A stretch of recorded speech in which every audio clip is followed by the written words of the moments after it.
Hey guys, how are you all?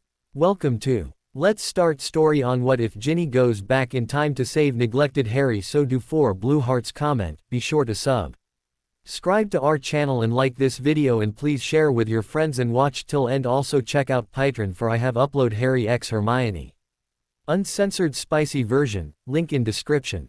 I love and I hate. You ask me why this is so. I do not know, but I feel it, and it torments me. Catullus 1942.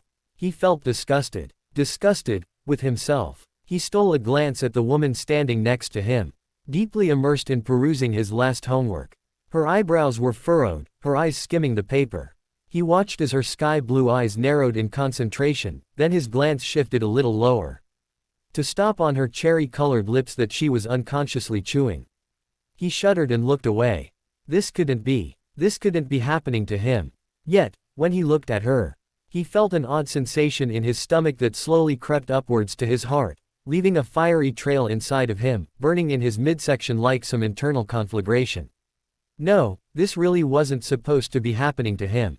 Not when this woman belonged to the race of people he despised. Not when this woman came from a family that was so like the family of his fathers, not when she was nothing but a filthy little mudblood. However, when she looked up from his paper and one of her red gold locks slipped from her back to her bosom, he knew it was happening to him. Like it or not, Tom Riddle had a crush. "I'm sorry, Riddle," she said in her mellifluous voice that made his innards quiver like jelly, "but I can't agree with you. See, the incantation you gave here is incorrect. It seems to me that you confused these two curses. Their incantations are pretty similar, I have to give it to you, but this one here makes the victim grow hair all over his face, while the other one allows you to get into someone else's mind. Actually, the latter belongs to the dark arts." She paused and gave him a scrutinizing look. "I wonder how you got to know about it at all. Such curses are not included in your set books. What if I read about them in the restricted section?" Tom gave her an angelic innocent look. "Don't even joke about something like that, Riddle," she frowned. "I was just wondering." He fidgeted closer to her. "What you'd do if you could prove that I have illegally entered the restricted section. Just curious, Professor." "Well, of course I'd report you to Headmaster Dippet." "Would you, really?" He arched an eyebrow at her, his gaze boring into hers, as though he was trying to glimpse into the depth of her soul. Don't stare at me like that," she whispered. "Why not?" he asked with a tiny smile. Because it makes me feel uneasy, Riddle." "Tom." "What? Call me Tom. Why?" She gulped. "Don't ask. Just say it. I want to hear you say it, Adela. It's Professor Springfield to you." But she couldn't finish her sentence, because he suddenly pressed his lips to hers, silencing her. "Riddle," she shouted as she felt his grip on her loosen and had a chance to push him back. "What do you think you're doing?" "Kissing you," he asked with a confident smirk. How dare you?" she stuttered, backing away from him. However, he kept following her, until she was pressed to the wall, with no way to escape. "Say Tom. I want to hear it from your mouth," he whispered, their faces only inches apart. Tom," she muttered, not daring to look into his eyes. He reached out and cupped her chin, forcing her to face him. "Say it again, Tom. See, you can do it." He moved his thumb up and down on her cheek, caressing it. He had never ever caressed a single creature, not human, not animal, before. He felt her whole body tremble as he was pressed to her. "I have always hated being called Tom, but from your mouth even my filthy muggle father's name sounds as sweet as honey." She seemed to have been awoken from some trance. Filthy muggle. My parents are muggles, too," she hissed, her anger giving her enough strength to toss the boy away and free herself from his grip. "Muggles, who have found it a disgrace that you were born a witch, so I heard." He folded his arms, looking casual. How do you know?" She paled. "Do you think I haven't done a little research into your past?" He leaned against the cupboard in which Professor Springfield was storing her defense against the dark arts spellbooks. Research? On me?" she gasped, looking outraged. "Why, you know the saying, know your enemy, don't you? Well, the same applies to someone you fancy. Know them if you want to conquer their heart." She raised her eyebrows in an amused sort of way. "You fancy me, Riddle?" "It's Tom, and yes, I do fancy you, Adela." It's P. Before she could continue with, Professor Springfield, he pressed his index finger to her lips. Shush, we aren't here to talk. On the contrary, Riddle, we're here to discuss your abysmal homework, for which you definitely don't deserve an A, only a D. She replied defiantly. I love your temper, you know, he grinned. Don't grin at me like that. She stamped her foot. Why not? Because I'm a teacher and you're just an insolent little brat, Riddle. Oh, am I? He leaned closer to her again. An insolent little brat who can make you lose your head with fury and tremble with desire. Desire. She stammered as he leant as close as he could without making contact with her. She found herself mesmerized by those deep, velvety gray eyes and that immense knowledge she saw in them. How could a boy this young have eyes so full of intelligence, wisdom, yet pain and suffering? What had made this boy become so inexplicable? She thought she could reach out and touch him yet not feel him, she could talk to him yet not understand him, she could see the pain in his eyes yet not know where it came from. What had this boy gone through? What had made him so cynical, so cold, so elusive, yet so charismatic? Riddle was the greatest riddle she had ever encountered in a person. And, whether she liked to admit it or not, this enigmatic youngster attracted her like a magnet. I don't know what you're talking about, she said finally. Don't you know it? He slipped closer still, a new fire blazing in his eyes that gave him a sort of predatory look. Professor Springfield sought to flee, backing away from him, only to trip over a chair she had forgotten having placed there. To her luck, or ill fate, he caught her before she could hit the floor. I think you do know it, he whispered, holding her tight. Admit it, Adela. However, Adela did not admit anything, just reached out and grabbed his head, pulling it down and losing herself into the kiss. An hour later he was lying on his back, looking at the canopy of Professor Springfield's four-poster bed, absent. Mindedly caressing the red gold tresses of the woman whose head was resting on his shoulder. She was in a deep slumber. He didn't dare look at her, not when he felt so ashamed, actually he shouldn't have felt ashamed at all. Given that his performance wasn't even bad for a first time, still he felt he'd die of shame and disgust. What was he thinking he was doing when flirting with this abomination? He rolled to his side, facing away from her. She moaned in her sleep, annoyed that her pillow, Tom's shoulder, had moved out of reach. He stared into the darkness of the room, his mind reeling. Why have I done this? He asked himself, and all the answer he could get was you're 16, for heaven's sake. It was time your hormones kicked in. I know that. Tom's mind shouted. I know I needed this release. But why with her of all people? Why not with a pureblood Slytherin girl of my own age? Why with a professor 10 years older? Why with a damned mudblood? Oh, boy, you cannot choose whom to fall in love with. His mind answered. I'm not in love with her. Tom snapped. No. Then what made you go weak at the knee when you looked at her?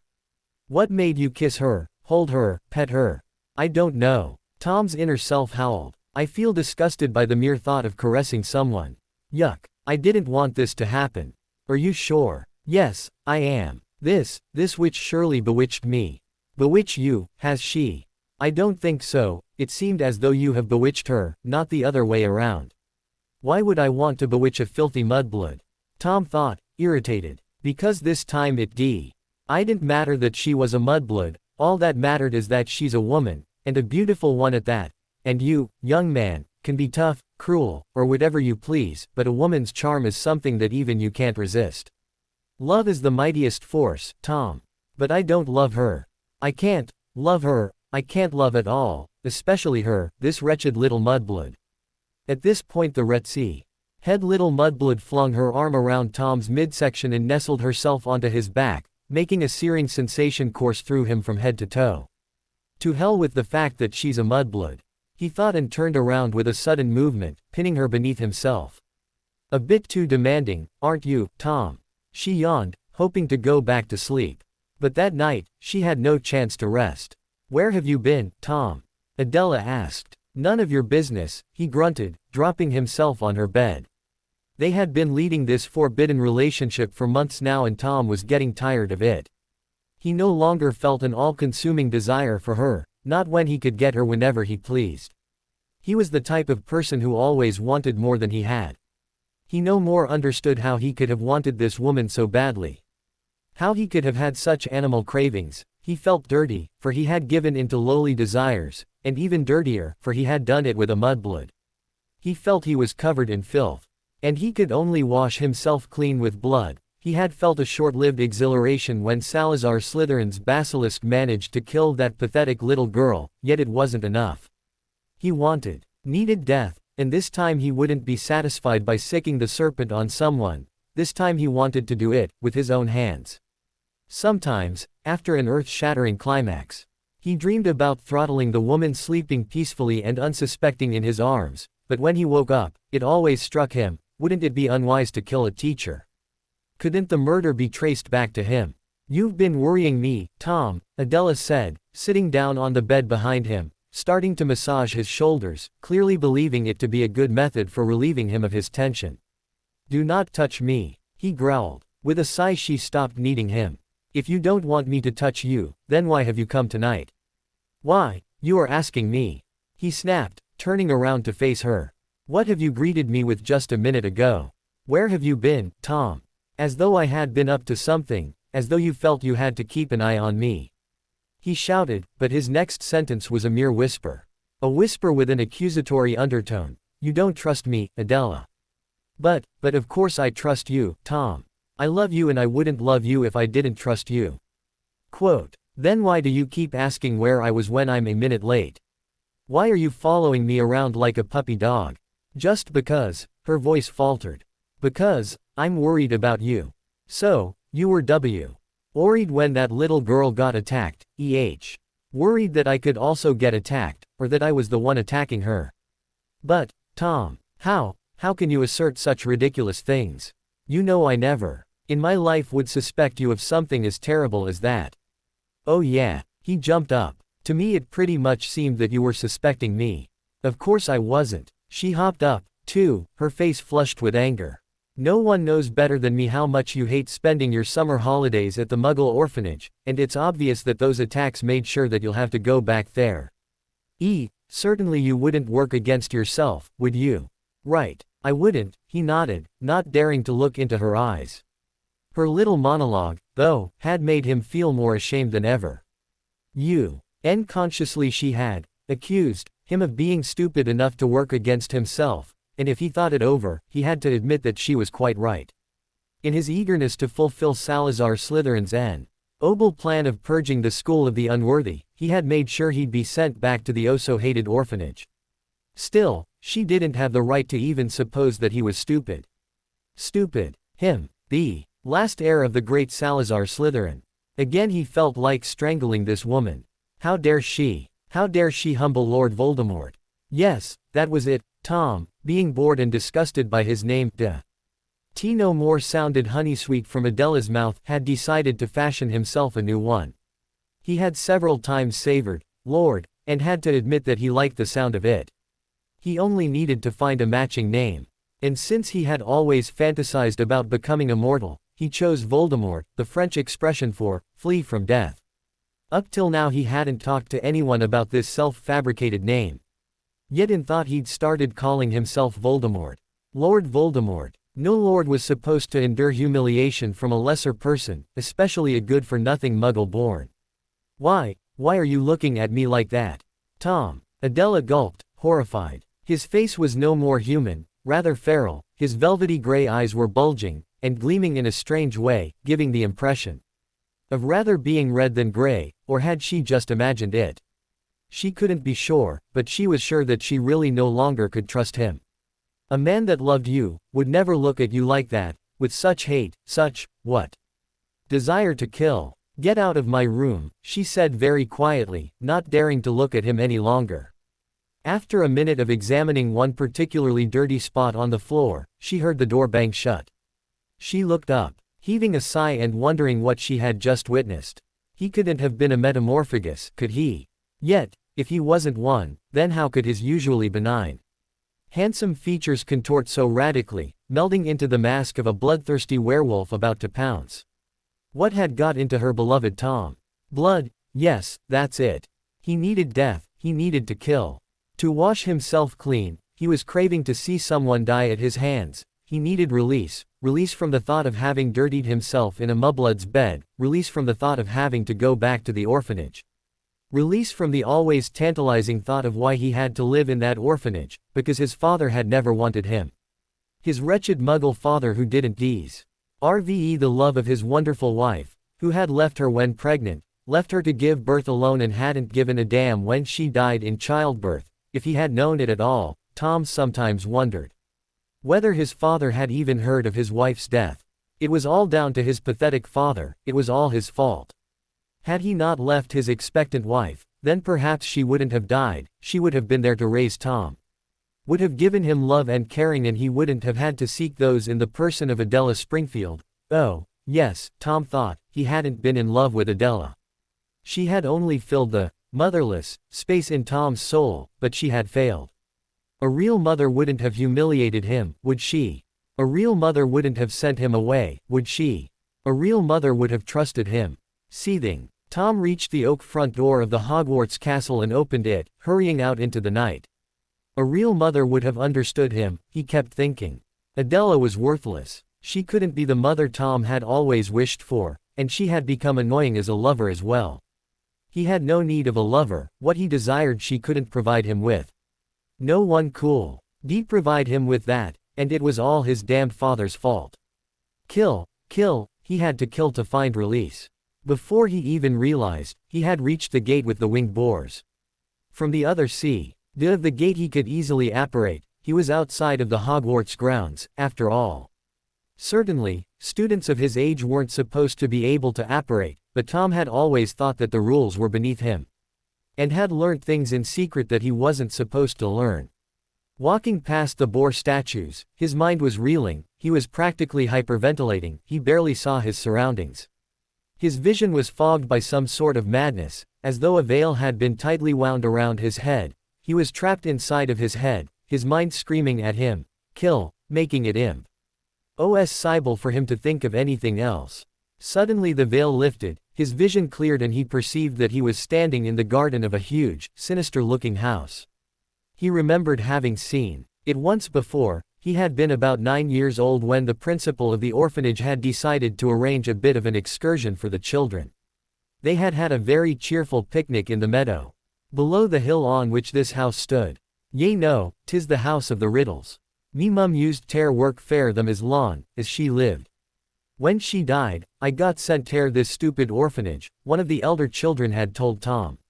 Name is also Riddle, isn't it, Tommy boy? Tom had only nodded. Well, yea no, me mum said that this family's son married, but left his wife who was pregnant. Nasty people, the whole damn Riddle family. The whole damn Riddle family. Years later, when Tom turned 11 and received his Hogwarts letter, he got to know things he had never dreamed were possible.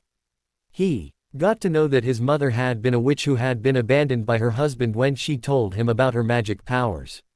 It hadn't been hard for Tom to put two and two together, the husband abandoning his pregnant wife. The name Riddle, so now he knew that this house was the residence of his so-called family, who had ruined his life, who had made him become so cold, so cynical, so devoid of true emotions. Oh, what he would have given to be able to love, but no, he wasn't capable of it. No matter how much Adela had loved him, it wasn't enough to melt the ice that had so thickly frozen around his heart. He couldn't love her, not as a friend, not as a mother substitute, not as a lover. His heart was dead, and he had been foolish to think that he had ever loved her. He had mistaken the work of his teenage hormones for that inexplicable, beautiful thing called love. That's something he'd never ever feel for anyone. He wished he could, but he knew he couldn't. Although he was walking, breathing, talking, he barely felt alive, for his heart was dead. It had been dead all his life. Not even as a child could he feel real joy or love. The only emotion he was still capable of was hate. He hated everyone. He hated his father for having left his mother. He hated all Muggles because they, as he supposed, were all like his father. He hated his schoolmates who all had happy families. He hated his teachers who had an attitude of looking at him with great compassion, their eyes radiating "You poor, poor orphan." Tom felt like cursing all of them. He needed no one's compassion. Only the weak needed compassion, and Lord Voldemort certainly wasn't weak. His hate for all the living was strong enough to give him power. his hate spurred him on, to walk down the path to the Riddle house's front door. To open it with a flick of his wand and go looking for the owners of the house. What happened after that was a blur for Tom, finding his father and grandparents in the drawing room. Then, after a bit of shouting and mutual swearing, casting the killing curse on each of them. After minutes of just looking dazedly at the older Riddle's bodies lying on the floor, their eyes wide open in shock. A silent scream frozen on their lips, Tom got shaken out of his trance-like reverie by the creaking of a floorboard. It couldn't have been him, he had been standing there motionlessly. And surely his dead family wasn't moving anymore. He spun around, yelling immobilis at whoever had made that noise. Adela. He blinked, looking at his he no more even consid. Her worthy of being called lover, who was rooted to the spot by his charm, unable to move. However, he was sure that if she had been able to move, she would have been trembling from head to toe. The expression on her face at least suggested that. Tom, she breathed. The only body part she could move was her mouth. How did you get here? He asked, his voice unbelievably calm for someone who had just murdered 3 people. She pressed her lips tightly together, her eyes radiating a determination not to answer him. All right, then, he shrugged. Legilimens. He pointed his wand at her again. In the next instant he was walking down the path of her memories and thoughts.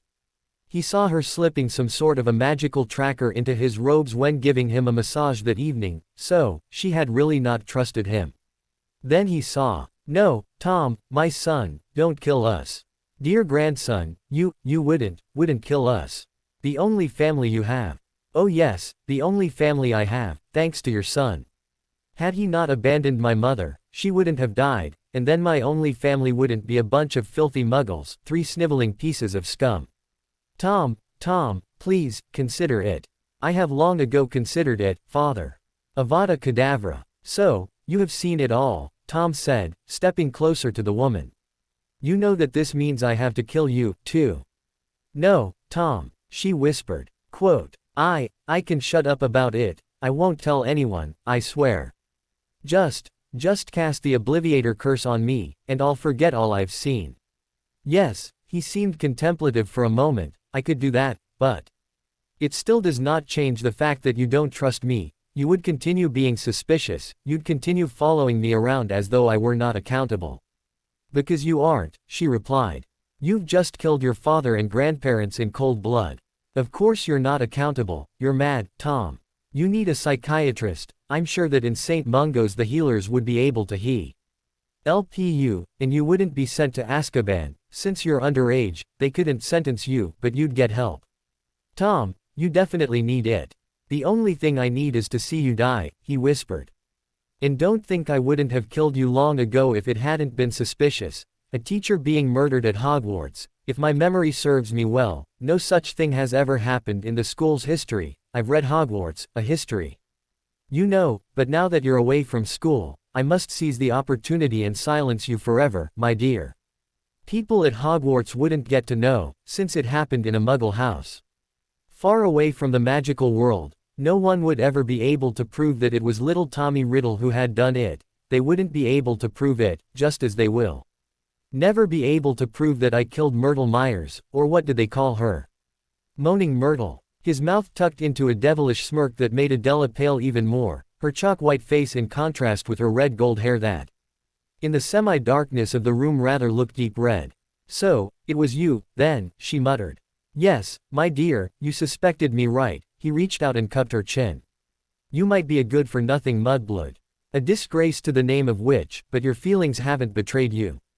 With your intelligence, Adela, you could have served Lord Voldemort well, had you been pure-blooded, of course.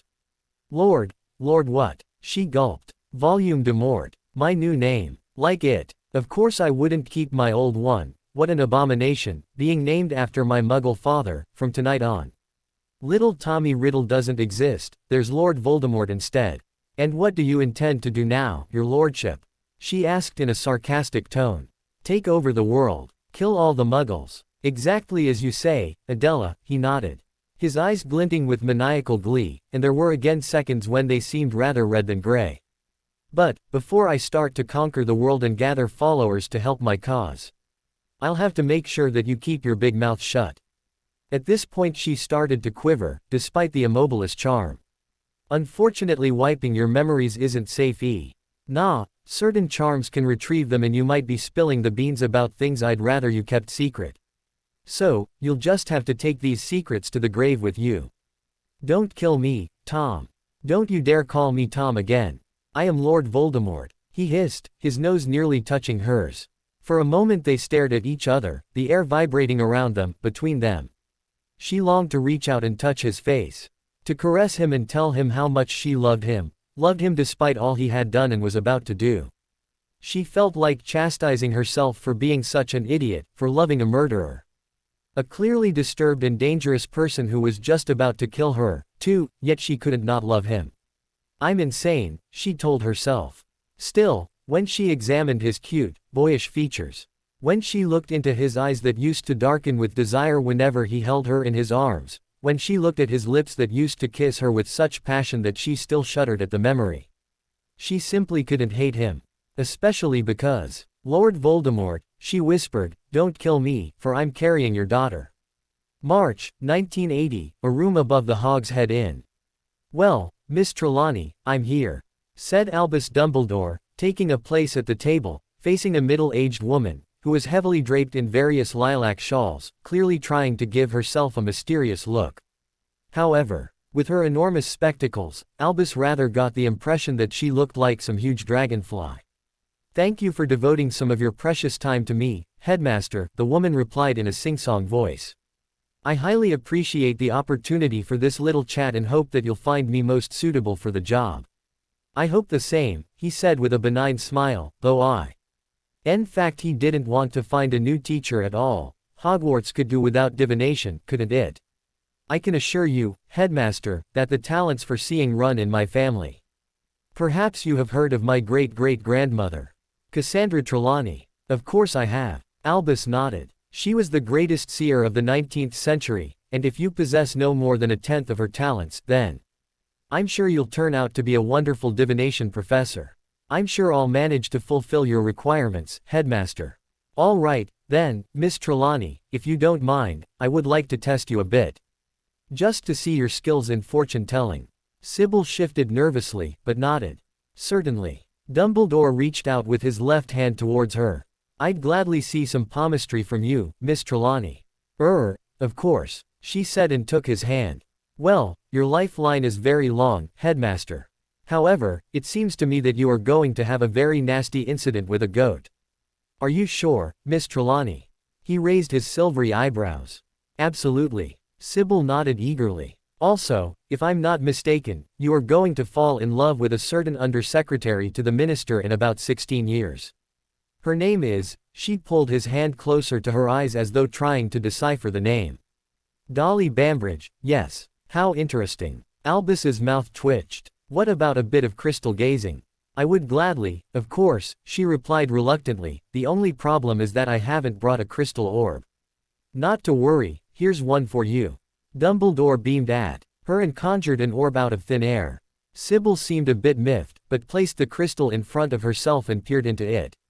Well, I see Hogwarts under siege, a herd of crumplehorn snurkak.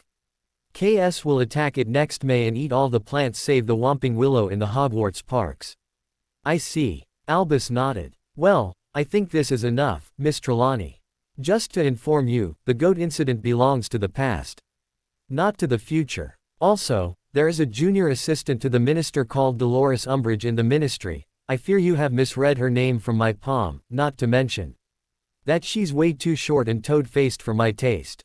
As for the snurkaks, they are reputedly carnivorous, not herbivorous. Oh, Sybil blinked, blushing. Then I take the job interview is over. Yes, Miss Trelawney, it is, said Dumbledore, standing up, ready to leave the room. He made to the door. Had he opened it then, an eavesdropper would have fallen through it. I'm extremely sorry about not being able to offer you the job. However, before Albus could put his hand on the handle, the woman behind him started to speak in a low but determined voice so different from her usual one. The one with the power to vanquish the Dark Lord approaches, born to those who have thrice defied him, born as the seventh month dies. What do you think you're doing? came the voice of the bartender from outside. Then an ouch could be heard and hasty steps down the stairs. Albus knew at once that the bartender had caught an eavesdropper and must have thrown him out. Trelawney, still looking sort of petrified, didn't seem to have noticed the commotion outside. She carried on. And the Dark Lord will mark him as his equal, but he will have power the Dark Lord knows not, and either must die at the hand of the other. For neither can live while the other survives. The one with the power to vanquish the Dark Lord will be born as the 7th month dies. Suddenly she shuddered, as though waking from a trance, and looked around in a surprised way. Where am I? Oh, it's you, Dumbledore. I'm sorry that I don't fulfill your requirements, she said in a clearly hurt voice. So I think I might as well go. Wait, Albus said to the witch who had already stood up to leave. You've got the job, Miss Trelawney. Welcome in the Hogwarts staff. She gave him a quizzical stare, then nodded. Thank you, Headmaster. I was sure you'd eventually find my seer talents satisfactory. And you know, the Snurcax I was talking about were mutant, that's why they ate grass. Certainly, Sybil, Dumbledore said politely. If you don't mind me calling you Sybil. We're colleagues now, so feel free to call me Albus. All right, Albus. When can I start? I'd be delighted if you could start tomorrow, said Dumbledore. He knew he had to give Sybil accommodation at Hogwarts as soon as possible, Hogwarts being the only place where the Dark Lord couldn't get to her. For Albus, knowing that someone had overheard part of the prophecy and believing the eavesdropper to be one of the Dark Lord's followers, was pretty sure that Voldemort would be eager to hear it fully. Trelawney had to be kept safe at the school. Because Voldemort mustn't know the whole prediction, we lost our previous divination teacher a week ago. Oh, died of age. No, her crystal ball exploded on her, a rather nasty joke of Peeves, I must say. Trelawney shrugged, unaware who Peeves was, and unaware that she had just given the first real prediction of her life. My master, the cloaked figure said, bowing.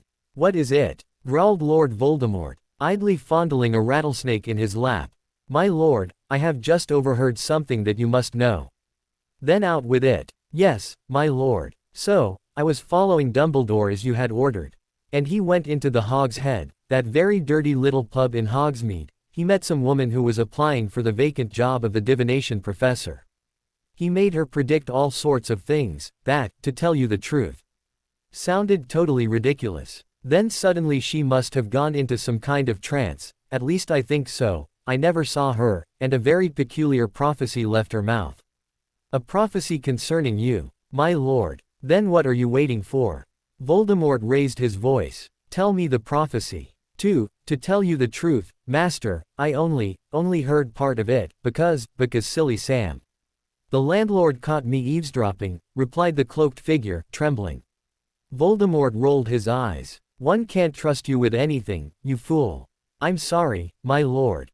Squeaked the other one. Then tell me what you have heard, said the Dark Lord gruffly. The small figure hesitated a bit, trying to remember the exact wording. It said that the one with the power to vanquish the Dark Lord approaches, born to those who have thrice defied him, born as the 7th month dies. For a minute Voldemort silently caressed his snake's head, contemplating the words. So, a child will be born soon. A child who will have the power to kill me. To parents who have defied me 3 times, there were lots of wizard couples that defied me once, twice, even thrice, but, they're dead. Or are there exceptions? The cloaked figure shifted uneasily. It seems to me that you know something, and yet you don't want to reveal it, Imperio. I know of 2 married couples, my lord, 2 couples. Who are expecting baby boys during the summer, came the forced answer. One of them is Alice and Frank Longbottom. The Aurors, E.H. The Dark Lord scratched his jaw. If I think it over. It is possible that they have defied me 3 times, yes, I think they have. And the others? The others, came a shaky answer. Well, the cloaked figure was trembling, as though willing himself not to speak. Why do I get the impression that you're still hiding something from me, Wormtail? Something that you so desperately want to keep a secret that you're trying to overcome my imperious curse. The Dark Lord pointed his wand at his servant again. Crucio. Peter Pettigrew fell and started writhing on the cold tile floor, howling in pain. The Potters. It's the Potters. He screamed between 2 spasms. Good. Lord Voldemort lifted his wand and broke the contact. See, you can behave sensibly, Wormtail, if you want to. Why, yes, my lord, Pettigrew groaned, slowly sitting up. So, the Longbottoms and the Potters expect children who may overthrow me, a tiny little child having powers to do me in. A tiny little child, a dreamy expression fell over Voldemort's snake-like face. This gives me a rather peculiar idea, Wormtail. The 21st of May 2004, Malfoy Manor. Virginia Malfoy gazed out onto the flower-littered meadows surrounding Malfoy Manor. It was a warm May day, bright, sunny, and friendly. Birds were circling in the air, chirping happily, and sunshine came through the window into Ginny's room, painting the walls with its golden yellow beams. It was a magically beautiful, hot day. But all Ginny felt was coldness. She was sitting on the windowsill, resting her right hand on her bulging belly. A little life in there kicked, as if sensing its mother's gentle caress, responding to her, "I'm here, Mummy." Ginny answered with a new caress, reassuring her baby of her love. She diverted her stare from the park and looked at her hand stroking her abdomen. Her face tucked into a grimace at the irony of life. Here she was, wearing a diamond ring that had once belonged to Narcissa and to Lucius's mother before her, a Malfoy family heirloom, the diamond glinting and the hand with which she was caressing a child that was not a Malfoy. Every pregnant woman would have been happy to feel her baby move, signaling that it was getting bored inside and was impatient to get to know the world at last. But Ginny didn't feel happy about the impending birth. She felt scared to death. In her dreams she used to hold a tiny bundle with small hands reaching out of it towards her. But whenever she tried to have a look at the face of the little being in the bundle, she woke up. She never got to see the child's features, nor its hair color, red or black. In the last 2 weeks every morning she woke up. The first thought that came to her mind was, would it happen today? Would her baby arrive today, or did she have another day or two to keep it safe? For she wished she could keep the little one inside her forever, to protect it from the cruelty of the outside world. Her heart ached for her baby, making a hot stream of tears course down her cheeks. Other children in other families were so happily and excitedly awaited, but this child of hers was not awaited. Maybe it would be better for it not to be born at all, for once it was born and turned out to take after its father.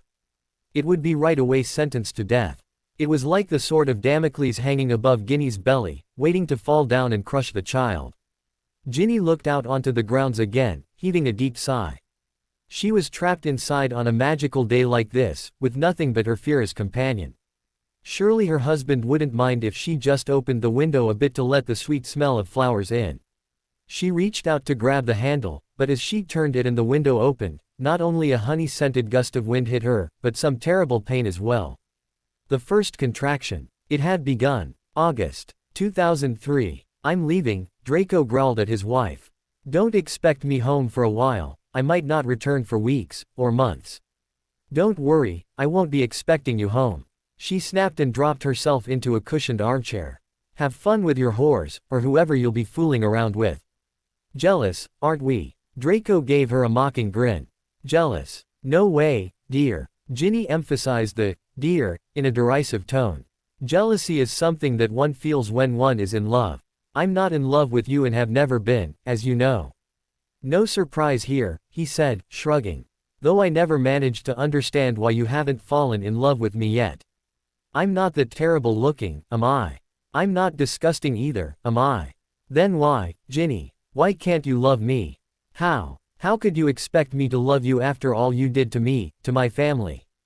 After your damned father kidnapped mine, tortured him and compelled me to marry you in exchange for his freedom. How could I love a heartless beast like you? Remember, Ginny, it was not me but my father who kidnapped Arthur Weasley, on the orders of the Dark Lord. You know, the Dark Lord d'n't really like your father arranging all those anti-Voldemort movements throughout Great Britain. Lucius Malfoy had managed to talk himself out of Azkaban, convincing that idiot Fudge that he had also been misled by the Death Eaters and had been accidentally present in the Department of Mysteries when the Death Eaters wanted to steal the prophecy. And Fudge, being Fudge, was more than willing to believe him. Your father had a finger in every pie, Virginia, so the Dark Lord just had to get rid of him and father helped his lord with task. Then of course your little sweetheart made him flee again. But Arthur was still in my father's possession, and he wanted to take revenge on him, to hurt him as much as possible. And the best way he could hurt Dad was to throw me into your arms." Ginny scowled. "I'll never, you hear me, never forget my father's expression when I saw him at St. Mungo's after your torturing. That paleness, those scars and black blue marks on every inch of his body, you made a wreck of him. He has healed, hasn't he?" Draco crossed his arms. "Physically, yes. But mentally, no. He is still broken, and not by your torturing, but by the fact that he knows I'm so unhappy. Living with a Malfoy. That was your aim, after all, wasn't it? To let poor Arthur Weasley know that a Malfoy was ruling over his only daughter, making every second of her life miserable. That was my father's aim, yes. But not mine, dear Virginia." He bent down to lift up her chin.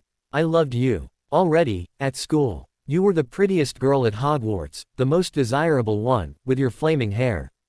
Looking like an untamable wildcat. The only problem was that you happened to be Potter's girlfriend. You must be very proud of yourself for having separated me from him."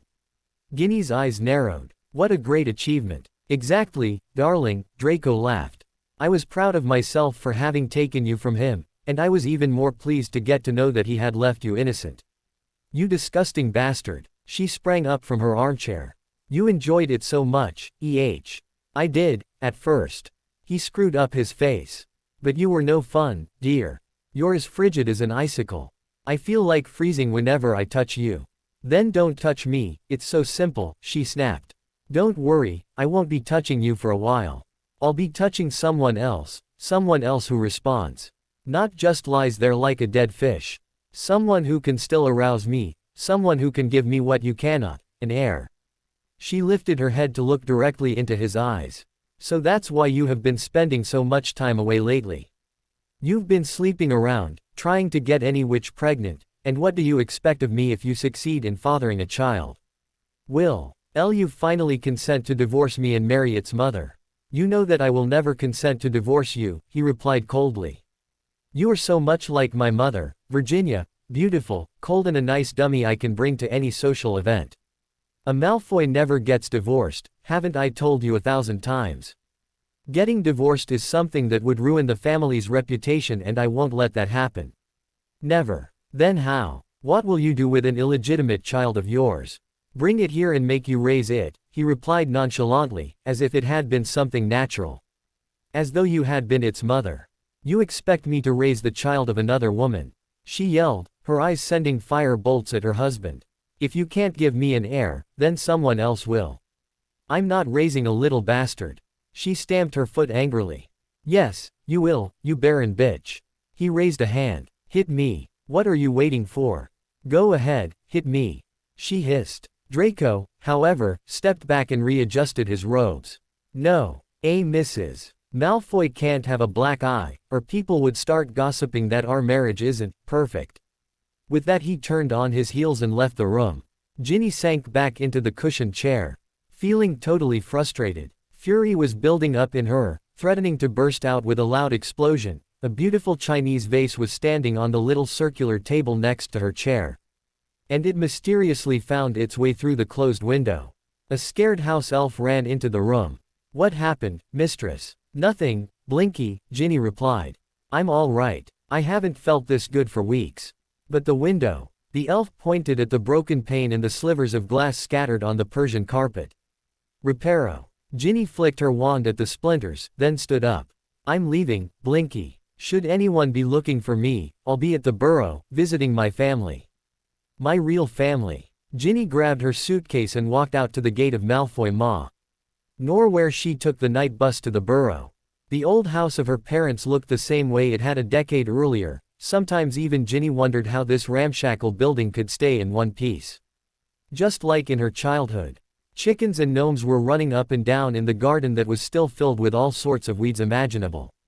Ginny entered the house with a sigh. It seemed to have been a lifetime ago when she had been living here, although only 5 years had passed. Yet, she felt as if she had lived within the confines of Malfoy Manor all her life. The memories awoken by the Burrow felt like coming from another life. They were nothing but hazy pictures she could no more properly recall, pictures of a happy life.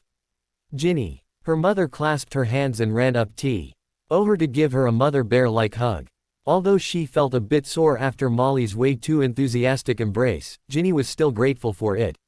She was at home, and for the duration of her visit he decided to push all the negative thoughts and sappy nostalgic emotions into the back of her mind.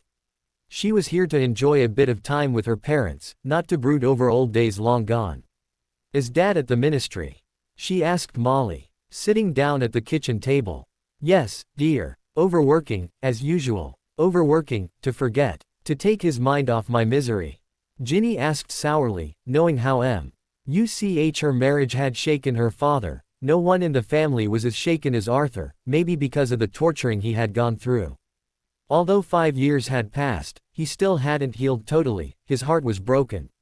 "No, dear. He has a lot to do with a new Muggle Protection Act he's going to introduce soon." Molly smiled nervously and placed a plate full of cookies in front of her daughter. However, Ginny wasn't fooled. "I know you are telling me this so that I won't worry, Mum, but please, stop lying. I can see through all sorts of lies.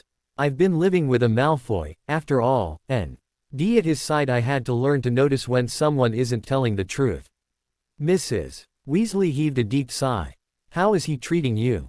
"Draco. Just the usual, but there's good news, he's gone for weeks or even months. So I'm a bit free at last. Then, you could move back here, at least for a week. I would be so happy to have my only daughter here again." "Thanks, Mum." Ginny smiled and took a cookie.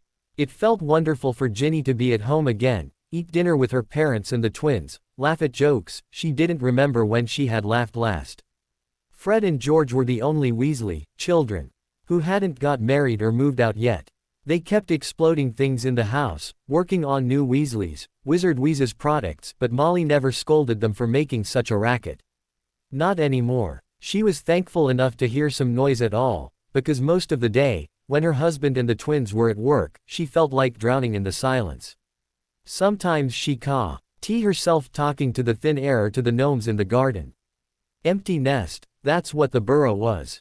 All her young had flown out. Bill settled down in Egypt and married an Egyptian witch. Charlie was still a bachelor, but spent most of his time in Romania. Percy had married Penelope and lived in the Clearwater family's house in London, and Ron had moved to live with Hermione, although they were not married.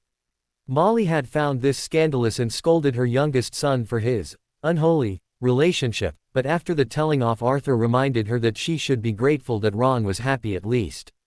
"Just think of Ginny, she lives in the holy bind of matrimony, but she's still unhappy."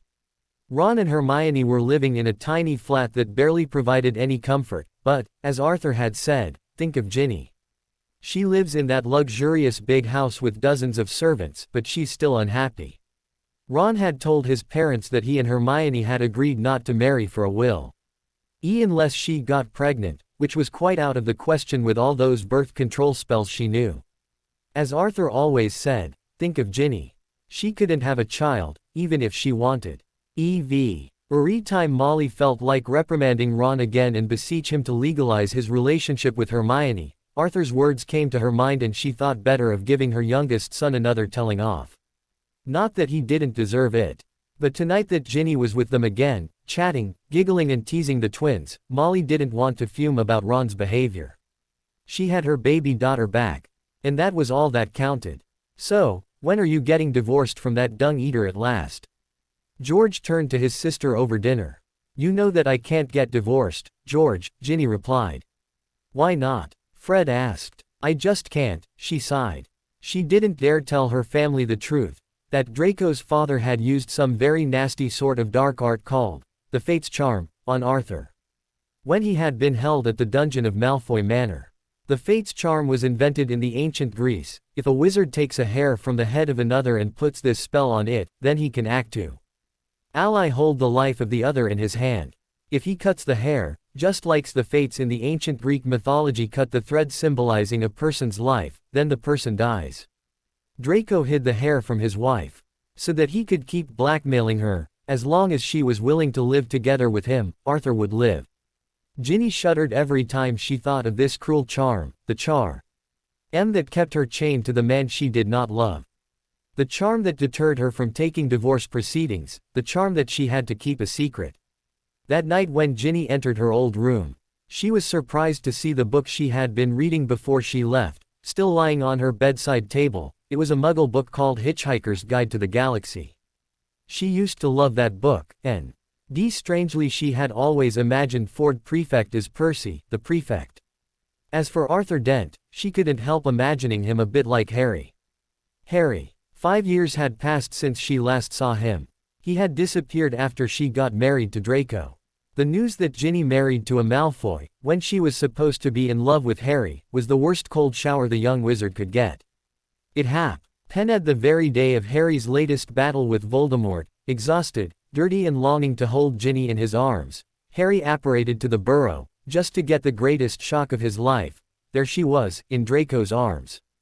Draco kissing her, Lucius Malfoy clapping and a wizard priest congratulating the new couple. Harry didn't even notice how pale all the Weasleys were, didn't even realize that A.R. Tour wasn't present. All he saw was his one and only love in his archenemy's arms. And Ginny never had a chance to explain it to him, for he was gone.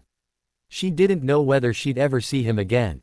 She sent him dozens of owls behind her husband's back, but never got an answer. Ron and Hermione also wrote to Harry, telling him about the forced marriage, but their friend never reacted to any of their letters. Right after the wedding, the news of Voldemort's so-called defeat reached Lucius' ears and he fled. Aurors raided Malfoy Manor and found the tortured and sick Mr. Weasley in the dungeons. The Weasleys wanted to go to the Wizarding Court to have the marriage annulled, saying that it was carried out under compulsion and not of the bride's own free will, but Draco had the hair and ordered Ginny to persuade her family not to resort to the law. So, Ginny pretended to love Draco. At first it worked, but later on she couldn't hide her true emotions from her family. They kept asking her why she hadn't got divorced. But she refused to tell. She could not to tell them about the Fate's charm. To the Weasleys' disappointment, Draco couldn't be proven to have been helping his father with the Death Eater business. So he never got sent to prison. Lucius was killed by Mad-Eye Moody not long after he fled, and Narcissa had died months before him. So, Draco, the last of the Malfoys, was considered an honorable nobleman by the Ministry, a nobleman who was unfortunate enough to have had a criminal for a father. When Ginny slipped under the covers that night, for a minute she fell. Like that young girl who had once lived and daydreamed here. She pulled her stuffed Kneazle into her arms as the door opened and her mother entered. Molly sat down on the edge of her bed and started stroking Ginny's hair. Like she had done in her childhood. "Are you also going to tell me a fairy tale, Mummy?" Ginny asked with an impish grin.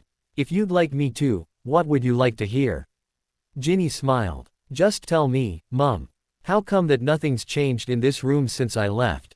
When I entered it today, I felt as though it was just yesterday I was last here. Even my favorite book was in the same place I left it 5 years ago. I wanted to leave your room exactly the way it used to be, dear. And whenever I come into this room, and I come every day, I feel a bit as if you were still here with us." "Mum." Ginny gave Molly's hand a squeeze. "It's so good to have you back." Her mother sniffed and gathered her into a firm embrace. "Don't cry, Mum, please." Molly let go of her and looked directly into her eyes. "Why, Ginny? Why can't you just leave that horrible man? You don't love him, so why?" "I'm sleepy, Mum," the young woman replied, though she knew it was no proper reply. Reluctantly, Molly left the room and Ginny was alone with her thoughts again. Next morning she woke up early. It was only 7 o'clock, and she decided to be the old Ginny for a change, the old Ginny who used to go downstairs to nick some pre-breakfast food without getting dressed properly. So, she headed downstairs, in her nightgown, her hair tousled, barefoot. She had reached halfway down the stairs when voices caught her ear. "Are you sure about this, little brother?" It was Fred. 100%, Ron's voice replied. "Luna Lovegood saw him in an apothecary's yesterday." "But, is it sure that she saw Harry?" "Yeah, he's back." "Are you sure?" Fred's voice sounded skeptical. "Do you think it's wise to rely on the words of Luna Lovegood? What if it was just one of her usual delusions? Perhaps she saw a crumple-horned snarkak and mistook it for Harry." "Oh, come on, Luna's weird, but not a lunatic," Ron's voice replied irritably. "Lunatic Luna," sniggered George.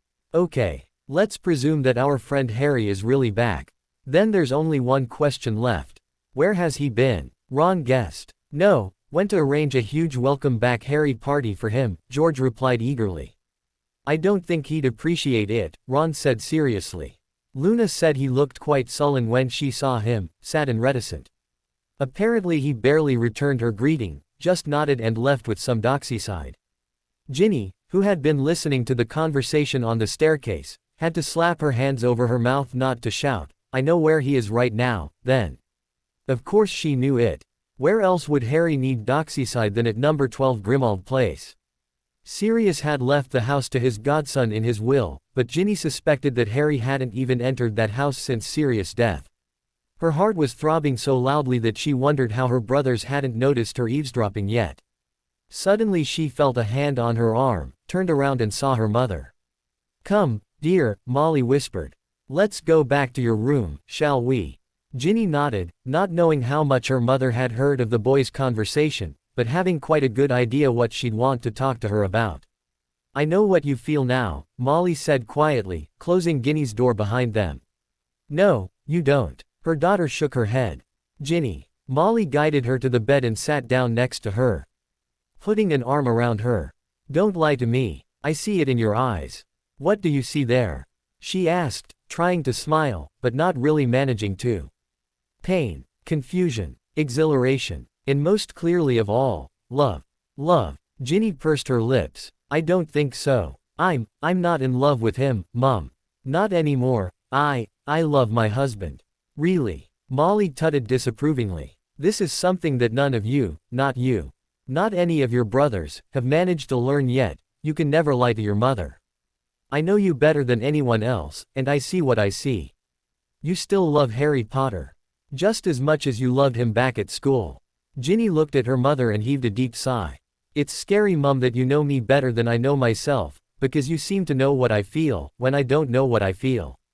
My feelings are so confused, I don't understand them, I don't know what to think, what to believe, I no longer know anything, Mum, but there's one single thing that I do know, I've got to talk to him. Do so, Molly said gently, and Ginny gave her a surprised stare. She had expected her mother to try and dissuade her, but she rather encouraged her. I expect you have an idea where to look for him. Oh, yes, I do, Mum. Ginny smiled. But I think the boys might have a good idea about it, too, and I wouldn't be too happy if they turned up there and disturbed you. Molly nodded knowingly. Don't worry, dear, I'll keep them from going there, even if I have to cast Petrificus Totalis on all of them. I love you, Mum. Ginny sneaked her arms around Molly's neck with a grateful smile. You're wonderful. What else are mothers good for? Molly winked at her daughter. An hour later Ginny reached numbers 11 and 13 of Grimmauld Place. As she approached them, a third building appeared between the two others, and some worn stone steps leading up to a shabby black door appeared. She opened the door and stepped inside. The hall of the most noble and ancient house of Black was dark and gloomy. Cobwebs hanging everywhere. It was in a worse condition than years earlier when the Order of the Phoenix had moved in. At those times Creature had at least removed some of the cobwebs. But now the elf had been dead for a while. Ginny couldn't help but feel relieved about it, and the Order of the Phoenix no longer used this building as its headquarters. As she walked down the corridors, dirt rose from the floor in small puffs.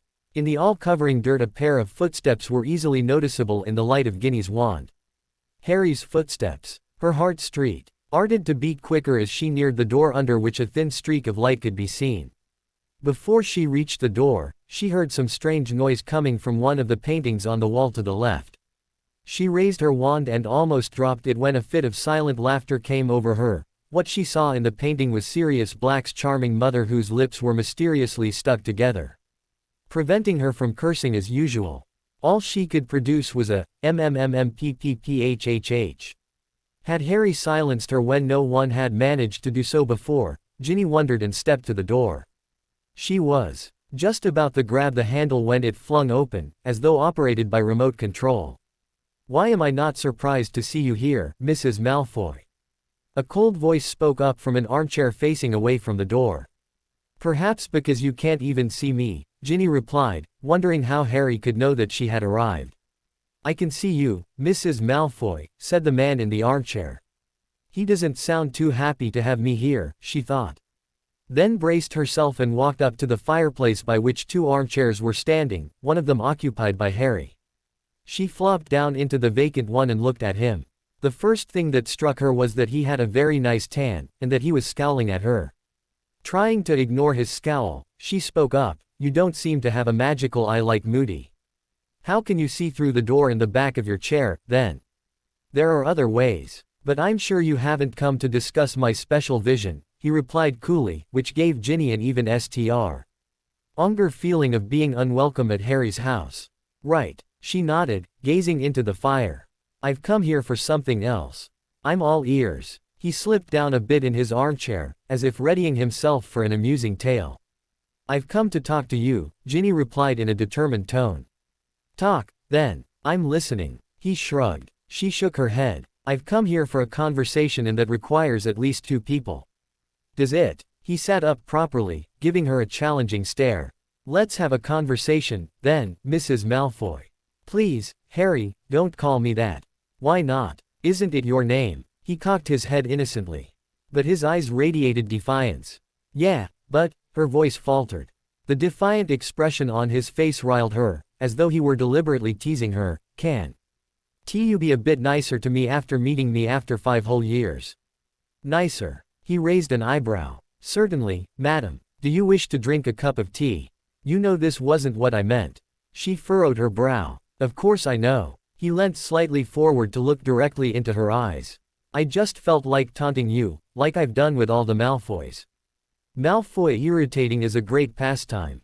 However, when Ginny looked into his emerald eyes, she saw no trace of fun in them. All she saw there was pain. "What happened to you, Harry?" she whispered. "You've changed." "How perceptive." He slumped back into the armchair, clearly annoyed. "You've always been this perceptive, Ginny. Because you've always been this bad at hiding your emotions," she countered. "And what do you think I'm trying to hide now?" he asked nonchalantly. "Grief," she said quietly. "Well spotted. And now, if you don't mind, I'd like to remain alone with my grief. That's why I've come back, after all." "Why have you come back?" "I've just said it, haven't I? To be far from everyone who wants to annoy me. And what could be a more perfect place for wallowing in your grief than this house, She replied sharply, irritated by his cocky answers. "You know nothing of what has happened to me," he hissed. "If you only knew, you wouldn't say I'm wallowing in grief." "Then tell me so that I know." She folded her arms. However, he remained silent. His lips pressed tightly together. Now it struck Ginny how much he had aged, although there were no wrinkles on his face or gray hairs among his raven black locks. He still seemed much older, as though not only 5 years had passed since they had last met, but at least 15. He was a grown man now, and a serious and strict-looking one at that. She wondered what he had gone through to change this radically. She wondered whether her marriage to Draco had also contributed to Harry's change. "Tell me," she whispered. "I'd rather you told me why you married Malfoy," he countered. Ginny paled. "If you had been so terribly in love with him, you could have told me, I would have understood. But the way I got to know, it made it unforgivable. If you only knew how it really happened, you'd forgive me." "Then tell me so that I know," he replied. "Draco made me," Ginny said simply. "I didn't want to, I was forced." "Forced?" He arched an eyebrow at her. "How, if I may ask?" "No, you may not." She pursed her lips, knowing that she had already told more than she should have. "Right, then I don't believe you." He shrugged and wiped his forehead. It was pretty hot next to the fireplace. Ginny gasped. "Your scar." "Oh, that." He waved. "It's gone. Isn't, just concealed." "Why?" She frowned. "Why not?" He asked back. "You had a reason for it, I'm sure, but you don't want to tell me." "You're exceptionally perceptive today," he grunted. "Okay, then, if you don't want to tell me, at least tell me where you have been all these years and what you have been doing. Why you haven't answered any of our owls." "Where have I been?" "Almost everywhere." "What have I been doing?" "Almost everything." "Why haven't I answered your letters?" "Because I didn't read them. I wasn't interested in what any of you had to say. I felt betrayed, Ginny, and I didn't want to hear your pathetic apologies." He squinted at Ginny, and seeing a miffed expression spread on her face, he allowed himself a smirk. A vague answer is a payment for the vague answer you gave me. Are you playing payback time with me, Harry? She scowled at him. I am. And I always pay back everything in the same manner I got them. An eye for an eye, you know the saying. You scare me, Harry. Don't worry, you're not alone with this feeling. Lots of people have found me scary. He stood up and started pacing the room. And to tell you the truth, sometimes I scare myself, too. The truth, she sighed. Do you remember those times when we always told each other the truth about everything? Barely, he said in a gruff voice. It happened way too long ago. I haven't forgotten it yet, she emphasized. Good for you. That means you haven't had as much on your mind as I have. He stopped in his stride and turned to face her. Not much to do as a Mrs. Malfoy, I presume. What has your life consisted of, Ginny? Parties, charity events, buying robes after the latest Parisian fashion, bringing up fair-haired feisty little brats. At this moment Ginny's eyes flared up with anger. Have I touched a delicate point or what? He gave her an amused look. Slowly she rose to her feet, her hands balled into fists. I can't have any children, Harry, she growled through gritted teeth. Good for you, he replied. Good, she snapped. It's the worst thing imaginable. There are worse things, he responded, looking very serious. There are worse things than not being able to bear children, believe me. How could you know it? She hissed, tears brimming her eyes. You're a male, for heaven's sake. You'll never know what it feels like to want a child so badly you're almost going mad. It's you who doesn't know anything, Ginny. He shook his head sullenly. But if your greatest desire is to raise a child, you can adopt one. The orphanages are full of kids thirsting for love, love that their own parents would never have given them, or are you insisting on having little pureblood Malfoys? I wouldn't insist. But Draco, she looked away, wiping tears off her face. He wants a child of his own, and if I can't give it to him, he'll get it elsewhere. Oh, Harry dropped himself into one of the armchairs. Why am I not surprised by this? Malfoy used to sleep around already at Hogwarts. Really? I never knew. She shook her head. But you don't seem too broken by the news, he perceived, a bit surprised. Why would I be? I don't care whom he's touching as long as it's not me. Then may I ask how you intended to have his children? Asked Harry sarcastically. She rolled her eyes, and flopped down into the other armchair, facing him again. I never loved him, Harry. I was forced into marrying him and I felt disgusted by his touch, but my life was so empty that I was hoping to conceive. I was longing for a child to fill my empty life. With a child to love, it would have been easier to endure life with Draco.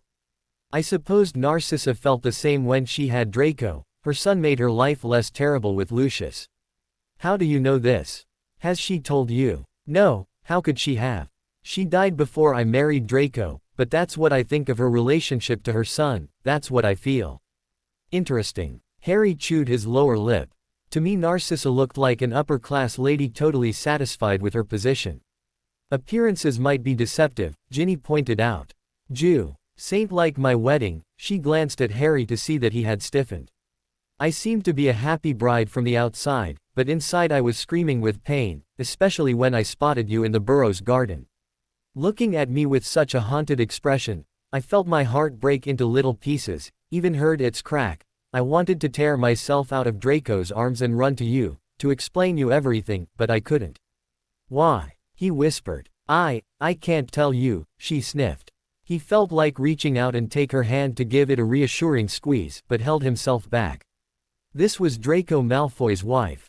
After all, she had been touched by a Malfoy, and that was enough to make Harry feel sick of the thought of touching her, but when he thought back, to his 6th year at Hogwarts, he realized that she hadn't felt revolted to touch him, not even when he had told her, no, better not even think of it, he chastised himself. Anyway, if she knew the whole truth, she wouldn't feel like touching him, either. Sometimes even he felt disgusted by himself when he just thought of it. Ginny must never know. No one must ever know. And come to think of it, why should he try and console her at all? She had left him 5 years earlier. She had broken his heart, and she was reluctant to tell him why. This cover-up of the forced marriage seemed simply fishy to him. Why should he believe it? Just because her beautiful eyes were full of tears when she said it. What if she had merely learned how to play? Being a Malfoy, Pretense must have been a natural thing for her, probably Draco had been giving her lessons in it. Harry wrinkled his nose at the thought of what else Draco could have given her lessons in. Ginny, he spoke up finally, forcing himself to ignore the lump that had risen in his throat when seeing her cry. You said you came here to talk, but when I try to talk about certain things, you say you can't speak about them. You don't seem too willing to talk about certain things either, she pointed out. He nodded, looking a bit sad. I miss those times when we were so open with each other, Ginny. So, a small smile appeared on her lips. This means you still remember those times. I do. I wish I could remember only those happy times, but no, life's never so easy, never so fair. Especially to Harry Potter, right? She asked with a wistful little smile. To me, and to those I love. Ginny wondered whether she belonged to those whom Harry loved, but his face was as expressionless as ever, so she couldn't read from it. She was starting to think that it had been pointless to come here. She hadn't got to know anything she had wanted, and he seemed to be so distant and cynical that she feared she'd never be able to get close to him again. He had been accusing her of hiding things, while she was sure that he was hiding much more than she was. She wished things could again be like they had been in her 5th Hogwarts year when Harry and she had got together. But their happiness had been short-lived. At the beginning of his final school year, Harry had already been hiding something from her, and she had never managed to get it out of him. He had looked concerned about something. Perhaps even ashamed, but now, he looked different. Not concerned, but hopelessly broken, not ashamed but full of self-accusation. What could he have done that turned him like that? I think I'd better go and never come back, she told herself and was just about to stand up when the door of the room creaked. Since now Ginny was sitting in the armchair whose back was turned away from the door. She didn't see at once who had entered. Harry, however, didn't seem surprised by the visitor. Took you long enough to find me, he said nonchalantly. The tracking charm hasn't been working perfectly since you left the circle. A female voice replied impatiently, and Ginny leaned out of her armchair to look at the owner of the voice. In the doorframe there was a tall, black-haired, dark-skinned woman with huge dark brown eyes. Ginny would have said that she was pretty, had she not had a rather haggard look to her. Her wavy black hair was disheveled and her face revealed exhaustion and suffering. Strangely she seemed to wear an expression reminiscent of Harry's. The woman seemed to have noticed Ginny peering out of the armchair, because she said, Miss Weasley, I presume. Or, Mrs. Malfoy. Do we know each other? Ginny stood up, frowning. No, you surely don't know me, but I know a lot about you, the woman replied and walked up to them. Harry told me everything about you. Harry. Ginny gave the young wizard a questioning stare. Would you introduce us to each other? Harry looked from her to the other woman, then back at her, looking slightly uneasy. So, Fedra, this is Virginia Malfoy. Ginny. This is Fedra Potter. Potter. Ginny blinked. Yeah, Harry flustered a bit. My wife. Your wife. Ginny breathed, feeling that her heart had suddenly sunk into her stomach. Yes. Harry nodded. My wife, whom I told not to come after me, but I'm not surprised that she did. She's as stubborn as a mule. Harry Potter, don't talk about me as though I weren't here. Phaedra snapped. Of course I've come after you, I can't let you leave the circle so easily. Phaedra, Harry sighed. Didn't I make myself clear when I said that I quit? Oh, it was clear, Harry. But I can't let you quit just like that. His wife replied irritably. You're too deep into it to leave, and don't forget that if you quit, I'll have to quit, too. Then find yourself another partner. He shrugged. Easy to say, Harry. She stamped her foot. As though it were so easy to replace you. Ginny was turning her head from one to the other so quickly that she felt she was watching a table tennis match. She had absolutely no idea what the other two were talking about. I don't care whether you replace me or not, I said I quit. Harry shouted. But the circle. You can't let them down. And you can't let me down. And why, if I may ask? He growled with his hands balled into fists. The circle pretty much let me down when Daffy was kidnapped, and you didn't seem to care about freeing her too much either. What? The dark-haired witch hissed, her eyes blazing with fury. Are you blaming me now? I tried to help you, Harry, and if you remember, I was there too at the end. At the end, yes. Harry's emerald eyes flared up. Ginny had never seen him this angry before. You got there when it was already too late. To hell with you, Harry. Phaedra spat, tears running down her cheeks. Don't you ever dare blame me for being late. It wasn't my fault and wasn't your fault either. And don't you ever think that it's not hurting me just as much as it's hurting you. I'm suffering, too. For a moment Harry regarded her with his black eyebrows furrowed and his lips pressed tightly together. Then he nodded. Sorry. You're right. But I still can't go back with you. I no longer want anything to do with the circle. Find yourself a new partner and forget about me. Forget about you. Phaedra's lips trembled. How could I? After all we've been through together. Why are you leaving me, Harry? Just because of Daffy. Was she the only link between the two of us? She wiped her tears away, sniffing. Tell me, Harry, have you ever loved me? A minute of silence ensued and Harry looked away from his wife, glaring into the fire. Ginny didn't know what to do, back out of the room and leave the couple to themselves, or clear her throat. She had the impression that the Potters had both forgotten about her presence. When the silence started to become awkward, Harry spoke up, his voice barely audible. I don't know, Phaedra. I no longer know anything. He turned around to look at his wife who had dried her tears and was now looking at him with the dignity of a princess. I've never told you I loved you, have I, Phaedra? No. Now that I think of it, you haven't, she replied icily. Then I have never lied to you. I owe you nothing and you owe me nothing. You're free. Am I? She drew herself up and stepped to him. Then what do you think this is? She showed him her right hand with her wedding ring on it. That was when Ginny's eyes shifted to Harry's right hand, but saw no wedding ring on it. Harry must have got rid of it. This, Phaedra, is a symbol, the young wizard said. And our marriage has been just symbolic, too. It never meant to you more than a symbol, did it? She asked sadly. Harry shook his head. I'm sorry. All right, then. Phaedra held up her head. I understand. And now, if you don't mind, I'll find myself a room in this big house. If you want to. Harry shrugged and watched her leave. Why is she staying? Asked Ginny after the door banged shut. Because she's not the type to give up this easily, he replied, sinking back into an armchair. Ginny was surprised by his nonchalant inflection, as if he hadn't been surprised to still see her here. Ginny had expected him to shudder at her words as though he had just realized that she was still there, but no. Obviously he hadn't forgotten for a single second that he was there, and yet he didn't mind having a husband and wife row in front of her. Even if he had been embarrassed about it, he hid it well. Perhaps Ginny hadn't been right to think that he could never hide his feelings. Apparently he had learnt to, or at least partly learnt to. But, you have told her your opinion quite clearly, haven't you? Is she that slow on the uptake? No. Harry leant back into the cushions. Actually she's quicker on the uptake than any other woman I've ever known, save perhaps for Hermione. She's just a bit hard to persuade. I told her I quit days ago and yet she refused to accept it, came after me. And will be following me around until I give in. But that will never happen. Ginny wanted to ask, will she then follow you around as long as you live, but thought better of it. For some reason she didn't even feel jealous of Harry's wife. He didn't love that woman, did he? At least they were both living in unhappy marriages, she with Draco, Harry with Phaedra.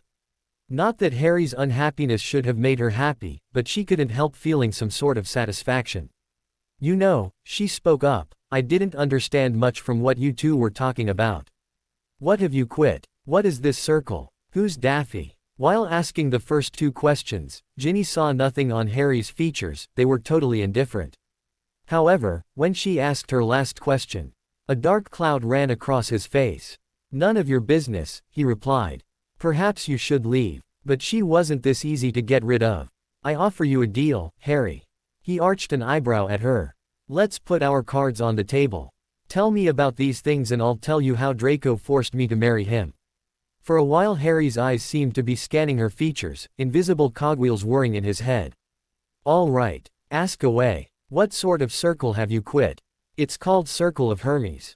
Smaller than the Order of the Phoenix, but more effective, at least most of the time, he added bitterly. Anyway, it's a Greek organization against magical crimes. Is it working against you know who? Ginny asked. Just partly. It deals with all sorts of magical crimes like a police force. But it's not exactly authorized. A freelance organization. Yes, also a nonprofit one, working for making the world better. He gave her a sarcastic smile. As though the world deserved to be made better. Not that I'm complaining, it still beats Dumbledore's pathetic Order of the Phoenix in every respect.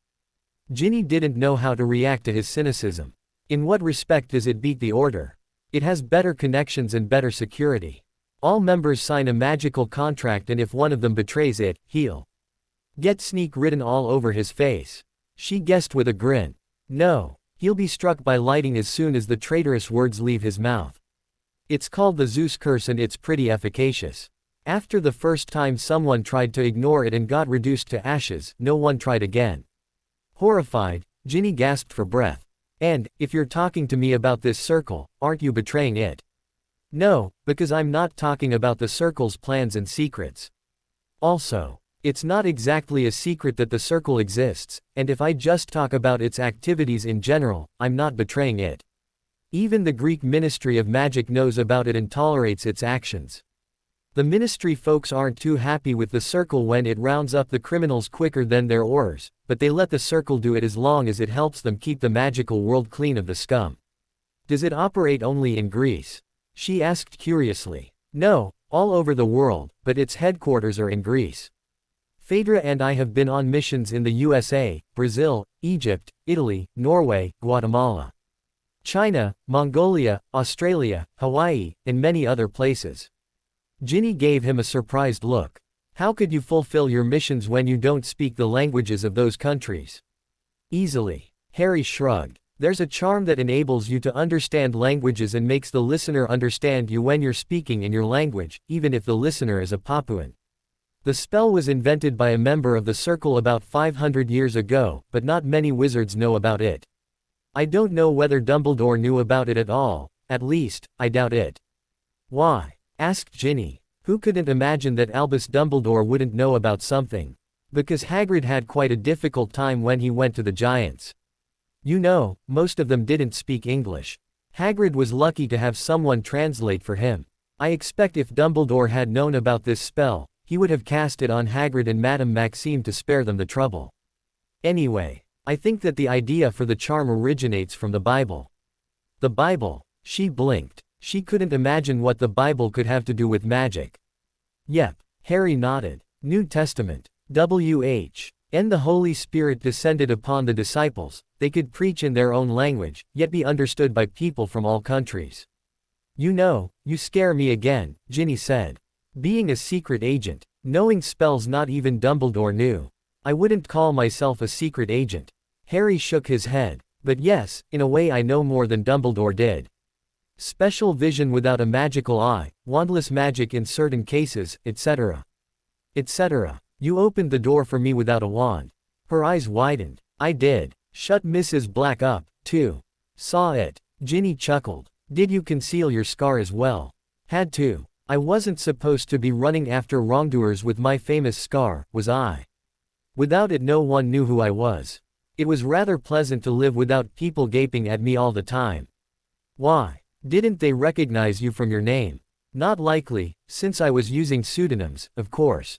Ginny couldn't help but feel some kind of admiration mixed with concern.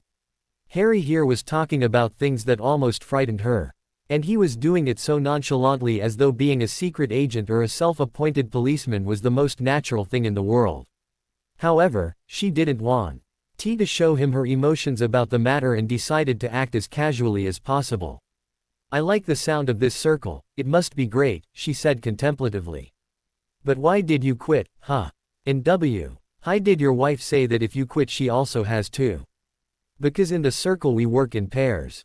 The two people in a pair know each other very well, and when they form a pair, they cast a tracking charm on each other. Which helps them to find the other if they split up in a mission. Since I left the circle, the tracking charm between Phaedra and me has been weakening, that's why it took her a day to find me. Anyway, now that I quit, she has to find a new partner soon, and if she doesn't, she has to leave the circle too, because no member is allowed to work alone for security reasons. But why have you quit? Ginny persisted. A shadow appeared on Harry's face again and Ginny wasn't sure she had done the right thing when asking it again. However, Harry, though seemingly reluctantly, started to speak. It happened a week ago, he said in a wavering voice.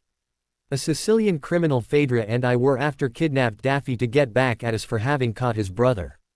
Vendetta, you know, seeing Ginny's bewildered expression. He added, Daffy is short for Daphne, our daughter. Your daughter, she breathed. He nodded. I found the criminal first, before Fedra did, and fought the blow. His eyes seemed to be watering for a second, but he blinked back the tears.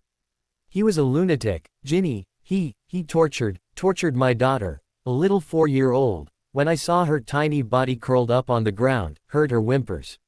My mind got clouded with an all-consuming anger, and I cast the cruciatus on him, for the first time since casting it on Bellatrix Lestrange. He paused, looking for words. This time, I managed to do it properly. Bellatrix had told me that I needed to mean it, to want to cause pain, and this time I meant it. I went on torturing him for minutes and Oyed his screaming, he gulped and looked into the fire, not daring to meet Ginny's eyes. I had never felt anything like this, Ginny. I felt evil, sadistic, inhuman, but I felt he deserved it. Then, I killed him. The young witch clutched at the armrests of her chair. Yes, I'm a murderer, Ginny. I had never before taken the life of anyone.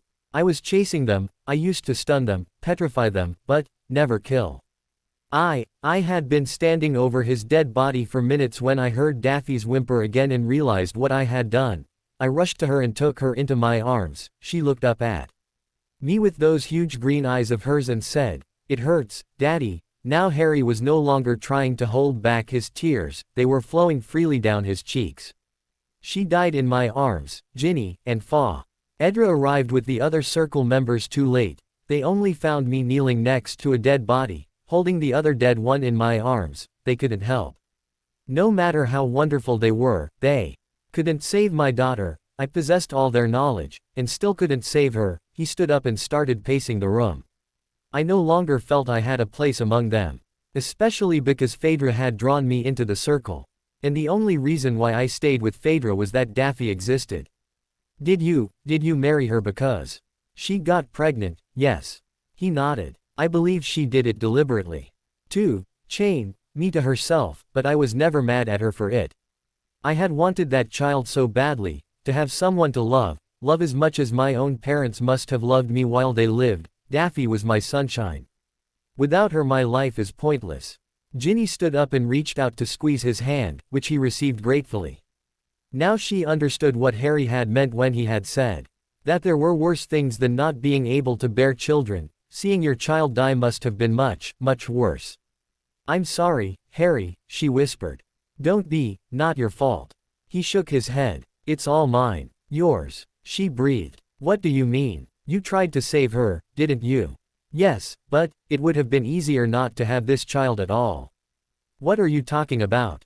She furrowed her brow. The truth, he replied. When I got to know about Fedra's pregnancy, she offered to terminate it. Certainly I knew that she only conceived to keep me around, and if I hadn't wanted to stay with her, she would have terminated it. But I didn't let it. Couldn't let it. I didn't want to lose this one, too. He ran his fingers nervously through his unruly hair, chewing his lower lip. But now I wish I had let Fedra get rid of it, then my heart wouldn't have broken into pieces. Harry, Ginny said in a hushed voice. What did you mean by losing this one, too? Harry looked at the window that opened. Presumably with wandless magic, since he hadn't drawn out his wand, neither had he touched it. As the shutters opened, light flooded into the dark room, myriads of tiny grains of dust dancing in it, gleaming like some golden rain. Harry felt a little bit of its brightness filter into his heart, encouraging him. There's another one, Ginny. Another. She frowned. From Fedra. No. Then, her eyes widened as the realization struck her. Then the girl with no name. Yes. Harry nodded, leaning onto the windowsill, bathing his face in the radiant sunshine. His mind wandering back to his 6th year at Hogwarts. My soul lies stiff frozen in the winter of night, with never a candle to shed any light. There's no peace around me, just blood, strife and tears. I cannot amend this. Amidst all my fears, I'm used, and betrayed, and fed up all through. Forgive me, absolve me, and hold me to you. Original poem by Michael and Agi Vega. Christmas, 1996. Harry was gazing at the fire crackling under the mantelpiece in the Gryffindor common room, deeply lost in his thoughts. He had never, ever felt so lonely. Every other sixth-year Gryffindor had left for the holidays, even his two best friends.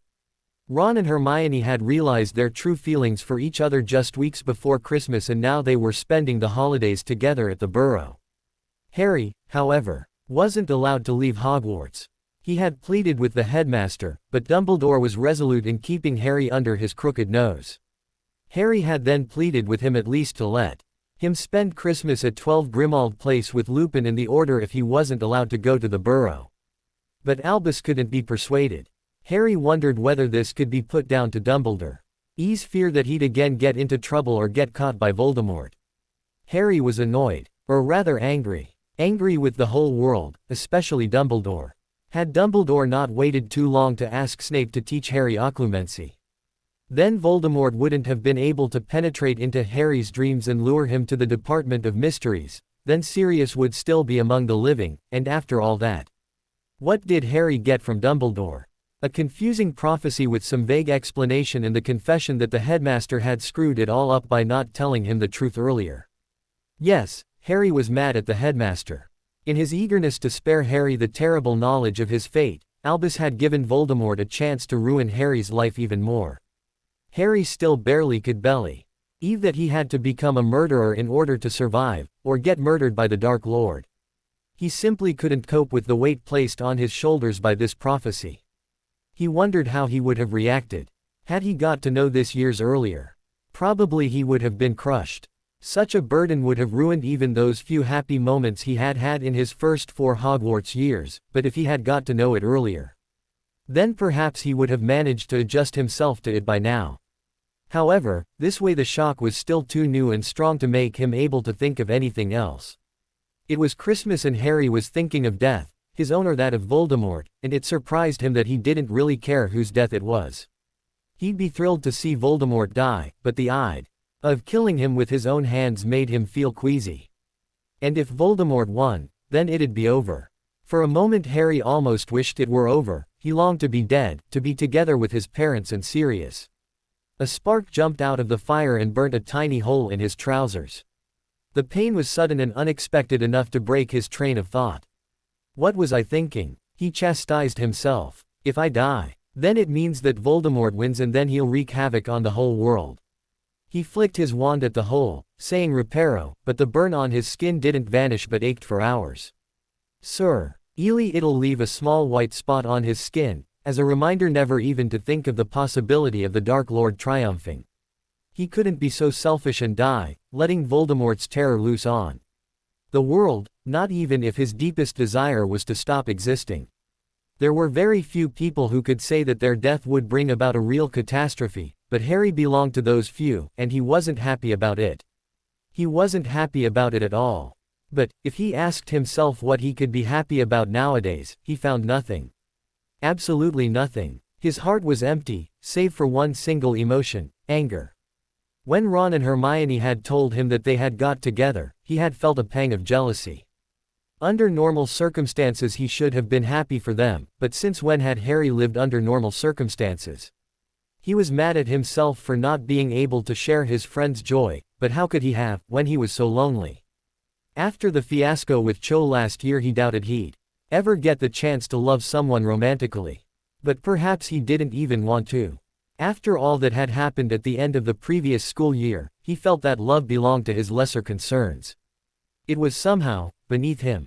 He still felt a bit jealous if he saw happy couples, but then he thought of the prophecy and found his jealousy and craving for a relationship ridiculous. When Ron and Hermione had offered to stay with him at Hogwarts for Christmas, he had resolutely, almost rudely turned them down. Now that he reflected on it, he felt a pang of remorse for having been rude to two people who most cared for him in the world, and their absence was almost painful. With a sudden thought he decided to forget about all the pain and loss, and do something useful for a change. Air was for example his potions assignment. Strangely a grin spread on his face. He remembered that summer day he had received his L results. At first he had thought he had read it wrong, but no, here had been no mistake. he had got an O for his potions exam. This meant that he had to continue studying that subject which he also needed to become an Auror, and poor Professor Snape had to endure him in his classes. He wished he could have seen Snape's expression when the Wizarding Examination Authority sent him the corrected test papers and he saw that Harry Potter had received an O. Its rely must have exceeded Snape's expectations.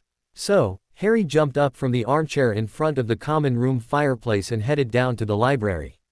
On his way he passed Professor McGonagall whom he gave a smile to. He had learnt to respect this old witch more than ever in his 5th year. The way Minerva had defied Dolores Umbridge was something marvelous. Madame Pants gave him a questioning look when he entered the library. She clearly hadn't expected anyone to want to study on Christmas Eve.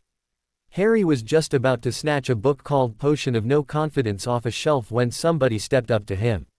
"Happy Christmas, Harry." "Happy Christmas, Cho," he answered blankly, wondering what she could be doing here. "I thought you had left for the holidays. Originally I wanted to leave. But certain family problems occurred and I stayed instead," she shrugged. "Family problems? I hope nothing serious," he replied politely. "I'd rather not talk about them," she sighed, "at least, not here.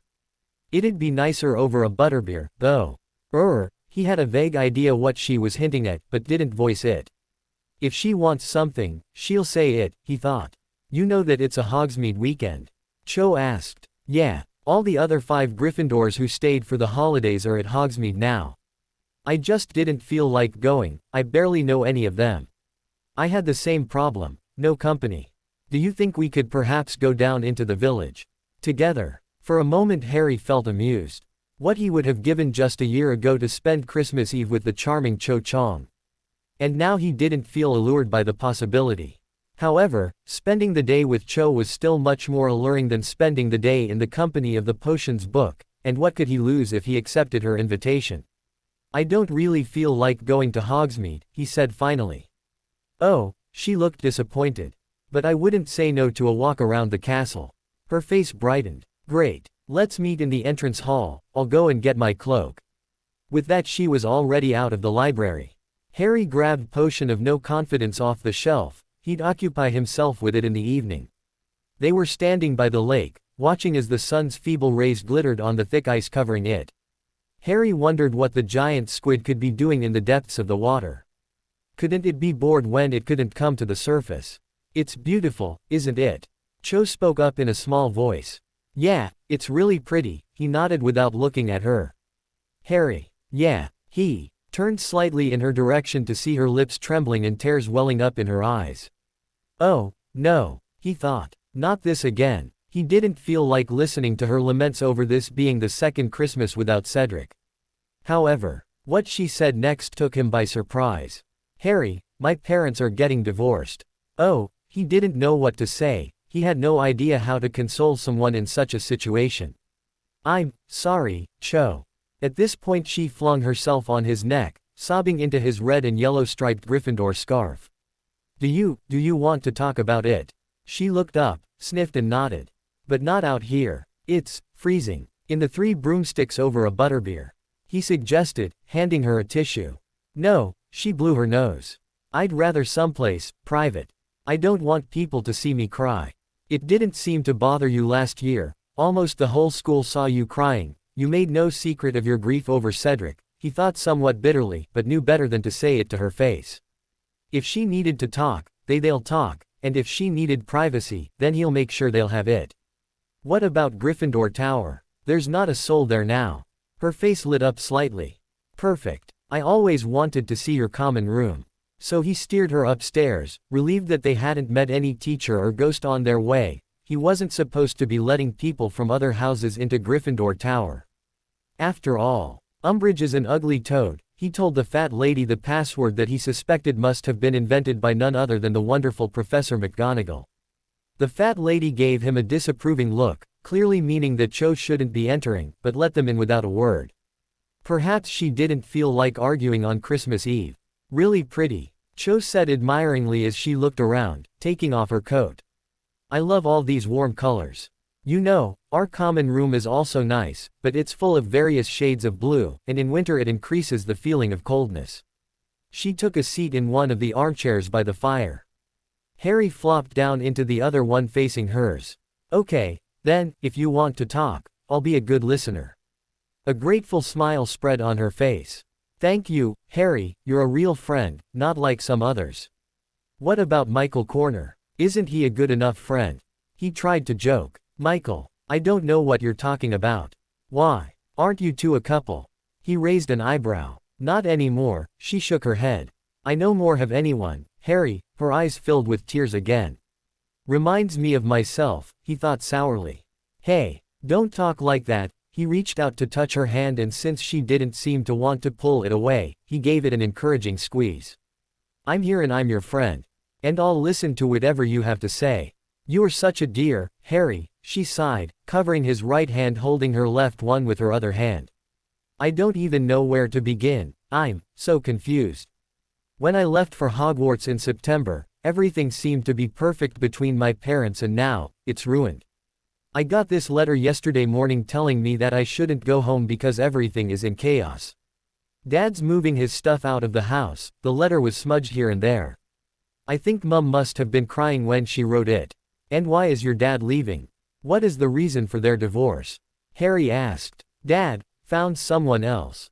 Now Cho burst into tears again, her whole body shaking. Found some young chick, and is leaving Mum for here. The bastard, Harry breathed. She looked up, a small smile on her lips. Exactly. A bastard. I wish I could help you somehow, Cho. You could, she whispered. How? Just hold me tight. With that, Cho rose from her seat and took a place next to Harry. He instinctively put his arms around her and rocked her gently. For a fleeting moment he thought he felt a bit more for her than sorry, as she rested her head on his shoulder. He thought that he was even enjoying the predicament, certainly not her pain. He would never enjoy anyone's pain, save for perhaps Bellatrix Lestrange, a shame he hadn't been able to torture her properly with the Cruciatus curse, but whether he liked to admit it or not, he did enjoy holding this beautiful, fragile creature in his arms. He had been convinced that he no longer had any feeling for her. But then what was he feeling now? Surely just his hormones. Yeah, that had to be it. His stupid hormones making a complete fool of him again. But he wasn't letting them make him appear like an idiot again. No way. He had made his decision. Slowly he'd disentangle himself from her embrace, express her his heartfelt commiseration, and guide her politely out of Gryffindor Tower. However, fate, or Cho, had other plans in mind. As soon as Harry loosened his embrace a bit to draw back, her arms sneaked around his neck and her lips got mysteriously plastered to his. So, what abo? Oot, disentangling himself from Cho's embrace and guiding her out of the tower. Harry no more knew. All he knew was that his body was on fire, inflamed by her searing kiss that was nothing like the kiss they had shared the previous Christmas. That one had been quick and chaste, this one was long and passionate, making his mind clamor for more. Tentatively he slipped his hands to the small of her back, then guided them gently up along her spine, sending a tremor throughout her body. So far she wasn't resisting to his touch, so he decided to try a little lower and placed his left hand on her thigh, moving it tantalizingly slowly upward until she moaned into his mouth. Perhaps this was what brought Harry back to his senses. He broke the contact and pulled back, gasping for breath. Cho's face fell. Why have you stopped? She whispered. Because I'm not sure about this, Cho. Look, I like you, but I'm not in love with you, and I don't think it'd be proper to do it with you if I am not in love with you. He cast his eyes down and started chewing his lower lip. It wouldn't be fair towards you. Also, I don't want to take advantage of your predicament. You're suffering now, Cho, you're vulnerable. I don't want to hurt you even more. Harry. He looked up from his shoes to see her smiling. I knew you were a real gentleman who wouldn't take advantage of my predicament, and I appreciate it a lot, but for the time being I don't need you to be a gentleman. I don't want you to continue behaving chastely towards me. I want you inflamed with desire, burn for me, Harry. And he did. What could he lose, after all? He had been lonely, now he had company. He had been longing for a relationship, now he might get it. Perhaps he'd even relearn to love Cho.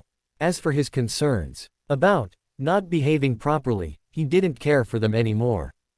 Probably Ron and Hermione were doing the very same thing in the Burrow. God forbid if Mrs. Weasley caught them. Besides, he was either going to be murdered any time soon or would have to kill, which he wasn't looking forward to. Either, his life was a total catastrophe, so why deny himself the chance to have some fun for a change? Not here. He drew back just long enough to catch his breath. The others might be coming back soon. Where, then? My dorm, he panted, helping her off her seat, catching her lips in a kiss again. They never knew how they had made their way up to his dormitory, or how long it had taken them, given that they had stopped every 3 seconds to cuddle and kiss, but by the time they reached Harry's bed, they had practically stripped each other of all clothing. As he pressed her against the bedpost, wearing only his snitch-covered boxers, she cast an amused glance at his lower parts, her eyes topping on a dark red spot on his right thigh. What's that? She pointed at it. That. Harry shrugged. He had already forgotten about the spark burning him. That's only a reminder that I have to live. Huh. She furrowed her finely shaped black eyebrows. Nothing, he replied, closing her into his arms again. He had to live, for life wasn't totally pointless. There was, for example, Voldemort he had to vanquish. There was the world he had to save, there were girls he had to love, and he didn't mind at all that Cho would be his first. Happy Christmas, Harry. When Harry woke up, the sun was already about to dive behind the horizon, turning the sky into a painter's palette. He blinked and groped around for Cho, but only felt the cold pillow where her warm body should have been lying. Cho, he murmured, slipping on his glasses. Apparently she had left without a trace. The only sign that proved Harry hadn't dreamed it all was a reddish stain on the sheet. Disgruntled, Harry muttered Scourgify, pointing his wand at the sheet, and was just about to bend down for his boxers when something caught his eye. A hair. One single hair on the pillow. However, the hair wasn't black but reddish. For a second Harry thought that perhaps it could belong to Ron, who occasionally sat down on Harry's bed to pull on his socks when he had already made his own bed and didn't want to mess it up again. Ron, as a prefect, was supposed to keep his bed in perfect order to set example to the others. Harry reached out for the hair and patted with it to the window to have a look at it in the last rays of the sun. He was appalled to realize that this hair wasn't exactly red, but reddish blonde, and it was way too long to belong to Ron. But then, whose hair could it be? Surely not Cho's. Hastily Harry threw on his clothes and ran out of Gryffindor Tower. He had to find Cho at all costs. He knew where the Ravenclaw common room was, but he had never been in there. As he approached it, he prayed to meet a Ravenclaw who'd open its door for him. He was in luck. As he rounded the corner, he almost ran headlong into Luna Lovegood, who wore her usually dreamy expression and a necklace with matching earrings made of fizzing Whizbees. Luna, am I glad to see you? Harry panted. Glad. She gave him a quizzical look, her huge silvery eyes doubtful.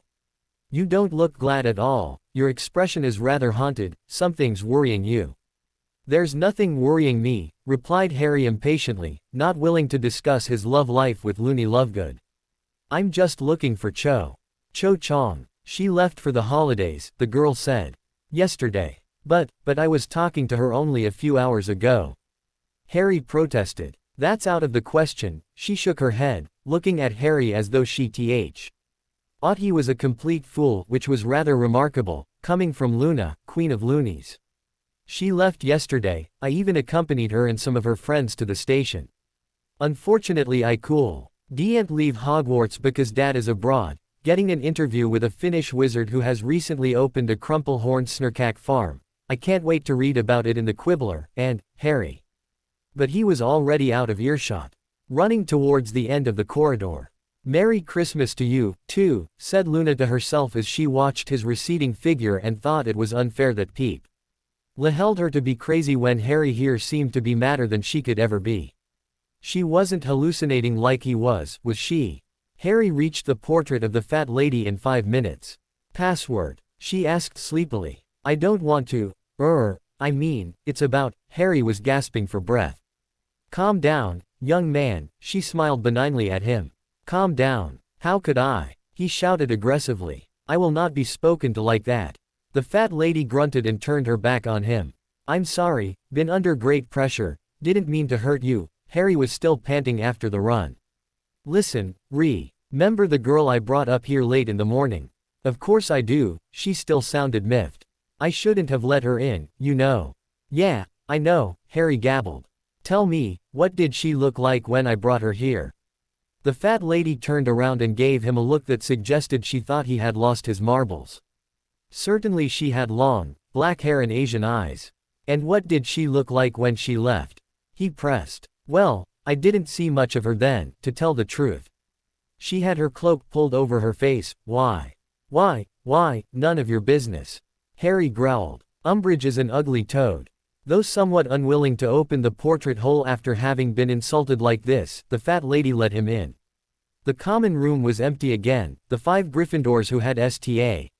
Yet at the castle were very likely down in the Great Hall, having dinner.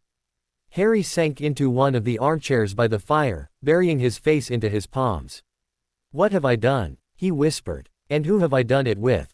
Harry was inconsolable. Not even the wonderful presents he got from his friends managed to alleviate his concerns. Who had been this mystery girl and why had she disguised herself as Cho? Harry wondered how many doses of polyjuice she had had to drink to keep up her deception for several hours. She also must have been a very good actress to make him believe she was Cho. Could she be one of the Hogwarts students who had a secret crush on him? It was possible, after all, and when he went down to have breakfast on Christmas Day, his eyes immediately started scanning the students, trying to catch a glimpse of a girl with red gold hair. No such luck. He was disappointed and even more confused. He had only gone down to the Great Hall to find the culprit, not to eat, since his innards were twitching madly, giving him the feeling that if he swallowed something, he'd be reacquainted with it a minute later. Hey, Harry, you all right? Luna joined him as he left the Great Hall. Yeah, suppose so, he said. But knew that he didn't sound very convincing. Something's really troubling you, she perceived, following him up the stairs. Come on, you can tell it to me, I'm no gossip. It's nothing, okay. Harry burst out. It's no. Suddenly he clapped his hands over his scar and dropped to his knees, doubling up in pain. Harry, she gasped as he began retching, only bringing up some liquid. He hadn't eaten anything for a day, there wasn't much left in him to throw up. As soon as he stopped retching, one of the paintings looked miffed about Harry dirtying the landing. Luna crouched down to him, pressing her hand on his forehead. And you dared say you were all right? She shook her head in disbelief. You're burning up, Harry, you've got to see Madame Pomfrey at once. No, he wheezed. I'm not ill. It was Voldemort. What? Her huge eyes widened to look even bigger. Voldemort, he was broadcasting again. He glanced at her and saw from her expr that she didn't understand a thing from what he was talking about. Voldemort, whenever he's angry or very happy about something, I feel it too, he explained, as white as a sheet. And what do you think he felt now? Anger or happiness? I don't know, he replied vaguely. But, this rather reminded me of what I felt last year in Umbridge's office, just in a much greater amount. Voldemort had been happy then. I think he's happy about something again. Wonder what? She pursed her lips. If he's happy it means something terrible must have happened. Yeah, I fear so, Harry agreed. Scourgify. With a flick of his wand he vanished the vomit, relieved that no one but Luna had seen it. The painting on the wall gave him a, that's more like it, stare. Harry spent the next days in his dormitory, occupying himself with the potions assignment, but found that it couldn't really take his mind off the recent events. Sometimes he felt an urge to go to Dumbledore and tell him everything. But his pride got the better of him. He was still too mad at the headmaster to want to share this with him. On the other hand, he thought this was something too private to tell Albus, or anyone. No one had anything to do with his love life, and he thought he'd die of shame if he had to relive it to the headmaster. He wasn't even sure whether he'd want to tell Ron and Hermione, certainly if it had been really Cho. Then he'd call Ron aside the first evening he got back from the Burrow, would wink at him and say, guess what happened on Christmas Eve? But this way, no. He felt bewildered, used, dirtied, almost abused. He had wanted to sleep with Cho, not some impostor. He could barely believe that this was the second time someone had managed to deceive him by using polyjuice. He should H. Avenue suspected that it wasn't Cho when she didn't even mention Cedric or when she said she had no idea what Harry meant by hinting at Michael Corner. He was positive that the real Cho's parents weren't about to get divorced. And that the real Cho was still going out with Michael. My stupid good heart again, he thought bitterly. Had he not been so willing to help Cho, he wouldn't have been had. Damn his good heart. At the beginning of January, the castle filled with students returning from the holidays, and Harry was glad to have people around him all the time, having to speak to them endlessly. And to them made him more or less forget about the fake Cho. He soon noticed that he had been right when suspecting that Miss Chong was still with the corner boy, once he caught a glimpse of them madly snogging under a staircase. Strangely, it didn't make him feel jealous, rather made him wonder what Ginny was feeling now. Had she been in love with Michael? Harry didn't know. Harry took every opportunity to listen to people's Christmas stories. As long as he listened to them, he wasn't thinking of his own catastrophic one.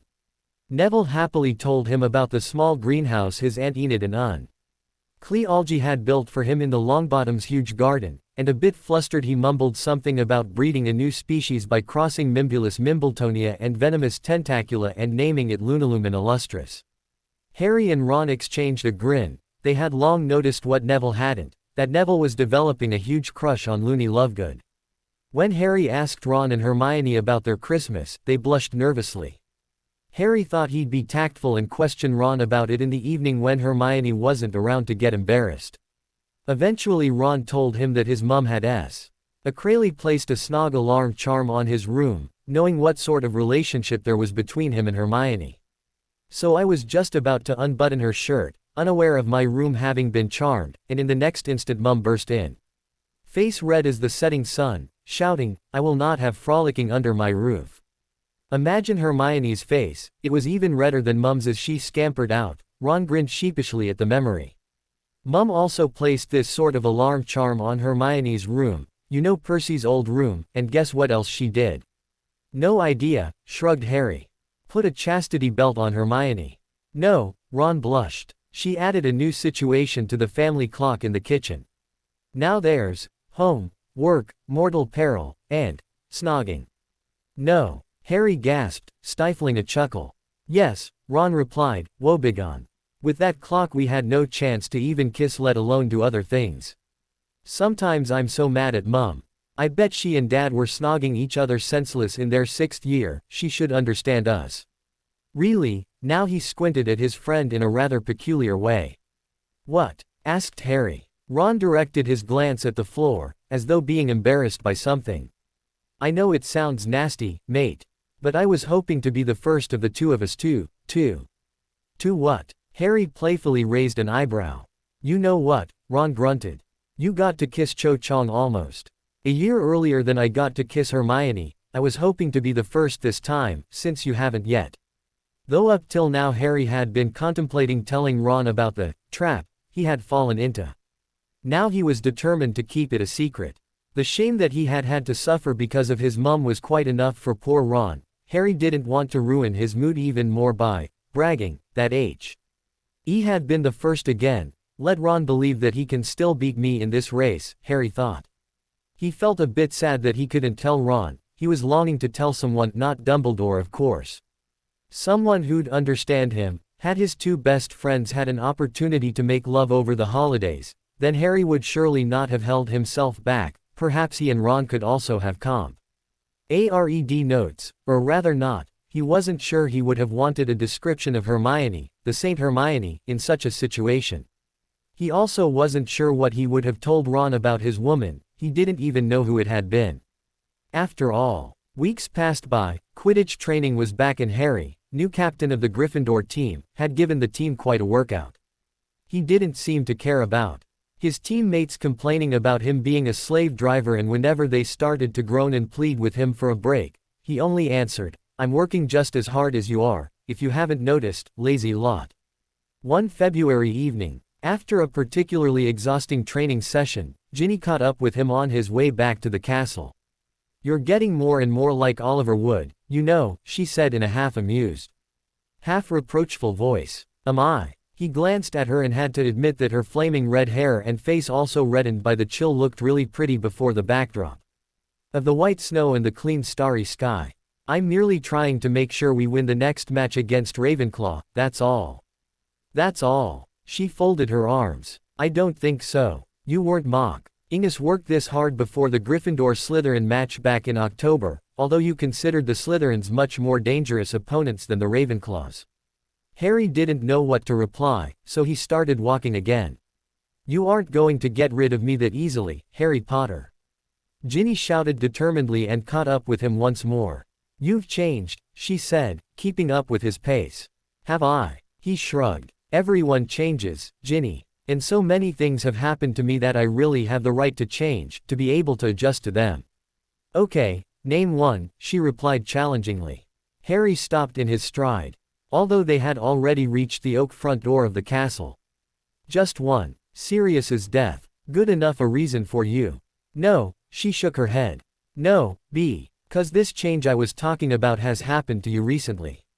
Sirius died in June and I remember what you were like in the autumn. Sad, a bit introverted, but open. When Hermione asked you how you felt, you didn't hesitate to admit that you felt like shit. How do you know? He furrowed his eyebrows. I was there in the common room, she answered as he opened the door and let themselves in. Oh, the relative warmth of the entrance hall. I heard it, Harry, and also saw it on your face, you made no secret of it. But now, you've changed. You no more seem sad, you are more outgoing than ever, yet, I feel this is not the true you. Harry. Not the true me. He echoed her words and started climbing the stairs. What do you mean by that? I mean that you're not open anymore, Harry. You pretend to be open. You listen to everyone and talk to everyone, but is that a problem that I'm trying to socialize? He grunted irritably. No, under normal circumstances it wouldn't be a problem, but it just doesn't seem real. As if you were using this overdone social life to forget about something and don't tell me it's Sirius's death, because I won't believe you. Fine, don't believe me. He shrugged and continued his way upstairs. Suddenly the staircase moved and they had to grab the railing so as not to fall. Great, now we won't get back to Gryffindor Tower, Harry murmured. Or at least not the usual way. Ginny added and they started down the corridor. After a while the scenery got highly familiar to them, they were approaching the tapestry opposite the statue of Barnabas the Barmy. Where the door to the come-and-go room was to be found if one looked and wished for it properly. Well, just what we need now, the girl said. What do you mean? We need to go to Gryffindor Tower and what I really need is my bed. No, Harry. What you really need is a talk, she shook her head. Come on, it won't hurt. Seeing the encouraging smile on Ginny's face, he sighed. All right. P greater than as they entered the room of requirement, Harry was surprised to see his own bed standing alone in the middle of the room, along with a chair and a fireplace emitting wonderful warmth. Well, you said you needed your bed. She grinned and took a seat on the chair. Go on, lie down. A bit of a funny way of talking, Harry remarked. Reminds me of a Muggle psychiatric hospital. Why, have you been there already? She raised an eyebrow, her brown eyes glinting impishly. Well, yeah, he laughed, but as she gave him a half-frightened, half-disbelieving stare, he added, last summer I had to accompany my Aunt Petunia and Dudley to a psychiatrist. You know, they didn't want to leave me alone at home in case I exploded the house. It was Dudley who needed a psychiatrist. He has been having SA problems ever since the Dementor attack. He's been having nightmares, about his worst memories, I presume. Now he squinted at Ginny, smirking. But to tell you the truth, I have no idea what Doodle A's worst memory could have been, probably a birthday when he got 36 presents instead of 37. Ginny chuckled, then her expression turned to serious. See, Harry, you're doing it again. What? Being funny and great to talk to. Just to avoid talking or thinking about other things. How perceptive, he said. Yeah, I was hoping to make you forget why you brought me here. But thank heaven my memory is still working perfectly. Yeah, so, if your memory is so perfect, tell me, what were you saying when the staircase moved? I was saying that you were trying to forget about something. I'm sure that's why you've been giving us such a workout and training so hard yourself, to forget about something. To forget about something you're hiding from everyone else, Harry. And what kind of therapy does the great psychiatrist suggest? He taunted her, gazing at the bed's dark red canopy in a bored sort of way. The best therapy is to talk it out of yourself. Open up, Harry, open your heart, relieve yourself of it. Whatever it is, I give you my word as your Medowitch, that everything you say within these four walls will remain a secret." For a moment Harry diverted his stare from the canopy and regarded her with a penetrating stare. What he saw on Ginny's face was sincerity, calmness and a gentle determination, a determination to help him. He turned away from her, his mind reeling. Should he tell her everything? Wouldn't she despise him for what he had done? And would it help him if he told her? Well, he had wanted to tell someone for a while, he had felt it had been Flynn. Gee him if he couldn't get it off his chest, yet, why Ginny?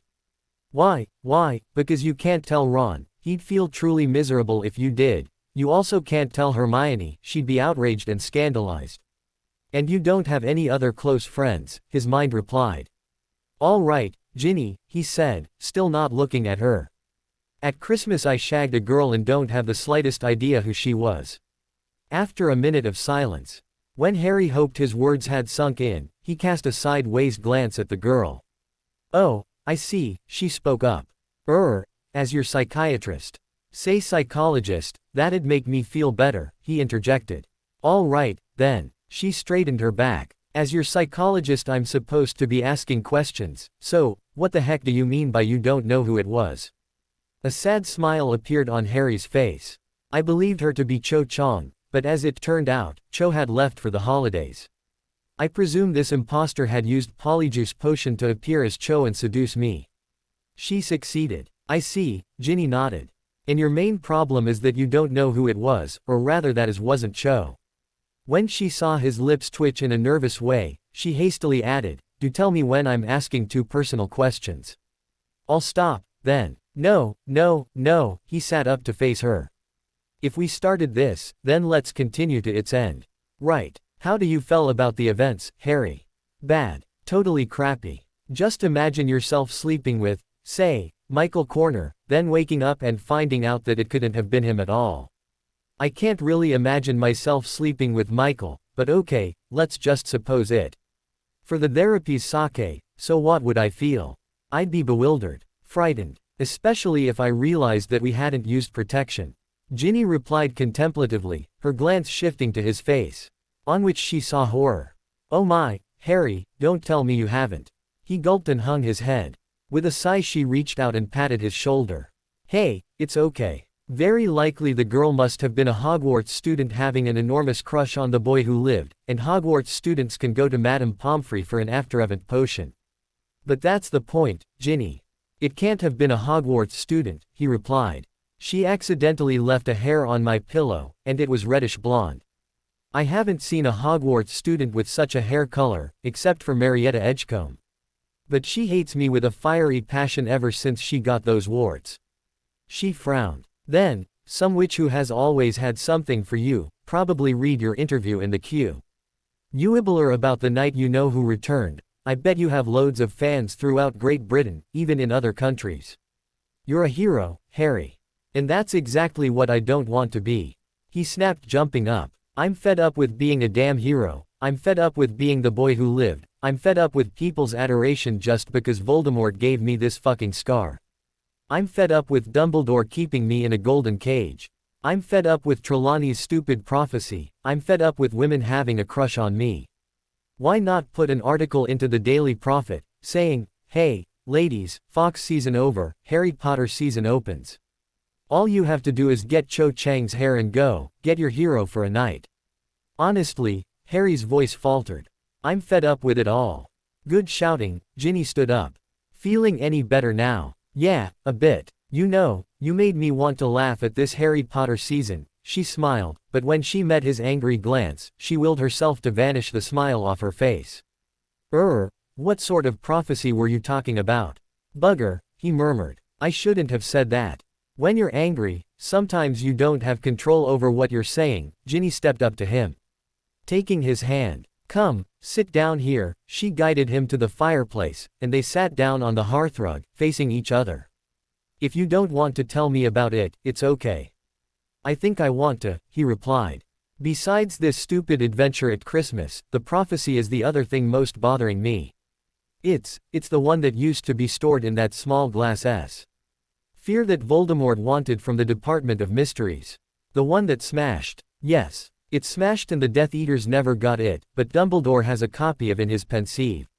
It's a prediction made by Trelawney. Honestly, Harry, she said with an amused smirk, why are you concerned about a prediction made by that old fraud? Because this one seems to be real, he pursed his lips. And what does it say? She asked. When he didn't reply for a minute, she gave his hand a reassuring squeeze. He reached out tentatively and covered her hand with his other one. It says that I'll either kill Voldemort or will be killed by him. He looked up to meet her eyes that were full with compassion. Now I understand it, Harry, she whispered. It's not a happy prophecy, it can't be easy to convey together with the knowledge, or supposed knowledge of something like that. No, it's really not easy. And what makes it even more difficult is that I can't talk to people about it. Not even Ron and Hermione. Ron would think it's a joke. Coming from Trelawney, and Hermione would be frightened to death. I don't even know why I told you at all. Perhaps because I'm not as quick-tempered as Ron, nor as serious as Hermione. Perhaps, he shrugged with a small smile. I think it helped a bit, to talk to you, Ginny. I knew it would, she beamed. Suddenly he felt engulfed in something warm. And felt the long-forgotten feeling of his stomach doing a backflip. Clearly not knowing how to react to his peculiar stare, she covered his right hand with her free, left one, now both their hands sandwiched between the others. You're blushing, he whispered. Am not. Or two. Am not, Ginny said with as much dignity as the Queen. I have sworn never to blush in your presence again, Harry Potter. You shouldn't have. The blushing Ginny is sort of cute. I thought you didn't like the blushing Ginny, she replied, trying to pull her hand out of his, but he held it firmly. I didn't like the old Ginny blush. But I don't mind the new one blushing. So, you like the new Ginny better. She cocked her head, looking amused. I think I do. Great. The new Ginny must go now. Seeing his desperate expression, she quickly added, next therapy same time, same place next week. All right, he nodded, smiling and let her disappear out of the come-and-go room. Due to Ginny's therapy, RRY slowly changed back into his normal self, neither too introverted, nor too extroverted, but somewhere in the middle. He couldn't really put a finger on it, but Ginny's closeness calmed him.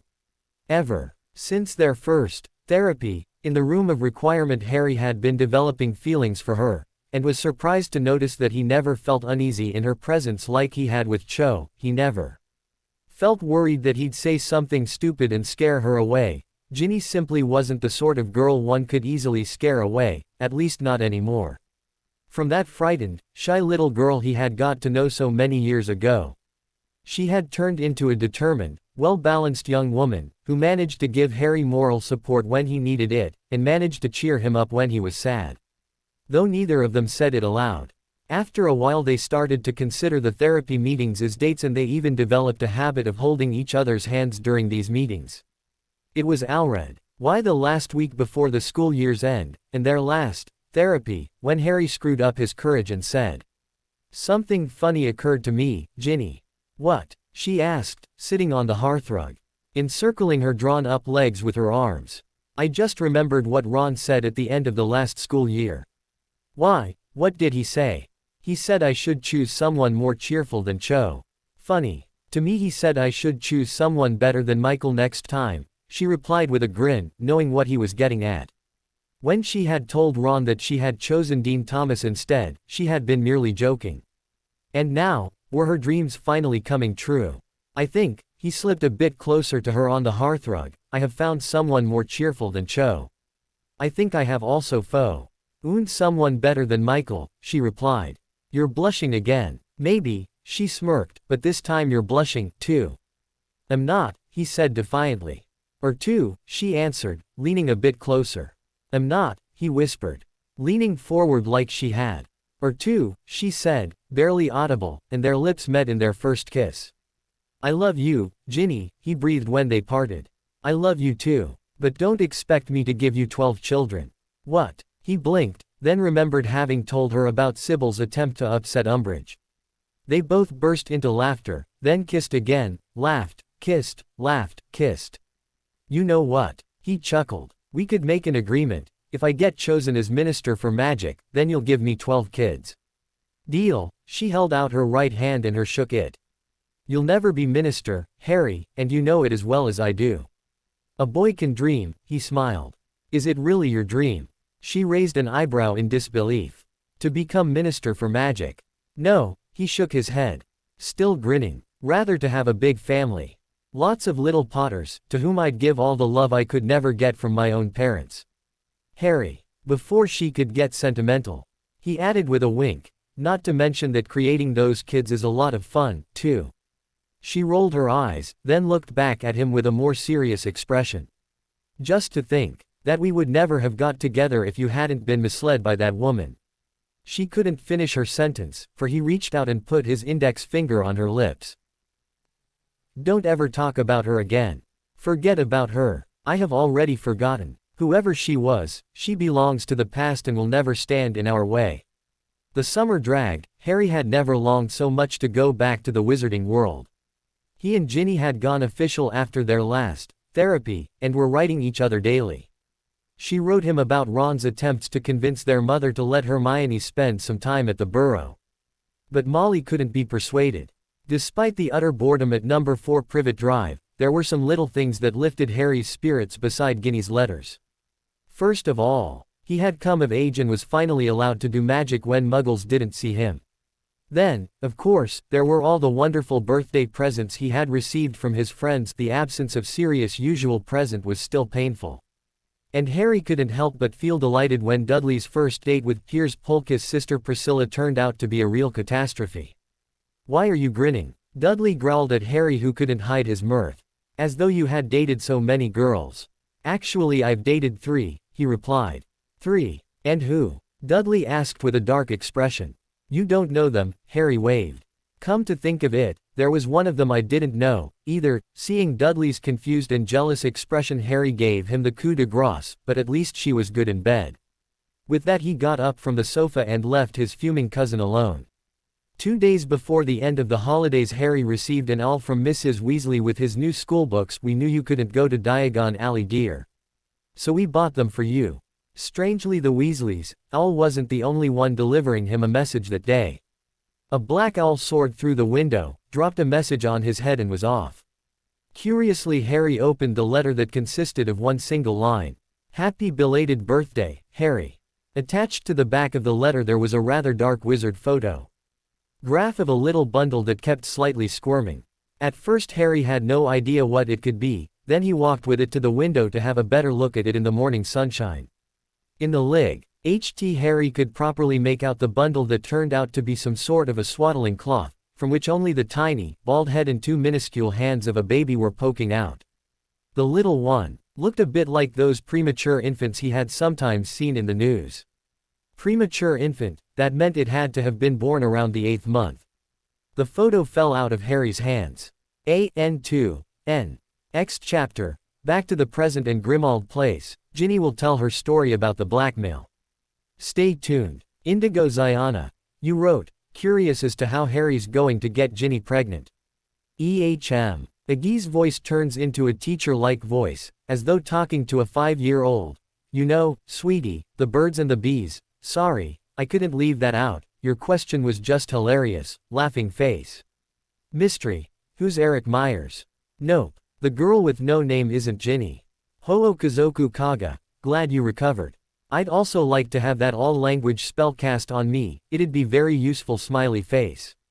Woods Secker. Et lover. Why can't you image Harry calling his daughter Daffy? I think it's sort of cute. Me loves Duffy Duck. Mer Halcyon. Glad you couldn't resist to review. Laughing face. I'm happy you find Harry more sympathetic than before. As I told back in the first and in the prologue, he's going to be more human in this FIC, so perhaps that's what you like about him. Dunno why chapter 4 had a better flow, definitely not because of my betas. For my betas only correct my grammar done by Michael and little plot mistakes done by Mum, but they never make me change the flow of the story. Bamboo Anime. Who's Sarah McLachlan?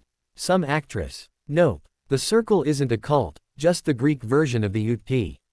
Ruffled Owl. Nope, no new scandals at Hogwarts. Some mayhem might occur at Hogwarts, but no scandal. Glad why? Oh, you liked the song at the beginning of chapter 4, I love Lion King. Hope you like this lil poem at the beginning of this chapter too. Hypnotic babe. Hopefully now you understand the girl with no name thingy. Fedra isn't evil. Just a bit selfish. Tig Han. Truth be told, I've never been to Fiction Press yet. Do you post your stories there under the name Tig Han? As for the unknown lady, perhaps winking face, no, I'm not observant. It wasn't me who realized what volume de mort meant, I read it on some HP site. I don't even speak French, and it's in French. Page. You like Fedra. I'm glad about it, laughing face. X-To Naga. Nope. Voldy wasn't really defeated back at the end of Harry's 7th year, though many people believed that he was. Harry, of course, knows well enough that he hasn't defeated Voldy, just made him flee. More on that later. You wrote, the girl with no name. Well, I hope Harry at least knew her name. Nope, as you see, he didn't. Seekokid. No, Harry won't announce his return to the rest of the wizarding world. Shadowchild 1. Yeah, I think Harry has a knack for getting girls pregnant in my fics, but hey, it just shows his virility, and I love a virile Harry. Laughing face, laughing face, laughing face, my friend and testee. Ader Kati is nodding enthusiastically, she loves the virile Harry even more than I do. Kati, get those kinky thoughts out of your mind, bad girl. Asterisk. Generation. No, I think killing Harry's child wasn't as evil as making her insane. This way Harry can accept that she's no longer with him, but had she gone insane, it'd be even harder for him. Remember, when Harry got to know about Neville's parents, he thought that he was still luckier than Neville, even though his parents had died. The Ginny talks about Draco part will come in next chapter. Katrina Littlebird, glad you like Fedra. I like her, too. Even if HG's child was a girl, they wouldn't name her Daphne. It'd be way too painful for Harry, IMHO. Mage. Nope, the girl with no name isn't Fedra. If you're clever, now you can find out who it is. Sparkle Tangerine. You wrote, it sounds like Harry shagging lots of girls. Lol. Actually my friend Kati said she was happy Harry got to shag more girls in this FIC than in my trilogy. She's a little imp, my friend. She loves seeing Harry getting some fun winking face. Don't worry, besides Fedra and Mystery Girl no one else has children from Harry, only Ginny, later. Actually Fedra truly loves Harry, she isn't just possessive. And yeah, she's surely jealous, for she knows her hubby loves Ginny. No, Ginny isn't going to join the circle. Blah Baron. The Daffy Duffy Duck thing was deliberate smiley face. Don't worry. The girl with no name isn't an American exchange student. If you're clever, you can guess now who she is, not Ginny, because my fics never include time travel. I simply dislike time travel. Zenon Lee. There will be soap elements in the FIC, also a lot of drama, but hopefully the FIC on the whole won't be a soap. The name Phaedra comes from the Greek mythology, and also from Racine's drama called Phaedra.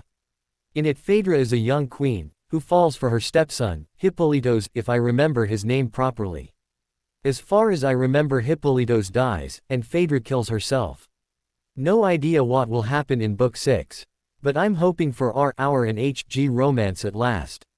C-Chan 1. Yup, I like Star Trek too, especially the Voyager series. Yes, I also thought that Harry telling about Hi's daughter's death was even sadder than Sirius' death, for I didn't find Sirius' death sad at all. Of course I was sad afterwards, but the death in itself wasn't touching at all.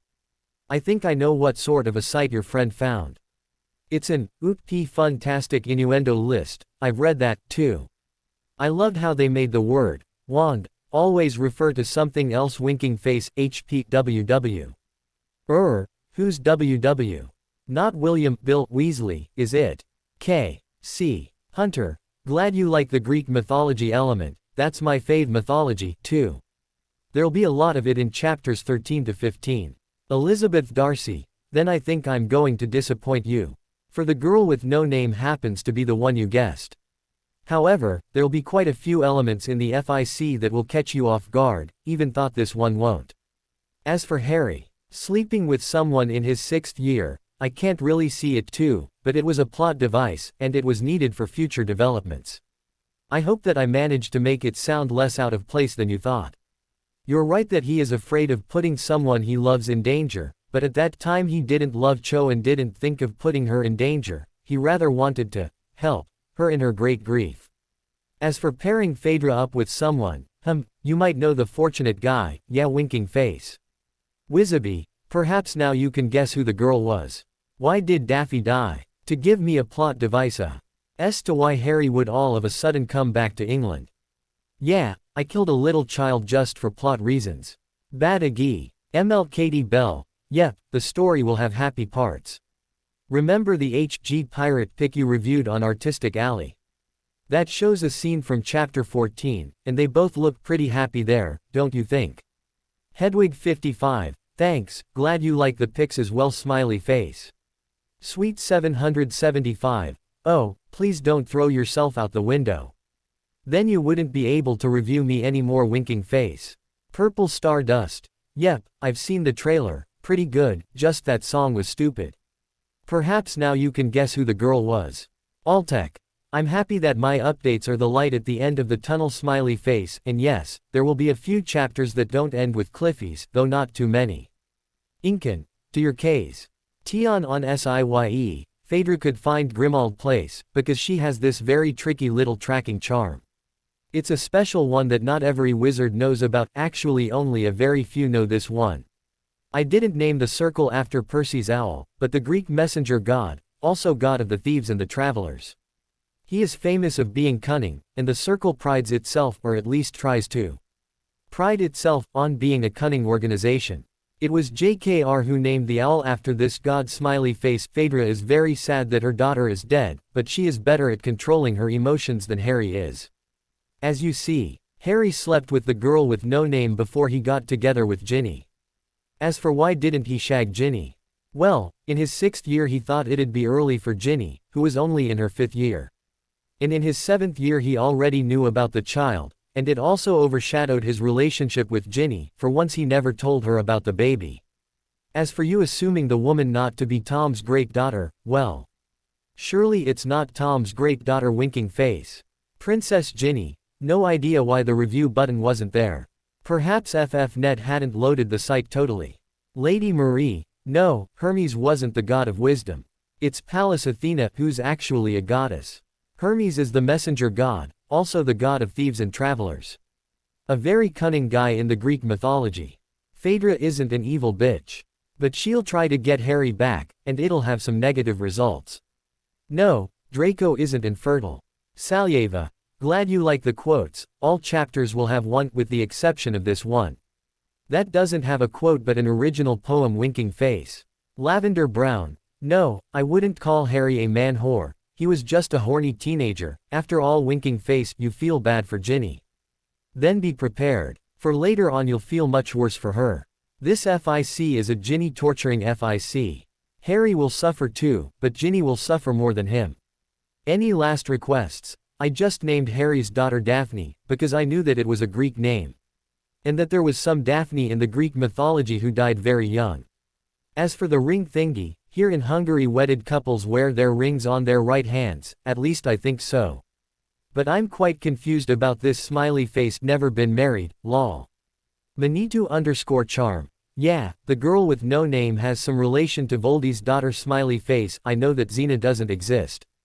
And I also know that most episodes of Hercules have not much to do with the Greek mythology, but from a certain point of view the series still has some relation to Greek mythology, e.g.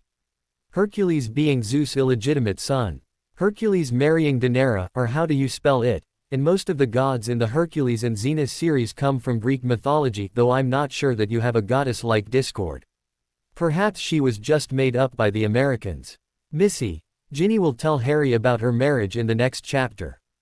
Trixie Firecracker. Lol, this is the 3rd site you review this FIC on, winking face. Well, now you know that Harry hadn't cheated on Ginny when he'd slept with the girl with no name. Phaedra won't want to let H&G have a relationship, but she won't really have a say in this. As for her ending up with a villain, who knows? Closing parenthesis. Swanee. How long till we get back to Ginny and her baby? Long. It'll only come in chapter 23, lots of things need to happen till then. As for Voldy, you'll see him in chapter 11, as far as I remember. And after then he'll quite often appear in the FIC. Also thanks to High Voltage, Ember Black, Lady Siri, Punky Poet, Kit Cloudkicker, Apple Pie, Sarah Haminda. Hermione Weasley, Red Hot 911, Sarah, Nay 13, The Girl Named Kitty, Golden Star 555. August 2003, 12 Grimmauld Place. So, you have a child from that impostor, Ginny said. Yes, I do. Harry nodded, gazing out onto the street below. That was what you were hiding from me in your last Hogwarts year. Yes, that was it, he replied distractedly. Why didn't you tell me? She whispered. Now he turned away from the street and looked at her. Would you have remained my girlfriend if I had told you? Of course I would have. She spluttered, looking hurt. I'm not sure of it, Ginny. He shook his head. At least I wasn't sure back then. I was full of doubt, I was desperate. I was a father at 17, Ginny, and I just didn't know how to handle it, and to tell you the truth, I still don't know how to handle it.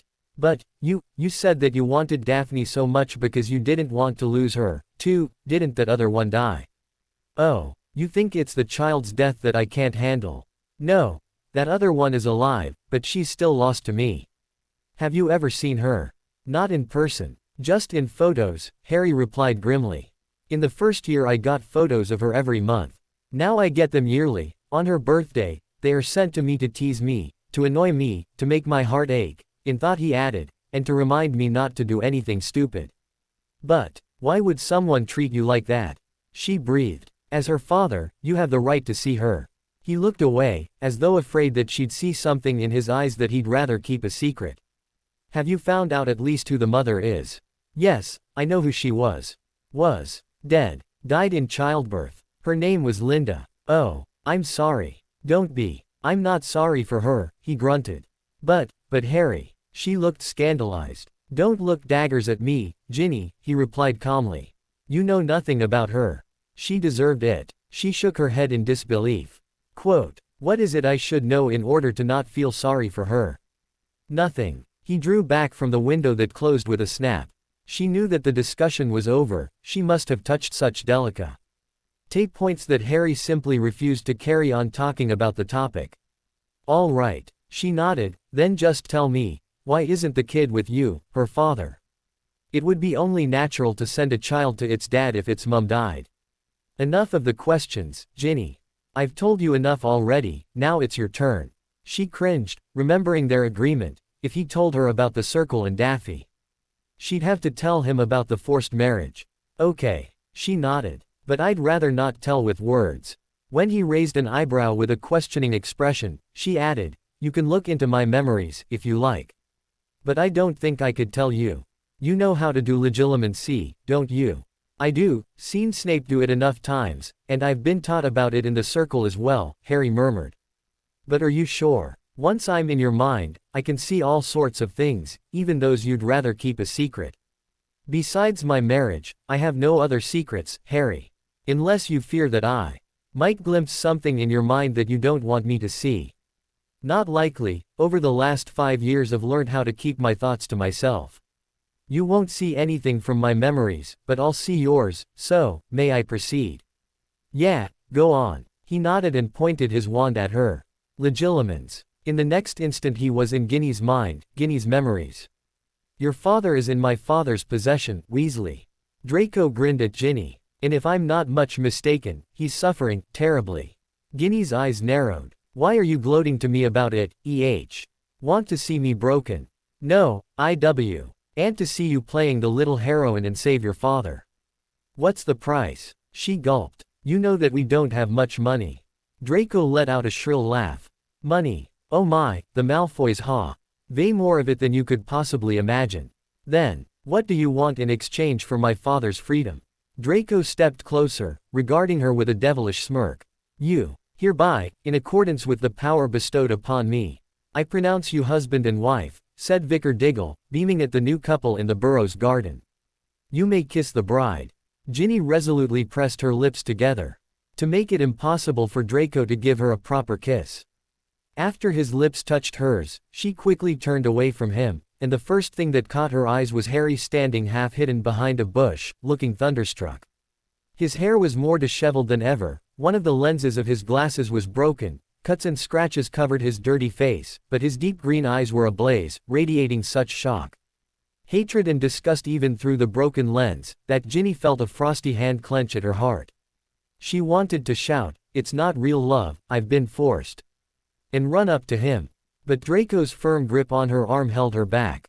She cast a quick glance around on her mother and siblings, to see whether they had also noticed Harry, but it seemed that they hadn't. She looked back at the spot where she had seen Harry, but he had vanished. She wondered whether he had really been there or had it been just an illusion, had her overwrought mind been playing with her, tricking her. The wedding party was still in full swing at the Burrow. That meant Molly unwillingly serving Draco and Lucius meals and the Weasley brothers exchanging, "I'll kill them I swear," glances when most Diggory's head appeared in the kitchen fire. Amos. Mrs. Weasley almost dropped the ladle in fright. "Molly, where's Arthur?" asked the head. I don't know," Mrs. Weasley lied, blocking the Malfoys from Diggory's view.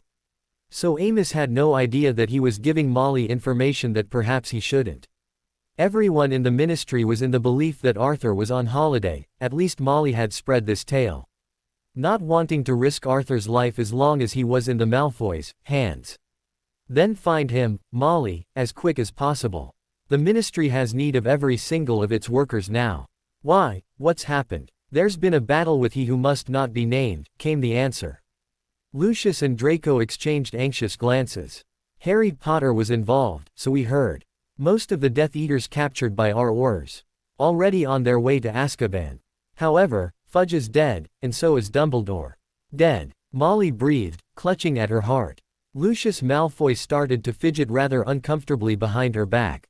He had, after all, talked himself out of Azkaban by fooling Fudge. If the minister was dead, he might be sent back to prison now, not to mention that if the Dark Lord was still alive, he'd punish him for not being there to help him against Potter.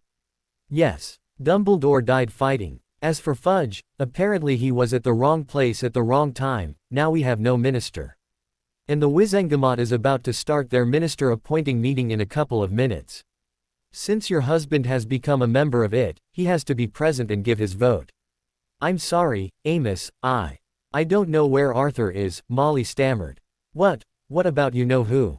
And Harry? Both disappeared. We know nothing of them." "I hope Harry's all right," Mrs. Weasley whispered. "Well, Molly, should you see Arthur, tell him to apparate to the ministry immediately." "I'll tell him," she nodded nervously and Diggory's head disappeared from the fire. When Mrs. Weasley turned around, Lucius was already on his feet. "Well, thank you for the enjoyable dinner, Molly," he said coldly. "I'd better go now. Draco, Ginny, I wish you all the happiness in the world," he added in a derisive tone and apparated away. "I wonder whether the Wizengamot managed to choose a new minister without your father," Draco said mockingly as he guided Ginny into the bridal suite of the most elegant hotel in Diagon Alley. "When are you going to set my father free?"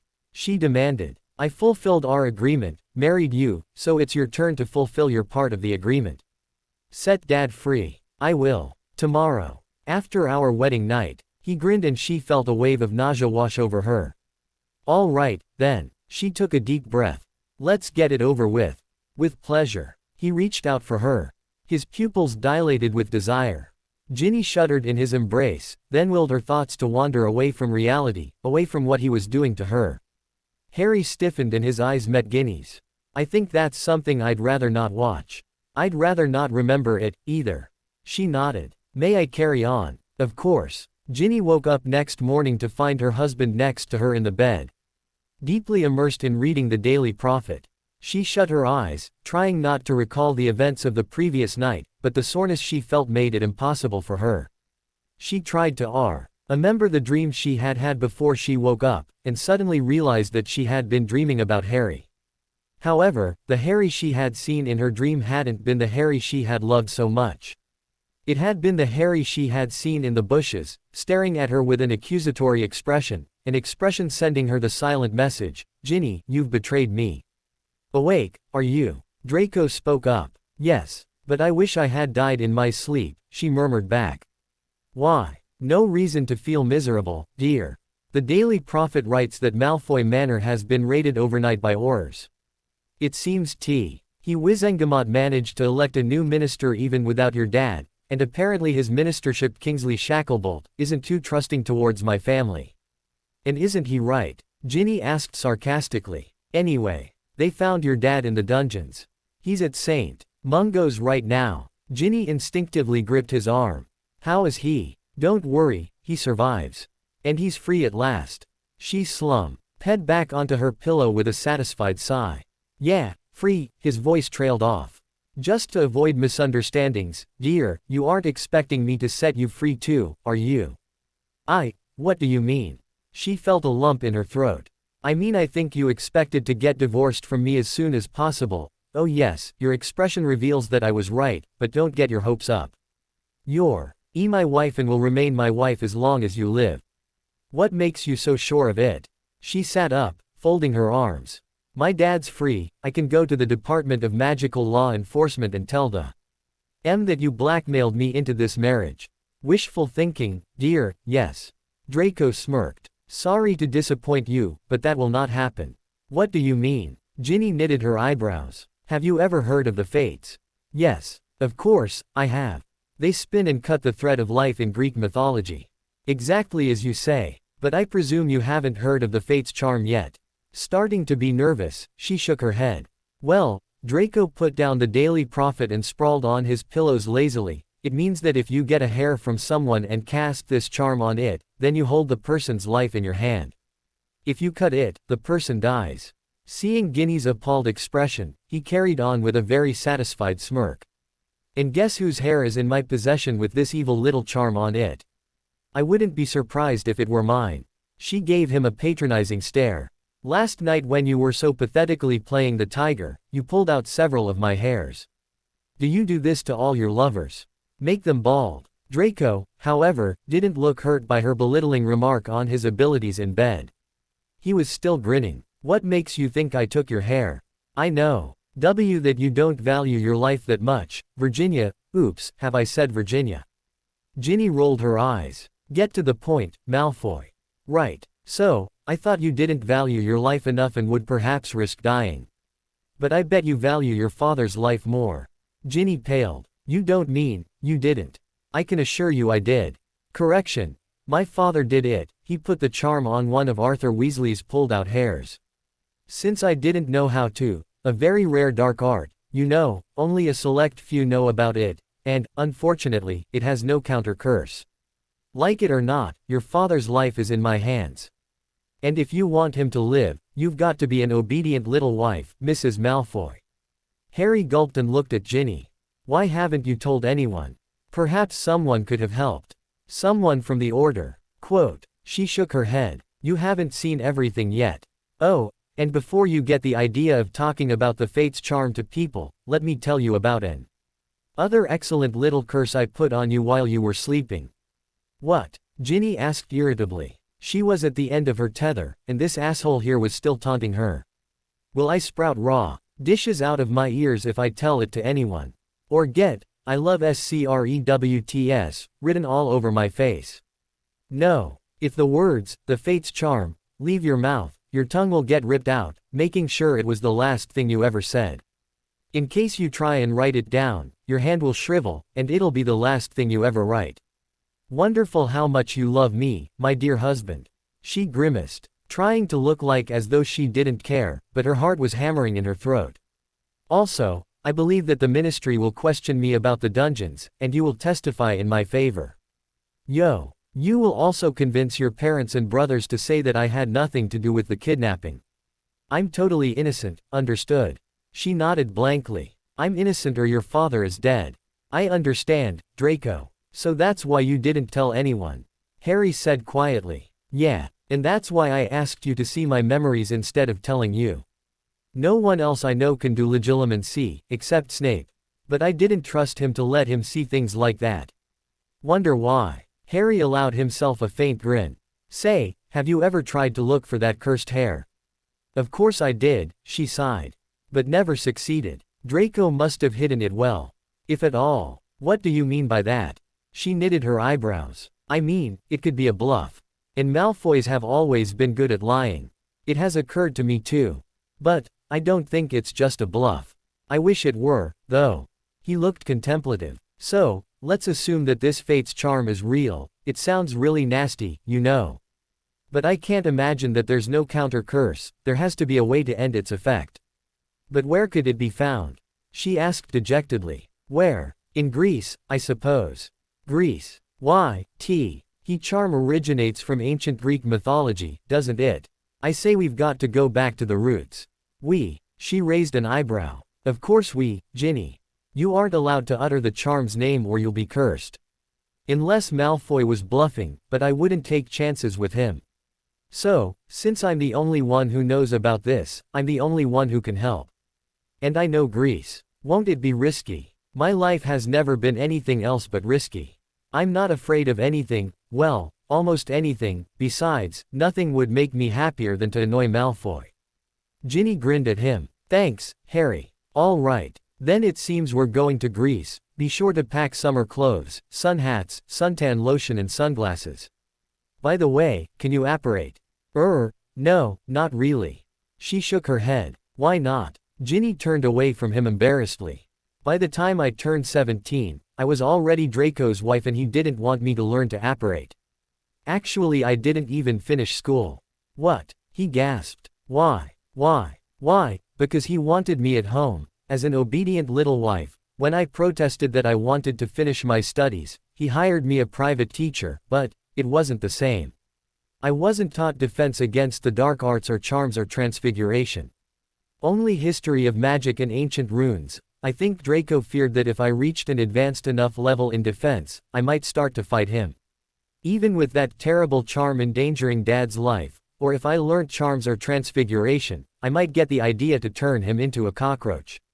Would serve him right, he remarked. And I wasn't allowed to study potions, in case I tried to poison him. Draco's become pretty paranoid, you know, always orders a house elf to taste his meals and drinks before he does. Paranoid Malfoy, Harry seemed contemplative. I wish I could use that against him, to pay him back for all the sorrows he's given you. A sad little smile spread on her face and she took his hands. Thank you for your understanding. Harry. Not at all, Ginny. I'm just returning the favor. In my 6th year you were the only one who understood me. Now it seems I'm destined to be the only one to understand you. We've been both through a lot, and no one understood us, we need each other. No, Harry, now it's just me needing you. Why would you need me? Because you're the only one who understood me, and for the time being what I need most is to be understood. Then you can count on me, she said gently. But if you want me to fully understand you, then you'll have to open up fully, stop hiding things. He looked down at their intertwined hands. That might also happen one day, Ginny. I'm just not ready yet. I'll be patient, she replied quietly, getting up from her armchair and sitting down next to him. Now they were sitting pressed up to each other, each feeling the warmth of the other's body, feeling the other's heartbeat. Suddenly Harry stood up as though seeing something, and sure enough. In the next instant the door flung open to admit 3 red-headed men, followed by a pink-haired figure. 2 less colorful figures brought up the rear. You weren't expecting us to let you have Harry all to yourself, little sister. Fred said cheerfully. Hasn't Mum held you back? Ginny asked. Tried. But we convinced her to calm down, replied Ron. Yeah, she's lying down a bit, added George. In a full-body bind, grinned Fred. Honestly, doing something like that to your mother, Hermione tutted. Welcome back, Harry. Yeah, welcome back, mate. Ron nodded. Watch her, Harry, added Tonks. Lucky that Remy and I were just visiting Hermione when the boys came and said you were back. We wouldn't have missed the opportunity to see you, Lupin added, beaming. Harry didn't remember when he had seen this man so happy before, perhaps never. Then he spotted something glinting on the werewolf's ring finger, and also on Tonks. Are you two married? Remus and Tonks nodded. 2 weeks already. Quote. Congratulations. Harry gave the Lupins each a big hug. Hey, we don't get one. The Weasley twins shouted. Course you do. Harry hugged them too, finally getting to his 2 best friends. Ron was grinning at him in a, nice to see you again but where the hell have you been? Sort of way, and Hermione had tears in her eyes. Harry pulled them to himself, E3 of them meeting in a tight embrace. When they parted, Hermione was openly sobbing, and Ron was grinning even more stupidly. Good to see you again, mate. Good to see you, too. Hermione, don't cry. Don't cry. She sounded hysterical. You left 5 years ago without a single word, Harry. We didn't know whether you were dead or alive. And then you just turn up out of the blue and expect me not to cry. Oh, Herm. Harry pulled her into a new hug and she sobbed into his shoulder. Hey, okay, enough of this. Ron gently peeled his girlfriend's arms off their friend. Jealous, Ron. Harry smirked. No. Ron waved embarrassedly. But of course he is, Hermione replied, sniffing. Jealousy is something he hasn't managed to grow out of yet. Not when you're still exchanging novel L-length letters with Vicky and hugging Harry like that. Ron snapped. Harry rolled his eyes, but he seemed to be enjoying the fight between his two best friends. Just like in the old times. Really? He turned to the Lupins. What's your name now that you're married, Tonks? It's still Tonks, got used to it too much to part with it, the woman shrugged. At this moment a loud squeak came from the corridor. A squeak that Harry found rather familiar. Buckbeak. Have you brought him, too? Yeah, Remus nodded. You know, ever since my old friend died, I've been taking care of him. We simply couldn't find it in our hearts to leave him at home. Also, we thought you'd be happy to see him. Of course, I'm letting him in, replied Harry and was just about to open the door for the hippogriff when George's voice rent the air. Attention, please. All of them turned in the twins' direction to see a huge box in their hands. It was so big that all their 4 hands were needed to carry it. Harry had no idea how they had brought it here without him noticing. The package had a huge red ribbon tied around it. What's this? Asked Harry. It's a welcome back and also happy belated birthday present from us, Fred said with a wide grin. I hope you don't mind getting only 1 present instead of 2. I'm not Dudley, Harry replied as the twins placed the huge box on the table. Harry, no, Hermione whispered, but Ron hushed her. His eyes glinting in a mischievous way. Ginny, knowing the twins, cast an anxious glance at Harry, but he didn't seem to notice and also seemed to have forgotten not to trust Red and Forge. Harry bent down, examining a box. It's ticking, he perceived. Let me guess, a bomb. The twins glanced at each other sourly, then back at Harry. You're no fun, mate. We wanted to surprise you. Well, you've managed to. I've never got a bomb for my birthday. Thanks. And with that, he proceeded to open the package. Harry, don't, Hermione breathed. In the next instant the box exploded. Covering all of them, the furniture, the walls and the window with some lurid pink goo.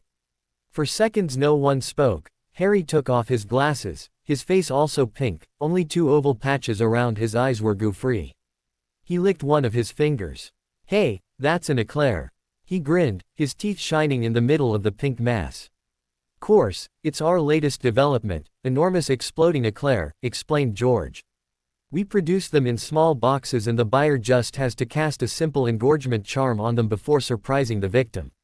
A fine birthday present for those with a bit of a sense of humor.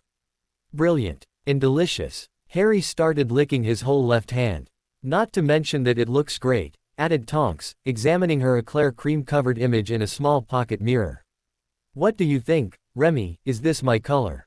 I think it's definitely becoming. Better than violet and bubblegum pink, this is just between those 2 shades. I love you in all colors, Tonks. Remus smiled gently at his wife and bent down to kiss her, and in all flavors, too. You hear that? Now I'm Remus Lupin's all-flavor Tonks, she remarked with a lopsided grin. Harry didn't remember when he had laughed so heartily for the last time. It must have been when Daphne had still been alive. He shook his head, a huge amount of eclair dripping from his locks chasing the sad thoughts away. At least for today. You know, you deserve to have an eclair explode into your face, Ron said, licking pink goo from the sleeve of this robe's. Well, having an eclair explode in my face is much better than having Mimbulus Mimbletonia doing the same. Harry shrugged. Anyway, you deserved it. You disappeared, just like that, without a single word, Harry. Ron said in a slightly reproachful tone. I know and I'm sorry. I do hope you're sorry. Hermione said, trying to look serious, but covered in eclair cream from head to toe she didn't manage. And I hope you are going to explain yourself. Heaving a sigh, Harry wiped his face, pink dollops dripping onto the floor. Harry. Hermione pointed at his forehead. Your scar's gone. Not gone, just concealed, Harry responded, squinting at Ginny. who knew how hard it had been for him to tell her about these things, and suspected that he wasn't in the mood to relive it again for the others. Suddenly, she looked around to see the others looking petrified, all of them standing in the position they had been when what had happened. "Don't worry, I just froze them in time," Harry said. "You did what?" Ginny breathed. "I made time stop for them. See." He pointed at Remus and Tonks, who were cuddling in the background, pursing up their lips, ready for a kiss. "Aren't they lovely? But they look like some statues. As though they were petrified. That's how they're supposed to look when you freeze them in time." "Why did you do that?" "Because they were asking too much. Also, we don't have time to answer them, we've got to go." "Yes, but how did you do it?" She gulped, frightened. "Your skills really scare me, Harry, you seem to have become extremely powerful." "I'm not," he waved indignantly. "All the weird things you've seen from me, shutting up Mrs. Black, seeing through the back of my head in the armchair, stopping time for people, or things I've learned in the circle. Actually, my special vision isn't even a learnt skill, just a complex charm cast on my glasses that can now function as a rear-view mirror as well. I'm not special, Ginny. Never have been. How can you say such a thing? You've always been special. Just because of my damn scar and my mother's sacrifice. Perhaps the only special thing about me is that I'm allegedly destined to do away with Voldemort or get killed by him, but I don't think it'll ever happen." "What? You killing him or he killing you?" "Me killing him." She furrowed her brow, sizing him up in a bewildered way. "I'm getting hopelessly confused, Harry. You don't mean he has a greater chance to kill you than you to kill him?" "That's exactly what I mean," he replied, giving her a "don't ask" stare. So she didn't ask. For a minute neither of them spoke. The only noise was the eclair goo flowing down their robes, hitting the floor in quiet splashes. "What we were talking about when they arrived," he spoke up in the awkward silence, "I'm going to help you, Ginny. Or, at least I'll try. I can't apparate to Greece, you know," she reminded him. "I know." With a swish of his wand, he woke up the Lupins. As though nothing had happened. As though they hadn't been frozen in time at all, their lips met in a smacking kiss, and they only stopped snogging when Harry loudly cleared his throat. "Wah." Remus reluctantly abandoned his wife's inviting lips and looked around. "What happened here?" "Don't worry, they'll be all right," Harry replied, jerking his head in the direction of the Weasley boys and Hermione statue. "I'd like to ask a favor from you, Remus." "Fire away, Harry." Tonks grinned, clearly enjoying her sugar-coated appearance. "I'd like to borrow Buckbeak." Of course. But may I ask why?" Lupin inquired. I'd rather not reveal it just now, but trust me, nothing devious." "All right, you can borrow him, but bring him back in one piece." Tonks rolled her eyes. "Remy loves that hippogriff as though it were his son. I can't help being such good father material," her husband said. "What are you hinting at, She nudged him playfully. "Nothing." He smiled innocently. "Well then, thank you, Remus," Harry said and flicked his wand once more. The Lupins froze again. "We have a transport, milady. Are you ready for the journey?" "I haven't brought anything with me," Ginny protested. "No summer clothes, no suntan lotion. We'll buy them all at Athens. I know a lovely little shopping street that opens at the foot of the Acropolis." With that he was already ushering her out of the room full of pink, petrified people. "But how are they going to wake up?" "Don't worry, I used the temporary version of the time-freezing charm. They'll wake up in about half an hour." "Hi, Beaky." The hippogre, IFF standing in the corridor gave them a questioning stare. "Oh, yeah." Harry bowed slightly. Now Buckbeak seemed to have recognized him and also bent his head a bit. "Would you mind taking us to Greece, old boy?" "So Harry, I'm awaiting your expel," Hermione said, waking up from her statue state. "Harry, where is he?" Ron looked around. "And where's Ginny?" "Hey, bet she's eloped with him." Fred clasped his hands together. "The little tyke." "Oh, come on, Fred, what makes you think they eloped?" Frowned Hermione, pointing her wand at herself, Scourgify. "Well, they disappeared together, haven't they?" Smirked George. "Yes, and I believe they've taken Buckbeak with them," Remus added. "But when?" Hermione knitted her eyebrows. "Just a second ago they were here, and now they're gone. When did they leave?" Everyone exchanged, "Who knows?" glances as the door burst open. You know, Harry, it's really, a black-haired woman appeared but stopped in the doorframe. Who the hell are you?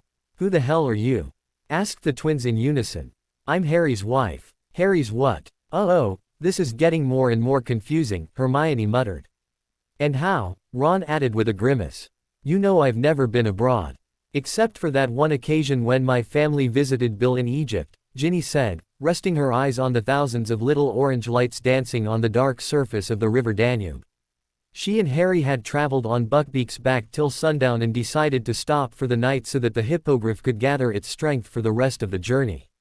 Now Buckbeak was crouching under Harry and Ginny's table on the fisherman's bastion. Harry had shrunken him to a minuscule size so that they could carry him into the town without waking the muggles' suspicion. The hippogriff certainly had been disillusioned. Then a bit of traveling was really overdue, Harry replied, taking a sip of the famous Tokay wine. Yes, she smiled. And Budapest is really lovely, for example that bridge over there, it looks like as thought it had been constructed of little whitish pearls. You mean the chain bridge? Yes, it's lovely. How do you know Budapest so well, Harry? She asked curiously. I don't know it well, just been here once, trying to round up a member of the Ukrainian wizarding mafia. The bloke wanted to smuggle Ukrainian ironbellies into the country. And did you catch him? No. Fedra did. Oh, Fedra, she said, looking slightly dispirited. By the way, what will become of her now? She'll follow us, I presume, he shrugged. Follow us. Ginny blinked. Of course, told you she wasn't the type to give upon me easily. But how can she follow you? The tracking charm that still connects me to her, Harry replied.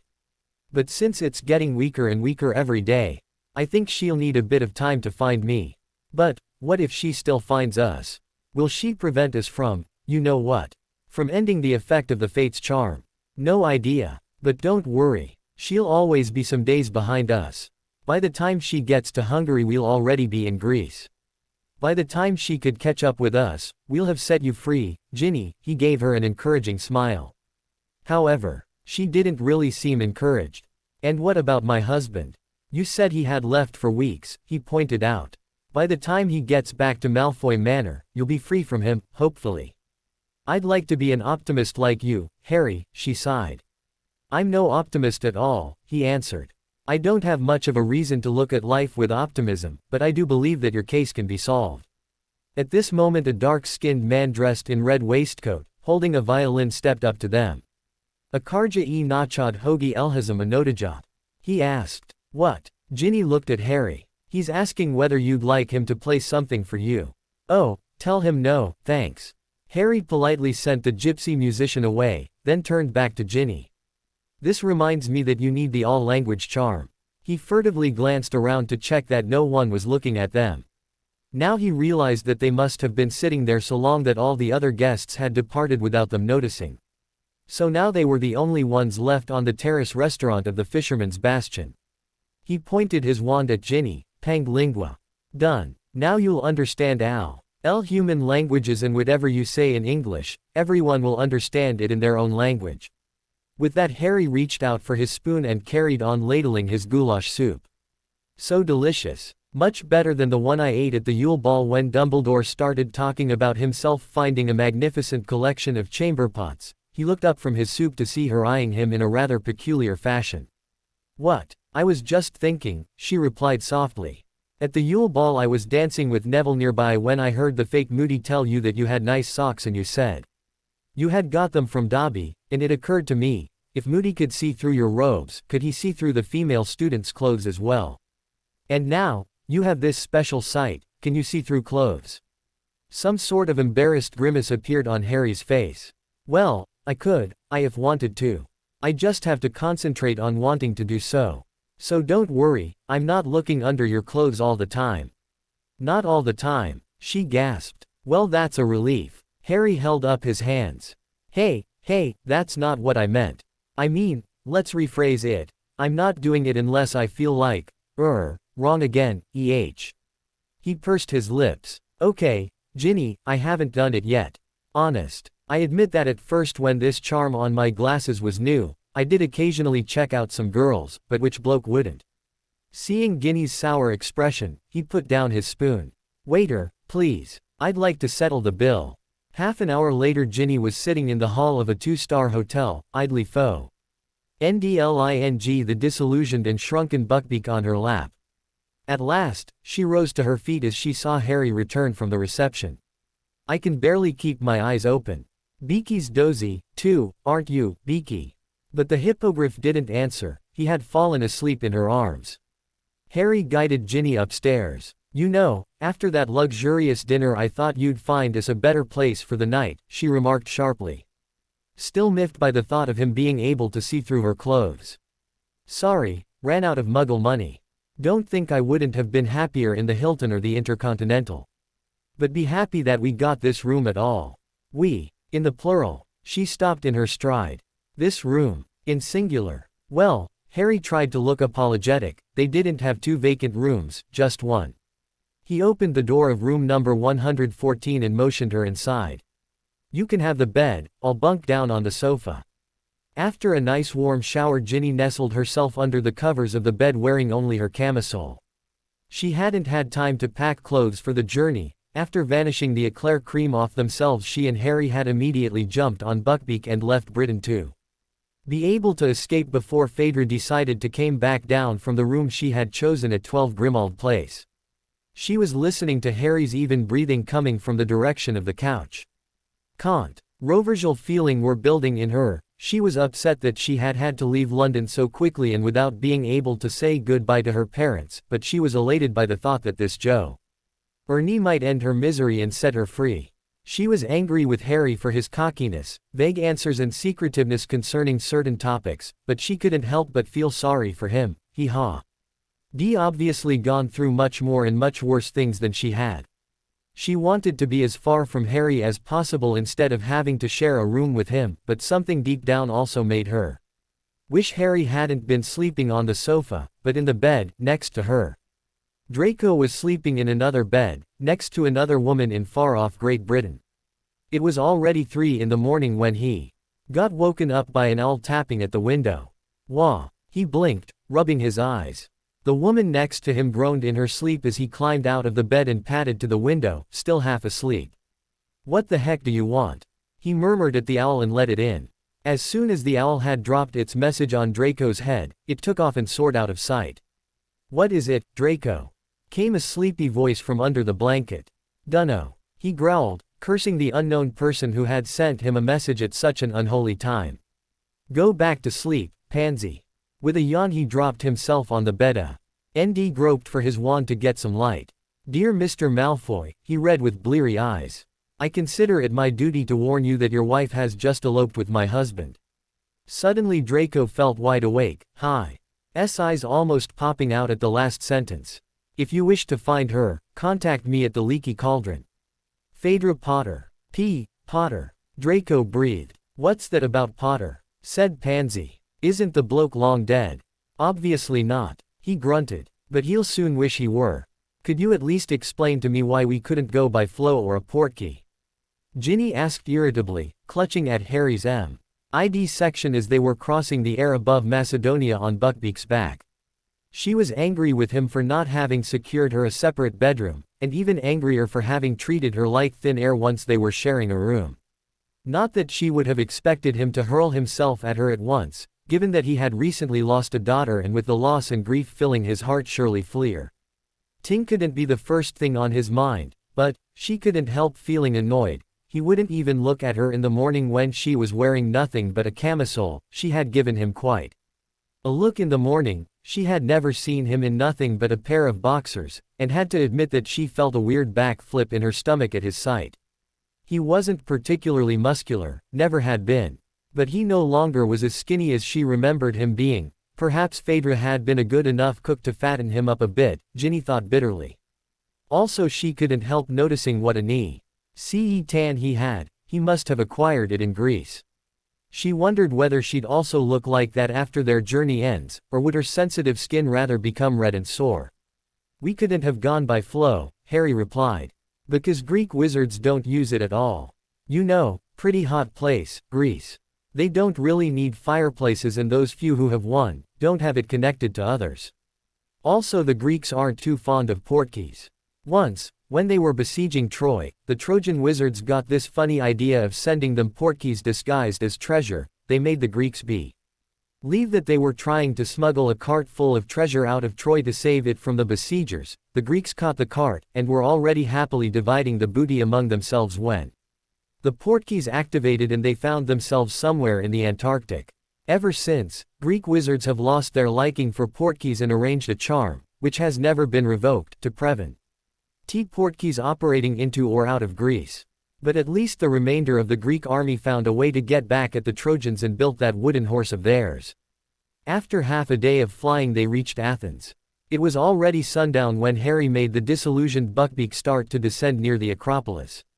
At this time there were few stragglers around. Most of the Muggle tourist groups had already left. Only some couples were sitting on the stone steps that lead up to the Parthenon. Best place for dates around, Harry whispered to Ginny, pointing at the couples cuddling beneath them, gazing at the glorious sunset. With a thud their hippogriff touched down on the ground, behind the temple. Harry lifted the disillusionment charm from Ginny and himself, but not from Buckbeak. Beautiful, the young witch said admiringly, looking up at the huge ancient building. The Greeks were really great architects, weren't they? Yeah, you have to give it to them, they were. Were all their buildings so white? No. He shook his head, approaching some bushes behind the temple. Actually their temples were brightly colored, this one here, too. You know, covered with all sorts of paintings. But the colors have faded over the centuries. Well, here we are. Where? She blinked, looking at the bushes in front of them. Instead of answering, Harry squinted around to make sure that no one was watching and entered the shrubbery, followed by the bewildered Ginny. Camouflaged by the bushes there was a single piece of stone that looked like a statue of a pretty woman. Muggles can't see it, otherwise they would long ago have put her into their museum. Harry told Ginny over his shoulder and tapped the statue with his wand twice. Suddenly the stone statue sprang aside to reveal a cobblestone street that hadn't been there before. As though the street had opened from thin air, it seemed to be surreal to Ginny, much more surreal than Diagon Alley, yet it was there. Hello, Dite, Harry smiled at the pretty statue. Hi, Dean, the statue beamed at him in a coquettish sort of way. Have a nice stay. Thanks, Dite, he replied and ushered Ginny and Buckbeak into the street ahead. As soon as her feet touched the first cobblestone, Ginny looked back to see no statue or bushes anywhere, but a huge board with Greek letters that strangely she could interpret. Welcome to Fallif Alley, built in 578 BC. By Nicias, the greatest Greek wizard cook ever. Best gyros restaurants at the end of the street, moussakas, calamars and mabifteki everywhere else. Buy your wands at Agesitos, your brooms at Kaleidermos. All sorts of potions and poisons at Esculapius, open 24 hours, everything else in the supermarket. Harry looked back at Ginny reading the board with her mouth agape. It's weird at first to be able to read and understand all languages, I know the feeling. It's amazing, Harry. She breathed. I understood that statue, too, Dite, or who? It's short for Aphrodite, he replied. Nice lady. Very friendly. A bit too friendly, isn't she? Ginny grimaced. By the way, why did she call you Dean? Told you that sometimes I needed to use pseudonyms, he shrugged. And jerked Ginny out of the way of a wizard on a moped. What the? Ginny gaped at the receding figure of the wizard.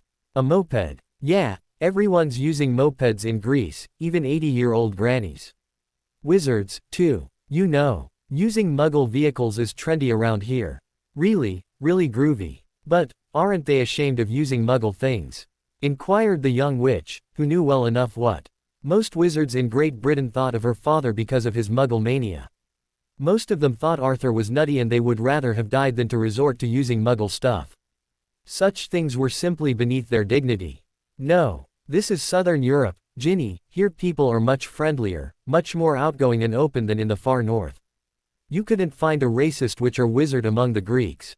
Well, that's because you couldn't even find a pureblood witch or wizard here, they're so mixed. Did you know for instance that the first Greeks were mostly fair-haired and blue-eyed? Now look around and show me a Greek with such looks. Bet you won't find one. They've mixed with other nations, mostly with Arabs so much that their average looks are black hair and dark eyes now. The same stands for the magical folks. I wish it could be like this in England. no racism, she sighed, but her sigh got suppressed by the rumble of her stomach. I presume a nice dinner is in order, Harry remarked. Come, let's got to Nikias, the best around here. The Euros specialist? Asked Ginny, remembering what the legend on the board said. The descendant of the Euros specialist, Harry corrected her. Nikias I lived 2,600 years ago, but ever since he won the first Greek cookery contest, all his descendants have been naming their firstborn sons after him. The current owner of the restaurant is Nikias the 71st. Harry led Ginny through Fallif Alley that she found really friendly with the little cafeterias and taverns on both sides of it, typical Greek music filtering out of them. Ginny jumped as she heard a mighty crash coming out of a tavern they passed by. Oh, just someone dancing sirtaki, Harry told her, and seeing her confused expression, he explained, EY tend to smash their glasses when dancing the sirtaki. Course the wizard restaurant owners are happier with the sirtaki dancers than the muggles, they can say reparo. At the end of the street Harry paused before a building, cast the shrinking charm on Buckbeak, who was still disillusioned, and entered Nikias Euros tavern with Ginny. The place was very cozy, smelled strongly of garlic and everything in it was blindingly white. Except for the tablecloths that were white-blue checked. From a friendly little fountain in one corner, water came splashing into a small white pool. Since it was past dinner time, the restaurant was empty. Lucky it's open till midnight, said Harry. Hello, Nick. Hi, Colin, replied Nikias, who was a portly little man with a wide grin. Nice to see you again. And who's this charming lady, He bowed slightly in Ginny's direction, then leant over to Harry to half whisper to him, much prettier than the last one you brought here. Nikias handed them the menu and left with a jovial smile.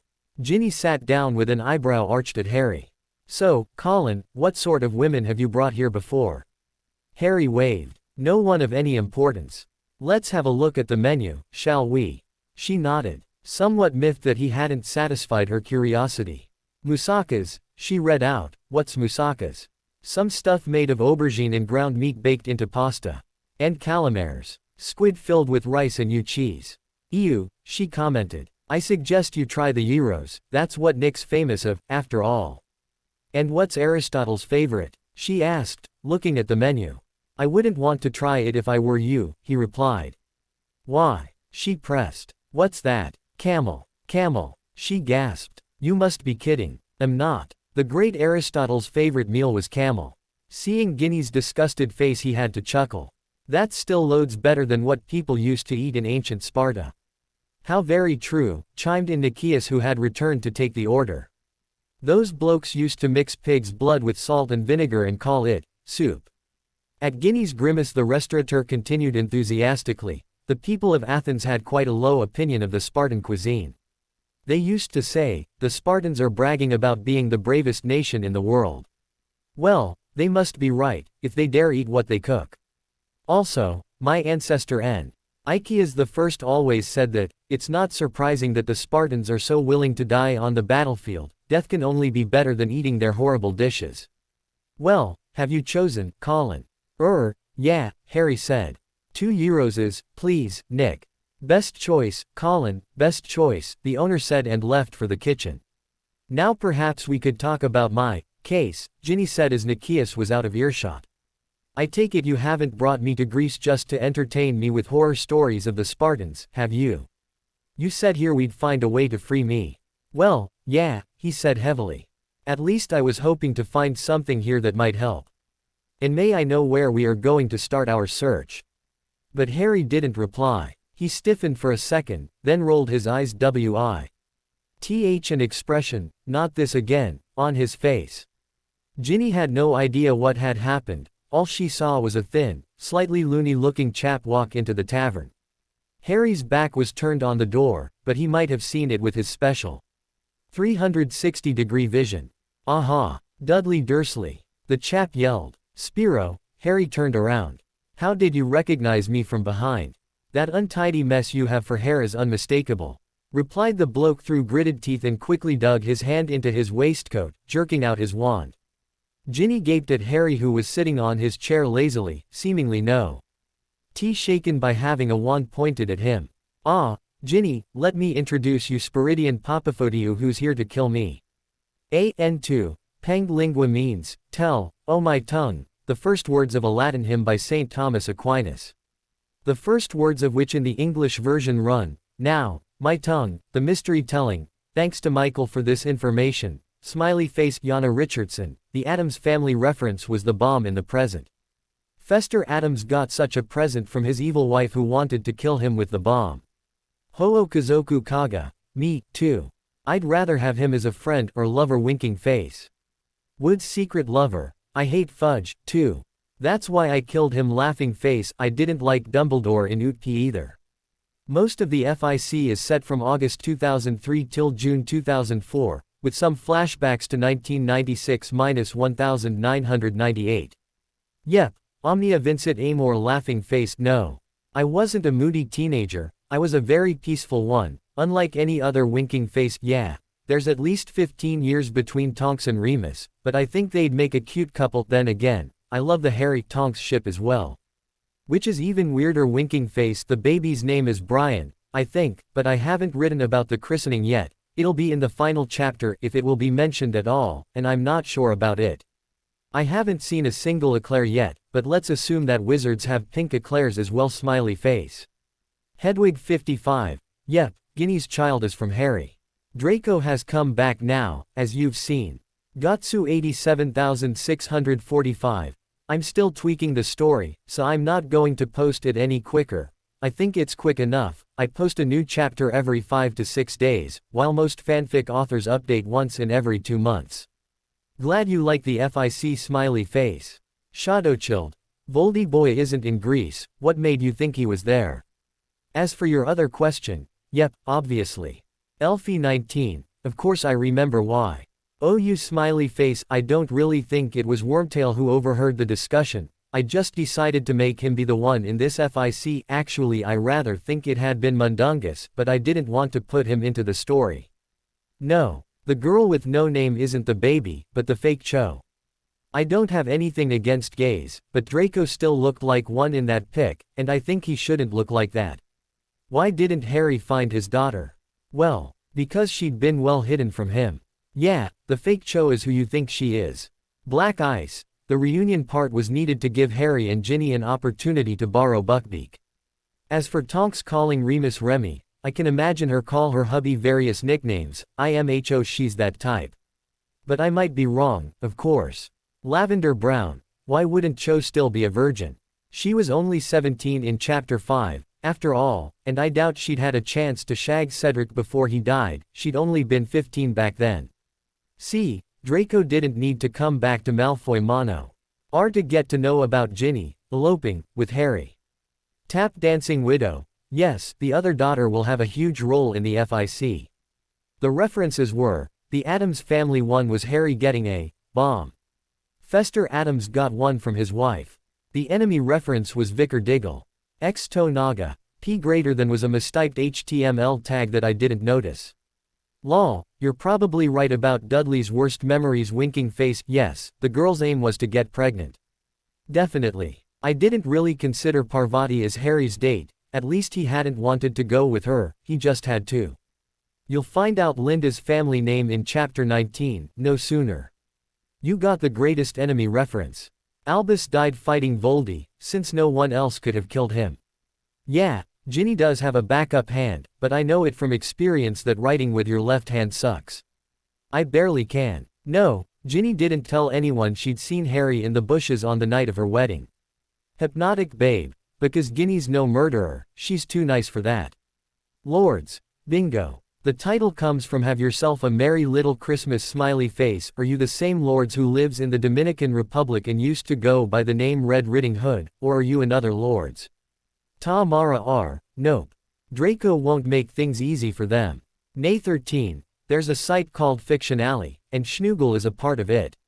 The URL is www.schnoogle.com. I had to write it with spaces. Otherwise FFnet would have stripped the URL. Normally there aren't any spaces in this URL. Go and check out that site, it's great. The only thing I don't like about it is that most fics there are H-hour, DG and HD. There are barely any HG fics. C-Chan 1, finally I've seen Finding Nemo. Loved it, Very cute movie. My fave character was Senia, the blue fish was she called Senia in English too. I saw the movie in Hungarian. Dunno what FFnet screwed up in the previous chapter, but this is how it should have been. Would you have remained my girlfriend if I had told you? Harry's talk. Of course I would have. She spluttered, looking hurt. Ginny's talk. I'm not sure of it, Ginny, he shook his head. Harry's talk. At least this is how I wrote it. If it appeared in another way, then it must have been FFnet's fault. Sorry, but Dumbledore is really dead. Yes, the enemy reference was Vicar Diggle. I have seen quite a lot of reality shows, but I have only heard of Queer Eye, I haven't seen any of it. You must have bananas in your ears in Hungarian is, Leganik Bananak a Feledben. Ruffled Owl. Glad you like the field trips smiley face 31 chapters in total. Trixie Firecracker. Yes, the woman is who you think she is. The child will come into the story soon and will have a great role. No, Ginny won't seduce Draco to make him believe her child is his. You'll see why. Ember BL. Ack. I'm glad you think my FIC isn't easy to figure out smiley face. Mer Halcyon. Yep, Linda is important in some way. I still find Mara Jade a funny idea laughing face. Zenon Lee. Action comes in chapters 13 to 15, until then bear with my build-up chapters.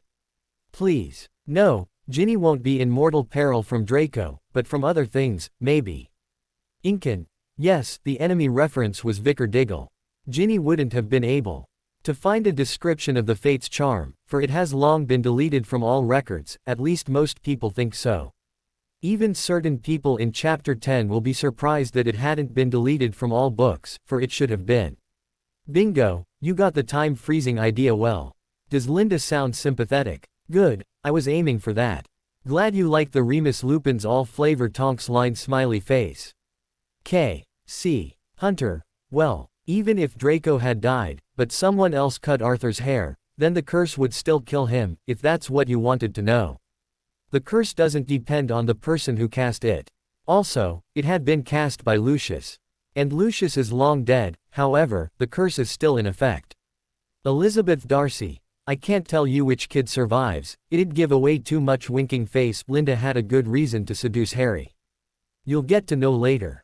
How did she get into the school? Well, perhaps someone powerful helped her. Sarah. The answer to your question will be in the next chapter. Sparkle Tangerine. Lol. He'll indeed shag her senseless, but as this is a PG-13 FIC, you'll only get the softened version of it. Winking face. Yep, Phaedra was rude to the Weasleys, but I expect she was still very beside herself.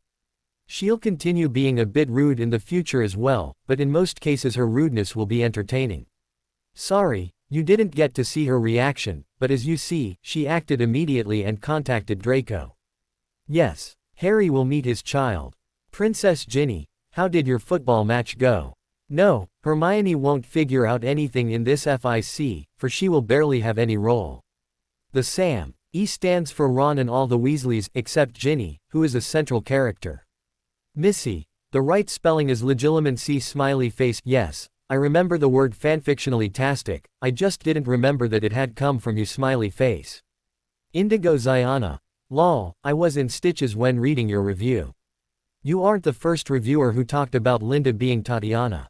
But no, you aren't close at all smiley face. Lioness07863, I update every 5 to 6 days. If you'd like to get update notes, join my Yahoo group if you haven't done so already.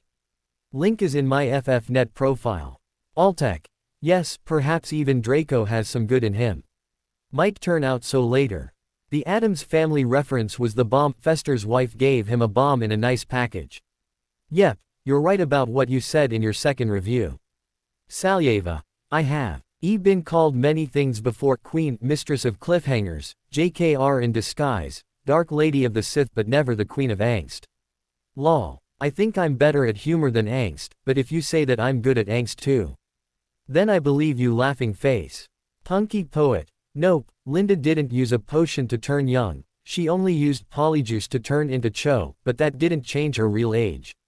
Any last requests? I think we in Hungary don't have eclairs at all. At least I think I haven't eaten any yet. You can still make Kingsley your mom smiley face. Remus Tonks just seemed sensible to me.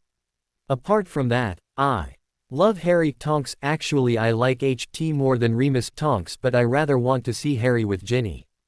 Also, I wanted Lupin to be happy, and I couldn't think of any other girl, just Tonks. Yep, it's Vicar Diggle. Blah Baron. Yeah, I know that the gathering at Grimmauld Place was sort of forced, but I wanted Harry and Ginny to get hold of Buckbeak somehow, and I wanted to put some humor into the FIC. For it had been way too dark and angsty up till now.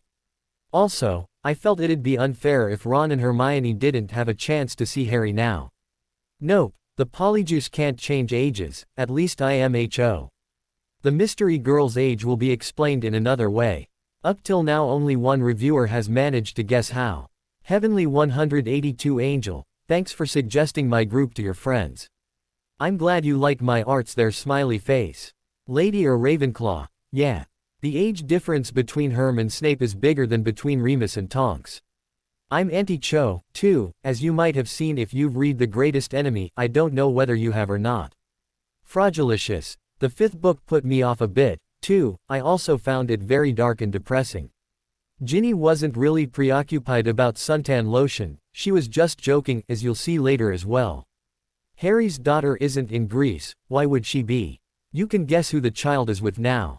Clue, have a look at the cover art in my bio, winking face. Moony Padfoot, you rot. That besides full pensive and me you haven't found good writers on FFnet. Well, then you haven't looked carefully enough, there are loads of great writers here. If you'd like to get FIC recommendations, then either send me a private mail or join my Yahoo group, and you'll find links to great fics in the links favorite fics section. My recommendations are the ones uploaded by Vagagi. Argy Callista, did you get my mail? If not, then what sort of sketch would you like for your friend's B-day? Tig Han, yep, there's some sort of a foreshadowing in its smiley face. He's here to kill you. Blinked Ginny at Harry, then back at the newcomer. Exactly as he says, nodded Spiro sternly, his wand still pointed at Harry. And why, if I may ask? Said Ginny, who, for some reason, couldn't take the threat seriously. Harry seemed way too relaxed for someone who was just about to be murdered, and the attacker looked everything but dangerous. I'll kill him for seducing my sister, then leaving her in trouble. Spiro said fiercely. Ginny arched an eyebrow at Harry, who was resting his chin in his palms, rolling his eyes. You've already tried to kill me 3 times, Spiro, Harry sighed. Nikias the restaurateur came out of the kitchen, up to the bar and waved at them. Hi, there, Spiro, how are you doing? Perfectly well, Nick, thanks, because today I'm finally taking revenge on Leto's evil seducer. Oh, Leto, your little sister. Nikias nodded with a grin. A drink for you and your lady, Colin. 2 Mavro Daphnes, Nick, Harry replied. See, Colin. Spiro stuttered, his wand hand trembling. Isn't Dudley your name? Why do you care what it is? Harry shrugged, leaning back into his chair. Because I want to know what name to write on your grave. The Greek fellow shouted, riled by Harry's nonchalant behavior. You know, Harry looked up at him, if you really meant to, you would have killed me long ago. Also, you're holding that wand wrong for the killing curse. Bet you couldn't even perform it. Now Spiro's face was as red as a beetroot and Ginny thought he was fuming so spectacularly that smoke was coming out of his ears. Okay, I can't, so what? He yelled. Are you feeling happy now? Course I am, replied Harry. If you used Avada Kedavra on me, you'd end up in the labyrinth. I don't have the heart to be the cause of your getting into there. Why do you think I would get into there? Why not you? Asked Spiro. You definitely belong in there. Perhaps I would, but you wouldn't, Harry replied. My heart would bleed to see you sent there. A little explanation to the unknowing reader. The labyrinth was the Greek wizarding prison on the island of Crete, built according to the original plans of Daedalus. The prisoners who were sent there usually went mad, and not because of the Dementors. For the labyrinth wasn't guarded by any of them, but because they got hopelessly lost after a while. They found food and water on every second corner, so they never starved to death. But spent all their time wandering around on the corridors, often finding that they arrived at a place they had already been to 5 times before. One inevitably went mad in there. Don't tell me you'd feel sorry for me.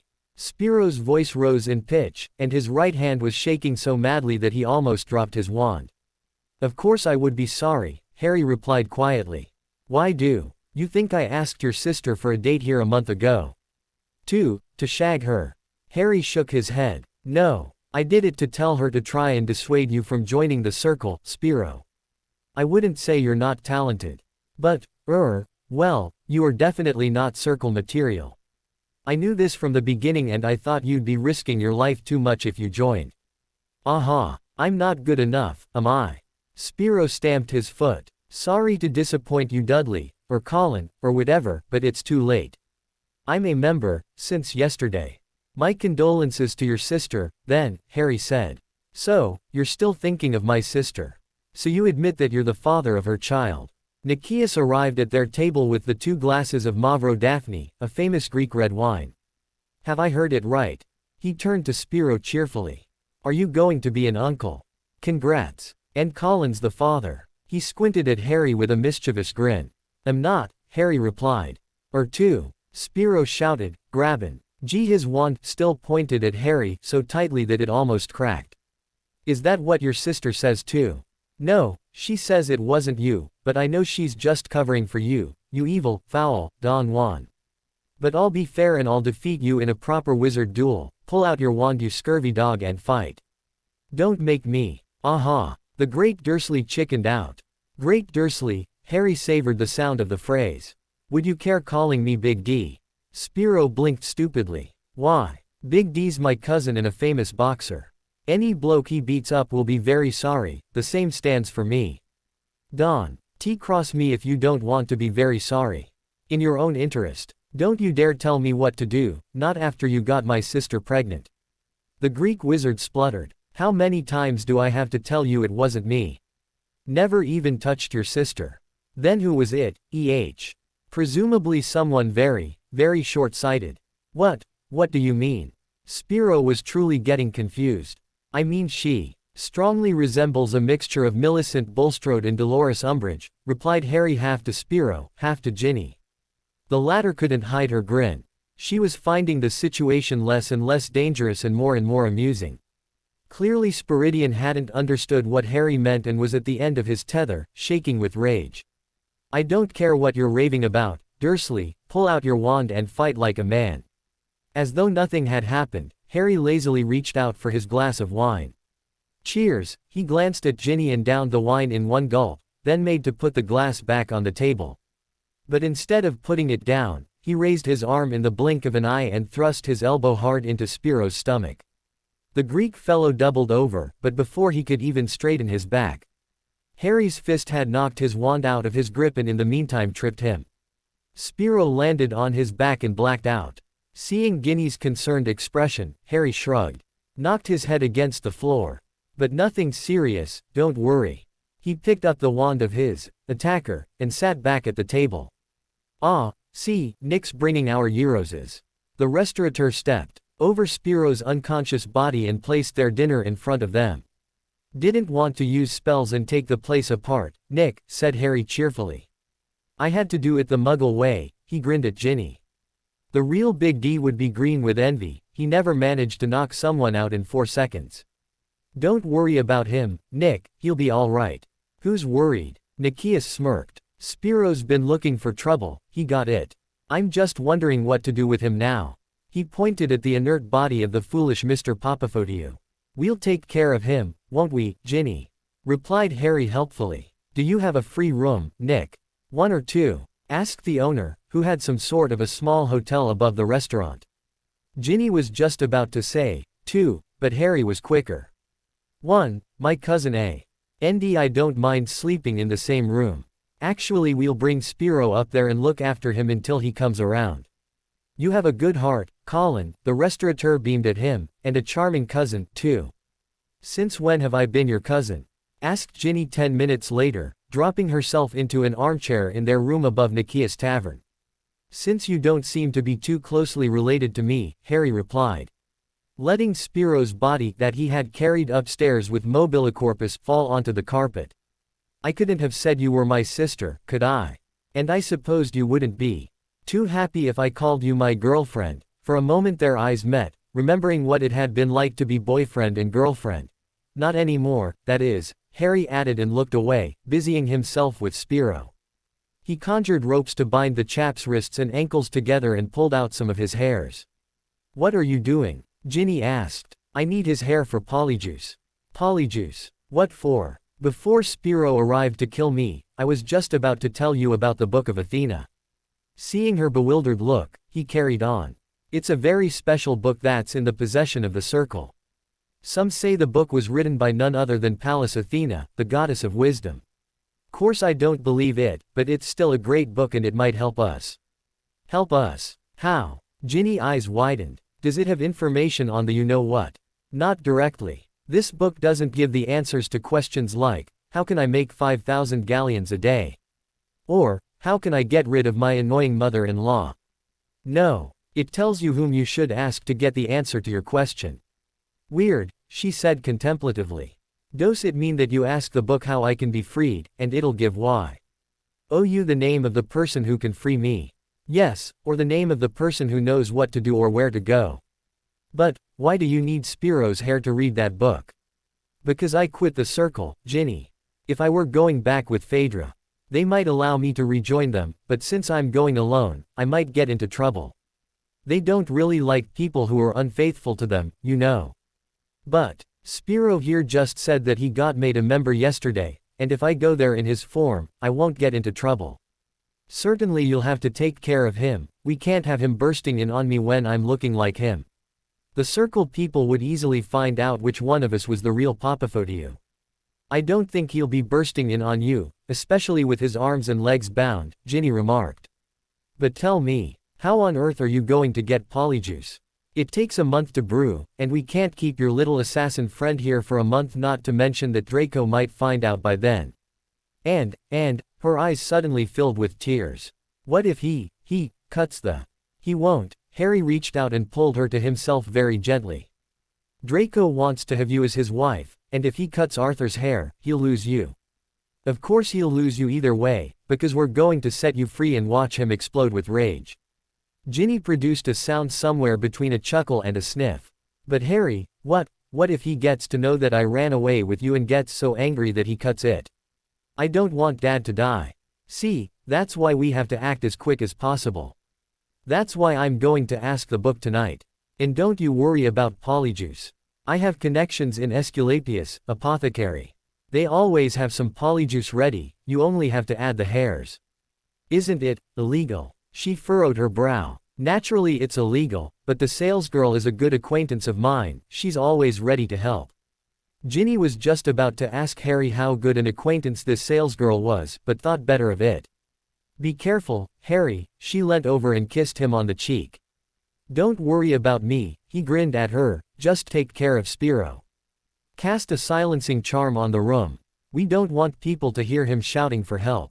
And let's hope that no one from the Circle tries to track him. Oh, and give Beaky something to eat, will you? How, if I may ask? Nikias H. As closed already and I can't conjure food out of thin air, Ginny replied. It's 7th year material, so I missed it. Right. With a swish of his wand Harry conjured a big heap of raw meat, then took the disillusionment and shrinking charm off the hippogriff, who tucked in immediately. When Spiro awoke 5 minutes later, the first thing he caught a glimpse of was a huge beast munching on chun. KS of bloody meat only a foot from where he was lying. What could he do? He fainted again. Draco entered the leaky cauldron and headed for a table at the farthest corner. Since it was almost midnight, there were barely any guests. Most of them shifty-looking goblins and ugly hags. Tom the bartender served Draco his favorite fire whiskey and warned him that he'd be closing the pub in 15 minutes. 15 minutes will suffice. Young Malfoy nodded grimly. As Tom disappeared behind the counter, a slender figure descended the stairs. Draco Malfoy, if I'm not mistaken, she said, stepping to the table in the dark corner. Phaedra Potter. He looked up, but her face was in the darkness. Please, have a seat. She took place next to him, her features immediately illuminated by the single candle on the table. Draco had to force himself not to gasp. She was beautiful. Perhaps the most beautiful woman he had ever seen. Her eyes were huge and dark, and so heavily lidded that it reminded him of his Aunt Bellatrix. Her lips were full and reminiscent of a rosebud. A bit like Ginny's, her skin was darker than the usual, it looked like that of the Pottle twins, and her hair, it was wavy and a bit unruly. Had it not been jet black, it would have strongly reminded him of that of the Mudblood Grangers. Potter's an idiot, he blurted out. Not that my wife isn't pretty, but… Thank you very much for your assessment. Of both my husband and me, Fedra replied sweetly. However, I love that idiot and I want him back. I supposed you'd also want your wife back, that's why I wrote to you. And I'm very grateful for that. Mrs. Potter, may I call you by your given name? I get sick of the very sound of the name, Potter. As you wish. I'll be calling you Draco, too, she nodded. Right. So, Fedra, can you tell me how we'll find them? There's a tracking charm between him and me, we can follow them with its help. Brilliant, Draco's gray eyes lit up. Can you tell where they're right now? Not exactly. Unfortunately the tracking charm has been weakening ever since he left me, she said, not wanting to say, ever since he left the circle. She had heard enough about this. Malfoy chap from Harry not to trust him with things that needed to be kept a secret, but from what she had heard from Harry she deduced that such an untrustworthy, nasty and arrogant person as Draco would be of great help and support in separating her husband from that impertinent little redhead. Weakening. He knitted his silvery blonde eyebrows. Yeah, it's so weak that it shows Harry's position of one day ago. Yesterday evening he was in Budapest. Capital of Romania. Capital of Hungary, she corrected. People always confuse Budapest for Bucharest, but I suggest you don't tell the Hungarians how much you like their Bucharest. Because they'll be thoroughly hurt. Don't worry, I won't. But tell me, how on earth are we going to find them if we'll always be a day behind them? A day. Sorry to disappoint you. But the link will continue weakening, and in a few days we'll be not only one day behind them, but several days. However, let's hope that they'll spend at least a couple of days at one place, allowing us to catch up with them. Do you believe they will? Draco grimaced. No, she replied honestly. Harry knows that I might be following him, so I don't think he'll stay at one place for more than a day. But you may never know what happens. Once they might have to have a break, allowing us to catch up with them. I don't like this uncertainty, Draco grunted. It's still better to know that you're at least trying to get your wife back, instead of sitting here and waiting for Harry to return her to you. As though Potter would do such a thing, he growled. You're right, I don't think he would. He loves your wife. He glanced at her incredulously. But then, why did he marry me? She finished the question. Because I got pregnant and Harry acted like a gentleman. And your child? Did he leave you and your child? Young Malfoy gaped at her. He could imagine lots of things about his old archenemy, but not this. Noble Potter wouldn't do such a thing, would he? Phaedra shook her head. He didn't leave our child, she died. Oh, Draco nodded. Something deep down in him wanted to say, I'm sorry, but he managed to fight it back. It was just Potter's spawn, wasn't it? Why should he care? For some seconds Phaedra seemed to be trying to blink back a tear, then she swallowed hard and looked up. So, are you coming with me or not? Course I'm coming, I want Ginny back. And if I get to know that they did something, anything, I'll kill them. Phaedra held up her hands. Easy does it, Draco. You can kill your wife. Killing my husband is my privilege. As you wish, sister, he smirked. Hoping beyond hope that Potter hadn't yet done anything to his wife. Lucky that the apothecaries opened 24 hours a day, thought Harry as he crept through a maze of narrow streets. He had long left the main street, Falif Alley, of the wizarding quarter of Athens, and the farther he got from it, the narrower and dirtier the streets became. A pub infamous for weekly fights that usually ended in at least one party's death to the right, a brothel to the left, catcalling in the night, someone shrieking, heavy perfumes coming out of a house on the corner, opium, for sure. Finally Harry arrived at a small square with a pathetic little fountain that was trying to send flows of water into the air, but at midway the flow seemed to lose heart and drooped like a wilting flower. The square was surrounded by houses standing extremely close together, facing away from the square. All you could see from the square was the ivy-covered blind walls of the buildings. Harry squinted around to make sure that no one was lurking in the alleyway leading to the small square.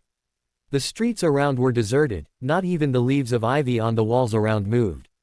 He tapped. At the rim of the tiny fountain with his wand, and suddenly the flow of water ceased and even the small pool around it dried out in the blink of an eye. In the middle of the pool there was a hand-shaped dent. Without any hesitation, Harry put his glasses into his pocket, drank the small bottle of polyjuice with Spiro's hair and placed his, now Spiro's, hand into the dent. A door appeared on the B-lined wall of one of the surrounding houses and the fountain began to eject water again. "Welcome to the Circle of Hermes, Spiridion Papafotiu. Have an enjoyable sojourn," said a mellifluous female voice. As Harry stepped through the door that immediately blended with the blind wall again. Harry had known the headquarters of the Circle for 5 years now. Fedra had drawn him into the Circle right after they got to know each other, so he had no difficulty finding his way around. He had to get to the library. Everything was quiet and dark, only a couple of torches illuminated his path. After 10 minutes of winding his way through the gloomy corridors, he reached his destination. He opened the library's door as noiselessly as possible and closed it behind himself, then headed for the 6th row where he knew the Book of Athena was held on the 4th shelf. He had never ever taken that book into his hands before, but every Circle member knew about its exact place. He had to question the book quickly and leave before the effect of the polyjuice wore off. This late at night the apothecary had only had a very small portion of the draft, the rest had been safely locked in the storeroom. And would have needed some complicated wandwork from the shop owner to open the lock, and she had told Harry between 2 yawns that she wasn't awake enough to go and get him more of it. Either he took this one gulp portion or he should go looking for polyjuice elsewhere. Certainly Harry could have named at least 5 other places where people could get illegal potions, but those places were so GY and their owners so untrustworthy that he didn't want to risk buying anything from them. So, with only 1 hour at hand, and only 50 minutes left of it, he quickly snatched the book off the shelf and placed it on a nearby table. "Hello, Harry Potter, what can I help you with?" The question appeared on the old, yellowish, but totally blank first page with intricate ancient Greek letters. The book wasn't fooled by polyjuice, then. "I need to know how I can free someone from the fate's charm, Athena," Harry wrote in English, but the goddess of wisdom, if it had really been her who had written the book, seemed to have no problem interpreting it. Her answer was mere 2 words. "Ask Pythia." With that the book automatically closed itself. With a heavy heart Harry headed for the door. The book hadn't said much. Who is this Pythia at all and where should he look for her? Unfortunately he couldn't ask further questions from the book, because it answered only one question from anyone. Harry had used his question now. The book wouldn't reveal him anymore. Well, back to Ginny then, he thought, already dreading how she'd react to him telling her about his unsuccessful mission. He turned left on He corridor and was just about to enter the hall through which he could leave the headquarters, when he caught a glimpse of a door to the right, the last door on the corridor. If his heart had sunk already, now it sank even lower. This door on the right led into the apartment that he had used to share with Fedra and Daffy. Normally he wasn't the type of man to dwell on things long gone, but his daughter hadn't been gone for a long time, just over a week. Forgetting about his intentions of leaving the building as soon as possible, he opened the door and stepped into the flat. Everything in here looked exactly the way it had the last time he had been in here. The Circle clearly hadn't given up on Fedra yet. If Fedra managed to find a new partner in a month, she'd be able to continue working for the Circle. And surely she'd be allowed to keep this apartment. Harry crossed the living room, to a cupboard that bore a small wizard photo of a happy family. It had been taken on little Daphne's 4th birthday. She had received a magical rocking horse that was moving of its own accord when Daphne mounted it. She was squealing delightedly in the picture, Mummy and Daddy kneeling next to her, flashing their smiles in the camera's direction. Harry turned over the picture and let it lay face down on the cupboard. A single tear ran down Spiro's, cheek, his hand resting on the picture frame, not wanting to see it anymore, but not wanting to release it either. His child, his little daughter, his only child, somehow he had always considered Daffy as his only child, not having any hope of ever getting a chance to see the other one, to hold the other one in his arms. He had never had another child, for that other one had been held out of reach from the first moment on. He had fathered 2 daughters and now he had none. He didn't know how long he had been standing there, gazing into the darkness of the living room. It could have been 2 minutes, but it could have been 32 as well. He had lost track of time. He got shaken out of his reverie by the griffin clock in the hall squeaking twice. 2 o'clock already. Better be off, he told himself, and with a sudden why thought he opened the frame of the picture and took the photo out of it, slipping it into his shirt. Quietly he left the Potter apartment, but when he was about to turn into the nearby hall, words caught his ears. "Have you heard it?" A hushed, but deep and grumpy male voice said. "I have, Jason. Oh, so terrible." A female voice replied shakily. "I can't believe that he who must not be named could do such a thing. I mean, he's evil. We all know that, but, attacking Disneyland when it's full of children," her voice faltered and she started sobbing. Harry's heart sank again, now even lower than before entering his old flat. So, Voldemort had started it again. Of course he had always known that one day the Dark Lord would come out of hiding and strike again, but he had hoped it wouldn't happen for a long time. If he thought it over, it had been a long time. 5 whole years had passed since his last encounter with the Dark Lord, and ever since Voldemort had been lying low, licking his wounds. Trying to recover from the shameful defeat, having lost almost all his Death Eaters and his pride, Harry had almost done away with him last time, almost.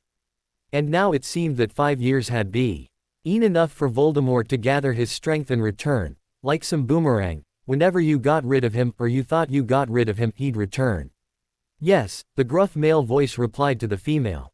It was horrible. Sleeping Beauty's castle is in ruins, the dark mark hovering about it. Those 2 muggles dressed as Mickey and Minnie got the killing curse and hundreds of children injured, 15 of them dead. You don't want to see a picture of it, Leto, believe me. Harry shuddered at the mental image of a destroyed Disneyland, its streets and squares littered with wounded and dead children. His blood boiled with anger. Voldemort had no mercy on anyone. He would be able to murder his own. "I'm so afraid, Jason." The female sobbed again. "What will become of our child in a world so full of evil?" "Shush, Leto, don't be afraid. You're a member of the Circle and we'll protect you and our baby." Something in Harry snapped. "Oh yeah." He stepped out of the shadows. "Just like you protected Harry Potter's daughter." "Hey, Spiro, old mate." Jason, who was built around the lines of Crabbe and Goyle but had a more intelligent face, replied, looking slightly nervous. How much have you heard?" "Enough to know you got my sister pregnant," Harry corrected himself. He had already regretted losing his temper and jumping out of the shadows. Had he controlled himself, he would easily have reached the front door without anyone noticing him. But somehow the memories of Daphne rushing back to him and then the news about Voldemort's latest act of terror had unhinged something in him, and suddenly he felt the familiar feeling of nausea wash over him, and he knew he wouldn't be able to cross the hall and get out in time. Spiro's white and stumpy-fingered hands began to change back into Harry's elegant, long-fingered ones. He felt himself growing as though someone had grabbed his hair and started pulling him upwards, and finally he felt something he hadn't felt for 5 years. His scar was hurting like hell. Although he was quite short-sighted without his glasses, he could still make out Jason's dark features turn even darker and Leto's piggy eyes widen as they were fixed on his forehead. Obviously the polyjuice had ended the effect of his scar-concealing charm and it had become visible again. My, we are in trouble. N2. In the next chapter you'll get to know what exactly Harry's hiding. I just love that part, hope you'll like it too, winking face. Obviously there wasn't any sort of attack in Euro Disney over the summer, but let's assume that there was one.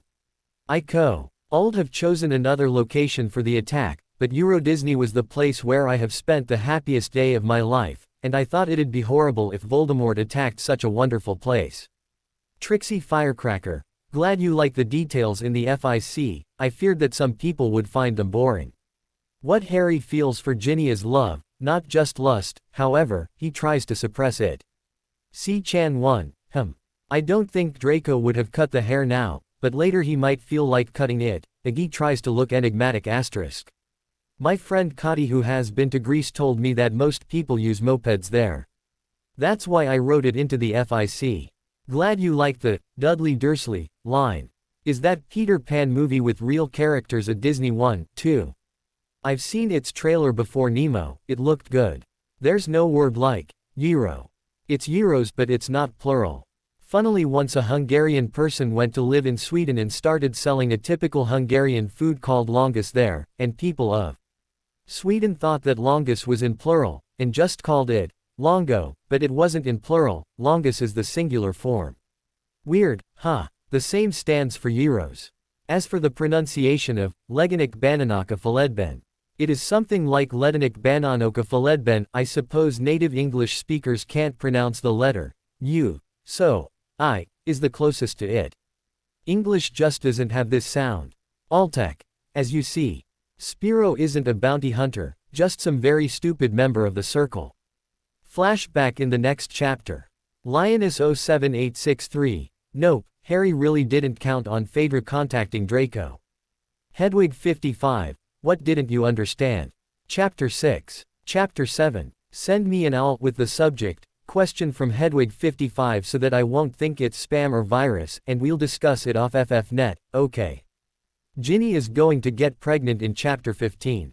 Katrina Littlebird, in which country do you live? Just wondering, because you wrote that you were learning about Hungary's history. As for Draco, Fedra, winking face. Heavenly 182 Angel. Gyros is a typical Greek meal, baked pasta filled with fried meat, all sorts of salads and some sauce. Very delicious. Draco and Fedra, who knows? Winking face. As for the good Draco, perhaps. Tig Han, Harry will warm up to Ginny soon. You'll see in the next chapter what he's hiding from her. Did you get my reviews on Fiction Press? A little too sarcastic. I agree, I also find FFnet easier to navigate than FA. But you should have seen a thread in Fiction Alley Park, it was about FFnet bashing. It's incredible how much most of the FA people despise FFnet, because of the low quality of most fics uploaded here. I understand them from a certain point of view. 80% of the FFnet fics are truly crappy, but I have read much more of good fics here than on FA. So there. I love FFnet. Merhauk. Yawn. If I had taken my anger over my diploma out on Harry, then he'd be in 1,000 pieces now. But I wouldn't do that to poor dear Harry, would I? Looks innocent. The first won't explain why Harry used Dudley Dursley as one of his pseudonyms. For it's not important. I just put it into the FIC for some comic relief. I could as well have made him use Seamus Finnegan or Ernie Macmillan, but I liked Dudley Dursley more. Zenon Lee. Well, falafel is a food that both Middle Eastern, both Mediterranean people love to eat. So Greeks, too. And I just thought it'd sound spiffy to name a street Falaf Alley, for it sounds like Falafel Lee. Harry and Ginny won't go to Mount Olympus. I didn't know that Zenon meant Zeus' son. Is your real name Zenon, too?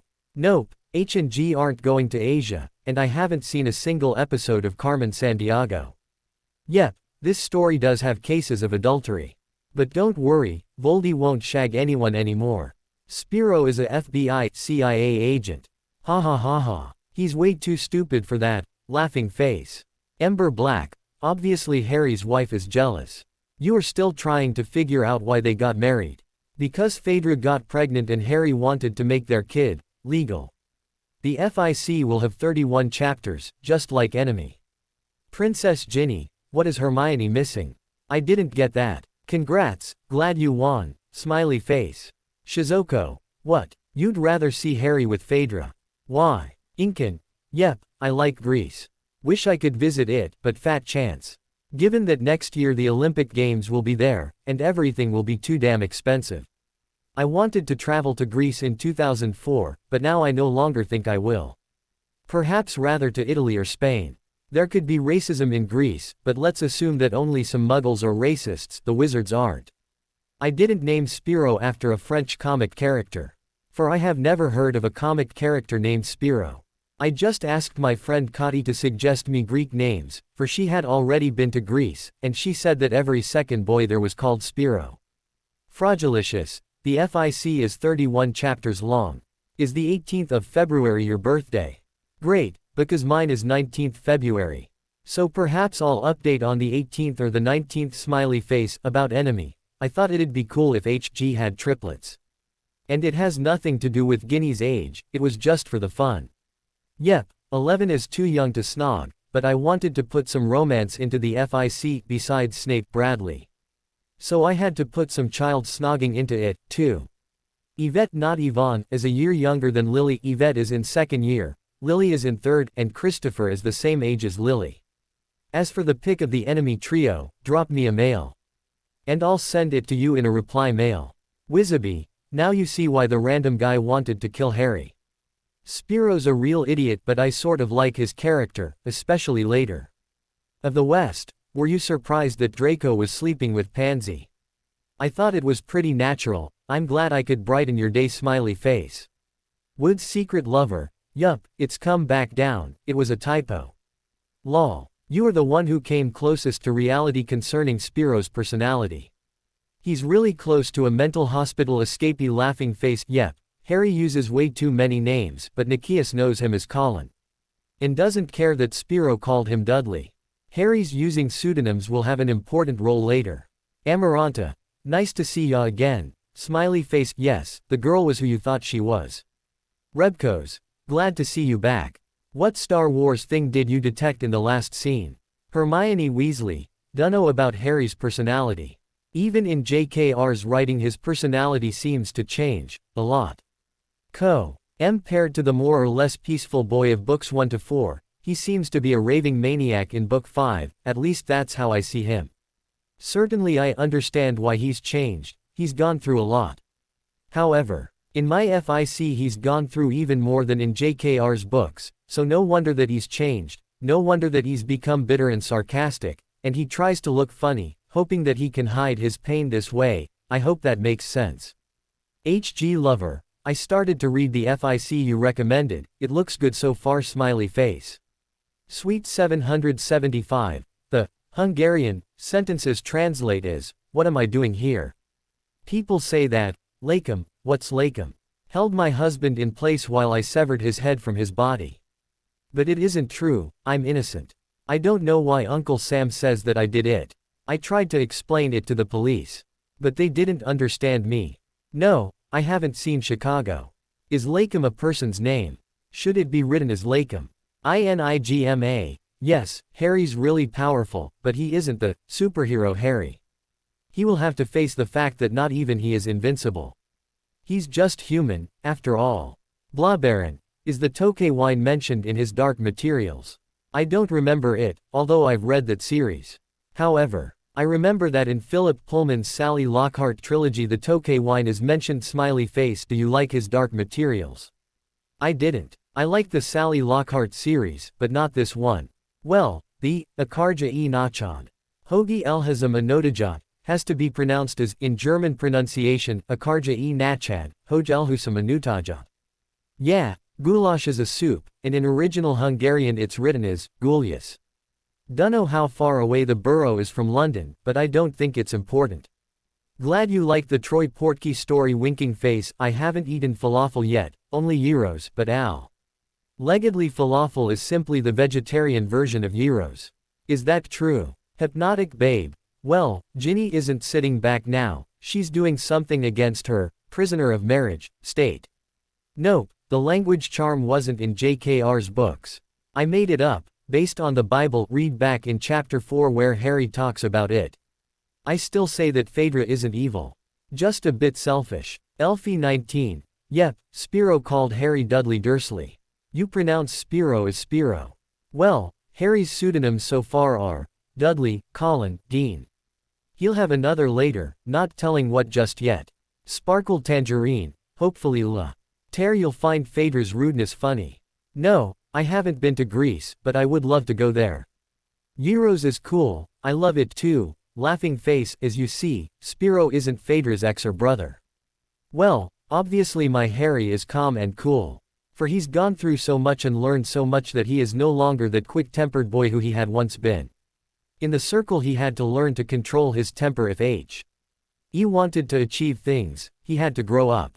But, as you've seen, at the end of this chapter he still had problems controlling himself, and it got him into trouble again. In most cases he manages to hold back. But now it was just too much for him to remain silent. Indigo Ziana.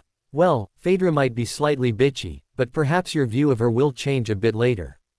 Glad you like the different settings of my fix. Smiley face. Apple pie. Glad you like the pic of Budapest. Smiley face. I love Greek mythology, too. But who doesn't? Elizabeth Darcy. Did I say that only one kid was going to live? I don't think I said that. Perhaps both will live. Perhaps both will die. I'm evil. Don't put anything past me. The blonde in the cover art is Aphrodite. She isn't too important, I just felt like putting some Greek gods and goddesses there. Yes. The others are Hades, Athena and Poseidon. Well guessed, laughing face. The only Phaedra I knew before was the same one you knew. The Queen Phaedra's smiley face. I've read Racine's drama, but I didn't remember that she killed her stepson. I thought that Hippolytos just died somehow and Phaedra committed suicide, but then again, I read it so many years ago that I barely remember it. Mystery. Isn't the soup thing true? Well, I've read about it in a Horrible Histories book written by Terry Deary, and in Horrible Histories books you can read about stuff that normal history teachers would never teach. So very likely it's true. Ho'okazoku Kaga. You'll see Dudley in one short scene, but he won't be important. As for the other Dursleys, they won't even appear. Ex-to Naga. Well, what I had to write was rather a dissertation. But we in Hungary call it diploma work, or just diploma, for short, because this dissertation is needed to get your diploma certificate. I don't think Ginny was giving thoughts to regrowing her hand. Harry didn't think he needed to freeze Phaedra in time, for she had gone to look for a room, and very likely to rest, so Harry assumed that she wouldn't disturb him and Ginny. You're overcomplicating things with the portkeys, my friend. Perhaps not even Harry is as devious as you to think of making a portkey to the Greek border, not to mention that in OTP it is said that setting up unauthorized portkeys is dangerous. Also, perhaps he doesn't even know how to make a portkey. Not even he can know everything. As for the Muggle money thing, perhaps RRY didn't know any wizard hotels in Budapest. As for the language charm, not every wizard which knows about it, only few fortunate ones. Dunno which Samuel Beckett I quoted, I just found this quote in a book. Mage. Why do you think that the name Linda is an oxymoron? I think it's a fitting name, explained later. Any last requests? I've checked out, but it seemed only to be a forum. Are there fics, too? If yes, in which section? Mooney Padfoot. I thought that you said it as a compliment, but I also thought that perhaps you'd like to get some tips about fics. You can find the URL to my group in my FFnet profile, the Green Flame Torch, and you can join it if you set up a Yahoo account. I don't know whether you have one or not. Everyone is allowed to join it, it's not age restricted. Jenny Chong. Glad you liked my trilogy and this one, too. Hope to see more of your comments in the future, smiley face. Alexander Phoenix. Phaedra isn't evil, and most definitely not stupid. She's just a bit selfish and really stubborn. Generation. Yep. We finally got UT. I must admit that I love it much better in Hungarian than in English, but then again, I felt the same with the first 4 books as well. Our translator is a genius, smiley face. Sarah. I did a bit of a research on Greece, for example I reread some of the Greek myths and got some brilliant ideas from them. Also, I read The Groovy Greek by Terry Deary, which inspired me a lot. I got the Spartan soup thingy from there. Harry Potter. Breathed Leto Papafotiu, glaring at Harry's now visible scar. But I thought your name was Dudley. Yeah, 'cause you're new to the circle. Her boyfriend Jason replied. The old gang knows Harry's true identity and, now he stepped closer to Harry in a menacing way, we know that he betrayed us. I haven't, Harry said. If I had, I wouldn't be here, but in a pile of ashes, don't you think? You can betray people in several ways, Potter, Jason, Hightower. Stephanides cracked his knuckles. You left us and that's nothing short of betrayal, not to mention that you betrayed my sister as well. Harry rolled his eyes. Why does everyone nag me about their sisters? Watch your tongue, Potter. Jason grabbed Harry's collar and jerked him to himself to look directly into his eyes. It's my sister and your wife we're talking about. And you left her. You bloody well left her in her greatest grief when she had just lost her daughter. Quote. Harry pushed the heavily built wizard back with such force that Jason stumbled and almost fell. You're talking as though she was only Phaedra's daughter, not mine. And just to inform you, I did not ask for this marriage. If your precious sister hadn't trapped me by getting pregnant. That's exactly it, Jason bellowed. You shouldn't have even touched her. Then she wouldn't have got pregnant. Look who's talking, mister, I'm the father of Leto's kid, Harry remarked sarcastically. What's this commotion? A sleepy female voice came from the top of a nearby staircase. Potter's back. Nausicaa, grumbled Jason. Potter. The woman's voice sounded surprised. She stepped forward into the dim light of the torches. She was a tall, slim woman in her mid-30s with a strict expression that always reminded Harry of a younger version of Professor McGonagall. However, while Harry had actually seen Minerva letting her hair down on certain occasions, e.g. Peeves, it unscrews the other way. He had never seen Nausicaa condos letting her hair down. This could partially be put down to the fact that Nausicaa's hair was too short to be let down, almost boyishly so. Her manner also rather reminded that of a man rather than that of a female, and, to cap it all, she was in charge of the Circle of Hermes. What are you doing here? She asked Harry, folding her arms. Especially without your partner. Not mentioned in Spiro's form, added Jason. Spiro's form. Nausicaa looked curious. Yeah, he's been using polyjuice, nodded Harry's brother-in-law. And why, if I may ask? The chief of Circle inquired. Why, would you have let me happily in if I had come here looking like myself? Not to mention that the front door wouldn't have let me in, would it? I bet you erased me from the list of people allowed access to the headquarters, Harry snapped. You were right there, admitted Nausicaa. But I'd like to know where the real Spiro is right now. Why? Can't Spiro's partner track him down? Harry asked sardonically. Nausicaa pretended not to have heard his last comment. Where is he? In good hands and he'll be released as soon as I get back. If you get back. But don't be sure you will.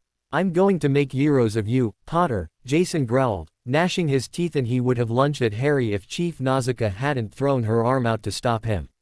We hear him out. Then you can make heroes of him. She turned to Harry. So, Potter, do tell us please why you've come back. Harry's mind reeled, trying to find a good enough excuse. But knew pretty well that nothing would be good enough. Surely he couldn't tell them the real reason of his visit, so, he came up with the stupidest idea he could think of. For this photo, he reached into his shirt and pulled out the wizard photo of the Happy Potter family with Daffy in the middle. I had no photos of my little lamb, he shrugged with a sad smile. For a second Nausicaa's ICT features seemed to soften. She had liked that child, though never really showed it. As the leader of the organization she was supposed to remain indifferent and strong so as not to lose face. Now, however, oh, Potter, she reached out and pulled Harry into a gentle embrace.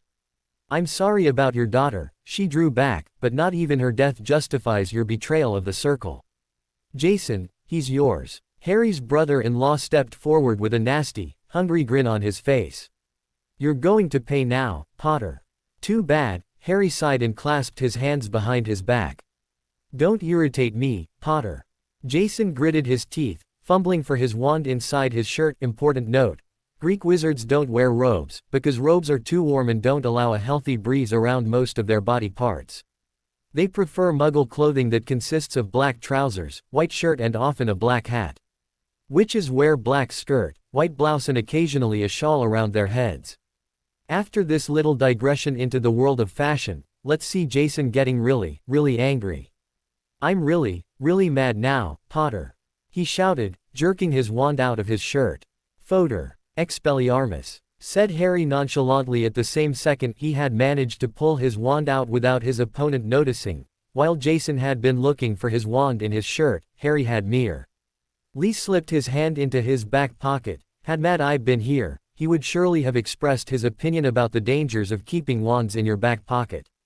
And Harry would have answered, come off it, Mad Eye. I still have both buttocks in place. Hey, bellowed Jason, seething with rage as his wand shot out of his hand and landed in Harry's.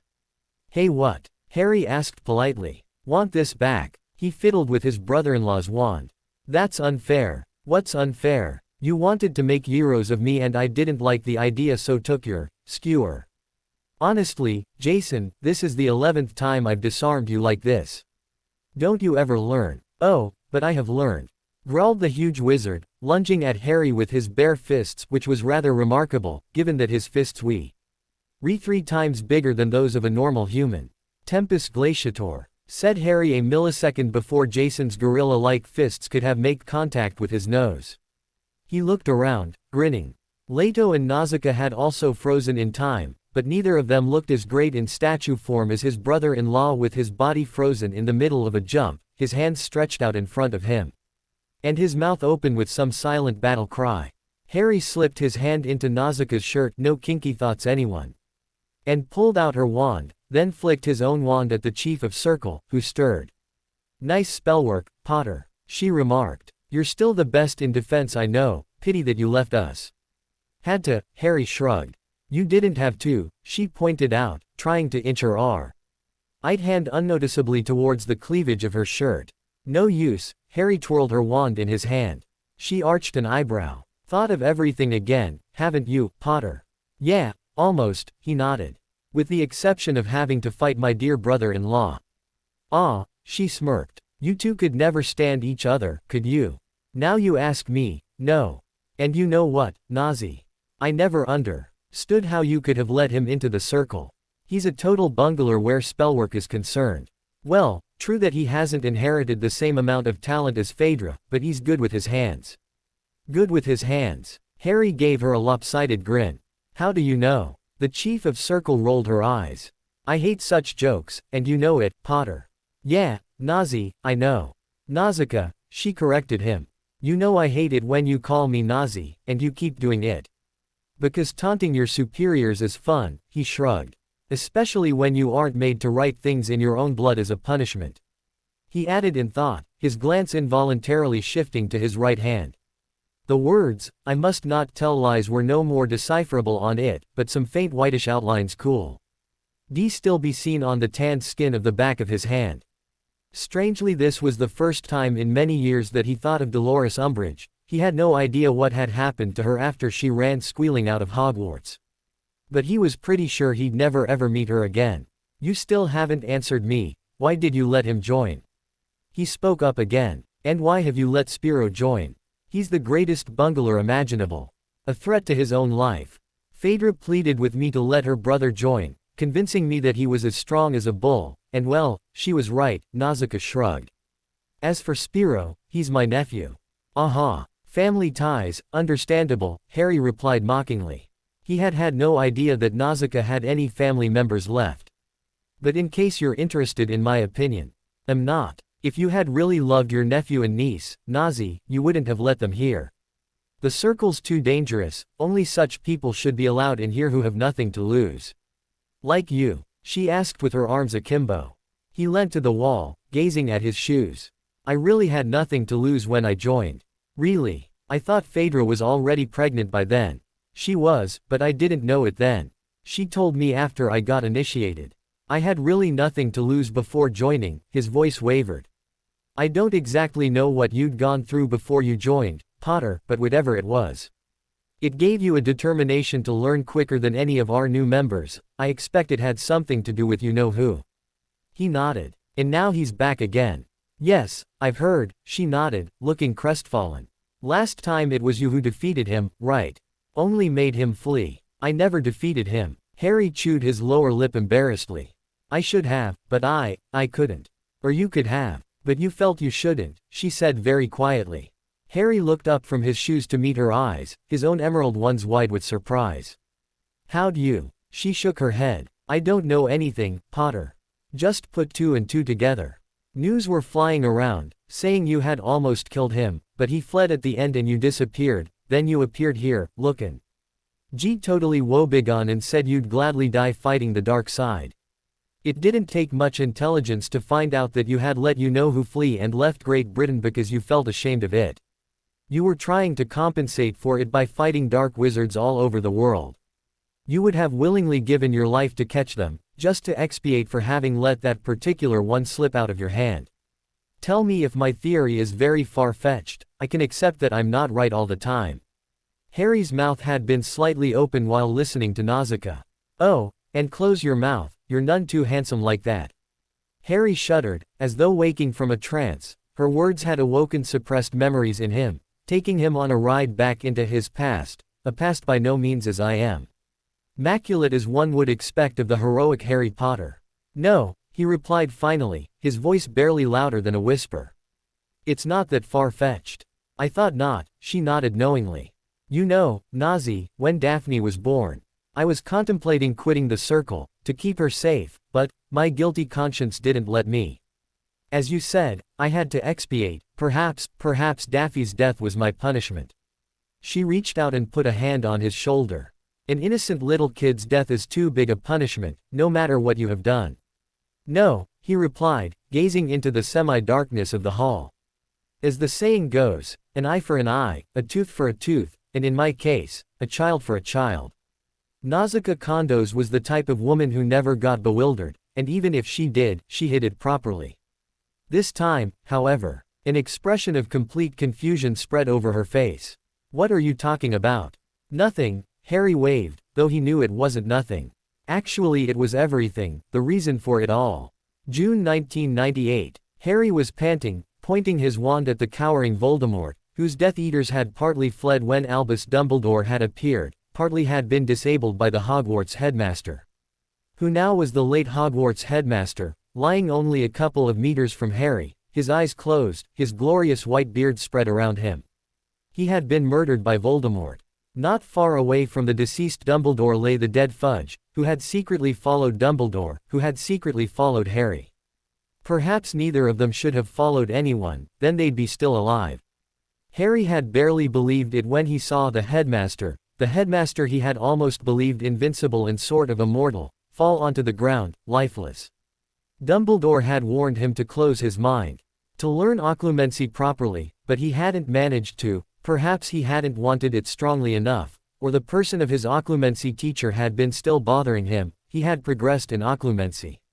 Even learnt legilimency partly, but not even 2.5 school years had been enough for him to master it properly. There had been a tiny little gap in his mind that he never managed to shut down. And Voldemort had used this to play with him, to lure him to himself again.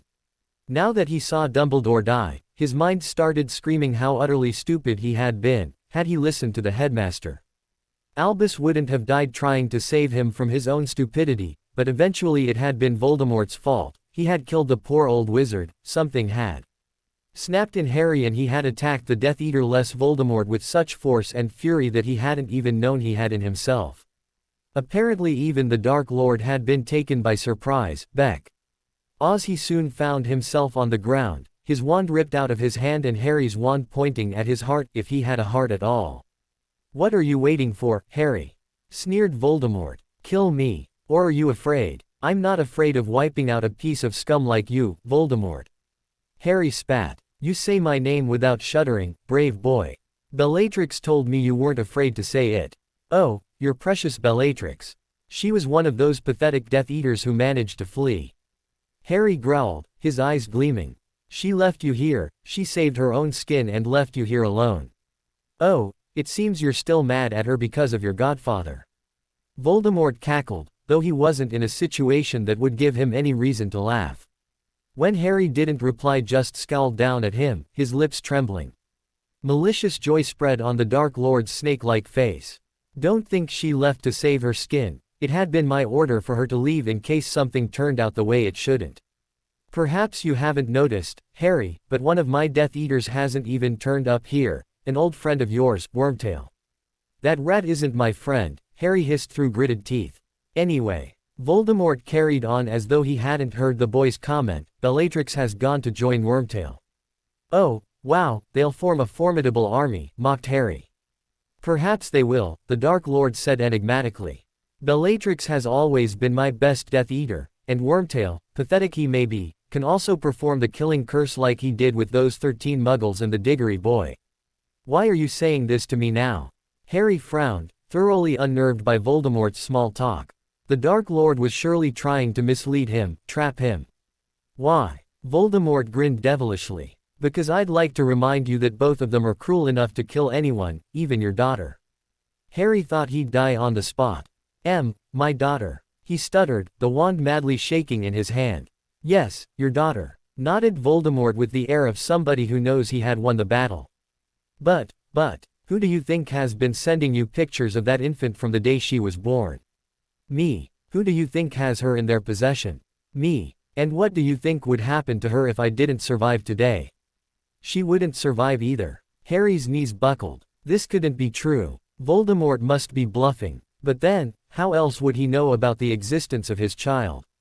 Oh yes, Wormtail and Bella will kill that innocent little being if I don't return to them safe and sound.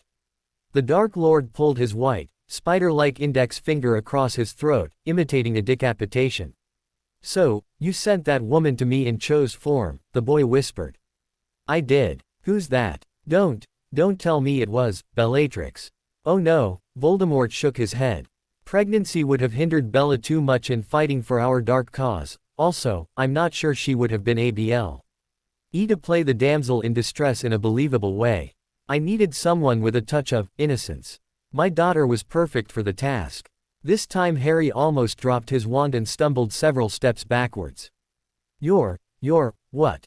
Daughter. My daughter. Voldemort hoisted himself off the ground and knelt up, using the opportunity as Harry's wand tip was no longer pointed at his chest.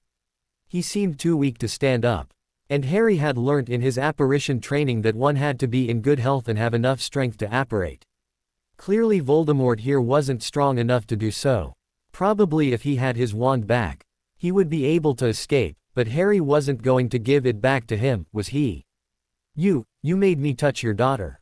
Harry whispered, clearly unable to find his normal voice. You made me fuck your damn daughter. Tisk, tisk, tisk, language, Harry. Voldemort folded his arms. Don't speak ill of the dead. Seeing the young wizard's confusion, he carried on. Yes, Harry. My poor daughter Linda died in childbirth, but I will always keep her memory in my aching heart. He let out a cold cackle. Well, not that I have a heart. Why? Harry furrowed his brows, slightly lifting his wand so that it was pointing at the Dark Lord again. Why did you do it? And why your daughter? Well, you know, this is a long story, Harry. I'm in no hurry, responded the boy, his face chalk white. His eyes haunted, but determination radiating from him. I'm sure you're not, but I am. Horrors might be appearing any time now. That would be quite convenient for you, young Potter, wouldn't it? Why do you think that any of them would appear here? Because I bet they've been ordered to take care of the minister. Voldemort squinted at the dead fudge with a nasty grin. So, I haven't got all day, Harry. And I'm going to give you a short answer. I did it to blackmail you. So simple. Harry's eyes narrowed, trying to decipher the Dark Lord's expression, to see behind that white snake mask he had for a face. To glimpse into his twisted mind through his eyes, but those red eyes were impenetrable. Even if Voldemort had been lying, Harry couldn't see it on his features. Blackmail. He echoed the Dark Lord. Yes, blackmail. You've seen what a beautiful little angel your daughter is, surely you don't want her to die. Voldemort asked in a sugar-sweet voice, a voice Harry had never heard from him. Harry's mind was in turmoil. Wormtail and Bellatrix wouldn't kill the kid, would they? But, if Voldemort died or got captured, they'd surely vent their anger on the little one. A picture flashed into Harry's mind, the day at the end of August when he had got the first photo of the newborn. She had been so tiny, such an ugly little thing, but somehow so cute. Hee-haw. He'd been thunderstruck when he had looked at the photo and realized that he must be the father, but some unknown warmth had flooded into his heart as he watched the tiny bundle squirm. 1 month later he had received a new photo, on which the child was already much prettier than on the first. Her skin was smooth and rosy instead of being reddish and wrinkly like it had been when she'd been born. Month after month new photos arrived, all without signature, and Harry had great difficulty keeping all of them secret from Ron, Hermione and Ginny. With each picture his little daughter got more and more beautiful. She had reddish blonde, curly hair and huge, emerald green eyes. He had received the latest photograph merely 1 week ago. The baby in it had been sitting on a bed, holding a vampire doll, giggling. It looked as though someone behind the camera had been making funny faces to entertain her, surely not Grandpa Voldemort. Harry shuddered at the thought of Voldemort being a grandfather. And especially being grandfather to his daughter. Would Voldemort have his own grandchild murdered? Without the shadow of a doubt, he would. Kill me, Harry, laughed the Dark Lord. Kill me, and you'll be your own daughter's murderer. Harry swallowed the lump in his throat. Could he do this? Could he cause an innocent infant's death? Could he live with the thought that his own flesh and blood had to die because of him? On the other hand, he had the opportunity to rid the world of Voldemort. And either must die at the hand of the other.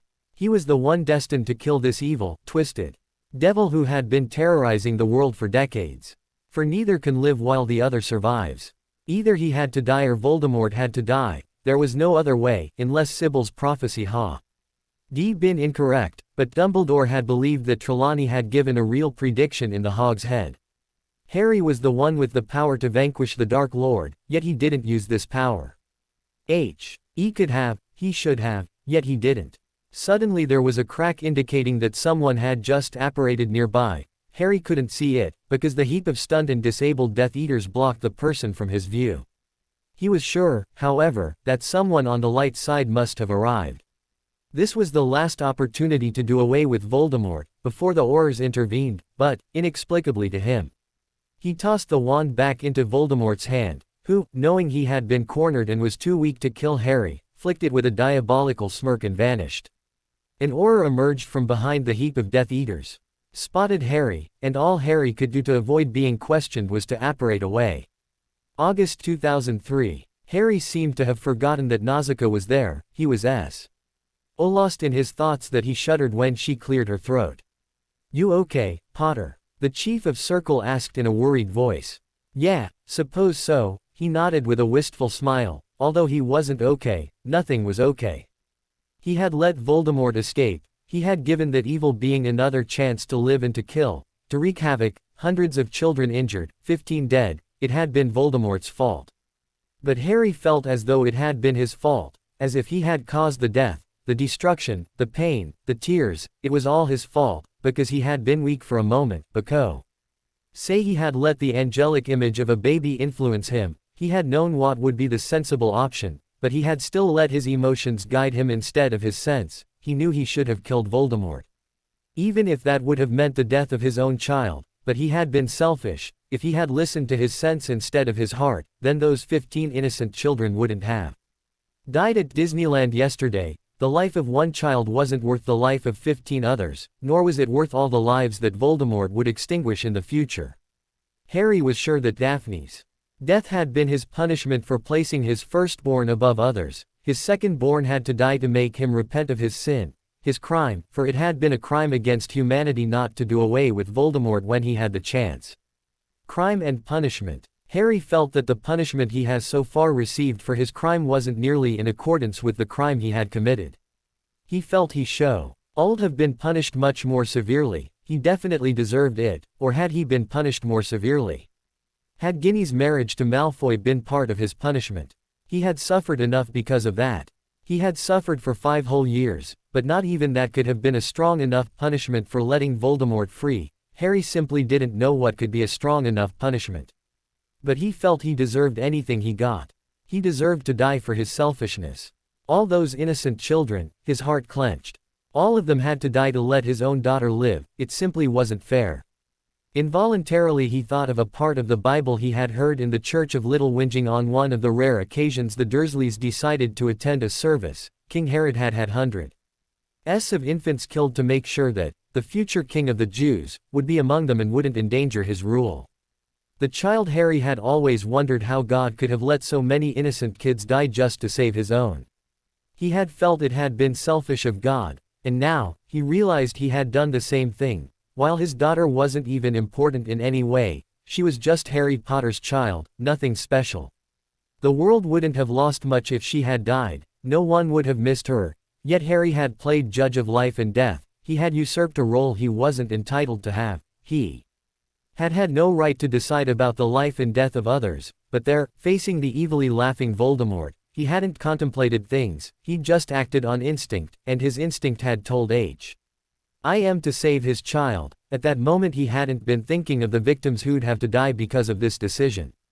Over those 5 years when Voldemort had been lying low, Harry had often caught himself thinking of the what-if possibilities, and whenever he thought of killing the Dark Lord, the picture of a teary-faced little girl with green eyes and red gold locks came into his mind. The little one looked accusingly at him and sobbed, "You've killed me, Daddy."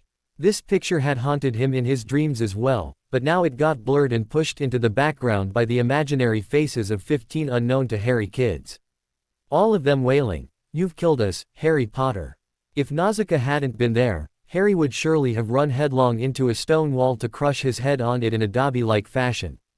Just to get these disturbing images out of it, but in her presence he held himself back, lest she should think he was going mad. Perhaps he was going mad, but what could he do? Hell, of course he knew what he should do: find Voldemort and kill him. Even if his innocent little daughter would die if he did. Innocent, he thought. With Voldemort raising her, she was probable. Why already as far from innocent as Harry was from ever finding peace in his life? What sort of child could she become under Voldemort's authority? For a fleeting moment Harry felt nausea wash over him, and thought that the little girl must be just as evil and twisted as her grandfather, and such a child didn't deserve to live, did she? No, Nausicaa, you're right, Harry whispered. I'm not okay. Should I wake Jason to beat me into pulp? She shook her head. I'll wake him when you're already out of here. What? He raised an eyebrow. Don't you want him to make heroes of me? I only told him to beat you up, not to lose face in front of him. Anyway, I knew you'd beat the crap out of him before he even touched you, she grinned. You're good, Potter. Yeah, at fighting I'm good, he replied sadly. In every other respect, I'm as bad as one can get, and I deserve all the misery I get in life. Well, time to go, Potter. Try and stay away from Jason in the future. And give me my wand back. Here, Nazi, he handed her the wand. Nausicaa. AN2. So, who gets the 500th review? Crypt Knight. Believe it or not, Harry's using too many pseudonyms will cause some trouble later. Dunno who Spiro's partner is for the time being. But later on his partner will be his sister. Perhaps he doesn't even have a partner yet. No, Fedra will never ask the Book of Athena about anything. Some other people will. Later. Well, have you found out on Google who Pythia is? Just wondering. Trixie Firecracker. Nope, Harry won't be polyjuiced when he makes love to Ginny. Glad you like the hidden clues in the FIC. Dunno if you've read my trilogy, also can be found here on FFnet, but that trilogy, especially its third part, has even more of this, JKR-like hiding clues and details. Someone said that the Greats' Enemy was the best mystery FIC they have ever read. So, if you have time, then read my trilogy too, smiley face. Of the West, yes, even Draco deserves someone winking faced. Certainly Harry will see his daughter. Ember Black. Rereading is always a good idea. Because one can't remember all little details. Someone said after having finished reading The Greatest Enemy that she reread it, and she was amazed to see how I had hidden little things everywhere and how she hadn't noticed them, smiley face. Halcyon. Yep, I can relax a bit now, but not too much, given that I have to prepare for my exam at the end of January. The quote didn't foreshadow anything. I just couldn't find a fitting quote for this chapter and asked my beta Michael to find one, and he found this one, given that the word book is in the quote, and the chapter was partly about the Book of Athena. Phaedra rather looks like Xena with wavy hair and dark eyes. She isn't as cold-looking as Bellatrix. Nope, Harry won't use opium, smiley face. Well, now some of the Greeks know that Harry is Harry. They just didn't recognize him in Spiro's disguise. C-Chan 1. I wasn't joking about the boxing thing. Even Dudley needs to have a career and he doesn't seem to be good at anything else but beating others up. Yes, the Hungarian O is pronounced as in the word boy. Well, EU, in, feud, comes close to U, but it isn't the same. The English language just doesn't have a sound like that. Yes, drawing hands is hard. People have already asked me for advice on drawing hands and I told them to either draw hands from pictures or ask someone to be their model. For example, when I want to draw someone holding a pencil, then I ask Mum to hold one until I draw her hand. Actually, English is a very easy language to learn. German is a little bit harder. I don't know about Russian yet. Just started learning it half a year ago, I'm not that good in it yet. Hungarian, however, is said to be damn hard to learn for foreigners. Alexander Phoenix. Nope, Harry hasn't used all male names he knows. For example, he never used Tom Riddle or Draco Malfoy winking face. Zenon Lee. Falafel is the vegetarian version of gyros. No, Voldy won't attack the Buckingham Palace. Umbridge isn't a Death Eater. But you'll get to know interesting stuff about her. Yes, there will be plenty of Voldemort scenes in this FIC. More than in Greatest Scandal. Indigo Ziana. Actually Phaedra knows what a bastard Draco is. Harry has told her enough about Draco, but she's brave enough to team up with him. And you'll see that she can handle him. Can't be bothered to log in, Phaedra told Malfoy because she though. That, unity is strength, and together they'd be able to get their husband-wife back easier. Sparkle Tangerine. You'll see Voldy for several times. You'll see him enough to get fed up with him. Winking face. Yes. This was the first time Harry saw Daphne after she died. Glad you like Spiro, I like him too. Wood's secret lover. Yes, Daphne only died about a week ago. No, Spiro didn't escape from any lunatic asylum, he's just a bit weird. High voltage. Don't worry, Daddy, perhaps I won't kill him. Winking face. Mystery. Since the ancient Greece belongs to one of my fave topics, eras in history, I learned about it with Pa. Articular accuracy, and I remember that I could have given anyone a lecture about the strategic moves of the Greeks in the Persian Wars. Now I don't remember much of it, but all those years ago I total. Why loved the Persians Wars. The same stands for the pun Roman Wars. I knew the whole thing by heart. I know about the Spartan upbringing, about Thermopylae, and even about the Tegetos. Those Spartans were some barbarians. Killing the weak babies. But I particularly liked that when some Spartan told King Leonidas at Thermopylae that the enemy was so huge that their arrows blur the sky, then the king replied, "Good. Then we'll at least fight in the shadows." Lol, quite interesting mentality. Smiley face. The only thing that I really liked about Sparta was that women were treated pretty much like equals there, unlike in the other Greek states. Purple Stardust. Nope, Adela, Tom's one-time lover, never slept with Harry. Altec. Thanks a lot. Glad you like Harry's character more here. I tried to make him more realistic. I'm happy you think I succeeded. Smiley face. Rebcos. Oh, that SW scene. I never thought of it when I wrote that part. However, there will be some deliberate SW references in this FIC. Smiley face. Princess Ginny. Don't worry. My lips are sealed. Winking face. Wizaby. Soon Harry and Ginny will be very friendly with each other. Winking face. Shadowchilled. You thought of it all day. Now that's flattering. Laughing face. Echo Lark. Oh, my gosh, I'm so sorry about your dad. I'll pray for him. I hope he can get healed somehow.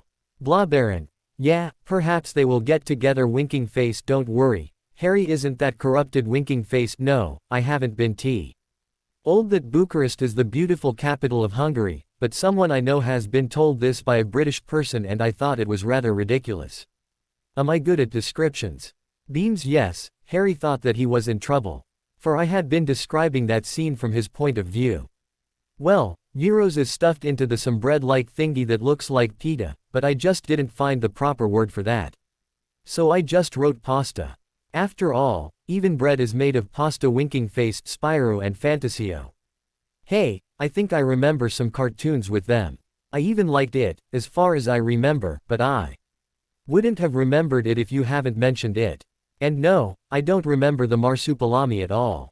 About X-Toe Naga's questions, he wrote that Ginny shouldn't have been scared by the prospect of her hand shriveling. For she could have put it right just as Harry's bones had grown back, so it was just a weird thing he wrote and I couldn't really answer it.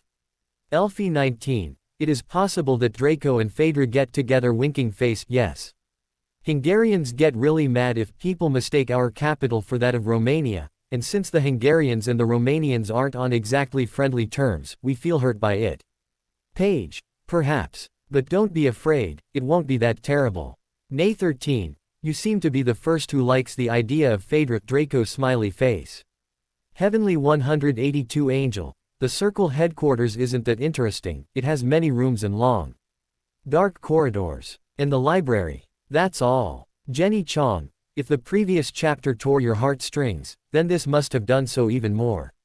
Am I right? Cat. Rena Littlebird. Blushes. Glad you first thought of me when you heard about Hungary. Once someone wrote me a mail, telling me that she heard about Hungary the other day and she had to think of me at once. Laughing face. Tig Han. No. Pythia isn't a goddess. You'll get to know who she is in the next chapter. Sweet 775. Glad to be sharing your mum and sister's birthday. Smiley face. Incan. No, Leto's child won't be important, but other child, Rent, will be. Matura Holiday. Does the whole class go on a holiday, or do you go with your parents? We don't have a Matura holiday here in Hungary, so I have no idea.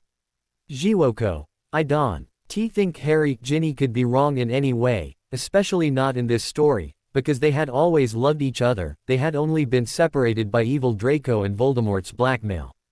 Harry and Ginny are only victims. As for Fedra, well, she isn't an angel, for she has deceived Harry into marrying her, but she isn't a cold-hearted woman either, as you'll see later. She can be really emotional. And she loves Harry, at least she thinks she does. Fragilicious. Neither Fedra nor Draco meant that they wanted to kill Harry and Ginny, these were just sarcastic jokes. No, Spiro isn't an imaginer. There aren't any imaginers in this FIC, Daniel was and will be the only imaginer I have ever written about, and I don't think I'll write about more imaginers in the future. Aishay, do you like reading the Odyssey? I hated it. I saw a movie version that I sort of liked, but Homer's epic was just damn long and boring and very hard to understand. Elizabeth Darcy. I haven't heard of the Pythian games. So my Pythia has nothing to do with them. You'll find out from the next chapter who Pythia is. She isn't important enough to be on the cover, though Aphrodite, Pallas Athena and Poseidon aren't that important either. I just felt like drawing them winking face. Enna Seawave. Perhaps now you understand how the prologue ties in with the whole story. Any last requests? There wasn't much to explain about the labyrinth. It was just some additional information. You won't see any of the characters there, so it isn't particularly important. Yep, I used to draw Disney characters for 6 to 7 years, and my style street. Il hasn't been able to totally get over Disney. I don't think it ever will, smiley face, but I'm trying to draw more realistic stuff as well. My latest piece on Jack Sparrow is really realistic, nothing Disney-esque in it, winking face. Tap dancing widow, don't put anything past Voldemort. ML Katie Bell. I'm pleased to get to know that I managed to make you teary-eyed laughing face. It was already 5 o'clock in the morning and Harry got back to the room he was sharing with Ginny, and for the time being also with the disabled, gagged, but seemingly very angry Spiro. When he entered the room, Ginny jumped up from the sofa, where she had been trying very hard not to fall asleep, and flung herself into his arms. I've been so worried, Harry. She whispered into his neck. I thought you'd been caught. Actually I was, he shrugged.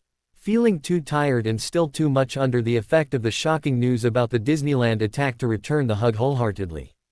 And, she asked in a worried voice, all her tiredness having evaporated. Well, my precious brother-in-law Jason almost killed me, but good news, he looked down at Spiro who was madly struggling against his ties, he is the culprit who got your sis into trouble. Not me, okay. Spiro gritted his teeth through his gag. Have you managed to question the book? Ginny inquired, but Harry hushed her with a wave of his hand, indicating that Spiro was still there. You know what, Ginny? Let's get rid of him, shall we? He pointed his wand at the gagged and horrified Spiridion and said obliviate, then vanished the ropes binding his body. You are free now, Spiro. Remember, Jason got your sister pregnant, that's the only thing you'll remember from our meeting, anyway. Spiridion Papaphodiou stood up, blinked and wished Harry and Ginny happy Easter, then stumbled out of the room. That's taken care of, Harry grinned, slamming the door shut again. So, where were we? Yeah, the book. Did you question it? Yes, I have, but it gave a rather vague answer. It said, ask Pythia. Nothing more. If only I knew who this Pythia was. I know many people here in Greece, but obviously not everyone, and I surely don't know anyone by the name Pythia. He glanced at her to see her eyeing him in an amused way. What? You really never paid attention in history of magic, did you? No. Why should I have? Hermione always provided me with notes. But Eve, and that wasn't enough to get an E in your history of magic, owl, she pointed out. Of course not, if they asked stupid things like why Liechtensteinian warlocks refused to join the International Confederation of Wizards, honestly. You have an exceptional memory to be able to remember your exam questions of 8 years ago, she said. Had you at least paid a little bit of attention to Binns, you'd remember who Pythia was. He mentioned her in 6th year, when he talked about the great diviners of wizarding history. He also mentioned Trelawney's great-great-grandma, Cassandra Trelawney.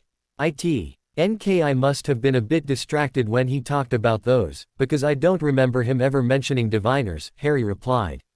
Perhaps he talked about them in January or February, when I was too occupied with, his voice trailed off, but she finished the sentence for him. The impostor. What's her name again? Linda. Uh-huh, he nodded. Linda, she savored the word, now that she understood all possible languages. She understood this name of German origin, too. It means snake, doesn't it? And what if it does? He grunted. Back to Pythia, who's she after all? What does she have to do with diviners? Pythia was the greatest seer in ancient Greece, she lived in the Temple of Delphi. You know that the Oracle of Delphi was the most trustworthy one in Greece. Trustworthy? Harry snorted. I don't trust any of the seers, Ginny, not one. But you believed Trelawney's prophecy about you and Ucaine. His expression darkened. You surely don't know yet, Ginny, but he's earned. Yesterday he struck in Marne-la-Vallée, that is to say, Disneyland Paris. She gasped. No. Yes, he hung his head and flopped down onto the sofa. 15 children dead, hundreds of others wounded, and it's all my bloody fault. He added in thought. I was so hopeful that he had died, she said under her breath. He hasn't. You didn't kill him, then. I never said I did. But, according to Trelawney's prophecy, you're the only one who is capable, right? According to her, yes. But I'm no longer sure she was right when she predicted this. It might have been just one of her delusions. Perhaps it was. She smiled sadly. Hopefully Pythia is a better seer. You mean you think we have to go to Delphi and meet this Pythia?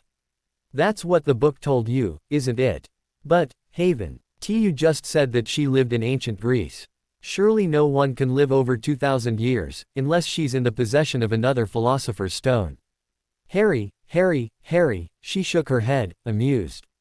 You can be so darn clever sometimes, but you just can't think in an abstract way. The book told you to talk to Pythia. With that it meant, go to Delphi, for the oracles of Delphi always called themselves Pythia. It is possible that today's oracle is called Hepzibah or Frederica, yet in wizarding circles she is referred to as Pythia. Aha, I see. Pythia is some sort of a title. Would you like to get some hours of sleep before we go to Delphi? But Ginny was spared the answer by a deep voice shouting from behind the door. Open up, this is the Greek magical law enforcement. Ginny cringed and looked at Harry. Open up in the name of the law. Came another voice from outside. Buckbeak lunged forward, as though trying to break through the door and attack Harry's enemies. Beaky, no. Harry held the hippogriff back. Stay put and leave it to me. What did they want? Ginny mouthed to Harry. I expect they want to arrest me for having killed the Sicilian. Open up at once or we'll be forced to blast in the door. Oh, I wouldn't want anyone to ruin my friend Nikia's property, would I? Harry replied, and before Ginny could protest, he opened the door for the Greek wizarding police. Gentlemen, do come in. Please. 3 gruff-looking Aurors, with wands drawn out, entered. I don't think much of your boss, sending 3 people against 1. Harry remarked with his arms akimbo. Too much for you, Dursley. Sneered one of the Aurors. Ginny thought that she had never ever met such unsympathetic Aurors. On the contrary, I find it a downright insult that he sent only 3 of you, replied Harry. Shut up, Dursley, and don't even think of resistance. One of the gruff fellows said menacingly. I wouldn't think of it, would I? Harry held up his hands, showing that he was unarmed. Just to make sure you're defenseless, one of the Aurors pointed his wand at Buckbeak and tied him up so that he couldn't even move. That's rude, gentlemen. Ginny scowled at them. Treating an innocent animal like that. Sorry, lady, necessary precaution. And you'd better not interfere if you don't want to be arrested for complicity. As for you, Dursley, you are under arrest for having murdered Anacleto Lucchini. Fine, take me in, boys, Harry said obediently, holding out his wrists for the Aurors to put magical shackles on them. One of the Aurors reached out with a pair of glittering shackles that opened and closed by spells, not keys, to place them around Harry's wrists, when Harry, quick as a lightning, snatched the wand out of the wizard's hand. The idiot had been trying to place the manacles on him while still pointing his wand at him. The other 2 immediately shouted stupefy, but Harry had already disapparated from the spot he had been standing on, just to apparate right behind them. with his own wand in his right hand, sending the same spell at them. Two of them hit the floor, the third one, whose wand Harry had snatched, glared at him. "Don't worry, I didn't want to hurt your buddies. As long as you don't hurt me," he told the other wizard. "We'll get you either way, Dursley," the Auror growled. "I got reported by a bloke called Spiridion Papafotiu." "That's strictly confidential information," grunted the Auror, but Harry no longer had any doubt that good old Spiro must have reported him, very likely to take revenge on him for having impregnated his sister. Then again, why did Spiro come after him to kill him? Why didn't he leave it to the police? Spiro had always been a bit confusing. "I bet it was him and he reported me after I left the country," Harry said calmly. "And, alas, your warrant for arrest is only valid in Greece, and the Greek wizarding community has no treaty of extradition with any other countries. How unpleasant." "That's true," growled the Auror. "But now you're back, and be sure that we'll get you." "It was foolish of you to return, Dursley." Yeah, foolish," Harry agreed. "Stupefy. Harry." Ginny spoke up. "Sorry, Ginny. We can't stay to have a nice nap, since it seems I'm wanted." Ginny yawned, but nodded. "We must get away from here as soon as possible." "Right." Harry put some money on the table and cast an "only for Nikias" charm on it. "Just in case one of these gorillas wake up and feel tempted to take it," he explained, then freed the poor tied-up hippogriff of his bounds. "Oh, almost forgot, Confundus." He pointed his wand at the knocked-out Aurors. "This will make you feel a bit dizzy and go looking for your mummy, but don't worry, no permanent harm done. Come on, Ginny, let's go to Delphi." "So, this is where they were the day before yesterday," Draco said, looking down at the Danube in the morning sunshine. Little white ships were coursing on the river in front of the neo-Gothic Hungarian parliament. Some bigger, elegant ones that usually carried passengers from the Black Forest to the Black Sea were moored along the coast. Seagulls crossed the sky above Draco's head and dived into the water only to reappear with tiny fish in their beaks. "That's right," replied Fedra, leaning to the parapet on the fisherman's bastion, examining a tiny golden thing in her hands. "And where are they now?"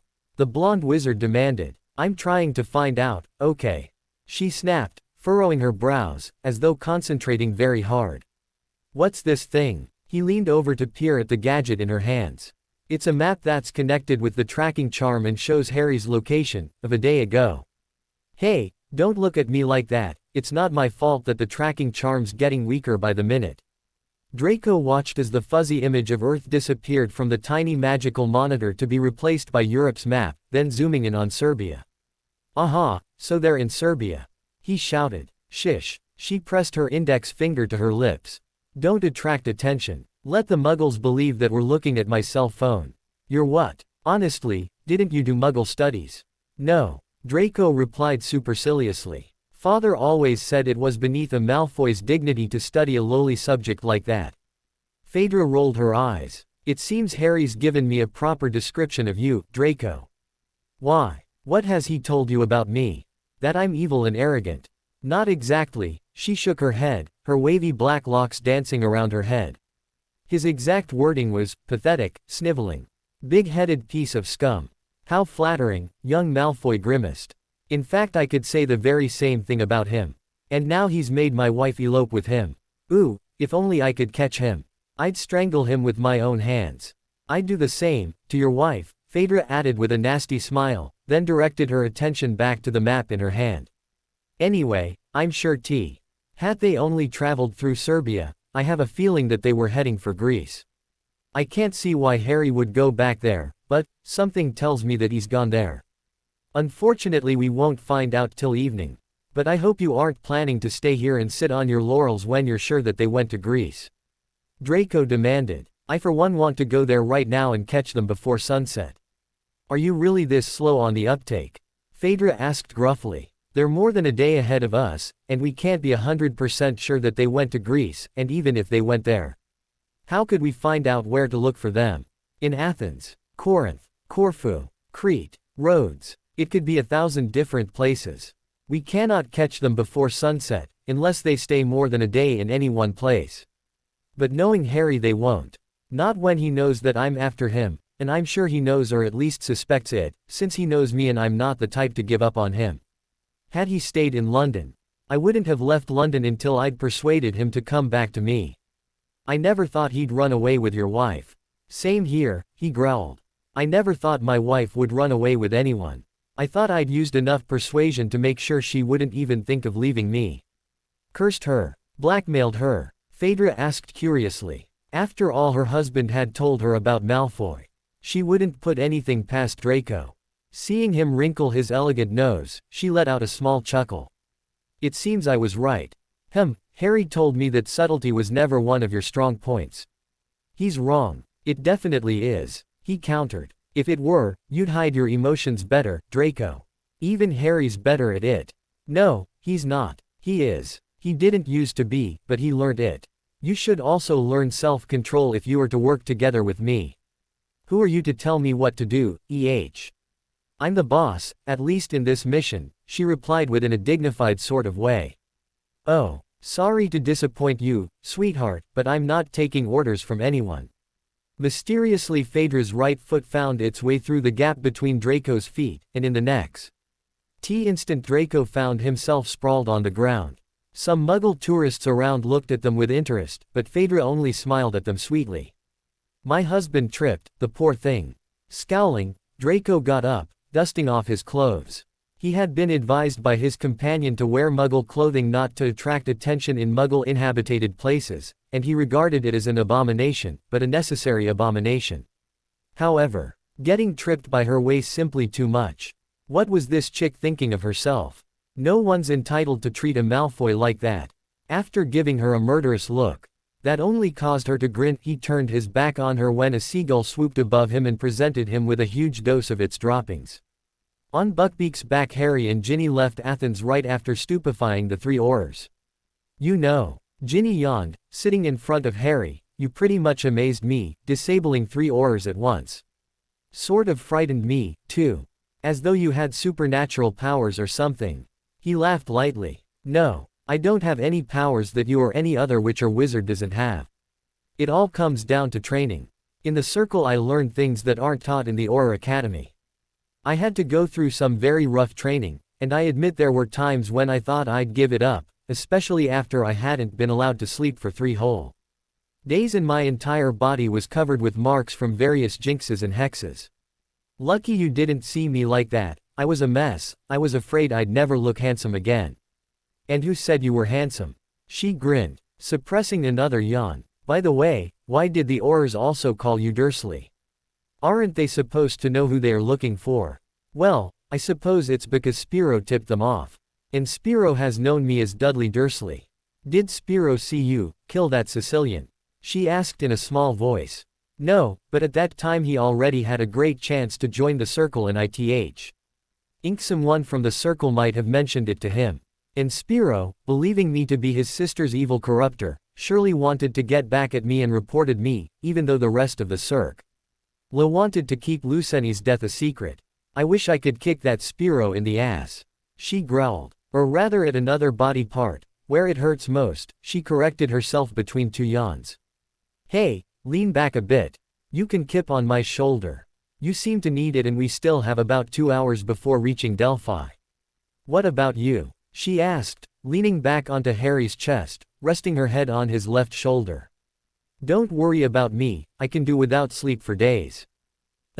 Ginny murmured, already half asleep. Harry. Yes. Why have you done it? What? Killing Lucenny? No, see. Oming back, when you knew you might land in prison. Because, his voice faltered and he pretended to be yawning to give a proper reason for his voice trailing off. Because I love you, he said so quietly that a whisper would have been a loud yell compared to it. However, she couldn't have heard him even if she had had very good hearing, because she had fallen asleep. Shortly after 8:00 in the morning, Harry spotted the ruins of the one-time temple from above. He directed the hippogriff downwards and with a gentle thud they touched down next to the temple. Ginny got awoken. Why the thud? And for a moment she looked around, blinking, clearly not knowing where they were and what happened. Slept well, Sleeping Beauty? He asked, helping her off Buckbeak's back. Yeah, though. I could have done with another 100 years of sleep, she replied drowsily. But I had a beautiful dream. And what was that beautiful dream about? Well, she flashed him an impish stare. Someone in my dream said they loved me. Surely not Draco, was it? He grimaced. No, Draco could never say, I love you, in such a gentle way. Why, has he ever told you he loved you? Harry arched an eyebrow. He couldn't imagine a Malfoy uttering the word, love. Yes, he has, shrugged Ginny. But never in too convincing a way. Strange, because Malfoy can lie in a convincing way, he pointed out. Tying Beaky's tether to a nearby orange tree. Actually, I don't think he was lying about this, she replied. He sort of loves me, at least he believes he does. That's why he never let me get divorced. Harry shook his head. Forcing you to live with him in the name of love is the foulest thing I've ever heard of. Perhaps he really thinks he loves you, but real love isn't tying someone to yourself by all possible means. This is selfish love. Real love is letting go. Real love is selfless. Like coming back to a place where the magical law enforcement is after you just to help someone. She whispered, gazing deeply into his eyes. Beaky, stay put, we'll be back soon. Harry turned away from Ginny. We might be back sooner than he expects us, because I can't see where we are going, she remarked. And she was right. All that remained of the ancient Delphi were 3 stone columns on a circular dais. The rest of the columns were mere stumps, most of them broken into little pieces. Their chunks littered in the grass around the dais. You said we had to come here, Harry reminded her, walking up the 3 steps to the Tholos circular temple. So we might as well look around. There has to be an entrance to somewhere if the oracle is still supposed to be operating. They walked around the ruins, but found no trace of an entrance to anywhere. I'm not sure we'll find anything here, said Harry finally. Leaning against the column in the middle. Suddenly the stone behind his back gave way and he fell through it. Harry! Ginny yelled and jumped through the stone to follow him, wherever he had gone. Ah! She screamed as she slid down a dark chute and with a thump fell right onto Harry. This chute reminds me of the Chamber of Secrets, he said. Don't even remind me, she grunted. Trying to disentangle herself from him, which wasn't that easy in the complete darkness. That feels good, leave your hand there a bit, he muttered. Harry Potter. If I knew where your face was, I'd slap you. If I knew where your face was, I'd rather kiss you, he replied. Really? She whispered. No, he answered just when a lurid pink arrow lit up above them, pointing to their left. Illuminating the room enough for them to see that they were in an empty corridor. Well, now we at least know in which direction to go, he said, standing up, holding out his right hand towards her to help her off the ground, but she didn't accept it, just stood up and walked past him with a, don't play with me, stare. 4 meters ahead another arrow, bright orange this time, lit up. Then a neon yellow and a lime green, finally a neon blue, pointing at a huge board saying. The Oracle of Delphi. Diviner in charge, Atina Papadimitriou, just call her Pythia. Trainee diviner, H. Ellen Menelaus, who has absolutely nothing to do with Helen of Troy. Want a prediction? Then come on in, just now, just for you, 2 prophecies for the price of 1. Wow, they know how to advertise themselves, Harry whistled admiringly. But if I were in their place, I'd put the same ad into the Gorgon Gazette, the Thebes Times or the Jorgos Journal. Then people would be flooding here. I do. In T think they want everyone to know they're here, Ginny commented. In 385 AD the Christians closed the Tholos and forbade the oracle to tell predictions. Obviously Pythia had to find a way to mock. Sure that the magical folks could still come to her for prophecies. She had to keep out the muggles though. Unfortunately neither Binns nor our history of magic book said where and how the oracle hid from the eyes of muggles. We still found her, said Harry. Are you coming in or do you want to stay out there, chit-chatting? Came an upset voice through the door situated under the advertisement board. Was that Pythia? Harry whispered to Ginny. Must be. Great. Harry rolled his eyes. Trelawney at least didn't yell at anyone. Well, then, ladies first, he stepped back and opened the door for his companion. When Ginny entered, she had the impression of having stepped into some flashy nightclub, like a magical version of the Moulin Rouge. Various signs showing frogs, snakes and bats. were lit up around the walls with the same neon-like brightness as the arrows in the corridor. Their light only got blurred a bit by the heavy lilac fumes issuing from 4 huge ceramic pots in each corner. Pythia herself was a terribly old thing, her face full of wrinkles, some of her snow-white, flyaway hair poking out from under her black shawl that was speckled with tiny, fluorescent stars and moons. Her trainee, Helen, wasn't nearly as pretty as Helen of Troy, and Harry was sure that no Paris would have ever wanted to kidnap her. Hello, Harry and Ginny greeted the two ladies. Instead of returning the greeting, Pythia gave them a piercing look and said, "You know, you might be right, we should advertise in newspapers." But Pythia, we're supposed to be secret." Helen protested. Yeah, we had to be secret in the Middle Ages, but perhaps we've stayed hidden way too long. Nowadays we are no more in danger of getting burnt at the stake for predicting stuff, not to ment. Ion that business isn't too profitable this way, so few people know about us that we barely have any clients left, we have to advertise, by all means. She turned to Harry. Which newspaper did you say was the most popular, young man? The Gorgon Gazette, as far as I know, Harry shrugged. Right, the Oracle nodded. And now, what do you want? Obviously a prediction, Ginny said scathingly. He hadn't taken divination back at school, so she didn't know Trelawney in person, but she had a feeling that Pythia here might be an even bigger fraud. Oh, yes, a prediction, the old witch beamed. And what would you like to hear a prediction about? Actually, we'd like to know how we could free someone who is cursed by the Fate's charm, Harry replied. Your little girlfriend, right? Pythia pointed at Ginny. How do you? Ginny breathed. The old bat might be a bit senile but still can see things, and you flinched when the young man uttered the charm's name, answered the diviner. Well, yes, it's me. Actually it's not put on my hair, but on that of someone I love, and I'm being blackmailed because of it. I want to be free, said Ginny desperately. Can you help? Pythia held out a bony hand. 10 galleons or 50 euros.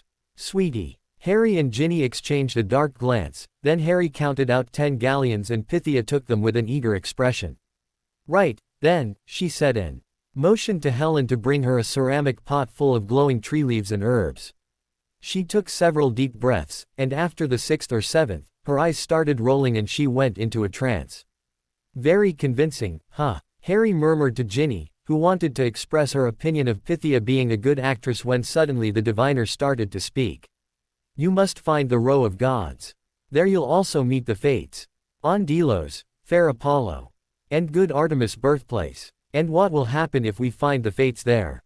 Interjected Harry. The trapped will be free at last. Not right there and then, though. And out of barren soil. Tiny little plant will grow. But disturbance will arise. Flooding in like angry tide.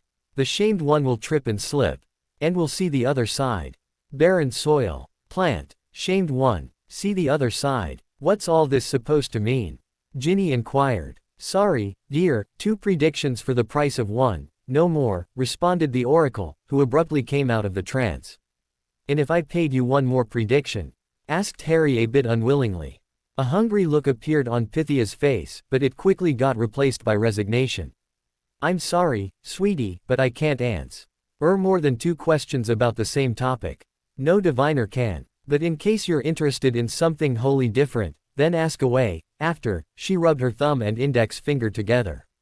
No, thank you, replied Ginny instead of Harry. Let's go, shall we? Okay. Bye, Pythia, Helen, said the young wizard and left the crestfallen diviner in charge behind him. When the door magically slammed shut, he turned to Ginny. You know, I can't decide whether she's just a greedy fraud or a greedy but talented seer.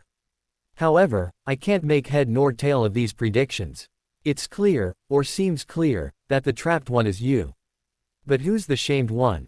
Actually Harry had a vague idea of who it might be, him, but what did that stupid Pythia mean by the shamed one slipping and seeing the other side? The other side of what? The Mediterranean. Not bloody likely, he had already been in Egypt, seen the other side of the sea. Yeah, she nodded as they reached the chute and Harry conged little lamps up the chute's sides and several pegs onto the chute itself. Gripping them they slowly made their way upwards. Also, I don't know what sort of plant she referred to. Mimbulus Mimbletonia. He joked. Well, At least we got to know where to go, even though the prediction was pretty vague. I'm not surprised it's vague. It's still better than the one given to King Croesus of Lydia. Why? What did Pythia predict for him? He asked, reaching the top of the chute that ended in a thick black wall. He wanted to attack Persia and asked the oracle what would happen if he did, and Pythia replied, at the end of the battle a huge empire will be vanquished. Croesus was happy and attacked Persia, she said as she also reached the top of the chute and they stepped through the wall together. For a minute they were blinking, shielding their eyes against the bright sunshine. Guess what happened to Croesus? He lost the battle, I presume, and the great empire that got vanquished turned out to be his own one. Harry replied. Clever, she said. He looked at her with a surprised expression. Why, have I managed to tell the right answer? I was only guessing. But you guessed well. She smiled at him and slipped her hand into his as they descended the steps from the Tholos. Thank you, Harry. For what? For risking your freedom in coming back to Greece, for risking your life when sneaking into the Circle's headquarters, and for paying that greedy Pythia. Don't thank me for anything in advance, Ginny. It is unfortunate, at least they say so. Then I'll thank you when I'm free. She replied and didn't let go of his hand until they reached the tethered Buckbeak. N2. I put a link to the Temple of Delphi into the Artlinks section, check it out, it'll help you to imagine what it looks like. Shadowchilled. Not telling winking face. Katrina Littlebird. You like Daffy more than Linda's daughter because you are biased against Voldemort. However, believe it or not, you will Linda's daughter much more than Daffy, for she's an adorable person. She really has a personality, while Daffy doesn't get mentioned too much, so she is just a cutie, with no personality.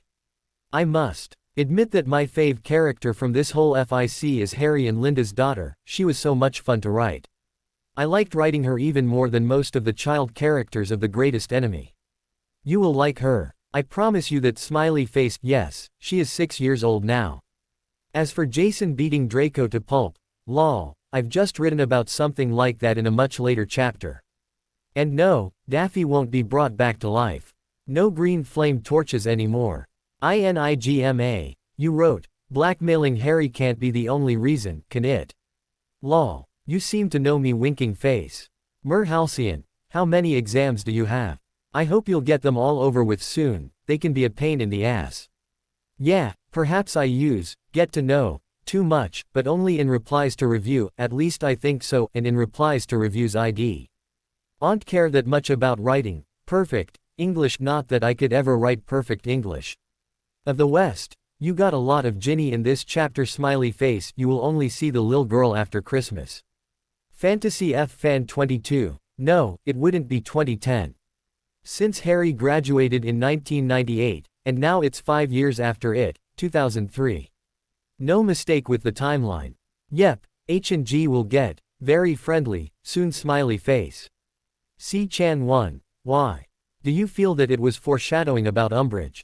Perhaps because Harry might see her again. Is my Voldy really that clever? I never knew. Smiley face. The father's name in Nemo was Pizzy, which sounds a bit like the Hungarian word for pajama. Don't ask me why. I don't know. Winking face. Yes, we get The Simpsons, but I don't like it, so I don't watch it. Once I saw half an episode that seemed to be a HP parody, th. Air was some Voldy-ish guy and some basilisk-like thingy, and Homer's daughter was waving a wand, that's all I remember. Lady of Ravenclaw. Yep, the Harry Euros sounds really interesting, for cannibals winking face. Hedwig 55. I'm not likely to draw a baby pic of Harry's daughter, because drawing babies is extremely difficult. I've tried it on a couple of occasions, and the only one I succeeded is the James holding baby Harry pic. Dunno if you've seen that one. If not, then drop me a mail and I'll send it to you smiley face. Zyrorai. You're a genius. Besides, you know, one managed to find out that they had to go to Delphi. Blahbaron. I hope you got a response from the newspaper in time. It can be really annoying to depend on people who don't want to help. I had the same problems with my diploma. Tell me how your presentation worked out. I haven't read any Karl May novels, only seen some movie versions of his novels. Nausicaa comes from Odyssey, and it has nothing to do with nausea winking face. It wasn't Voldemort who made faces at the child. He hates his granddaughter with a fiery passion. Someone else made those faces, you'll find out from the next chapter. Kit Cloudkicker. Weird is good, it means it's unusual and usual can be boring sometimes smiley face. Hookazoku Kaga. I love making Harry and Voldemort sort of related. It's fun smiley face. Hypnotic Babe. The present time for Ginny will be only in chapter 23. A lot has to happen in the past till then smiley face. Wizaby. Harry gets pics of his daughter once in a while, and the child is older at each picture, so he can be sure that the pics weren't made years ago and his daughter must still be alive. Anyway, in the next chapter he'll be totally sure that she's still alive. NSC Wave. Adela died. More on that in chapter 19. KC. Hunter. Yep, Voldy making funny faces behind the camera is a scary thought. But it wasn't Voldy. How did your finals go? I hope you managed them well. Amalal too sarcastic. No, Voldy's daughter isn't that old. She should be, but she isn't. I'll explain that later. Hee. You two think that the child is evil. And you two are wrong. Just wait it out. Generation. I'm not a lot R fan. I'll watch the movie, but I don't think I'll be that taken with it. I wasn't that taken with the first two movies either. Merry Christmas in Hungarian is, Bulldog Karaxanit. Trixie Firecracker. H&G will get over their inhibitions soon. How? You'll see. There will be some passionate moments already in the next chapter, though they won't do it till chapter 15. Don't call Harry's child a hybrid. She doesn't deserve to be called something like that, she's a person, not some animal or plant. Anyway, you suspected it right that Voldy is keeping her for a reason. You'll find out why in chapter 19. Jenny Chong. Well, Harry's daughter should be evil, but for some reason she isn't. More on that later. I can imagine how hard it was for you to write about a miscarriage. I wrote about one in The Greatest Enemy and I almost cried when I did. I'd love to illustrate your works. But truth be told I haven't even managed to illustrate all of my chapters. Someone else asked me to illustrate his FIC as well, and I think I'll have to turn him down too. Sad face. I don't have enough time for that sad face. Jiwoko. I hope it will be believable to you. Mooney Padfoot. Usually I put things into my fics for a reason. Winking face. Dark Flower 2113. Yes, Linda was really the child's mother. You got Draco Fedra in this chapter. Smiley face. Incan. I don't think Voldy is that confident about winning. After all, there's that prophecy, and in UT he seemed pretty anxious about it. It means he isn't that confident. Where is your class going on Matura holiday? Seekokit. Harry's first daughter, the one from Linda, hasn't died. His second one, Daphne, died. Swanee. So, you've read Horrible Histories, too. Great smiley face. I remember that one reviewer wrote that they have read it, I just didn't remember who it was. Elizabeth Darcy. No, Adela didn't die of childbirth. No, Voldy didn't cast AS. Pell on his daughter to make her forever young. Ginny's kid was conceived at the very end of August, and it's due 9 months later, in May. Just count it. September 1, October 2, November 3, December 4, January 5, February 6. March 7, April 8, May 9. The Fates charm won't play a part in getting rid of Voldy. Winky 55. Between the two of us, there will be a chapter with the title, Liberty. That should tell you something. Winking face. Princess Ginny. Nope, Voldy never had any feelings for his daughter and he wasn't a bit sad when she died. Can you imagine Voldemort loving someone? I can't. Crypt Knight. No. Harry's Pythia didn't have anything to do with athletics, as you've seen. Anti-drug theme. Lol, no. Pythia's relation to the Fates is that they are all Greek, nothing else. Smiley face. Punky Poet. Very likely it is. Winking face. Hermione Weasley. Yes, I've been giving thoughts to write a Harry Tonks FIC, but I don't know whether I will ever write one. For the time being I don't have a new plot idea, I'll try and think of one.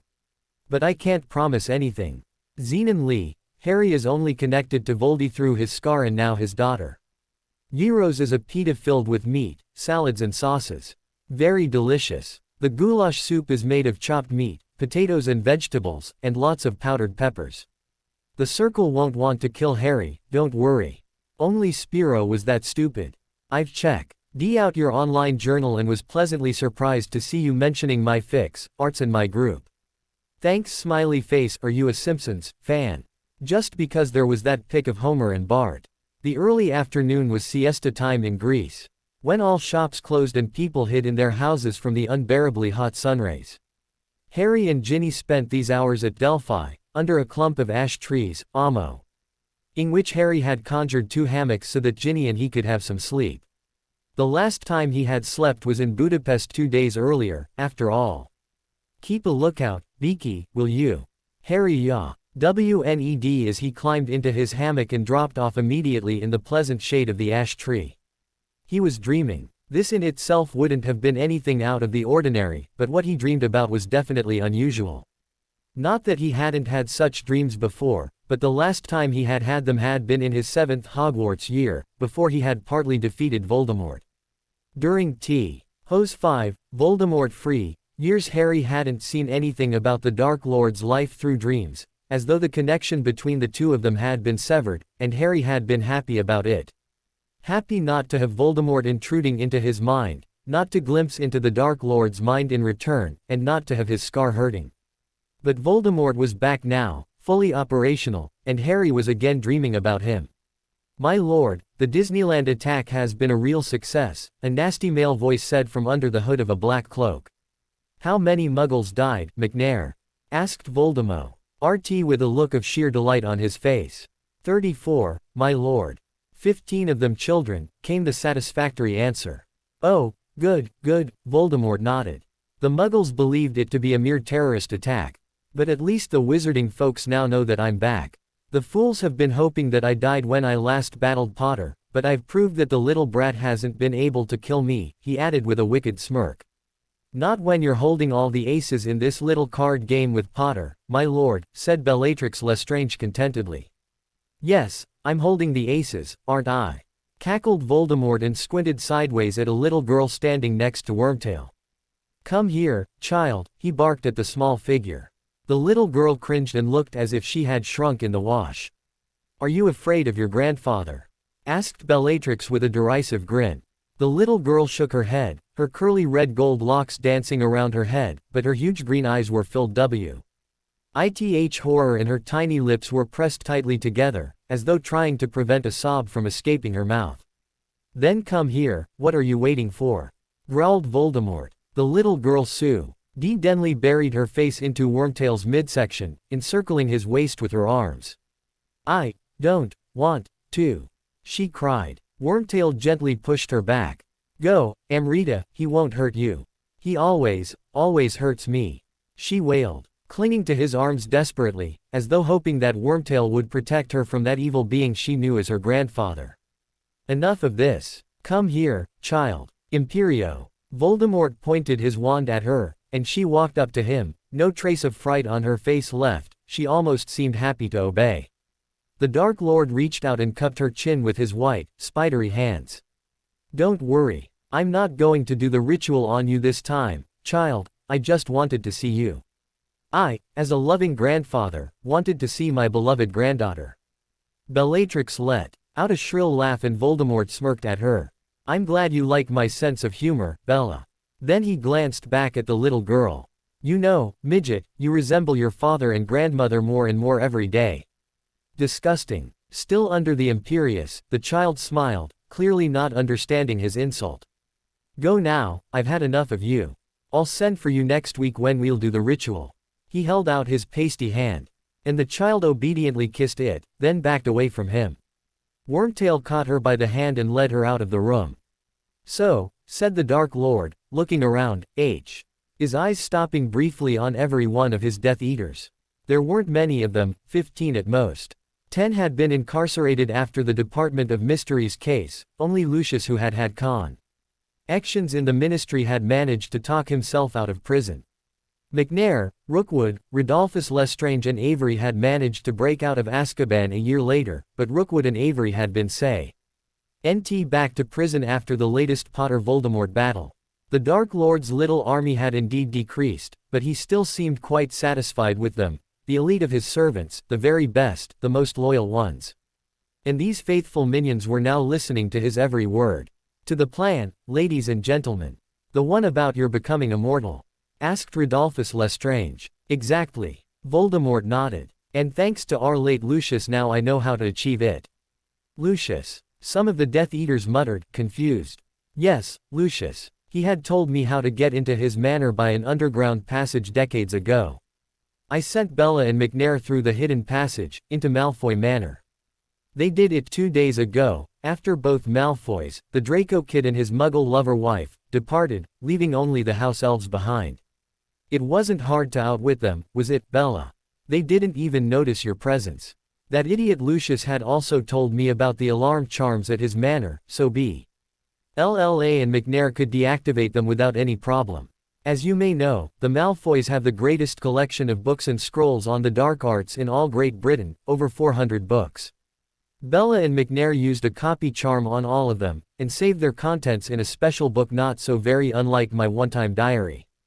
Lucius had never been too bookish, so he hadn't read a tenth of his dark arts books. I, however, had only to take the copied version into my hands and converse a bit with it. If I wrote, "Tell me about soul-switching curses," then the required text appeared in the book. And when I wrote, "Tell me about the ways of gaining immortality," it did. With a triumphant grin he stood up. Now I know what I need to become immortal. Is that a potion, my lord? Or a charm? Asked Goyle. I don't know yet, replied Voldemort, but I will, soon. It's written on an ancient parchment, that some of you will get for me. And where is that parchment, my lord? Interjected Woe. R.M. Tail, he had obviously returned after taking the child out of the room. It's in. Harry, what? He groaned. It's already 5 o'clock, you told me to wake you up at 5 o'clock. He didn't look at Ginny. Just sat up in his hammock. He was angry with her. Had she waited 2 seconds more, he would have heard where this parchment was, though, what would he have done if he had heard it? He wouldn't have been able to prevent Voldemort from getting it, would he? His mind wandered back to the scene in which he had seen the little girl, his daughter. She had been so scared of her father, she had said that Voldemort had been hurting her. Harry's hands clenched into fists. How he would love to hurt Voldemort. Terrorizing his only granddaughter. That man definitely didn't have a heart. And what sort of ritual had Voldemort been talking about? Had he been doing it to his daughter? Anger surged up in him, but at the same time he couldn't help but feel grateful to Pettigrew, only he seemed to be caring for the child. And the child seemed to trust him, perhaps even love him. What Harry didn't understand was why he had had the dream at all, when he wasn't supposed to have such dreams anymore. Not after having fully learnt occlumency in the circle. He was sure though that Voldemort hadn't intended to let him see this Death Eater meeting. Voldemort wouldn't have wanted him to hear what he was looking for. Perhaps it all happened because of him seeing Daphne's picture only a couple of hours earlier. The sight of his little daughter had turned his thoughts to his other daughter whom he had never seen but longed to see, and this dream finally presented him with the opportunity to see his older child, see her walking, hear her talking, to see more of her than he had say. And in the photos, if only Ginny had waited a bit before waking him. Are you all right? She asked worriedly when he hadn't answered for a minute. What? Yeah, I'm fine. Just a bit sleepy. 3H. Ours haven't been enough to make up for a whole sleepless night. You can continue napping on our journey to Delos, she replied. You can rest your head on my shoulder if you like. The journey to Delos must be much longer than the journey from Athens to Delphi, isn't it? You'll have several hours of sleep. Yeah, and your shoulder will be sore and have a cramp by the end of it, he said. Anyway, we can't go to Delos on Beaky's back. Quote, why not? She frowned, and the hippogriff also stopped looking for worms and turned to him with an accusatory glance. Because the wizarding authorities of certain Greek islands have banned all magical flying things from their area. Yes, even broomsticks. But why would they do so? It's totally mad. Yes, mad. And the wizards on Crete started this madness after that idiot Icarus dropped dead during a flight from their island. The wizarding population of Crete decided that flying was dangerous. They haven't flown ever since. They use mopeds instead, or apparate. Icarus, Ginny muttered. Wasn't he the son of Daedalus, builder of the maze? Yeah, that was him. Though no one knows why exactly he built the maze on Crete at all, since it's been proved that the Minotaur never existed. Perhaps it was just a boggart that assumed the form of a Minotaur whenever it appeared for King Minos. And why did other islands also ban flying things?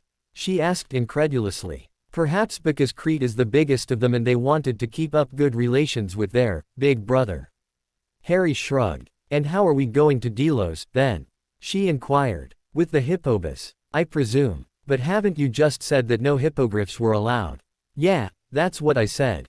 The Hippobus is pulled by hippocampuses. Ginny's eyes widened. Those half-horse, half-fish things. Uh-huh. It sails out of Piraeus. There are two lines, one goes southwards, towards Crete, the other in a northeasterly direction, towards Troy. We're going to take the southern line and get off at its 5th stop. We'll be back as soon as possible, old boy, I promise. Harry patted Buckbeak's neck as he led the hippogriff into a flying creature repository. In Piraeus there were several flying horses. Some hippogriffs and even a dragon, securely separated from the others, stored in this repository. Not a single animal rights campaigner would have found anything objectionable at this place. The repository was a huge garden invisible to muggles with tiny woods, arbors and creeks, where the animals could feel pretty much like in their natural habitat, with the exception that they couldn't fly away because the airspace above the garden was charmed not to let anything bigger than a small bird fly out of it. Such repositories for flying magical creatures had been established in Greek ports since ancient times, after the ban had been introduced on certain islands. Yes, and see, there are other hippogriffs, Beaky, I'm sure you'll enjoy their company, added Ginny. Be a good boy. With that, Harry and Ginny turned around and headed for the gate, leaving the crestfallen Buckbeak behind. They made their way to the coast where a huge hornbeam tree was standing with several witches and wizards under it, some of them occasionally glancing at their watches and one of them growling, "It should have arrived 3 minutes ago. What are they thinking of, being this late? I haven't got all day. I've got to be on Syros at 11 o'clock. German." Harry grinned at Ginny. Germans have this thing for arriving everywhere on time. But look at the Greek wizards, they aren't in any hurry. That's what I've grown to love and respect about them. They never worry about time, hardly ever argue. Spiro and Jason are exceptions, they are friendly, patient and tolerant. I wish more British wizards were like that, too, Ginny sighed. Then there wouldn't be this stupid racial prejudice that muggles are to be wiped out and mudbloods trampled upon. He nodded, gazing into the glorious sunset. The deep orange disk of the sun was already half hidden below the horizon, painting the sky in all colors of red, tangerine and yellow, its rays reflected in the Aegean Sea. And there wouldn't be any Voldemorts and Death Eaters either, he commented, and he felt a hand slip into his, gripping it tightly. The Disneyland case, it shook you very much, she whispered. It shook me, too. You know who has to be stopped somehow, and if you're the only one who can. Let's talk about something else, Ginny, he replied, pulling his hand out of hers. She sighed. Quote, you're doing the same as in your 6th year. Hiding something. And what if I am? He snapped so that the witches and wizards waiting for the Hippobus looked at him with interest. What if I am? He leaned closer to Ginny so that the other wouldn't hear him. I can have secrets, can't I? Of course, she replied, slightly taken aback by his outburst. How could she have known what Harry had seen in his dream that afternoon? How could she have known that the Dark Lord was very likely to gain immortality soon? And how could she have known how Voldemort was treating Harry's little daughter? Especially when she had no idea that the child was in Voldemort's custody. Ah, the Hippobus. Someone cried happily and Ginny stood on her tiptoes to see what was happening. She could barely believe her eyes. 10 huge hippocampuses were emerging from the water, a long silvery case looking like a bus without any wheels behind them. The half-horse, half-fish creatures swam to the shore and basked in the setting sun's rays while a ramp was extended from the bus onto the sandy beach. In a couple of minutes the bus was emptied of witches and wizards, and the new passengers could get on. Harry and Ginny got on last, only to receive a, "Hey, Neville," from the conductor, who happened to be a pretty young witch in a very tight-fitting uniform and a peaked cap with the emblem depicting a hippocampus. She was standing next to the driver, who directed the hippocampuses by tapping certain chords with his wand. These chords were connected to their reins, and as the driver tapped them, a tremor ran along the reins, making the creatures outside sense in which direction they should swim. "Hi, Megara, how are you doing?" Harry asked the pretty conductor. "Never better, Neville." She winked at him. "Where to?" Delos, tickets for 2. Please. 2 galleons, 8 sickles. Megara beamed at him, handing him 2 tickets, totally ignoring the fact that he was clearly traveling with another woman. Quote, "We'll be stopping at Atlantis for the night and continue the journey at 6 o'clock tomorrow. Don't be late, Neville." "We won't," replied Harry with a grin and guided the disgruntled Ginny to 2 vacant seats. "So, Neville, where do you know her from?" she asked after flopping down into the seat by the window. "Just from the bus." He shrugged. "Really?" She sounded doubtful, and kept determinedly gazing at the water drops on the windowpane as the sun finally disappeared behind the horizon. As the sun sank completely, the Hippobus set into motion. To Ginny it felt much like traveling on a boa. At least until the bus dived into the depths of the sea. Then it no longer felt like sailing, but rather like, she couldn't find the right word to describe the feeling. She had never traveled on board a submarine. But she assumed that it must feel a lot like this. The hippocampuses swam so smoothly that if Ginny hadn't known that the bus was pulled by these creatures, she would have thought that there weren't horses at all. So many years ago the Thestrals had given them quite a rough ride, but with the hippocampuses she couldn't feel anything of the sort. This ride was simply incomparable to anything she had experienced so far. Under normal circumstances, she would have been lulled into sleep by the gentle swaying of the bus, but she had no intention of falling asleep when there was so much to see. Colorful shoals of fish crossed the path of the bus, which had waterproof lamps on all sides, illuminating the water around. Ginny almost jumped into Harry's arms when a huge octopus came darting towards them. Harry chuckled at her frightened expression. "Don't worry, unbreakable glass," he said, pointing at the windowpane. "Who's worried?" She scowled at him, then turned away from him to continue enjoying the sea scenery, or, in Harry's opinion, to sulk because of Megara the conductor's too enthusiastic greeting. Their first stop was the island of Kea at 9:30. The Hippobus emerged onto the surface near the town of Coruscant, then continued its way towards Kythnos, their second stop, and shortly before 11 o'clock they arrived at Syros. The grumpy German wizard got off, muttering something about the shortcomings of the Greek wizarding transportation company, that, in his opinion, couldn't hold a candle to the German one. "Not all Germans are this nasty. The ones I know are all really nice," Harry said as the bus submerged into the sea for the last part of the journey to be accomplished that day. "And they're all witches, I presume." Ginny arched an eyebrow at him. "You're jealous." He grinned. "Jealous? Huh?" She waved impatiently. "Why should I be? You're not my husband." "No, unfortunately." "Unfortunately." She gasped. "Wake me up when we reach Atlantis, will you?" With that he closed his eyes and dropped off, or pretended to be asleep. Ginny couldn't decide.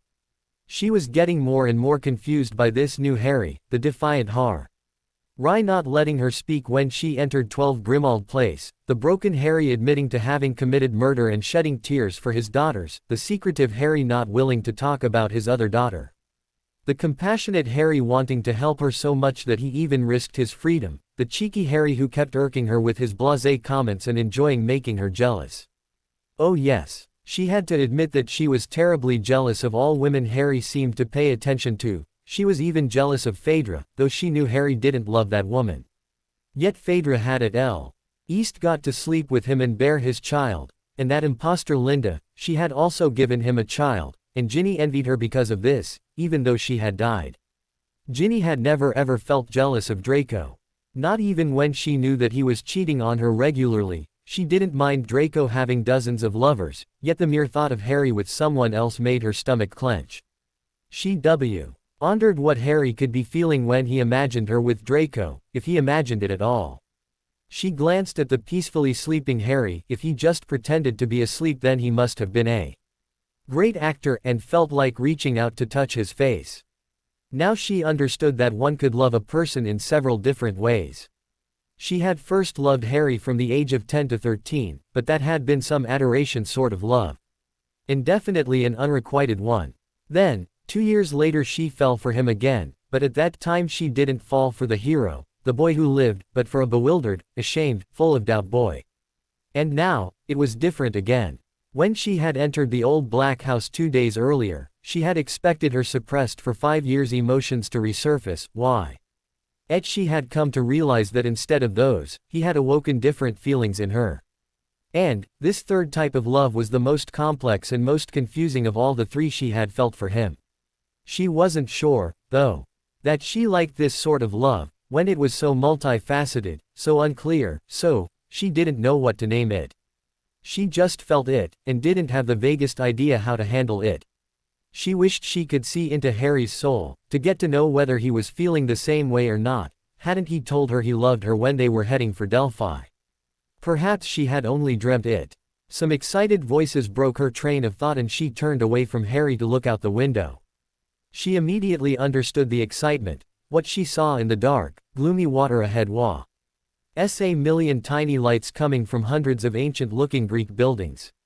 It was a perfect image of a town full of houses with Ionian, Doric and Corinthian-type columns and tympanums, but it was all underwater. Some of the buildings were partly or totally covered with seaweed, and all of them had some weird, transparent kind of wall set into their doorframes. As the Hippobus parked in front of a building that bore the legend, Hotel Atlantis, Ginny spotted several smaller vehicles, all pulled by one or two hippocampuses. Harry. She nudged her slumbering companion, who opened his eyes, blinked and said with a satisfied grin, "At last. My favorite hotel in the world." He stood up, followed by Ginny and headed for the exit where Ginny saw a long tube instead of the ramp this time.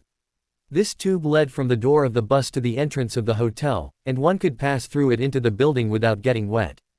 At the end of the tube tunnel was a transparent wall that, in all buildings around, served as the entrance. Harry saw Ginny gape at the funny door and shudder as they passed through it. "Tricky, huh? The door's water repellent, but humans can enter it," explained Harry. "Very useful for witches and wizards who arrive with their own hippocars, because hippocars aren't big enough for carrying such portable tunnels and they have to swim from their parking places to the doors. When they pass through the doors, they dry off, since these tricky doors carry drying spells." "Fascinating," said Ginny admiringly as she looked around the hall of the hotel. The back wall of the hall consisted of nothing but a huge window through which one could observe the sea life outside. All around the hall Corinthian columns were standing and an enormous whitish chandelier was hanging from the ceiling.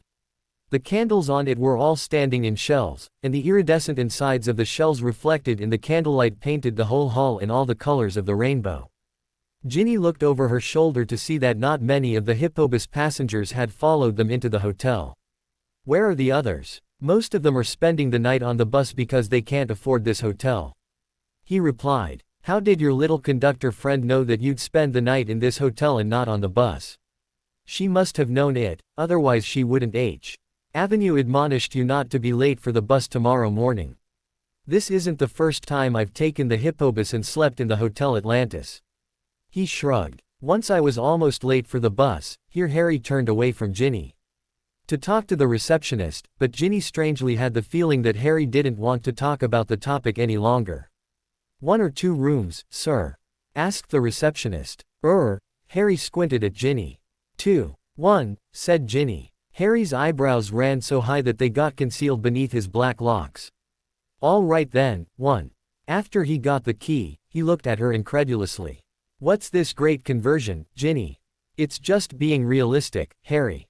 Look around here, no surprise that most of the passengers can't afford this hotel, it looks darn expensive. I don't want you to spend all your money on me." "Money doesn't count," he told her seriously. "But it does. It makes me feel uneasy that you're making all sorts of sacrifices for me. I feel too much in your debt already." "Don't feel in my debt, Ginny," he said. "Helping you gives me a great opportunity for a bit of payback with your precious husband. By spending money on this mission, I'm investing in a Draco irritating endeavor. And that means it's me who's in your debt, not the other way around." "Ah, so you're doing this merely to annoy Draco?" She folded her arms. "Partly." He shrugged, then suddenly cringed and hid behind Ginny's back. "What?" she whispered, wondering who Harry was hiding from.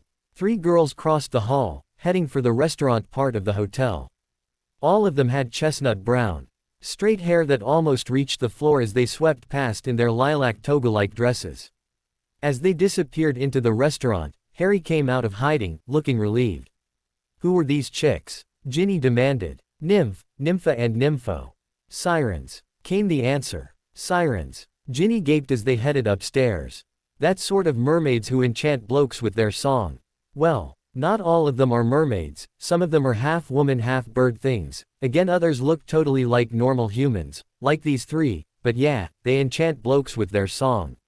And, actually, they were the cause for me almost missing the bus once. Why? What did they do? Dunno. All I remember is that they cornered me in this hotel, then, I woke up in my room late in the morning and I didn't remember a thing. I still don't know what happened there, but next time I saw them they were waving at me rather happily. Well, here we are. He opened the door to their room. She sort of regretted having asked for one room instead of two, Harry admitting to having very likely had an affair with 3 sirens at once miffed her a lot. It seemed that Harry had been with almost very female but she definitely felt like kicking something. However, when Harry turned on the candlelight with a swish of his wand, all her anger disappeared to be replaced by awe. They were in Wonderland for sure. The room's walls and floor were carved of marble, several pearly white statues of ancient Greek gods and goddesses standing on the floor and various shelves, most of them modeling Poseidon. His son Triton and Aphrodite sitting in a huge shell, wearing next to nothing. A small brook was babbling from a cleft in the wall, into a tiny pool with goldfish. The seats seemed to have been made of shells. Like so many things in the hotel, and a thick layer of moss served as carpet. In the middle stood a double bed made of the biggest shell Ginny had ever seen. It was cushioned with sea sponge. The room had a huge window looking out over the center of Atlantis. The window had a curtain of bubbles hanging over it, and Ginny reached out tentatively to see whether any of the bubbles burst if she touched them. But when she saw that the bubbles were unburstable she pulled the curtain back to watch the scenery beyond the windowpane. Beautiful, isn't it? Harry joined her and both gazed down onto the square that teemed with fish and merpeople. Breathtaking, she whispered, too touched to speak aloud. I don't think I would have seen so many wonders from the bus, so, thanks for bringing me here. You're welcome, he replied, sneaking an arm around her waist. She didn't seem to want to resist too much. She bent her head on his shoulder and despite the fate's charm endangering her father's life. Despite her husband's rage when he found out about her flight, despite all the perils possibly awaiting them on Delos, she felt totally safe now, in Harry's arms. I wish we could remain like this forever, she said quietly. Wouldn't it be boring? He whispered back, as though not wanting to breach the peace with loud speaking. She looked up at him to see him smile tly, a smile she hadn't seen from him ever since his 6th year at Hogwarts. Why, isn't it nice just standing here so peacefully? Isn't it romantic? He nodded. But I could think of even more romantic things. Like what? She cocked her head. Like this, he replied and she felt it an eternity before his lips touched hers. Suddenly a shadow got cast over them, and they looked up to see what had blocked the street lights. It happened to be a mer couple, a madly enamored mermaid and merman snogging and floating through the water in front of their window. Harry and Ginny burst into laughter. They're also in love, he snickered. But I bet not as much as we are. Yeah, they can't love each other as much as we. Her voice trailed off and she looked away from Harry. Have we just carried on where we left off 5 years ago, Gin? But, is this right, Harry? I'm a married woman, and I'm a married man. The only problem is that we married the wrong persons. True, she nodded. Seeing that he didn't have many more of pangs of remorse because of Fedra than she had because of Draco. Harry, what will become of us when I get freed and can divorce Draco? I'll divorce Fedra, of course. Will she agree to get divorced? She asked with a doubtful expression. Not likely, but I'll persuade her. Somehow I will, and then I'll propose to you, Gin. Really? She beamed at him. Yeah, I'll buy you a ring with, what would you like? Sapphire, ruby, emerald. Emerald, she sneaked her arms around his neck. Emerald, like your eyes. Oh, Ginny, I love you so much. He buried his face into her fiery tresses. I don't even deserve you. No, Harry, it's me who doesn't deserve you. She sniffed into his neck. You deserve someone who can give you children. He drew back to look into her eyes.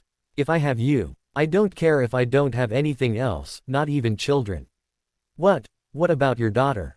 She whispered, fearing that he'd push her away and turn as LD as he had turned the last time she asked him about the kid. Not this time. Ginny, come, sit down. He led her to a huge shell seat that was big enough for both of them. If we're talking about love, in marriage already, I think we need to be sincere at last. I need to be sincere at last, even though it might turn you away from me. She gulped, looking worried but excited. Why would I turn away from you? I love you, Harry. But perhaps not even your love will be enough to overcome your repulsion when I tell you the whole truth. No, Ginny, don't interrupt me, please. He held up his hands when she opened her mouth to protest. Hear me out, then you can decide. And I'll understand if you no longer want me after that. Her eyes widened with shock, but she nodded. On the day of your wedding, he began. Voldemort managed to lure me into a trap again, the same way as he had done in my 5th year. With occlumency. Yes, I admit, I've been a damn bad occlumency student. I simply didn't manage to master it. I got deceived by seeing you in Voldemort's hands. Me. Yes, Ginny, you. Of course I wasn't sure whether my vision had been right or wrong, so I tried to contact you in the Burrow. But you weren't there, your dad wasn't there either, and your mum said she didn't know where you were. Obviously, I must have been bargaining for my father's life with Draco right then, and mum wasn't supposed to tell anything. She was so afraid that dad would be killed if she told anyone anything, said Ginny. Yeah, so, I didn't find you there, though the holidays had already started. And you weren't even at Grimmauld Place, so I drew the conclusion that you were indeed in Voldemort's hands. Stupid me, falling into the same trap twice. He heaved a deep sigh. But at that time, I didn't want to endanger anyone's life like I had done in my 5th year. I went there alone. I had no idea that Dumbledore had cast a tracking charm on me and followed me. He died there, fighting Voldemort and the Death Eaters. Harry's voice faltered, then he gulped to make the lump in his throat disappear and continued. I almost defeated Voldemort. I managed to rid him of his wand and he was cowering in front of me.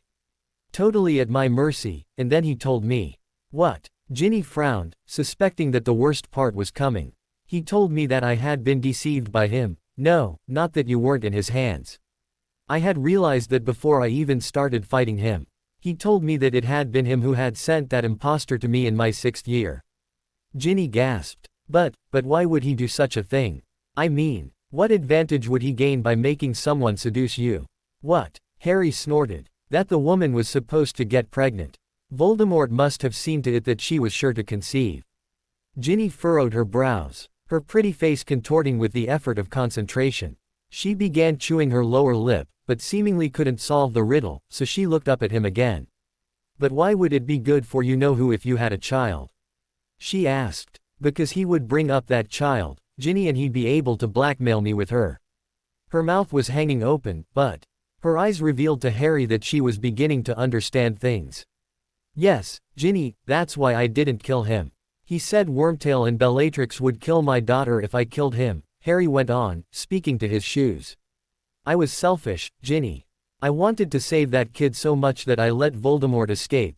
I didn't even know that child, yet I regarded her as more important than ridding the LD of Voldemort, just because that unfortunate kid was mine. He looked up to meet her eyes and was surprised to see that he saw understanding in them rather than disgust. I will never forgive myself, Ginny. Every single murder that Voldemort committed in Disneyland Paris and will commit in the future will be my fault. I should have sacrificed my daughter to save the world, but I was weak, and I made the wrong choice. Harry, Ginny slipped her hand into his. Don't blame yourself. All parents would have done the same thing. Would they? He smiled sadly. I don't think so. Your parents love all 7 of you dearly. But, I think they wouldn't have hesitated to make the right choice if they had to. They know that vanquishing Voldemort is the most important thing. I knew it too, yet ignored it. If Voldemort destroys the world, I'll be the one to be blamed, no one else. You're too strict with yourself, Harry, she replied seriously. If it had been my child, I wouldn't have decided otherwise. Even if you knew its grandfather was Voldemort. What? Ginny's eyes widened to such an extent that they resembled Luna's. Harry pursed his lips. The girl who seduced me, Linda, was Voldemort's daughter. Typical Voldemort humor. He named his daughter, Snake. But, holy heavens, Harry. This means that you-know-who must have slept with someone. Ew. Harry had to stop himself from chuckling at her disgusted expression. The thought of the Dark Lord having sex with someone turned his stomach, too, so he'd rather not even try to imagine it. Yeah, that means he must have. Harry nodded. And this also means that Voldemort and I are related now, well, sort of. He's the grandfather of my daughter. And he's treating the poor thing like shit. How do you know? You've never met her, have you? Saw it. Today. In my dream. She paled slightly. Are you still having those visions about him? It seems so. And it's funny because I haven't had any of the sort for the last 5 years. Also, I thought I had managed to learn occlumency fully in the circle, apparently I was wrong. Was you-know-who, torturing your daughter? No, but I wouldn't put it past him. The little one say. Meant to be afraid of him and she said he always hurt her, he gulped. I seriously hope he's not casting cruciatus on her. Ginny squeezed his hand, knowing that his younger daughter had died of cruciatus. I saw other things in my dreams. Too, he carried on. Voldemort said that he needed some parchment telling him how to become immortal.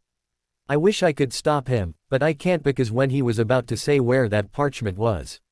You woke me up. Oh, sorry. She pursed her lips. Don't blame yourself. You couldn't have known you were interrupting something. I'm not blaming myself. And I'm not blaming you, too. You just acted like a father, I'm just sorry for you. Don't be. I got myself into trouble. Had I kept my trousers zipped, I wouldn't have got into this situation. Either way, it's my fault. Harry, I don't care whose fault it is, I love you, together with all your faults. I really don't deserve you, he breathed, leaning closer to her in the shell seat. For a moment, they just stared into each other's eyes, the only noise coming from the goldfish splashing in the tiny pool. You don't have to deserve me, just touch me at last, Harry, she replied finally, plastering her lips to his. The mer couple outside had left, perhaps to find a place more private, and the bubble curtain fell back into place after Harry swished with his free hand towards it, his other hand was engaged in other activities. Ginny thought she'd burst with pleasure, it was happening at last. At that moment something downstairs indeed burst. The lovebirds jumped apart, Harry immediately directing his stare downwards. With his glasses he saw through the floor. Death Eaters, damn them. He stamped his foot indignantly. Couldn't they've waited just half an hour? Now where to? Asked Draco, fiddling with his fork in a bored sort of way. I'm trying to find out, okay. Snapped Fedra, focusing her attention on the little golden gadget in her hands. He was here yesterday, in this very restaurant, that's for sure.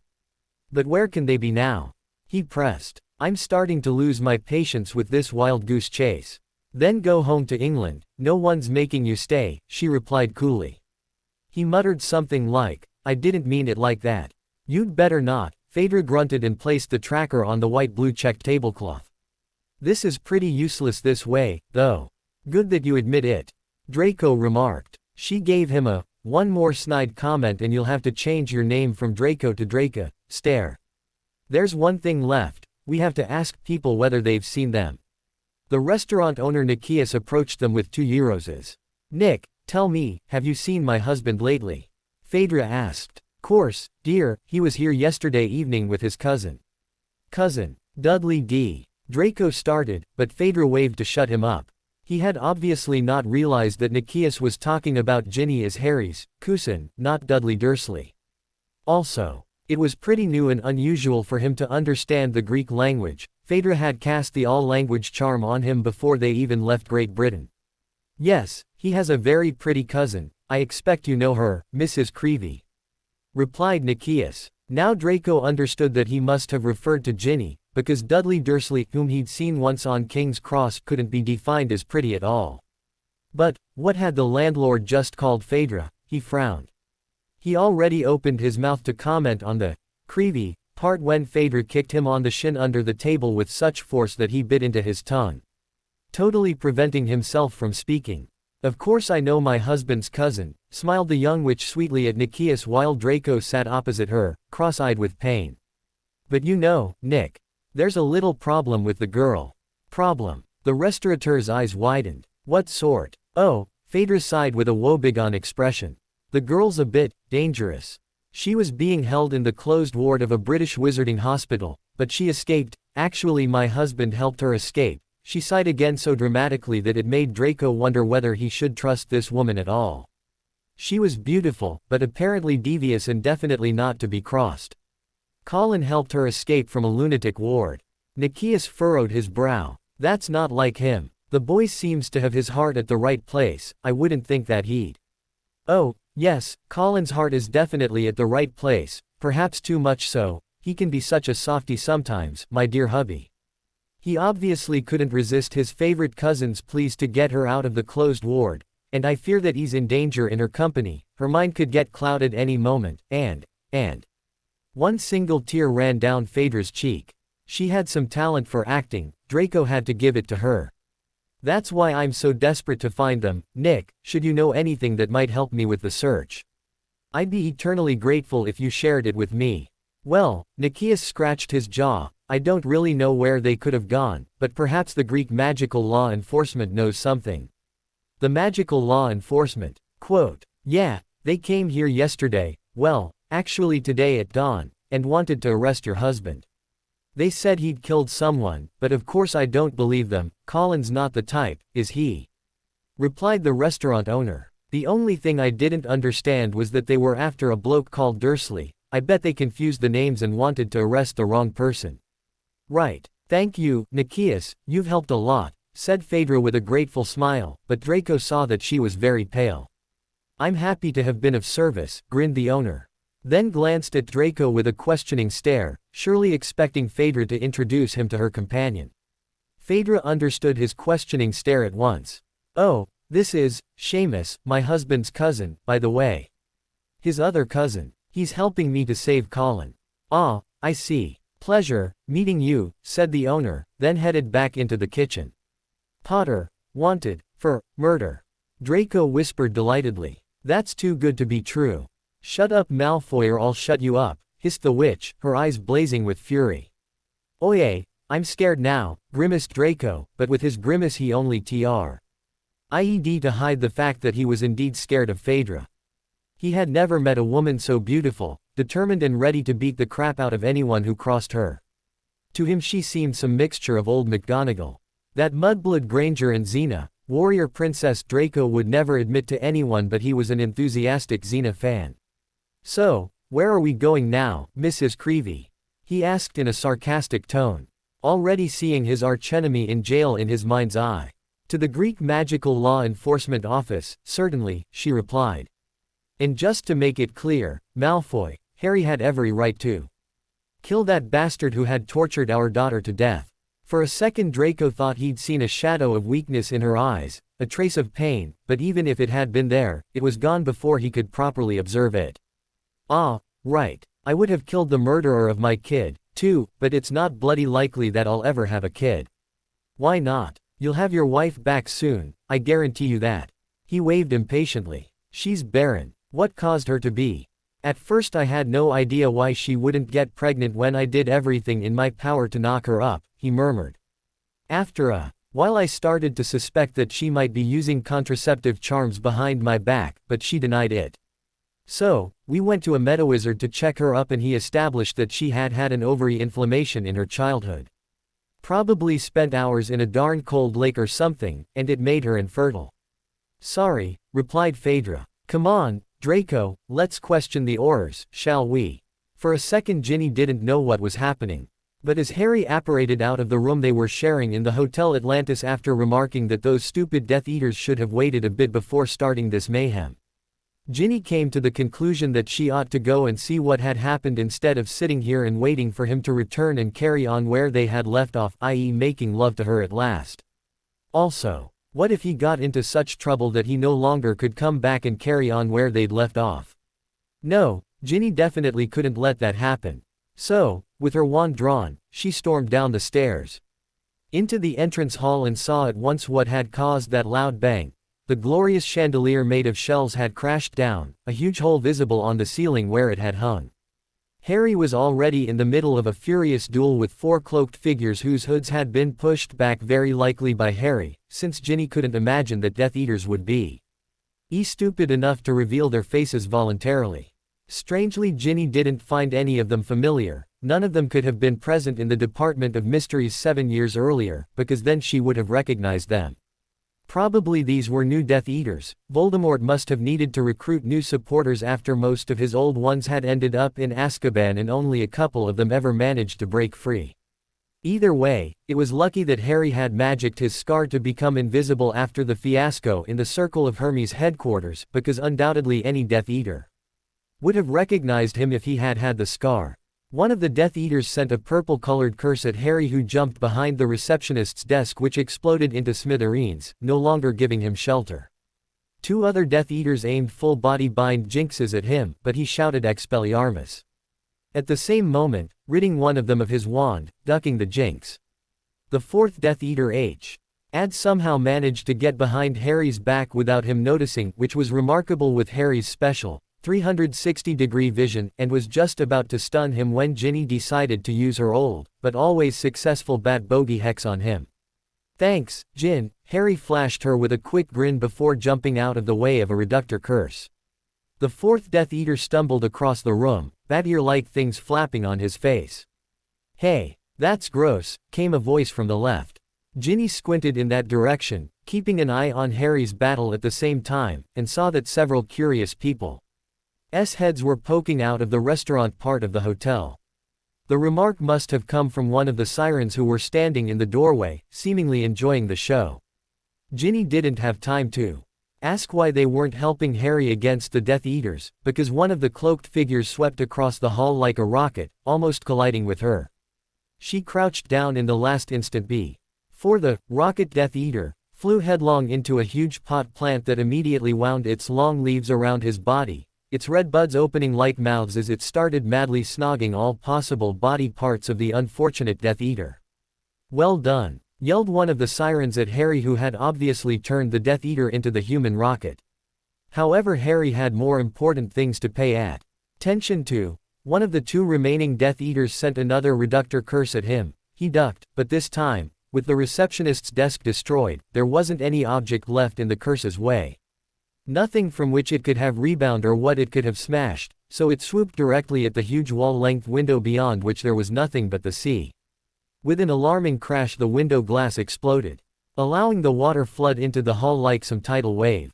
Ginny heard screams from all over the hall, screams of the people watching the scene from the restaurant and of people standing on the stairs. Probably even the Death Eaters had screamed, she couldn't tell.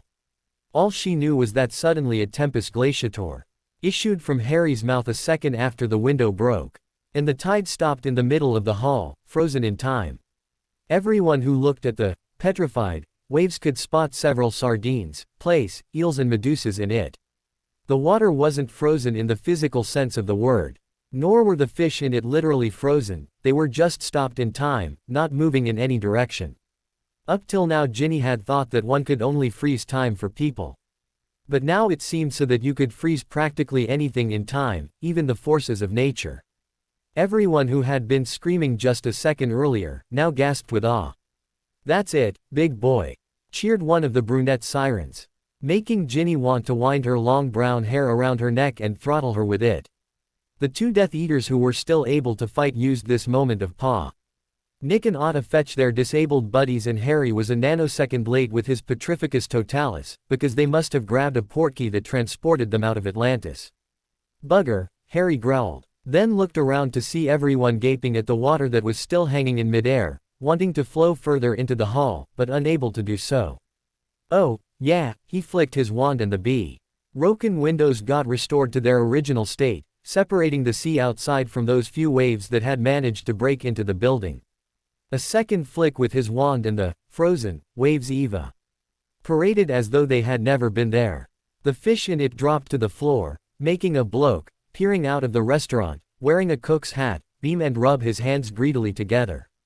At second cheering erupted all over the hall, the onlookers applauded and whistled admiringly.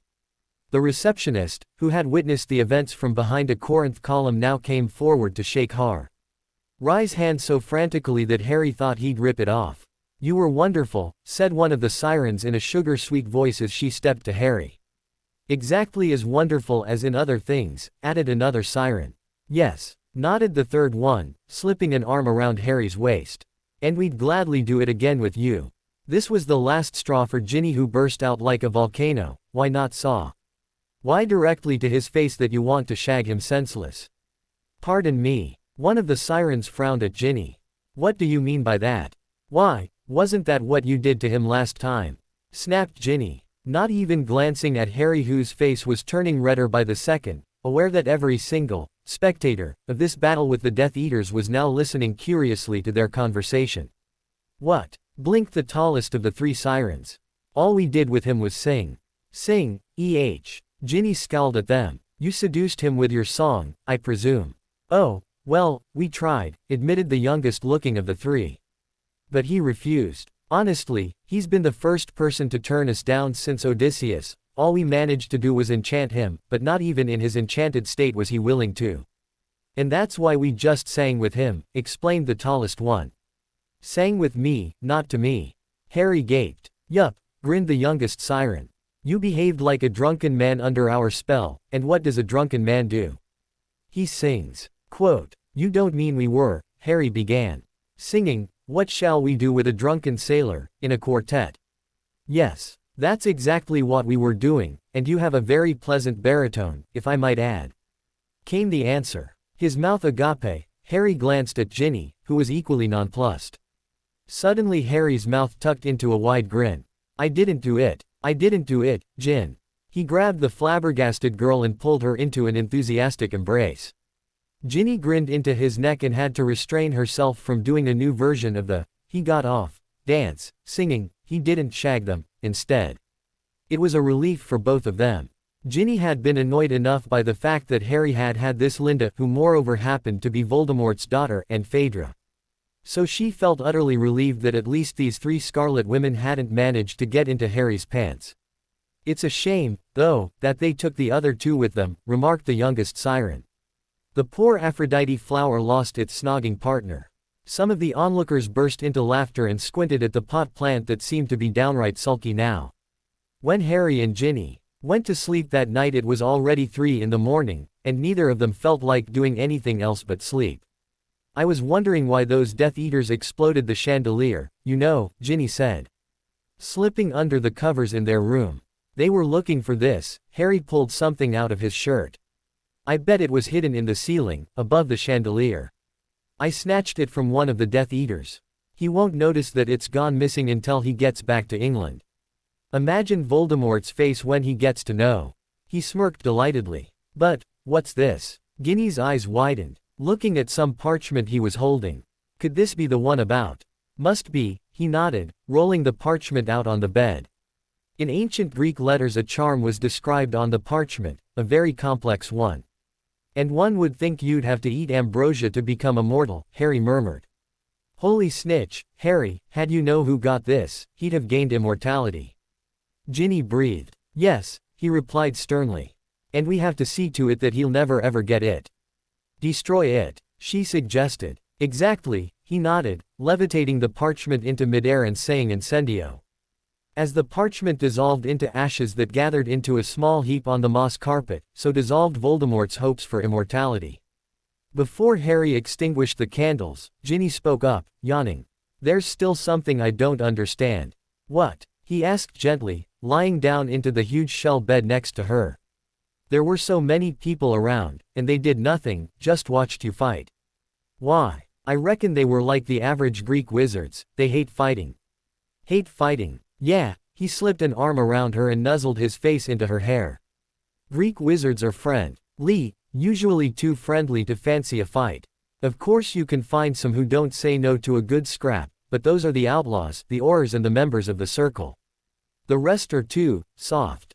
What about those sirens? She muttered. What about them? Couldn't they have helped? Not likely. Sirens don't have magical abilities in the same way as wizards do. They can bewitch you with their song.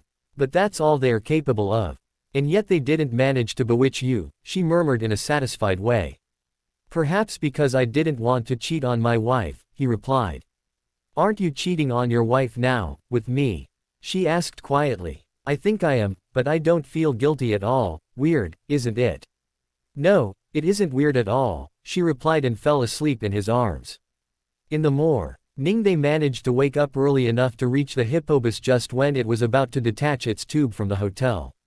Wait, Harry shouted, running towards the tube with Ginny in his wake. Almost late again, Neville, grinned Megara as they stumbled through the tube, into the bus. Almost, but not quite. Morning, Meg, Harry panted. Heard you were a real hero, saving the hotel in the night, said the conductor with a sweet smile. Had to save it, if they were stupid enough to build the hotel with breakable windows, replied Harry. Honestly, one would think they have enough sense to use curse-proof glass. I've heard that the hotel's owner was had by the builders. They sold him glass that allegedly was unbreakable, but it turned out that it wasn't. Now he's really in trouble, haven't he, to have the windows replaced by unbreakable glass. Oh, Neville, had you not been there, you were so brave, said Megara, batting her thick, black eyelashes so rapidly that they became a blur and Harry started to feel dizzy. Looking at them, he cast a sideways glance at Ginny to see whether she got annoyed by Megara's coquettish behavior, but this time he couldn't see any trace of jealousy on her freckly features. Strangely to Ginny, she didn't feel jealousy of any sort now. Only hours before Harry had told her he still loved her, and the conversation they had shared in the shell seat fee. Her with a feeling of safety and contentment, and as she thought it over, suddenly her jealousy seemed silly and pointless. No matter whom Harry had slept with or flirted with, or sung, "What shall we do with a drunken sailor," the only thing that counted was that Harry loved her, and no one else. Presenting the conductor with her most brilliant smile, Ginny went to look for 2 seats, her soul as light as a feather. True, Harry's daunting tale about Voldemort's trap and blackmail should have dispirited her, and the ever-present danger of her father getting killed by Draco should have darkened her mood. But despite all the hardships she couldn't help but beam, radiating her happiness at every single passenger. "You're beautiful today," Harry whispered into her neck after they took their places. "Am I?" She smiled coyly at him, making him want to kiss her until she couldn't breathe. However, with everyone looking at them, he had to control himself. So he only pulled Ginny in to an embrace and kissed the top of her head as she bent it on his shoulder. With the sulky conductor, their Hippobus sped towards the island of Delos. Around 10 o'clock they arrived at Delos, and only passengers to disembark were Harry and Ginny. The Hippobus continued its way southwards towards the island of Paros. Delos was a dreary isle with no buildings, nothing whatsoever, but it was a popular meditating place. If someone needed peace, they came to Delos. "Beautiful," said Ginny, gazing at the sea as the sun's bright morning rays danced on the azure waves, making them glitter like myriads of sapphires. Harry nodded, shielding his eyes against the sun. "Come to think of it, I never got my sunglasses, sun hat and suntan lotion you promised me back in England," Ginny remarked with a lopsided grin. "Look at my skin, it got red and sore on the way to Delphi." She held out her bare arm for him to see that it was indeed pinker than usual. He hadn't noticed it underwater, but now, in the bright sunshine, it was clearly visible. "Should I kiss it better?" He wriggled his eyebrows. "That would mean a lot of kissing. My arms, my neck, my face, my legs, they're all sunburnt," she replied mischievously. "No problem," he pulled her to himself. "I'll kiss all of them better. Before you do so, I'd like to take a bath, I feel filthy. The last time I took a shower was in Budapest. I want to swim a bit in the sea. Turn around, will you?" "Turn around." He blinked. "What for?" "Because I want to undress, completely," she said, and Harry couldn't decide what her red complex ion was due to. The sun's rays or embarrassment. He also couldn't understand why she'd feel embarrassed about getting undressed in front of him. She had been prancing around in nothing but a camisole in front of him when they had been in Budapest. Then, if the Death Eaters hadn't interrupted their little make-out, they surely would have got further and she would have undressed or would have let I undress her, so why did she demur now? "Why, do you think I haven't peeked through your clothes already?" he said with an innocent expression. "Harry Potter. You dared." "No, just wanted to see your reaction," he winked at her. "Very funny," she shook her head. "Turn around, please." "I can turn around if you like, but I can see through the back of my head, you know," Harry reminded her. When she responded with a scowl, he held up his hands in self-defense. "Okay. I'll close my eyes and promise I won't peek." "Thanks," she smiled and began to undress. No matter how hard it was for Harry to not peek, he obediently kept his eyes shut, but inside his head he could pretty well see what he very likely would have seen in reality. Sometimes it was nice to have a vivid imagination, he told himself. After 10 or so minutes of waiting, Harry heard some splashing and the sand squelching under 2 wet feet, indicating that Ginny had returned. She snatched her wand off the ground and pointed it at her clothes with a scourgify. Then put them on. May I open my eyes? He asked. Yeah, she replied and flopped down onto the sand next to him. Okay, he flicked his wand and in the next instant she was wearing sunglasses. A sun hat and even a beach umbrella had appeared above her. What's this all for? Picnic? She inquired, peering at him over the rim of her sunglasses. No, I'm going for a swim, either. And just wanted to make sure you didn't get a serious sunburn, Harry replied and unbuttoned his shirt. The shirt landed on the sand, followed by socks, and a pair of jeans. As Harry started to pull down his boxers, she spoke up. Should I maybe turn around? If you don't want to, you don't need to, he shrugged and proceeded with ridding himself of his last piece of clothing. Ginny felt heat creep up her cheeks and was sure that she must look ruby red, even despite the shadow cast on her by the beach umbrella. Would you scourgify my clothes while I'm gone? Women can do it much better than men, he said. Apparently not noticing her abashed stare. She shuddered. Course. Why are you taking your wand into the sea? She called after him as he waded into the water. To scare away the Medusas. He replied over his shoulder. Medusas? You could have warned me, then I would have taken my wand. Ginny shouted indignantly, but she wasn't sure he still heard her. Because he had already dived into the water and disappeared under the surface. After half a minute she started to get worried, because he still hadn't reappeared. What if he had drowned? A distant memory came to her mind. She had once before waited for him exactly like this, hoping to see him resurface, praying that he'd come out of the water alive. This time she didn't need to wait for him for over an hour. He came to the surface after a minute, but it had been just as bad to wait. Now that she saw him float on the surface on his back, idly moving his legs to propel himself slowly forward. She thought how stupid she had been to think that he'd drowned. He seemed totally healthy, as water drops coursed down his tanned chest.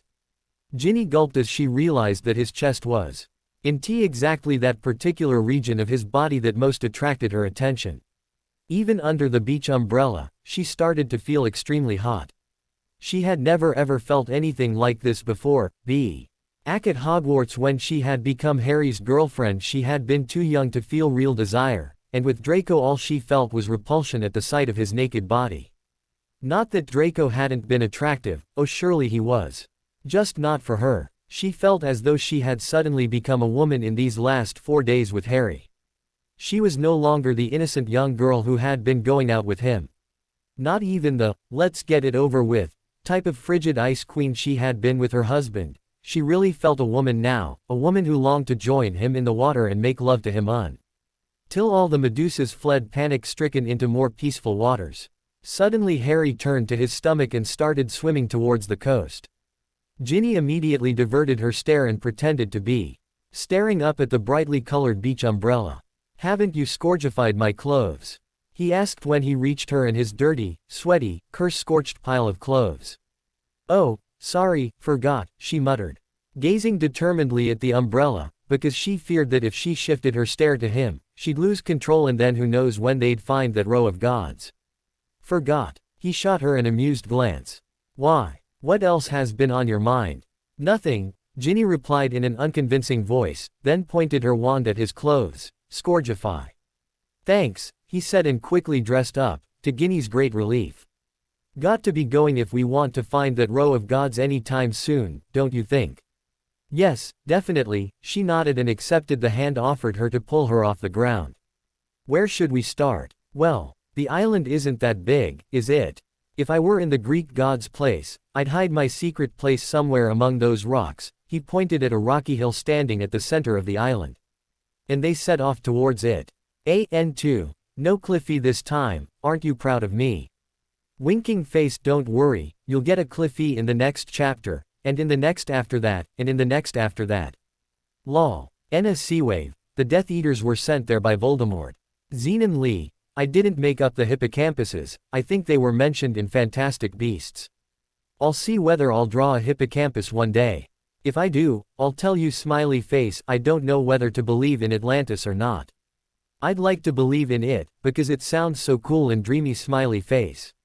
Wizzaby, I'm so glad you think I can describe things in a beautiful way. It's a high praise for a non-native speaker of English. Laughing face, thanks. K.C. Hunter, so, are you going to do 6 years of studying at college before you get your bachelor's degree?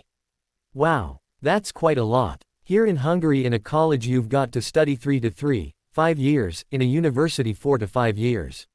I think that only the medical and the juristic universities last for 6 years. Voldemort is a loving grandpa. Hell, no. He was only joking about being a loving grandpa. He doesn't like the child a bit. Megara was Hercules' wife. I don't know anyone else by the name Megara. Hypnotic babe. I have no idea what's up with FFnet. Last time I tried to review someone, FFnet said that I had already done so. I hope they'll correct these errors, because they are really annoying. Thanks for reviewing in another chapter, though. ML Katie Bell, you clever girl. You can be very proud of yourself. Mystery, Chose Observer, thanks for the information on Haley's Wood's secret lover. Oh yeah. It should have been 2 galleons and 8 sickles. I didn't think of converting them into galleons, sorry. I think even JKR herself forgot to convert 17 sickles into 1 galleon in PSSS. Yes, you'll see Daedalus Diggle in the FIC, but he isn't related to Daedalus, builder of the maze. I only think that JKR named him after the builder of the maze, like he named Amo. Diggory after a prophet from the Bible, or Narcissa after Narcissus, a Greek mythological person who fell in love with himself. JKR just loves naming people after mythological persons. Icarus was Daedalus' son, not nephew. I don't know whom Daedalus accidentally killed, but Icarus died when he flew too close to the sun. The sirens will pop up later as well. Sparkle Tangerine, I'm afraid you'll Avenue to wait quite a while before H and G manage to sort out the problems and live happily together. Glad you like Amrita's name. What does it mean? Wheel, someone managed to find it out, but if you can't, then you'll get to know in chapter 19, I don't want to reveal it just yet. Figgies blazing, had I known when your birthday was, then I would have dedicated the last chapter to you. U.S. Hold have told me smiley face, happy belated birthday. Page, do you still think Ginny is a pansy? See, Harry didn't shag the sirens, so no reason to say, ew, winking face. Trixie Firecracker, no, I haven't seen Blue Mountain. What sort of movie is it? Are you teaching English? That's cool. It must mean you are at least 20, am I right? Dunno if you've read my note at the top, but if not, then please read, for an angly shish teacher is the perfect person to help me. And no, you aren't bothering me with your questions at all, smiley face. Katrina Littlebird, excuse me for misspelling your name. Yes, Amrita does mean something, but I won't tell what. Till chapter 19 *bad-a-gee, very bad-a-gee. Glad you like the description of the underwater city, smiley face. I'll ask Harry someday to take me there and you may come. 2 winking face, but I'll share a room with Harry, not you. Ginny points her wand at Agee, muttering something about killing her. High voltage, glad you like my Harry sketch, smiley face. Crypt Knight, no, Beaky won't escape. Mage, I hope you won't totally lose faith in the story. It'll get much better soon. And no, Harry won't kill Voldy for quite a while. Caramelissa, glad you gave my FIC a chance. Don't think that I like all HG fics, actually most of them are quite lame. I agree with you on that. As a friend of mine described fics on a one-time HG site, all that Harry and Ginny do is chase each other. Under such circumstances no wonder that many people had enough of HG, I'm not blaming you. And no, I never said I hated Draco, I said I hated Draco, Ginny. I sort of like Draco, as long as he doesn't get together with Ginny, winking face. It always makes me happy when DG fans tell me that they don't hate HG in my fics, thanks, smiley face. Hedwig 55, no, Ginny won't find out about the pregnancy in chapter 15, only several chapters later. You'll what will happen when Fedra and Draco find H and G.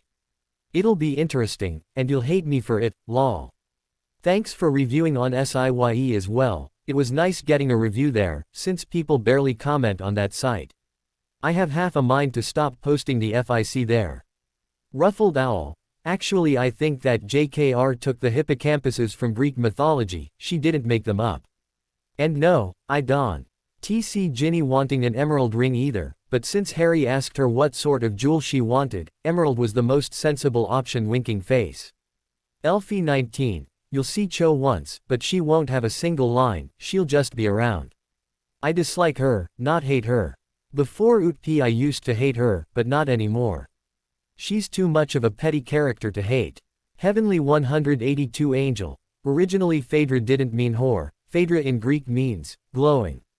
There was a queen called Phaedra in Greek mythology, and she fell in love with her stepson, perhaps even tried to seduce him. I don't remember anymore, I read it way too long ago. So the reason why people refer to whores as Phaedras must be because Queen Phaedra was lusting for her stepson, but for me the only thing that matters is that originally her name didn't mean anything wrong. It meant something beautiful. C. Chan 1. Happy belated birthday, smiley face Dobby snog Dumbledore. That's nothing. Once I read a FIC in which Harry woke up to a very unusual feeling. Only to see that Dobby was giving him a blow job. Nothing can cap it. Yep. Mach schnell means hurry up. Mach loss. That must be a slang. Sorry I can't really tell you what it means sad face, I've never played a Quidditch video game yet. Amalil too sarcastic. You are one clever person. Applauds. Amanda Saturn Venus. Are you Portuguese, by any chance? Anyway, the name Linda originates from ancient German, not today's German. And it does mean snake, at least according to a book on name origins. Mer Halcyon. Are you taking Greek? That's cool. Congrats on your good grades. Incan. Half an hour is just enough for a quick shag winking face, yes. Perhaps the HG thing happened too quickly, but I took it slightly back in this chapter, and they will be circling around each other for another 3 chapters before anything happens between them.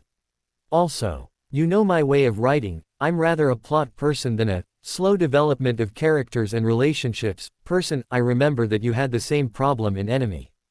I just don't remember what exactly it was, but you said it happened way too quickly. Arabella and Zsenya are the perfect persons for slow character and relationship developments, but I'm not.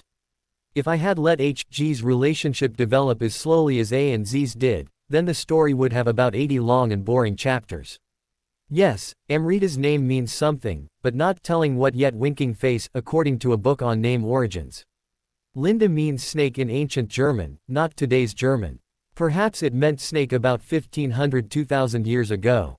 I know that Schlang is snake in German, lol, that word always makes me think of Raiders of the Lost Ark. Indian Jones says, Ich has Schlangen. I think I've watched Indy too much in German winking face. I took cross-cultural communications, and we were taught that Germans liked being on time. If that isn't true, then blame my professor.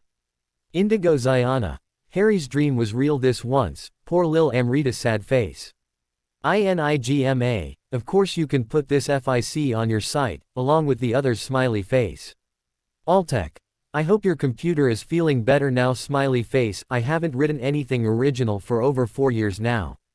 The last original story I wrote was a sci-fi humor romance story, but I wrote it in Hungarian. And I'm not planning to translate it into English. Miles from normal. Draco and Fedra are in Athens, as you've seen smiley face. Ramina. Glad you like my art smiley face. I'd like to go to Atlantis, too. Aisha. Yes. That part's left for you to wonder until around the end of the story winking face. Draco and Fedra will find Harry and Ginny. What will happen then? Wait it out and you'll see. And you can curse me then, lol. It won't be gory. And Harry won't be cocky, but it will be cruel from a certain paw. Beware. I'm evil. Tig Han. Clever thinking. Smiley face. The Book of Athena will appear again, later. Shocker. I'm glad you managed to warm up to this FIC easier than to others smiley face. I must admit that I don't really know what you meant by Harry and Ginny being Hemingway-type hero and heroine, the only Heming. Books I've read are Old Man and the Sea and For Whom the Bell Tolls, and I barely remember them. Care to explain? Raisa Radcliffe. They won't have a chance till chapter 15. Maureen. I'm so happy to see you again. I'm always glad when an old reviewer appears after months, when I already think they have forgotten about me.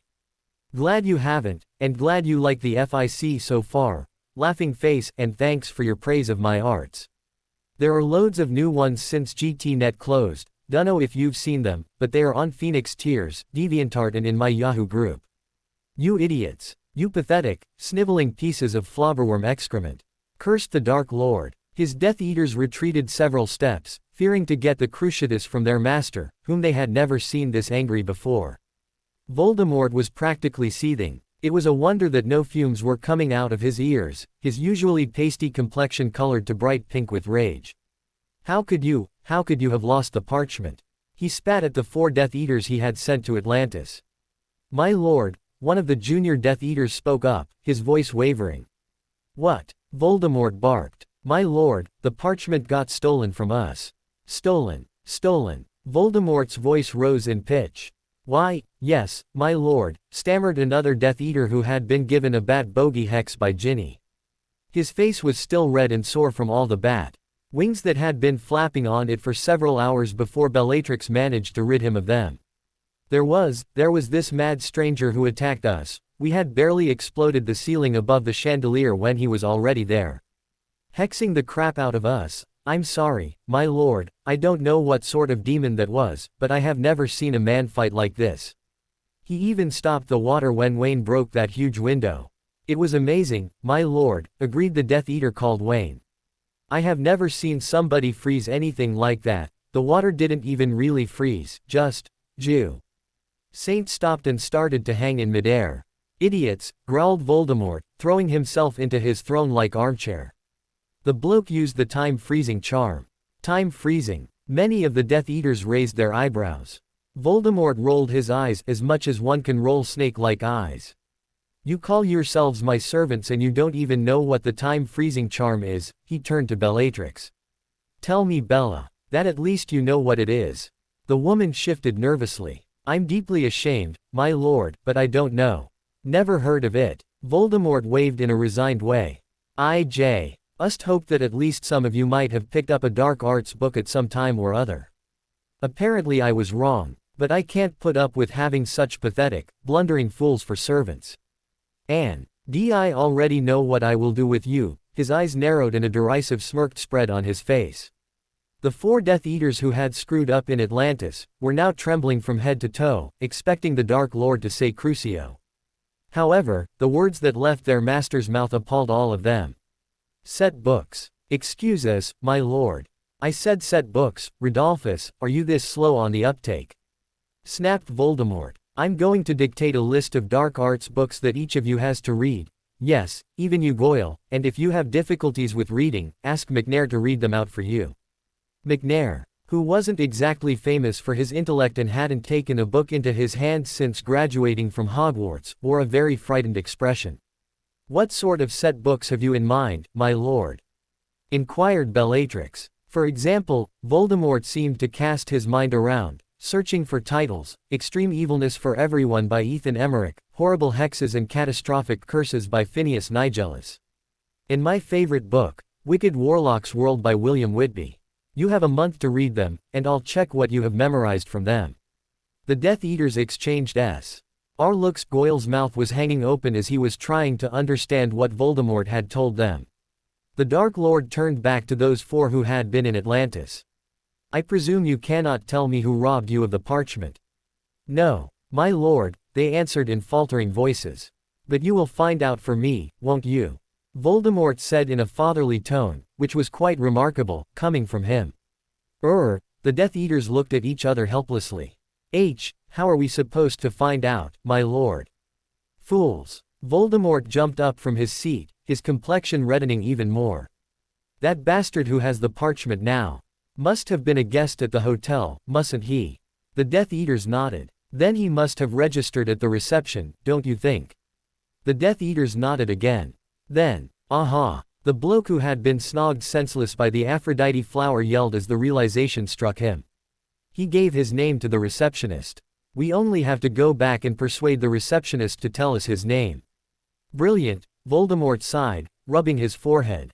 Wormtail, bring Amrita. But, my lord, stammered Pettigrew. She isn't supposed to be needed till next week. I know, the Dark Lord barked. But all this shouting has drained me, I need her right now. Why, yes, my lord, replied Pettigrew and walked out of the room, wringing his hands. How was he to explain to the child why her services were needed a week earlier than she had expected? The little one will surely be scared to death and won't stop sobbing. Wormtail heaved a deep sigh and entered the kid's room to find her sitting on a moth-eaten rug, drawing something. What is this, Amrita? He sank down next to her, looking at her drawing. My family, she answered.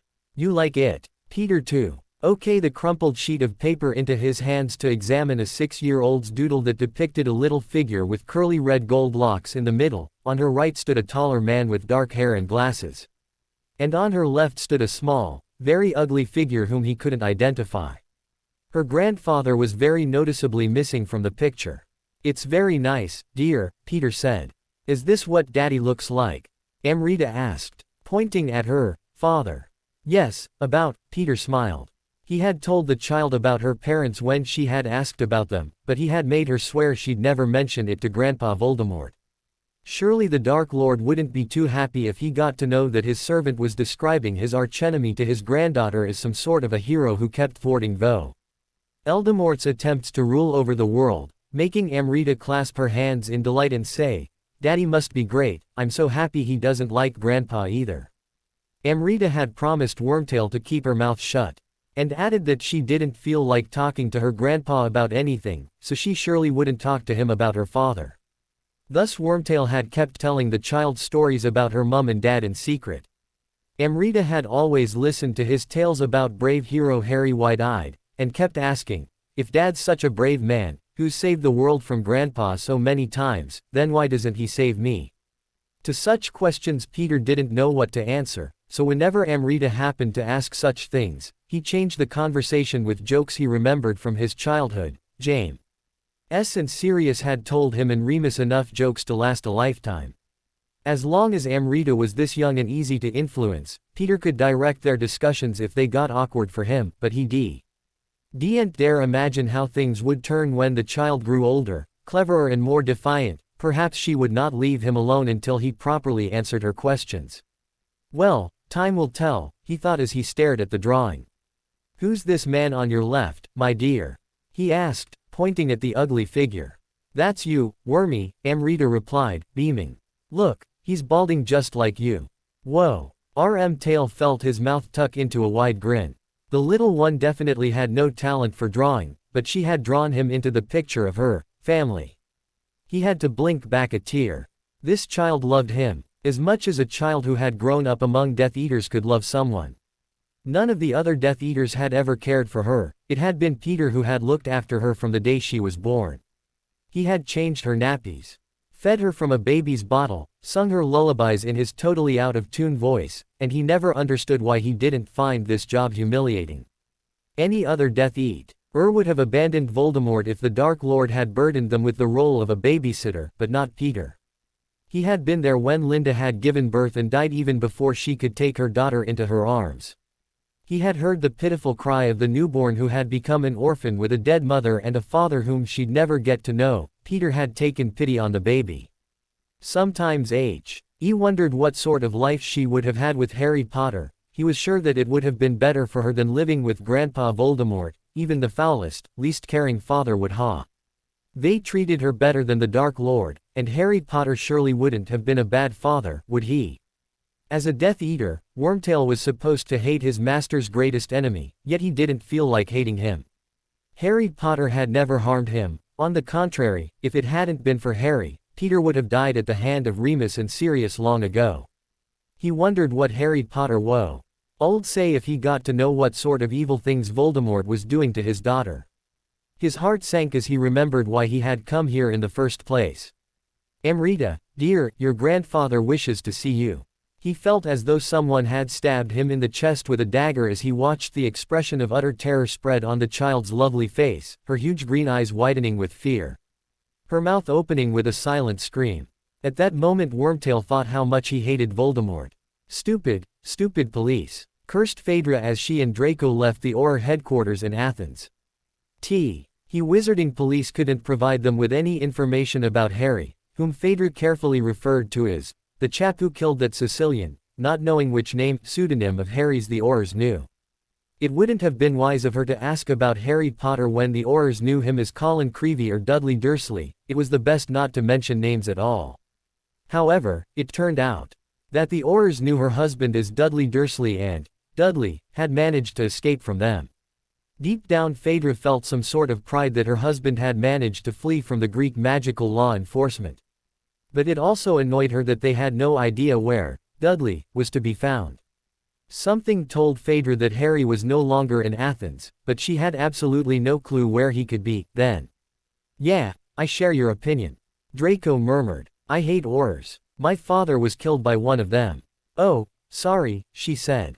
Not that my father was such a wonderful man, he continued. I didn't like him either. Well, you don't exactly strike me as someone who can like anyone, she remarked. I love my wife, Draco replied under his breath. Phaedra shot him a slightly incredulous look, but he ignored it. Anyway, what took you all night to talk with the chief Auror? Oh, you know, bureaucracy, they're damn slow, she shrugged. Why, was Ickle Draco bored? No, some Auror came to play chess with me, he drawled. I beat him, he was a pathetic player. I was just annoyed that we wasted 3 precious hours giving your dratted husband a chance to start, or continue frolicking with my wife. Listen here, Malfoy, Phaedra said in an, I'm talking to a 5-year-old, voice, if they haven't done it a dozen times already, then I'm a flobberworm. He gave her an appraising stare. You don't look too much like a worm. You know. Really? Then what do I look like? Xena. Who? She frowned. Never mind, he waved. The point is that the longer we let Potter and Ginny be together, the more cuckold we become. Yeah, that's true, she mused, but I doubt that they will want to stay together forever, so cheating on us or not, our loved ones will be ours in the end. What makes you so sure? Asked Draco, jumping aside from the path of a mad magician on a mad moped. Simple, Phaedra shrugged. What Harry wants more than anything is a child, especially now that our daughter is dead. I can give him as many children as he wants. Your wife can't. So, he'll leave your Ginny sooner or later, and you'll get her back. I'm not sure I want a wife who's had sex with Potter, he grunted. Then you might as well give up the search, Blonde Prince, because there's no doubt that he's already had sex with her, she replied coldly. I'm not Blonde Prince, and stop talking to me like I was a 5-year-old. He snapped. Then behave like an adult and I'll treat you like one. Accept the cruel reality, Malfoy, that your wife and my hubby are together somewhere, probably shagging each other senseless. Draco's pallor turned to ruby red and his hands clenched into fists, but he controlled himself and held back the obvious curses that had wanted to burst out of him. Okay, he nodded. Can we have a glimpse at your cell phone? She had to suppress a giggle. Tracker, Malfoy, tracker. I just said that muggles were supposed to think it was a cell phone. Yeah, whatever, he sighed. Hating to be always corrected by this woman. She was too bossy for a female, he thought. Then again, he had always loved Xena very much. Phaedra pulled her tracker out of her pocket and switched it on to show Harry, or at least Harry's position of a day earlier. Weird. What's weird? The young wizard inquired. He seems to have been in Delphi yesterday. Delphi. The place with the oracle. That's it. But as far as I know, that oracle hasn't been operating for 1500 years now. Draco shrugged. One way to find out, Have you placed that bug charm on the blonde bloke? Asked the chief Auror. Yes, sir, he was so deeply immersed in trying to beat me in chess that he didn't notice it, replied his subordinate. Great, the chief rubbed his hands together. But boss, are you sure they're going to lead us to Dudley Dursley? Well, they seem to be closer to finding him than we are, don't you think? Smirked the chief contentedly. Wait, just wait, Dursley. You'll find yourself in the labyrinth before you can say Quidditch. I'm knackered, groaned Ginny as she joined Harry on a cliff ledge after several hours of climbing. Because you aren't used to difficult exercises. You should have gone in for sports instead of sitting around all day at Malfoy Manor, commented Harry in a slightly sarcastic voice. I bet good old Draco would have installed a gym for you if you had asked. I doubt it, she grimaced, wiping her sweaty and dirty hands on her dress. Draco hasn't given me anything but pain and grief, except perhaps an urge to kick him hard in the groin and make sure that the name Malfoy would at last die out. Harry shot her a half-unbelieving, half-amused stare. Rather than raising a brat of Draco's whose mother is, say, Pansy Parkinson, she added, still gasping for breath. I'm not raising my husband's illegitimate children, no way. Doesn't that also concern me? Harry asked heavily. What do you mean? She wiped her beating forehead, annoyed to see that he wasn't sweaty in the slightest. I meant, if everything goes right, we'll get married, Gin. And I have an illegitimate child. I don't think there's much of a chance for me to ever get hold of her. Voldemort's keeping her out of my reach, but should some miracle happen and should I get her, then would you? She bit her lower lip, gazing at the sea. From this vantage point the scenery was perfect. Even though the island of Delos was pretty boring with all its rocks and its serious lack of flora. Seagulls were chasing each other merrily in the early afternoon sunshine, occasionally diving into the waves for lunch. I don't know, Harry, she shook her head. This is a rather difficult question, and the answer is even more difficult. I honestly don't know. I don't even know your daughter, what's her name again? That was when it struck Harry that he hadn't thought of the child's name yet at all. Before his latest dream about Voldemort, he hadn't the slightest idea what his daughter was called, but in the dream, it was mentioned in the dream, Wormtail had mentioned it. Amrita, he replied. Her name's Amrita. A Hindi name, isn't it? Ginny furrowed her brows. Perfectly understand what it meant. It was still new and surprising for her to understand all human languages. Had she heard the child's name just 4 days earlier, it wouldn't have told her anything. She would have said it was a pretty name, without understanding its meaning. Yeah, it is, Harry nodded. Weird name, isn't it? Why would you know who name her Amrita? She wondered. What reason did he have to call a child that? Did he name her that just because he liked the name, or was there a particular reason? I don't think Voldemort would have named her Amrita just because he liked the name. Harry replied seriously. I doubt he likes anything, and he's just not the type to think up pretty names. No, Ginny, I'm sure there's something behind this, but I don't know what. Well, a grin replaced his concerned expression. One thing is sure, if I ever get to see her, I'm going to call her Amy, not Rita. Wonder why? Ginny chuckled, then suddenly remembered what he had asked before she asked the child's name. Harry, I don't know the answer to your question. Not yet, anyway. I'm sure she's a lovely little girl, since she's yours, but... He reached out and placed his index finger on her lips. It's okay, Ginny. It was a stupid question to ask, sorry. I don't want to foist a kid upon you, it would be selfish of me. I don't think it's selfish, it's understandable that you love her and want to secure her a happy life with a proper family. But it's not likely that my daughter will ever have a happy life, he sighed. Not with Voldemort having her in his clutches. To divert his thoughts from these sad things, she put an arm around his neck and pecked his cheek. Come on, big boy, let's find that row of gods, shall we? Of course, he nodded with a small smile, and they continued their way through a cleft in the rock. Please, please, don't kill us, I'll do anything if you let us live. Squeaked Pythia, gazing at the wand pointed at her heart. I could perhaps predict you something totally free of charge. I don't need your bloody predictions, growled Draco, who was holding the wand pointed at the oracle. I only want to know whether a red-headed woman and a black-haired bloke have been here recently.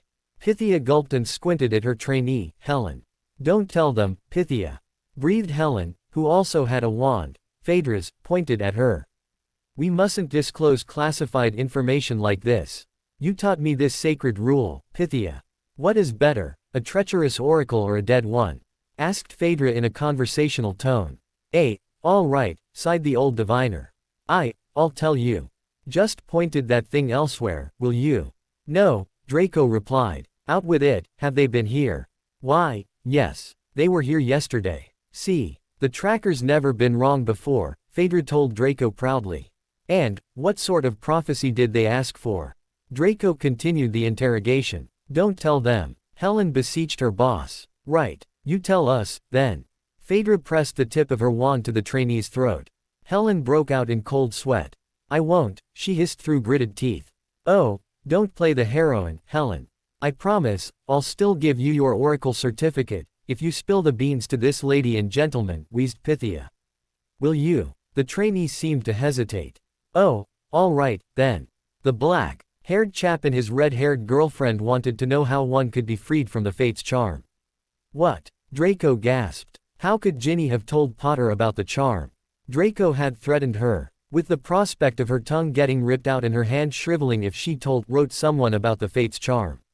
Certainly it had been a mere bluff of Draco's, he wouldn't want his beauty full wife to get maimed, but it seemed to him that she had believed the threat, so why would she risk becoming mute or crippled?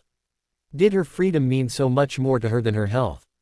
Draco was amazed by the courage his wife must have had to tell Potter her true story, but then again, why was he surprised? She had been a Gryffindor, after all, thus, acting the hero, must have been natural for her. You heard it. She wanted to get free, grunted Helen. And what did you tell her? How can she get free? Malfoy asked, feeling extremely worried. What if Ginny had managed to break the effect of Lucius' charm on her father? Then she'd no longer stay with him, and he wouldn't have another ace in his hand to play. He shuddered and prodded Pythia in the chest with his wand. Speak up, old wench. I will not be spoken to like that. Snapped the oracle. Oh yeah, would you rather get a nice Avada Kedavra? Snarled Draco. No, Pythia waved nervously. I'm sure we can discuss this like civilized people, sir. No need for threats really. Then talk, growled the blonde wizard. What did you tell them? I told them to go to Delos and find the row of gods, because they'll find the fates themselves there, too. Aha, Delos. Then, smirked Phaedra smugly. We've got them. Why, what's on Delos? Asked Draco. Nothing. A dreary place, rocky and dry. Boring, she replied, thus an ideal place for the fates to hide. Do you really believe in the fates? Draco raised an eyebrow. Our world is full of surprises, Malfoy, full of inexplicable things, so I don't have a reason not to believe in them. Draco nodded with a slightly doubtful expression. What if the oracle was misleading them? Can we trust them? He pointed at Pythia and Helen. Of course we can, Phaedra said. As far as I remember from my studies on ancient Greece, the oracle is bound by a magical contract to always tell the truth. Had she lied to us, she would be dead. Oh, good, grinned Draco. Thanks for the information, then, ladies.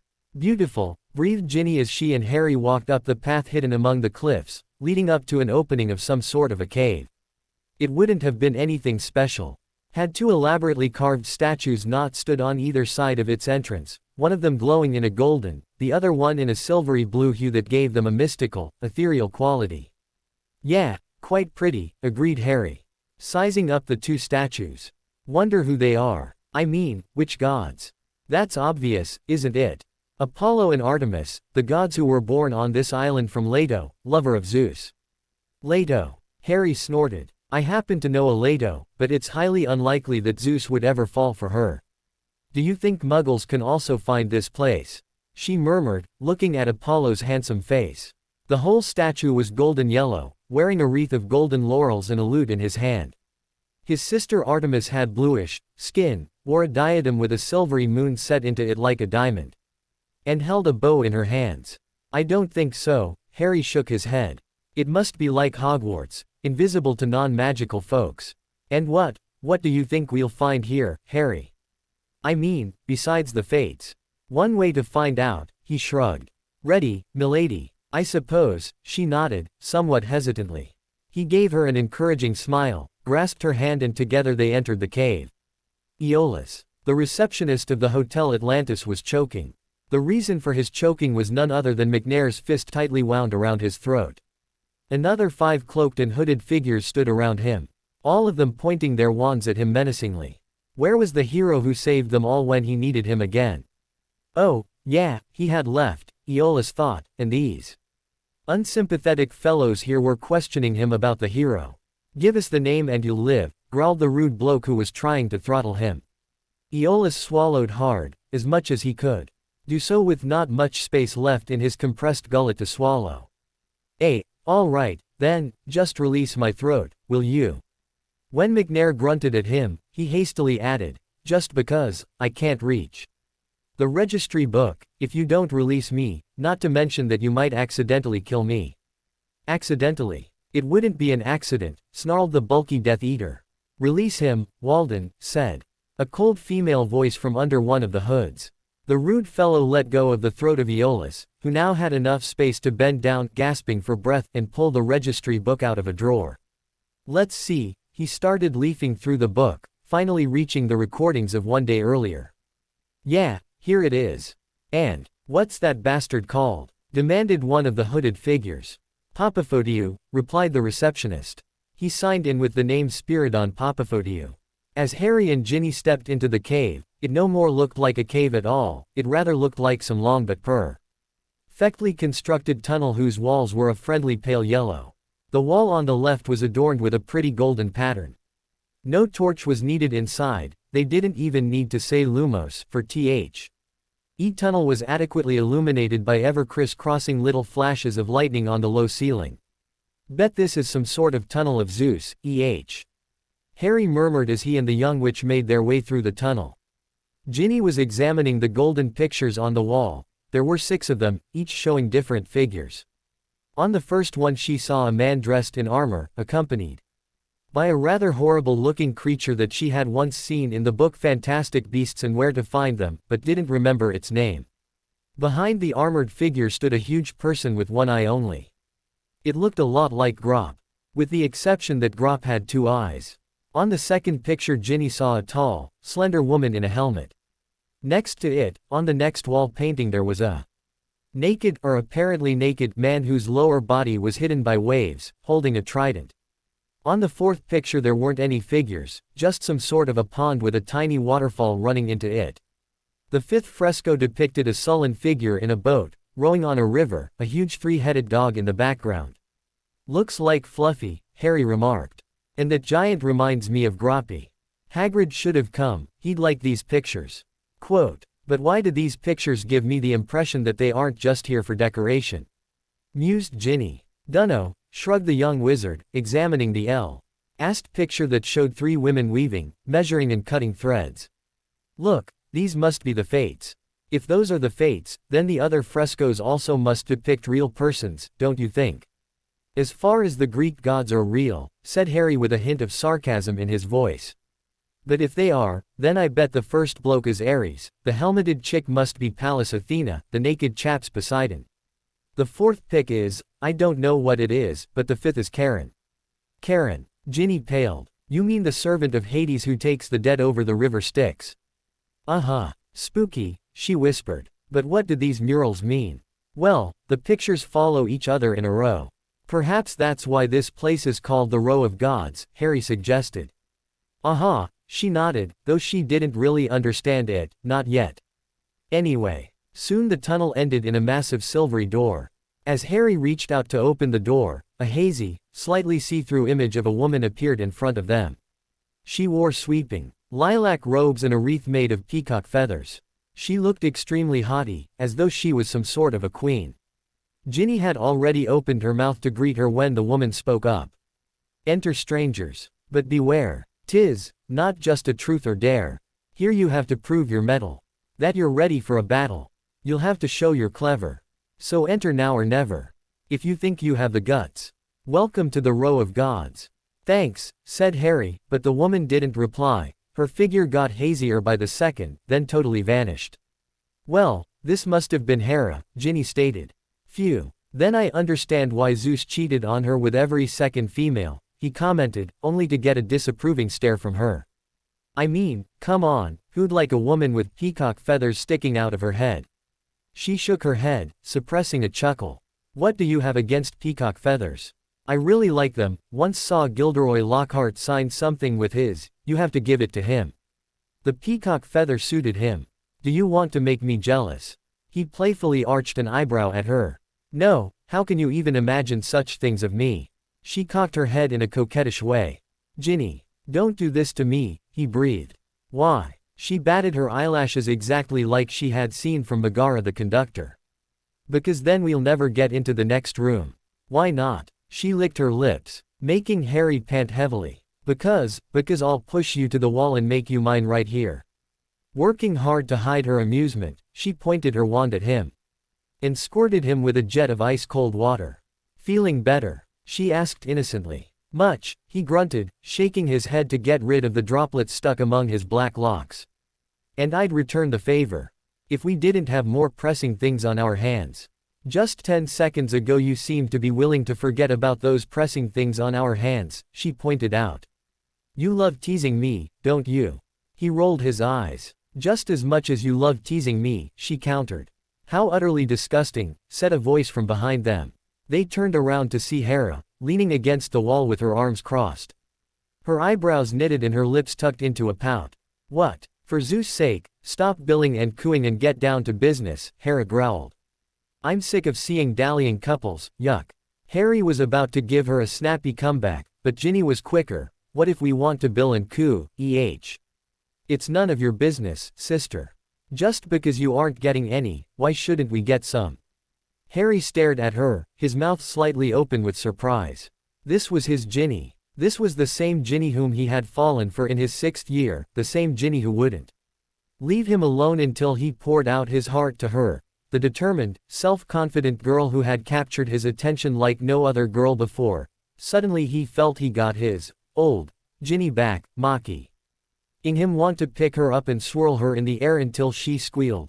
Put me down this instant, but Hera's icy cold glance made him think better of it. Later. He'd have time later to make love to Ginny against a wall or to tease her until she gave him a bad bogey hex. First she needed to be free from that evil curse.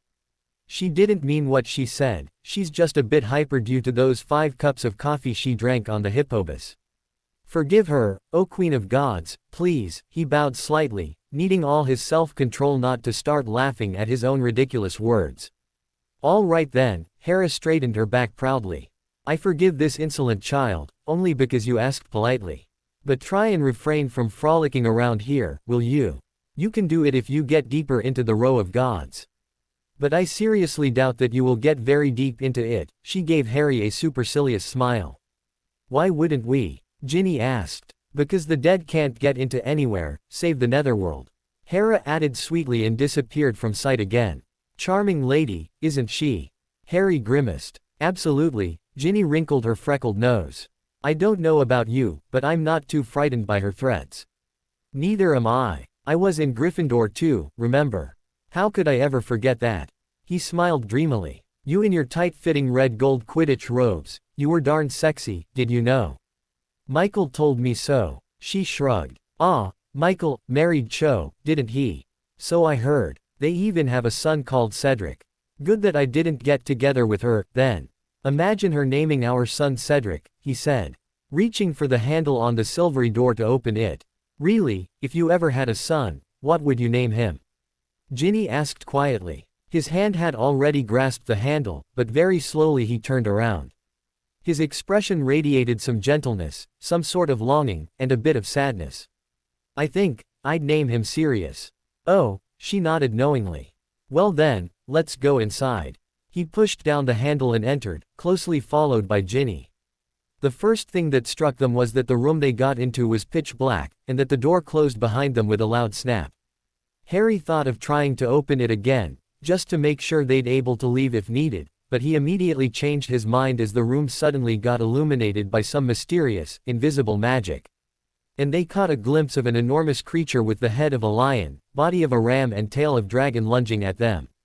N2. Cliffy this time smiley face. Wood's secret lover. No, Daedalus' son didn't fall from the roof. But he indeed fell, into the sea. Daedalus and Icarus tried to escape from King Minos. Pallas and Daedalus made WNGs of feathers for himself and his son, and stuck the feathers together with wax. He told his son not to fly too close to the sun, because the wax would melt then. However, stupid Icarus didn't listen to his dad and flew too close to the sun, the wax melted. His wings fell apart and he fell into the sea and died. There's an island close to the place where he died, named Icaria. Thanks for the correction, I took either out of the sentence. Chels. Aya of the Moor. DP won't forget about their spouses yet, sorry. Jacqueline. Dax Torres. I had no idea he was reading this FIC, he read my trilogy, but I didn't know he was reading this one, too. K. C. Hunter. Megara was surely Hercules' wife. Also a Greek town is named Megara, look at your map, you'll see. Hypnotic babe. No problem, I knew that erupted was written with one R, I've checked my dictionary. However, thanks for trying to help smiley face. Amanda Panda. Nice to see you again, I thought you stopped reading. Thanks for your prayers. Paige. Yes, Ginny's a bit docile because of her marriage, but B. In Chapter 5, the flashback to her 5th year, she was quite a strong personality. And, as you might have noticed, she's getting a bit stronger, she talked back to a goddess, after all. You'll see a strong Ginny in the next chapter. I promise smiley face. Yes, Grandpa surely died happily. I think God listened to his pleas to let him die in a fairly painless way and very quickly. Of the West, I hope your grandpa gets better. My prayers are with you and your family. Yeah, Harry taking off his clothes is definitely a nice mental image. Winking face. Glad you like Amrita's name. Kit Cloudkicker. I just relied on the book on name origins. Altec. You're Italian. That's cool, I never knew. Laughing face. Dementor chic. Well, perhaps now you don't say that the FIC is still realistic, but I wanted to put Greek gods into it, so you'll just have to endure them. Winking face. Caramelissa. PG-15-ish. Lol, I've never heard of PG-15. Winking face. As you might have realized, Harry's using pseudonyms has caused a little misunderstanding in this chapter. And it'll become a huge misunderstanding later. Arwen. Noble and serene. Thanks, it's nice to know. Adela was indeed noble and serene, so her name fits. Then smiley face. Rebkos. NOW. Winking face. Ginny 1946, thanks smiley face. M.I. Dory. Now you surely understand how Spiro gets into trouble, and how it's connected to Harry's using pseudonyms. Yes, the Greek Aurors are after Harry because of the murder. No idea why the manuscript was in Chandelier, it just seemed an interesting place to hide it. Perhaps because I saw Phantom of the Opera shortly before writing Chapter 12, and I just wanted to put a smashed chandelier into it. And thanks for making an exception and taking the time to review smiley face. C-Chan 1, is there a Xena game with lava? I'm not into computer games, so I don't know. I loved that song, very, very funny. I was actually hearing it inside of my head, the music from Sound of Music. I love that movie, too. I've read the Funtastic Innuendo list, too. Bloody brilliant smiley face. Sorry for mentally scarring you. It wasn't my fault. It wasn't me who wrote that stupid FIC. After all. Winking face. I love Marvin too, reminds me a bit of C-3PO. Was Jason Isaacs playing in Peter Pan? How cool. Is Tinkerbell that small fairy? I haven't read Peter Pan, so I don't really know. Sparkle Tangerine. Yup, Hagrid is alive and you'll see him in chapters 17 and 20. Snape is alive too, but you'll only see him for a second in chapter 20. Albus died when Harry last battled with Voldemort. Sad face. Ho'okazoku Kaga. Yup, I know it's evil. Smiley face. Miles from normal. If you wanted to know when Ginny gets pregnant, well, only 2 more chapters and it'll happen. Smiley face. Elfie 19. You'll see whether I kill him off or not. Winking face. Shocker. Medusa is a seaweed. I only knew Medusas that were animals. Ginny will be stronger soon, she won't always depend on Harry. Hermione vs. EY. No. There won't be a sequel to this FIC. Donna 2026. I'm glad I can give you a smile once a week. Your review gave me a smile. 2 smiley face. Swanee. HG action coming soon. Nice to have you back. And glad you like enemy. Laughing face. Generation. Thanks for the corrections. In case you need some FIC recommendations, given that you barely read any anymore, just tell me. I have read some great ones recently. Ruffled Owl. Thanks for the help. Smiley face. Wizaby. I never said that Draco and Fedra weren't going to get together. Winking face. Quick as lightning, Harry yanked Ginny out of the way of the monster, so that it crashed into the wall behind the spot where she had stood a nanosecond earlier. The monster didn't stand up right after it ran into the wall. It seemed to be a bit dizzy to round on them immediately. So they had a few seconds to run to the door they had just come through, trying to pry it open, only it was locked. Alohomora. Ginny shouted desperately, but it didn't budge. Leave it. We've got to fight our way through this room if we want to reach the Fates. Harry yelled. Fight this. She yelled back. Harry's this is a chimera. As if I didn't know. He grunted as the animal managed to pull itself together, and somewhat shakily turned in their direction, its huge red eyes gleaming menacingly. Could you freeze it in time? Ginny suggested, her wand hand trembling. Not bloody likely, he replied. Flattened against the magically locked door. Why not? She stammered. Because of its tail. See, it's a dragon's tail, and dragons are the only creatures that cannot be frozen in time. But this is just part dragon, she reasoned. It's still impossible, tried it during my circle training, no use. The chimera, however, didn't seem to like their little chit-chat, so rather decided to end it by advancing on them with an ear-splitting roar, opening its horrible mouth to reveal a row of razor-sharp teeth. Don't you ever clean your teeth. You've got a terrible breath, fellow, grimaced Harry. I fear he understands us, Ginny whispered. So don't rile him, will you? He doesn't need riling to want to eat us, Harry replied under his breath. He looks damn hungry. Then, conjure some food for him. She suggested. Won't help, Harry replied as the beast pounced. He disapparated from the spot and appeared several meters to the left. Chimeras prefer human flesh. Now you tell me. She gulped, her wand still shaking in her hand. The monster turned around. It took him about 4 seconds to properly turn around, since chimeras are like rhinos in his respect. They have difficulties with changing direction, and lunged at Harry again. Harry again disapparated to appear on the beast's right this time, aggravating it more and more by the second. The poor chimera was looking from left to right to left, as though watching a table tennis game, because Harry kept apparating so quickly all around the room to confuse it and to divert its attention from Ginny. The monster kept jumping back and forth, according to where he had last seen Harry, while Harry was actually having fun. It was really fun driving a chimera mad, until you accidentally apparated right under its feet. That's exactly what happened to Harry. He randomly apparated at the middle of the room, not counting with the possibility that the monster might instinctively jump to the very same spot at the very same second. The odds against such things happening were about 725. But Harry was unfortunate enough to be the exception. Harry! Shrieked Ginny as she saw the enormous creature land on Harry. Seemingly its success appalled the chimera as much as it shocked his future snack. For a second it looked down at the human sprawled under him, confused, its lapse of a tension giving Ginny time to cast her famous bat bogey hex on it.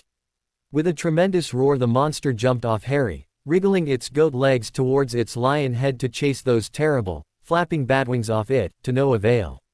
You needn't have, I could have apparated out from under it, Harry said as he stood up and stumbled several steps sideways until Ginny caught him. Oh, really? She arched an eyebrow at him. Then why didn't you apparate out from under it? I just fancied a bit of a rest. You know, if you've fallen, why stand up at once, why not stay there lying, resting a bit?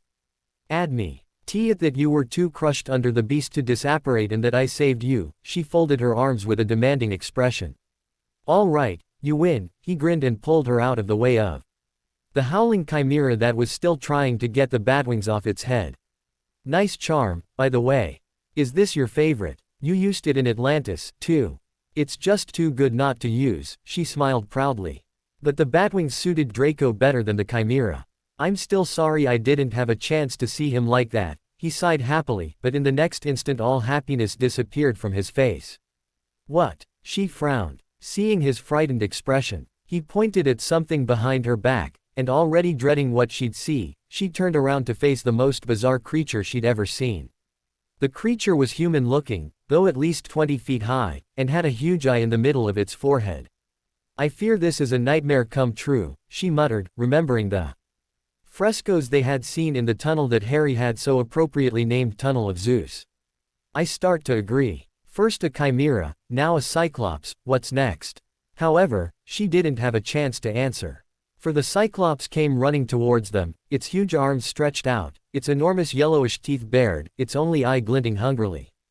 You're asking what's next? She breathed, pointing her wand at the one-eyed giant. Either a Harry and Ginny burger, or conjunctivitis.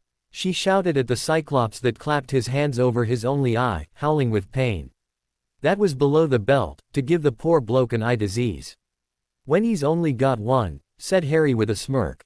Well done. Thanks, Ginny started when the chimera, still struggling with the batwings blurring its view, ran head long into the Cyclops, who obviously didn't see it coming.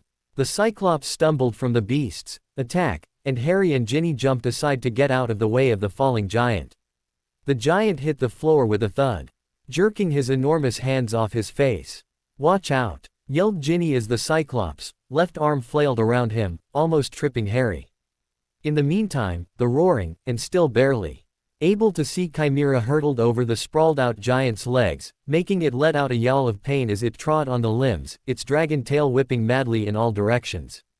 Harry, who was still struggling to sustain his balance after the Cyclops had almost tripped him, couldn't jump aside quickly enough, and the dragon tail smashed him hard in the back. Damn it, he doubled over and disapparated T.O. reappear several meters away from the rampaging Chimera. "We should at last get out of here, Jin," he wheezed, still not able to straighten his back properly. "I agree," she put an arm around his shoulder, steering him away from the Cyclops and the Chimera, towards the other end of the room where a door in the shape of an owl could be seen.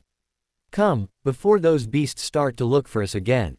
She tried pulling her injured companion across the room as fast as possible. "You don't need to prop me up, okay?" he hissed through gritted teeth. "Oh, stop acting the hero," she snapped, trying to take as much of his weight as possible to lighten the walk for him. They were merely 5 meters from the door when a loud rumbling indicated that the Cyclops had come round and was trying to rise to his feet. Also, the Chimera came roaring towards them. With the last of his strength, Harry raised his wand. "Impedimenta on the count of 3, okay?" "Right," Ginny nodded. 1, 2, 3, impedimenta." Both the giant and the monster got blasted backwards, as though they had been blown away by an unusually strong gust of wind, and the young witch and wizard ran for the owl-shaped door and yanked it open. "Phew. Lucky it wasn't locked, too," Ginny remarked as she slammed it shut behind them. "Yeah, lucky," he agreed and had to sit down on the sandy ground. "Are you all right?" She crouched down next to him. "Never better." He grimaced. "Little horntail wannabe out there got me right in the back, a wonder none of my vertebrae broke." "What sort of room do you reckon this is?" She looked around, making sure that no new beasts would attack them. However, in this room she couldn't see anything moving. There were several bookshelves around, carved marble owls perching atop them, but besides the shelves there was nothing else. Save some sort of a board built into the opposite wall. "Must be that of Athena," he replied. "The one we just escaped from must have been that of Ares. Remember the pictures in the tunnel?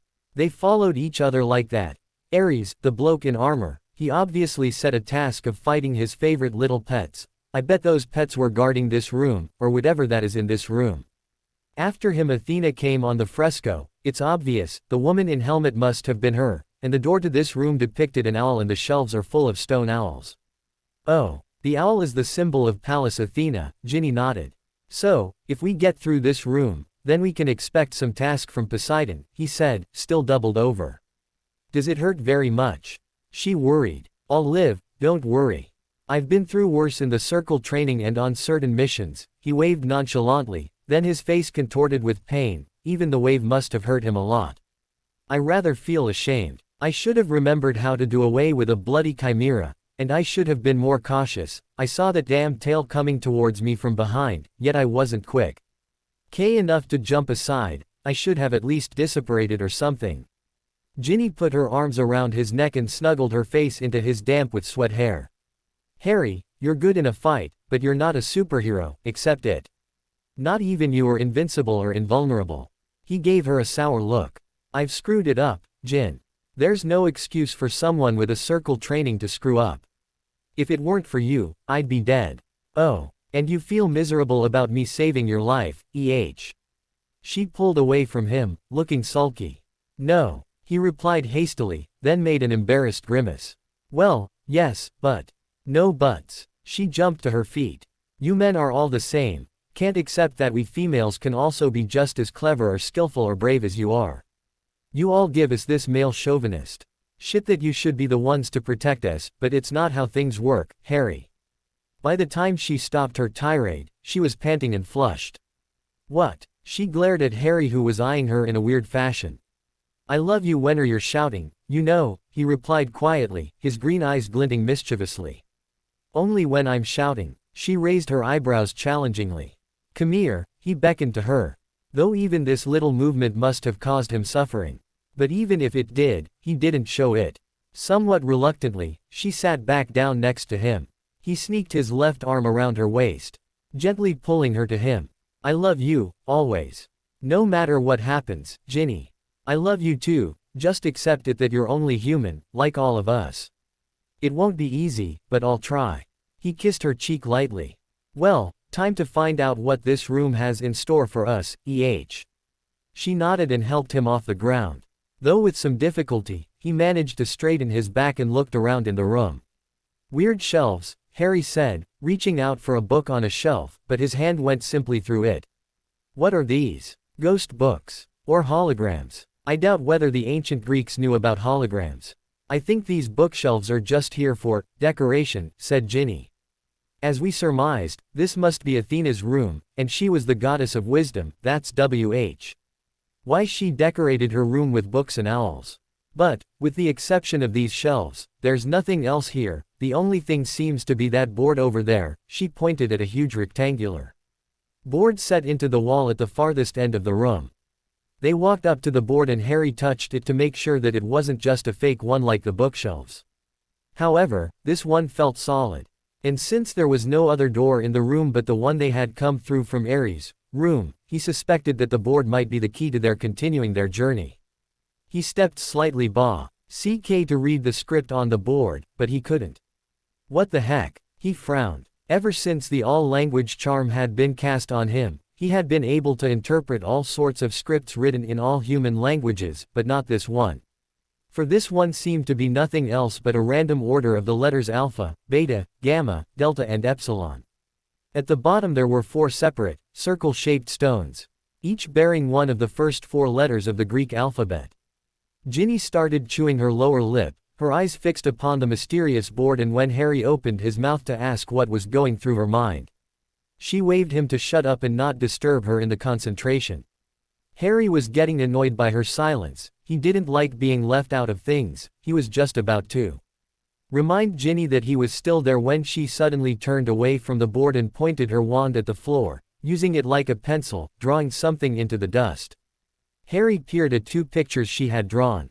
To see the Greek alphabet organized into a square, and next to it, she had drawn the English version with Roman letters. What are you doing? I'm drawing polybios squares, she replied.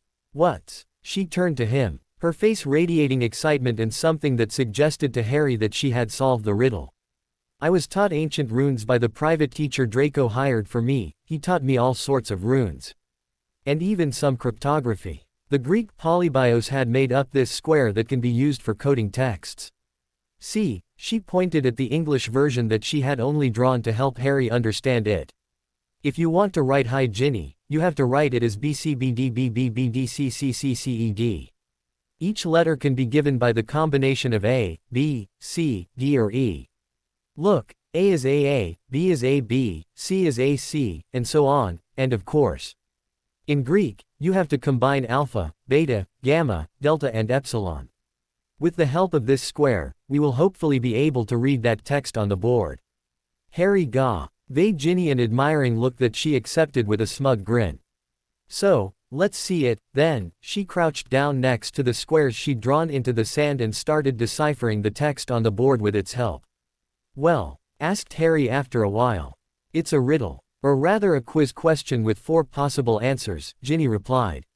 And, what does it ask? It's the following. Which one of the following didn't serve as a sea obstacle in Odysseus' journey back to Ithaca? A. Scylla B, Charybdis C, Sirens D, Circe, push the right answer. She sighed. Pity that I never read the Odyssey. I have, but hated it. It was a set book in the final year at my primary school. We had a mad literature teacher called Mrs. Perry who insisted that we read it. Harry grimaced at the memory. It was horrible for a 10-year-old. Reading a several hundred pages long Greek epic, most of which I didn't even understand.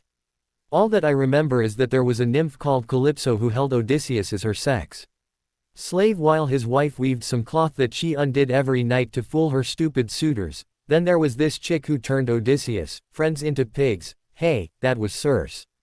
Harry's face lit up. The chick wanted to turn Odysseus into a pig, 2, but he was shrewd and betted her instead but didn't let her magic him. Circe lived on an island, and when Odysseus met her, he was also on the island. Harry carried on enthusiastically. Scylla was some six-headed monster that ate several of Odysseus' men when they sailed past her. Charybdis was a whirlpool that tried to suck his ship in, and the sirens, well, you know the story. He winked at her. Did Odysseus also sing, "What shall we do with a drunken sailor, with the sirens?" She raised an eyebrow. No, he told his men to tie him to the mast so that he wouldn't be able to leave the ship when he heard the sirens' tempting song. The point is that he met the sirens while on his ship, while sailing on the sea, so the only one of the four that wasn't a sea obstacle was Circe. Quote, "So then, should I push Delta? Are you sure that's the right one?" she asked. Well, he seemed hesitant for a second. "I wouldn't say I'm 100% sure about this, I was only 10 and really didn't understand much of the whole stupid epic and hated all dactyls and spondies, and I got a rather bad mark for the test about the Odyssey, so, no, I'm not sure." "Ah," she growled. "What shall we do, then?" "Push one of them, then see what happens," he shrugged. "I still suggest the D. Fortune favors the brave, Gin. Ya wall, Herr Gryffindor," she said sarcastically and pushed the circular button with the sign Delta. For several seconds nothing happened, making Ginny think that perhaps Harry's literature teacher had been right to give him a bad mark.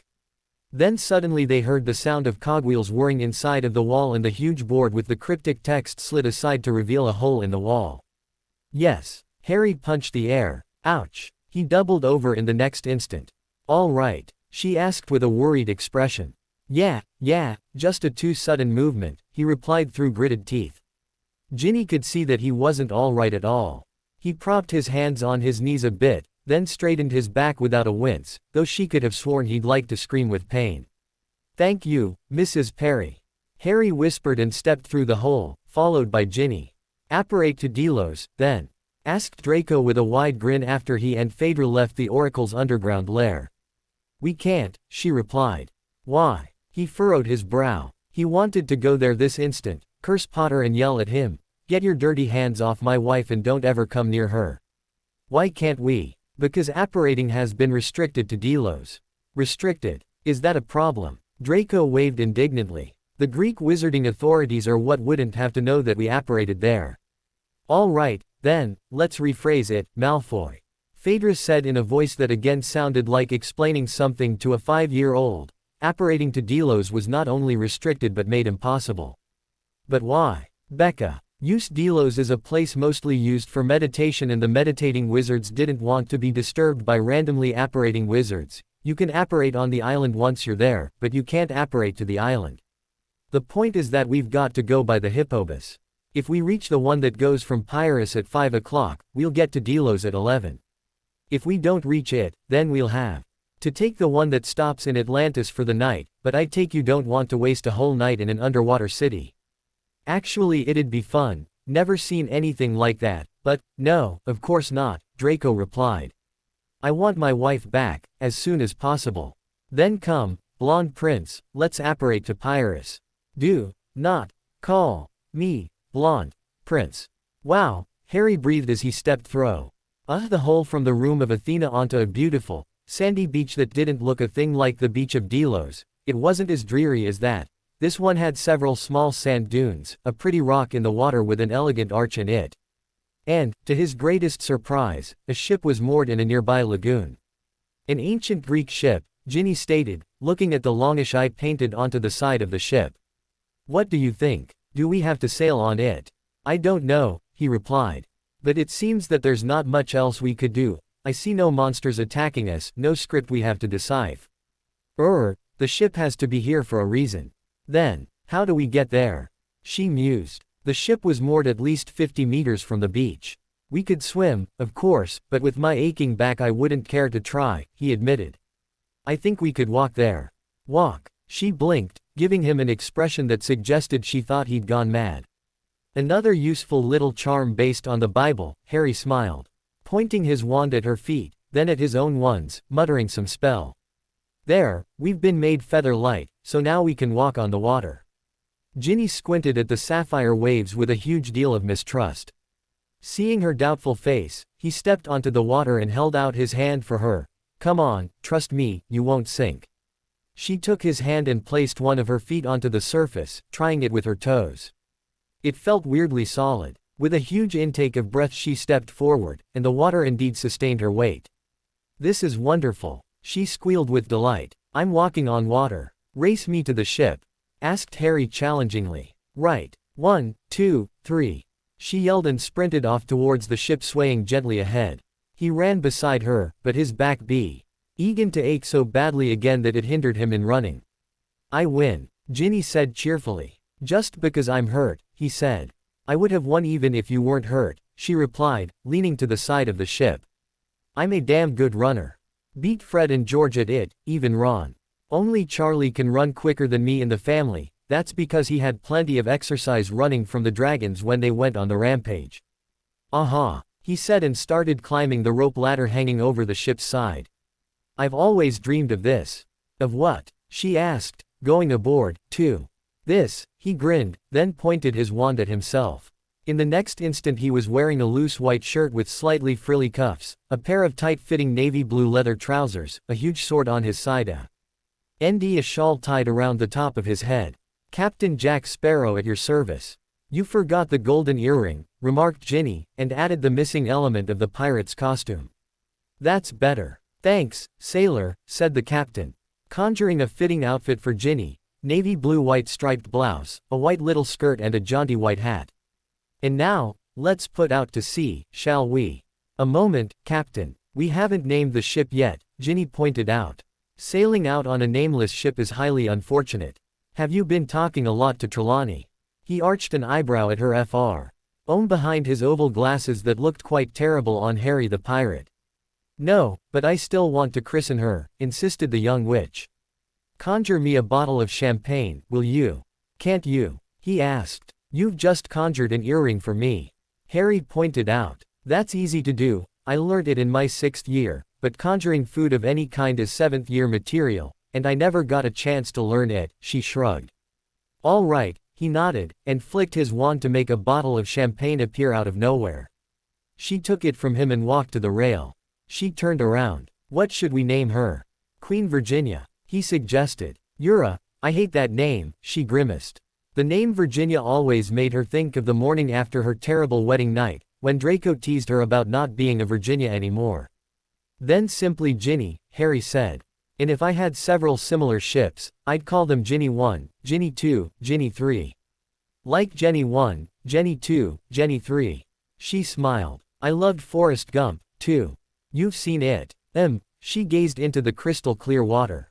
With Michael, when we were still dating. He took me to the cinema. Did you love him? He asked the question he had wanted to ask ever since his 6th year at Hogwarts.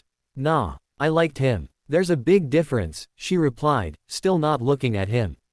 I was just 14 when he first asked me out, and I wanted to forget my infatuation with you, and I had never dated anyone before, so, I thought, why not?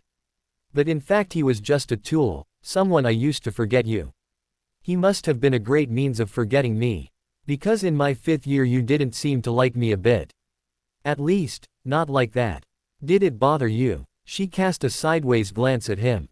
No, I was too preoccupied with having no news of Voldemort, that old toad Umbridge.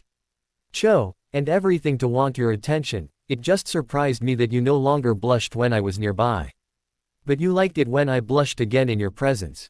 She smiled at the bittersweet memory of their first therapy meeting.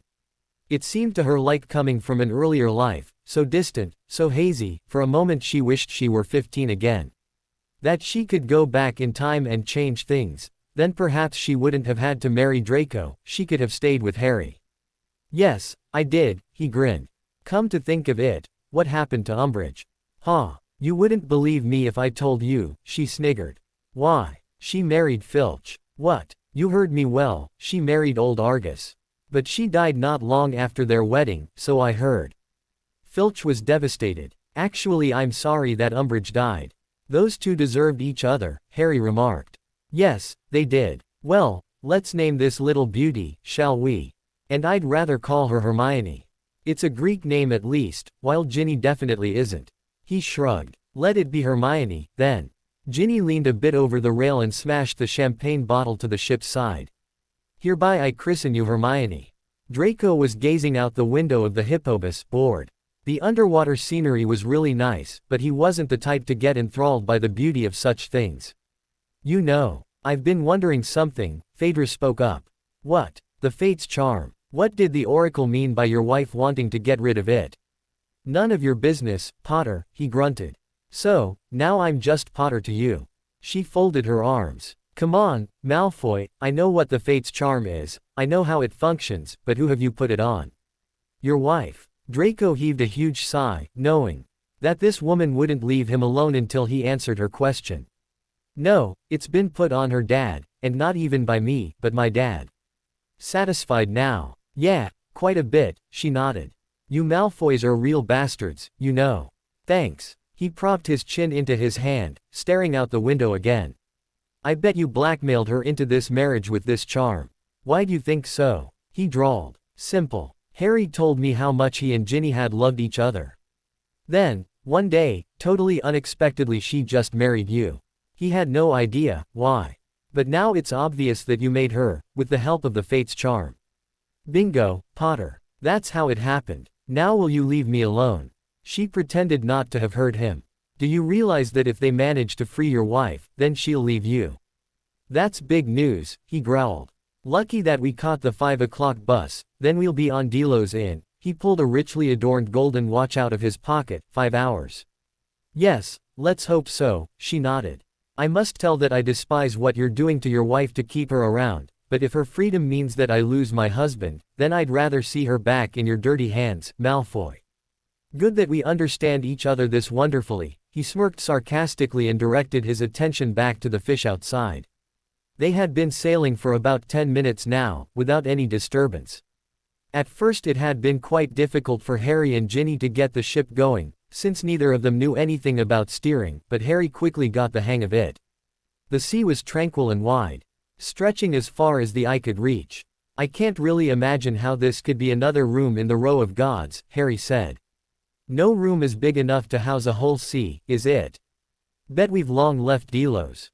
Ginny waved. You're not thinking abstractly enough again, Harry. Use your imagination and you'll be able to imagine anything, for example that we're still on Delos, and the sea is indeed inside of some room. But it's magic to seem so vast. Possible, he shrugged, though still hard to believe. A seagull swept across the sky above them. Harry managed to jerk Ginny out of the way of its droppings just in time. Wow, you have great reflexes, she said, nestling herself into his arms that were still clutching her. Not always, he sighed. My reflexes failed me in the room of Ares. Does your back still hurt? She slid her hands gently from his shoulder to his back, caressing it. Even her feather-light touch made him wince. No, it doesn't. Yes, it does. Doesn't. Does. SSSHHH. Harry pressed his index finger to his lips.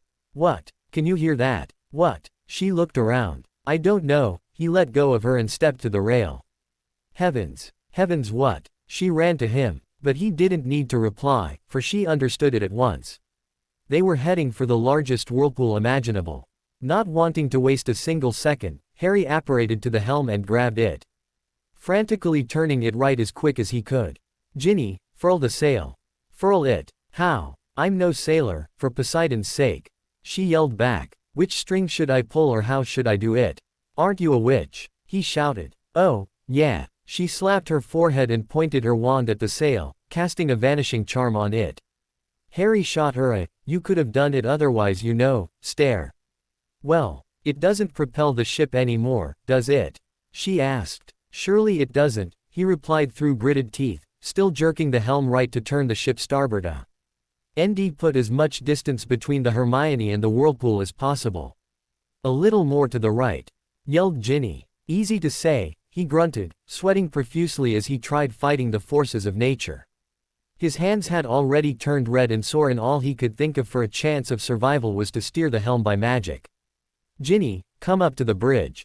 He shouted, feeling that he no more could hold the helm like that. His arms got cramped, but he needed both hands to keep the ship going right. He couldn't let go of the helm for a single second to whip out his wand. She joined him on the bridge in no time. What can I help with? Try to make the wheel turn right with magic, he panted, screwing up his face to try and levitate his own wand out of his back pocket. He had sometimes done wandless magic. But he was too exhausted and hurt to do it now, it needed 100% concentration. Okay, I'll try, she nodded, her face white with anxiety. She pointed her wand at the helm, giving it a magical boost. Harry had to yank his hands back, because the wheel started spinning like mad in the right direction. I think we've did it. He whooped happily as the Hermione drifted considerably to the right. I'm not sure, gulped Ginny, staring at something that came into the sight, something that the ship was directly sailing at. The young wizard turned around and a sharp intake of breath told Ginny that even the hero Harry got frightened. Skyla, he muttered. Must be, she has 6 heads, Ginny replied, her heart hammering at her throat. Can't we avoid her somehow? Hardly. If we try to avoid her, we've got to sail to port, but there's Charybdis, we're in a trap. Great, she sighed as the ship approached the monster more and more. Skyla was already hungry, stretching her 6 long necks towards the dinner that was so kindly sailing right at her. Can't you freeze her in time? Nope. Skyla is remotely related to dragons, he replied darkly. But I think we could. What? Oh, of course we could. He slapped his forehead with a, how could I have been this stupid? Expression. We were trying to avoid Charybdis instead of making it avoid us. What? Ginny was getting really confused. A port charm, he replied. She just frowned, bewildered. Watch me. What's the spell for it?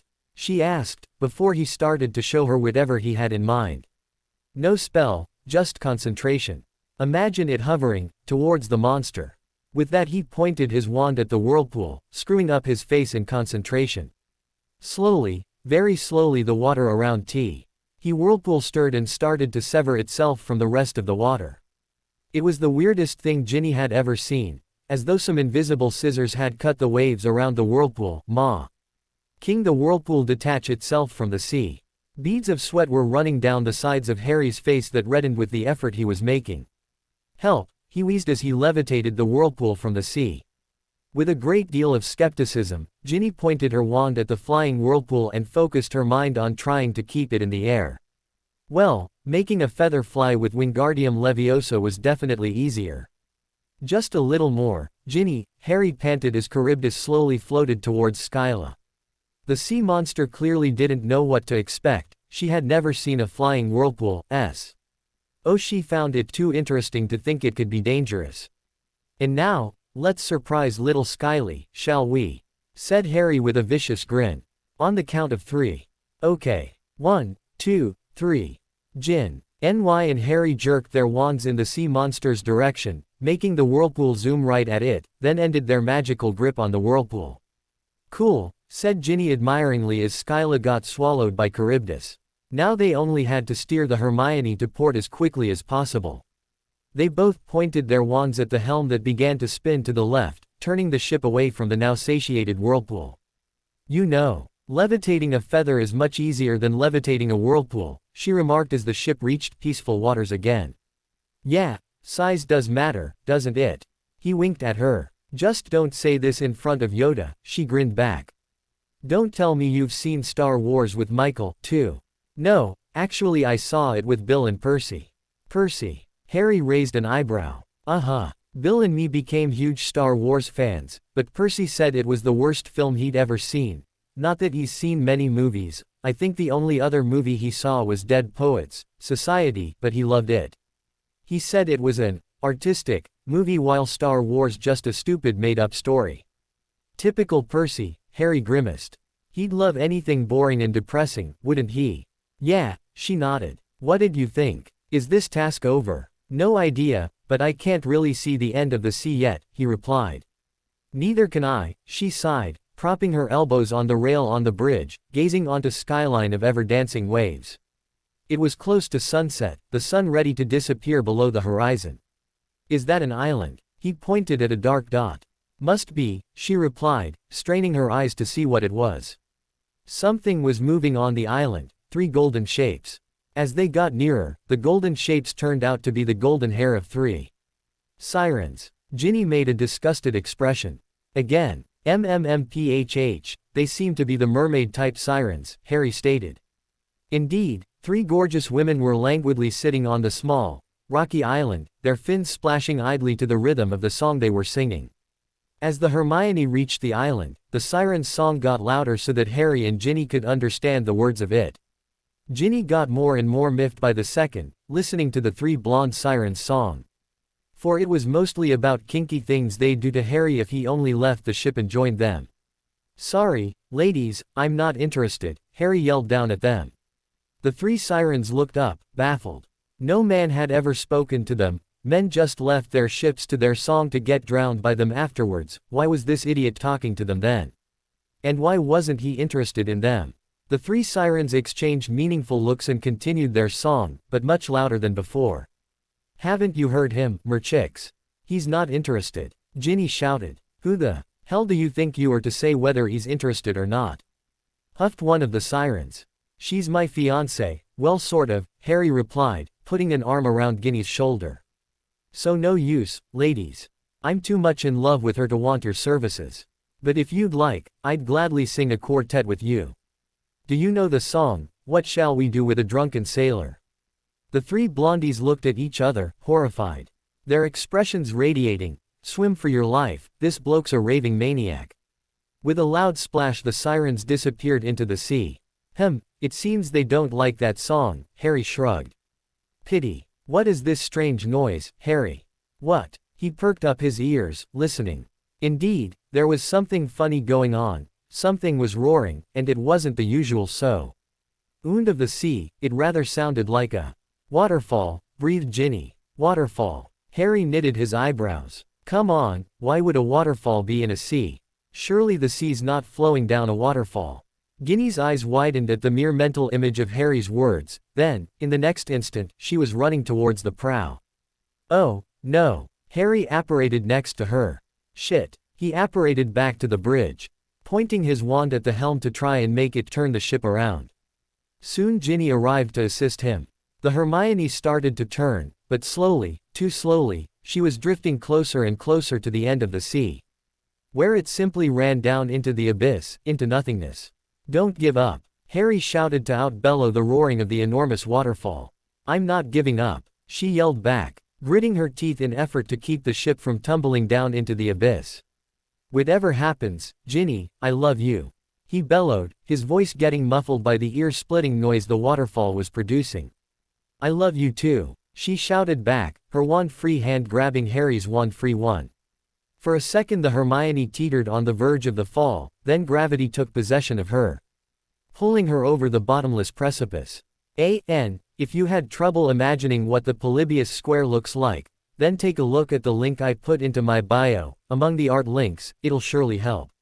I know that I could as well have made H&G levitate Scylla into Charybdis, but I thought that levitating a whirlpool was much cooler than levitating a monster. Blah Baron. Yup, Tom read Hogwarts: A History. It's mentioned in the prologue. Don't worry, Fedra is more feminine than Xena, and much leaner. Also her hair is wavy, while Xena's is straight. In which musical was, You Just Wait. My Fair Lady, perhaps. You never sent me climbing pictures, so please, send some smiley face, but first make sure they are smaller than 100 kilobytes, okay? Thanks. Spiro won't die if that's what you mean. Winking face. No, I haven't read The Phantom Mystery, Tonks Admirer. Obviously you didn't learn about the row of gods in history, because that's something that I made up. Jacqueline, tell me when your FIC with Dax is up, okay? As far as I know, Hera isn't the goddess of Earth, she's the queen of gods. The goddess of Earth is Gaia. Did Maggie Smith play in the Clash of Titans? I should watch that movie, then. Smiley face. It's funny that lately I've seen loads of films with her in them. Alexander Phoenix. Yeah, that's unfortunately right, and you'll see why in the next chapter. Black Ice. I'm aware that Voldy was OOC in the last chapter. And I have apologized for it there in the AN. I just couldn't resist the temptation to write something stupid about him and the Death Eaters. Since dark times are coming in the FIC, the comic relief was needed. Perhaps Amrita would still be able to adjust to Harry, we'll see whether she has the chance at all. Hypnotic Babe. To the deep P question, the answer will be in chapter 16. Not that far away winking face, yeah. Draco sort of meant that he loved Ginny. Kid Cloudkicker. I don't think I need another baby name book. For example, my baby name book told me the meaning of Amri. Ta. Perfectly. I talked to an Indian friend and she said that it meant exactly what I read in my book. Of the West. I hope your finals went okay, or if they are still to come, then good luck with them. Yes, I can relate shudders. Good thinking about the baby laughing face. Princess Ginny. Yes, Draco and Fedra will start liking each other smiley face. Elfie 19. Okay, I'll kill him off, just for you JK actually I have. Ain't killed him in any of my fics so far, so perhaps it's time to kill him for real. Looks enigmatic. Katrina Littlebird. H&G aren't trying to reach for a bomb. They are trying to talk to the F. Atesh and ask them to lift the Fates curse. You'll see in the next chapter. Wizaby. I have mentioned quite many animals from Fantastic Beasts in my fics. In Scandal I mentioned the Fooper and Thair Runespore. In Shame the Pogrebans and the Ukrainian Ironbelly. In this one I mentioned the hippocampuses. Which one of these did you draw? Noemi. Dunno why I always give Draco Muggle things to love. I just find it funny, that's all. K.C. Hunter. I didn't know that there was a Megara and a Megara, thanks for the information. My condolences about Aunt Barbara sad face. Caramel Lissa. Ginny can say, Fates. But she isn't allowed to say, Fate's charm. I know what you mean, it always feels nice to realize that you know things like the sticks. You'll even see the sticks in the next chappy smiley face. Hello. Yeah, you're right. Perhaps the, it makes me feel uneasy, came from EPII, sometimes I don't realize that I take phrases from movies winking face. Indigo Ziana. Lol, I didn't even think of you Helen when I wrote Helen, but it must feel funny for you. I think I'd also feel funny if a Greek character in a FIC was called Agnes, which wouldn't be impossible, because Agnes is a Greek name. C. Chan 1. Thanks, glad you think I draw well smiley face, yes. Of course the planets are named after Roman gods everywhere, not only in the USA smiley face, actually tritons are also some sea creatures in the Greek mythology, I just don't exactly know what sort of. No, I don't think that Cho will ever really get over Cedric. A cat named Luna. Lol. Oliver Wood. Lol. Is this otaku mascot an anime type person? Judging by its name it sounds Japanese. About Adela knowing it was a girl, perhaps wizards have special charms to tell the sex of their child to be born. Remember the spell Hermione used in Shame to establish whether she was pregnant or not. A little spark appeared in front of her, too in her case, for she was with twins. There could be an advanced type of this charm, and if you're carrying a son then the spark would be blue, if it's a girl. Then the spark will be pink smiley face. Trixie Firecracker. The shagging each other senseless part comes in the next chapter smiley face. Harry will come to terms with the fact that Ginny might not want to raise Amrita. Things might change. There's still 17 chapters ahead of us, so a lot will happen. More than it has happened so far. Ho'okazoku Kaga. You gave me a very scary mental image about Hermione going out with Voldemort. Semicolon. Someone should write a FIC about it. Laughing face, laughing face, laughing face. Nefertiri. Nice to see you again and good luck on your exam. And happy belated birthday. Smiley face. Yes, Ron and Hermione will appear in the FIC. Along with the other Weasleys, Hagrid, Neville, Luna, McGonagall and even Gasp Gilderoy Lockhart will have a cameo. I just can't leave my fave character out, can I? Winking face. However, the story will always revolve around Harry. Ginny and Draco, the others are just supporting characters. INIGMA. No, Amrita doesn't have special powers, but Voldy still needs her. You'll see why later. I think I have lost the link to your site. Could you give it to me again? Thanks. Clemens. I'm happy to see you here again. Don't disappear again, okay. Semicolon closing parenthesis. Mooney Padfoot. I never thought you were self-centered. Ruffled Owl. Yeah, I'm giving the characters comical edges, because the story needs some comic relief. Especially in the near future, for it'll get slightly darker soon. Hermione vs. EY. I hope your finals went well. Paige. You made me rot FL with the mental image of Draco in loincloth, carrying action figures. LOL laughing face. Aisha. I hope your finals went well. If you still have some before you, then good luck with them. What does Voldy do to Amrita? You'll get to know in chapter 19. HG lovemaking in the next chapter smiley face. Swanee. Spiro is going to get into trouble and might be tortured, BU. I promise you, he'll survive smiley face. Sometimes FFnet forgets to send author alerts about new chapters, dunno why. Incan. Cedric Chong. Lol. But Cho and Michael's son is very likely called Cedric Corner winking face. Sparkle Tangerine. I'm glad I could give you a nice B-day present smiley face. I think that at first Wormtail took care of Amrita in order to pay his debt to Harry, but later on he got to love the child so UCH that now he isn't doing it for the debt anymore. Glad you like the peacock feather comment. It'll return once more in a rather funny way winking face. Actually I don't need Katie's ideas for the Shagfest in chapter 15.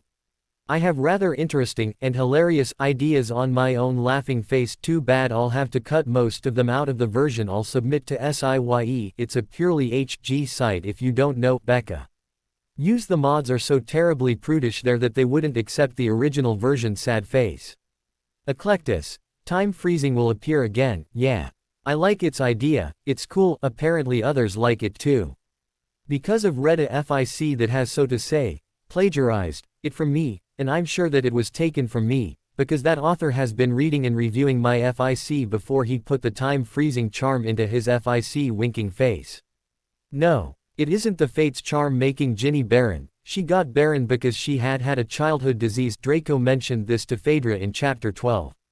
Yes, the shamed one is Harry. Good luck on your exams, too.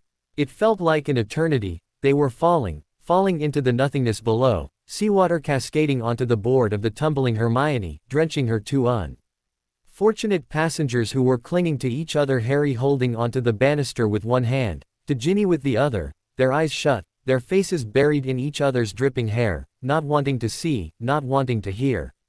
Trying to close out the world of destruction, just die like that, in each other's arms. Then, with a loud splash their ship touched down. Harry carefully opened his eyes. Ginny, he whispered to the girl whose eyes were still shut, as though she feared that the second she'd open them, she'd die. Ginny, open your eyes. He said somewhat louder, gently running a hand through her damp red locks. Are we dead? She asked, keeping her eyes shut. Dunno, but I don't think so, he replied. Look. Blinking to clear her eyes of the salty seawater, Ginny squinted around. At something that looked like an underground cave. Their ship seemed to have fallen onto a lake, or was that a river? She couldn't decide, for water was flowing down into it from above, but the quay on which the Hermione was swaying now, didn't seem to be flowing anywhere. It seemed so that water was continually filling the lake, and although there wasn't a river creek that could have channeled the water out of it, the lake's level wasn't rising at all. Is the sea running down here from above? She wondered, looking at the huge waterfall that served as one of the cave's walls. Seems so. But then, why hasn't the whole sea come down here yet? No idea, must be magic. He shrugged, examining their surroundings more properly. Not far away from the lake their ship was floating on, the Ree was a smaller pond into which crystal clear water was gurgling in rivulets from nearby rocks. He could hear croaking. The pond must have been home to frogs. A beam of light was coming from above, presumably through a fissure in the cave's rocky ceiling, coming right onto the tiny pool, making its water glitter in the semi-darkness. Remember that picture from the Tunnel of Zeus? Asked Ginny. The fourth picture depicted a small pond with a tiny waterfall running into it. This means we've managed to tackle Poseidon's task and we're in the fourth room already.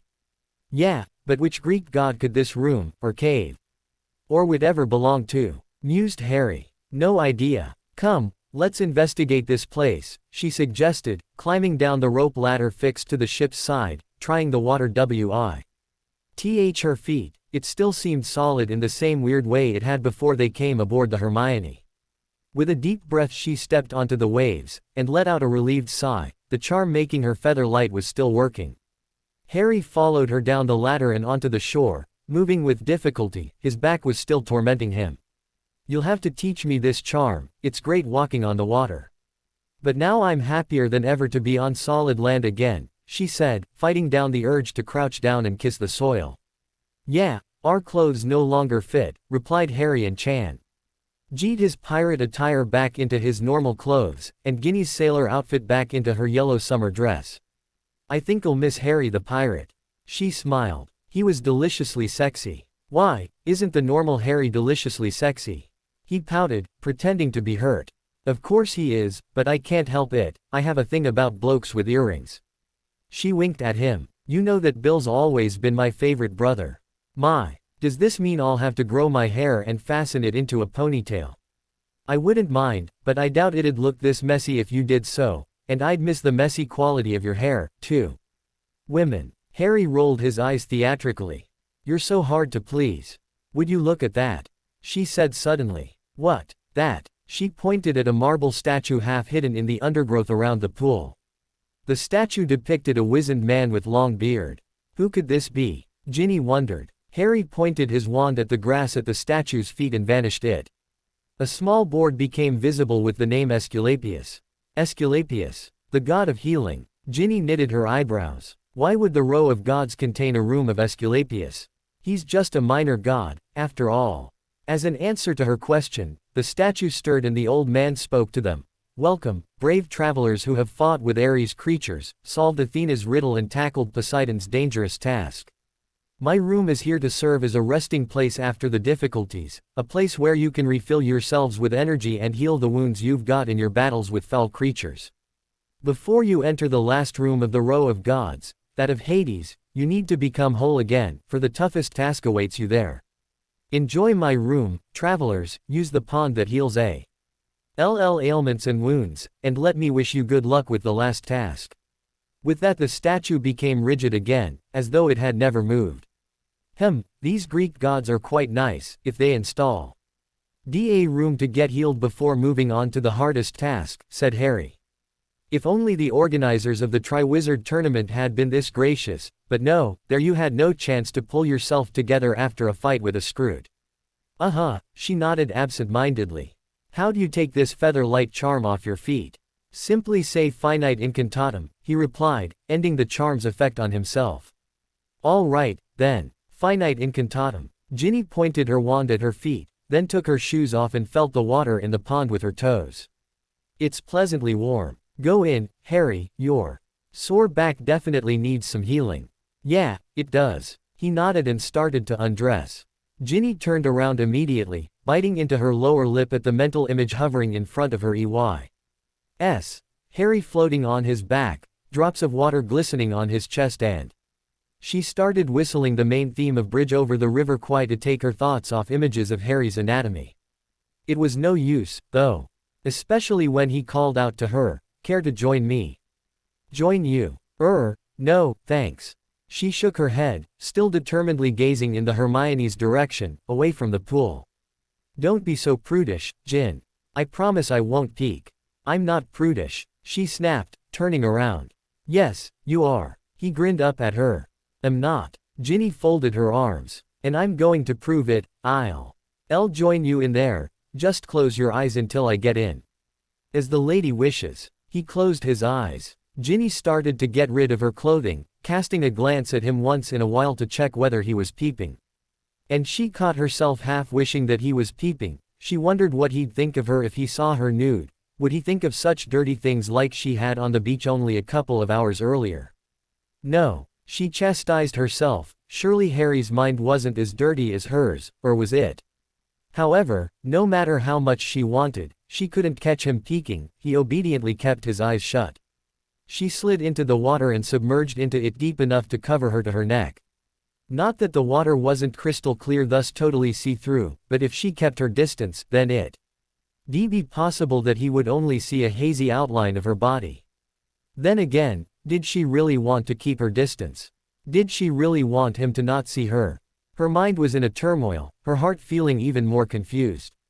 Her mind told her to stay as far away from him as possible, while her heart spurred her on to swim to him so that he could see her and she could see him, so that he could too see her and she could touch him in return.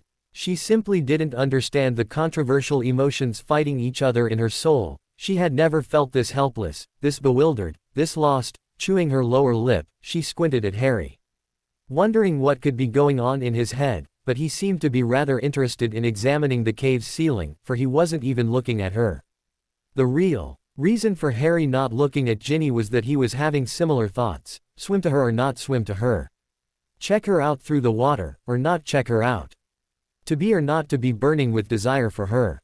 Well, the latter was something one couldn't choose to happen or not to happen, and Harry couldn't help feeling that he'd suffocate if he couldn't touch her this instant, but, in the meantime, something also held him back from crossing those 4 meters separating her from him.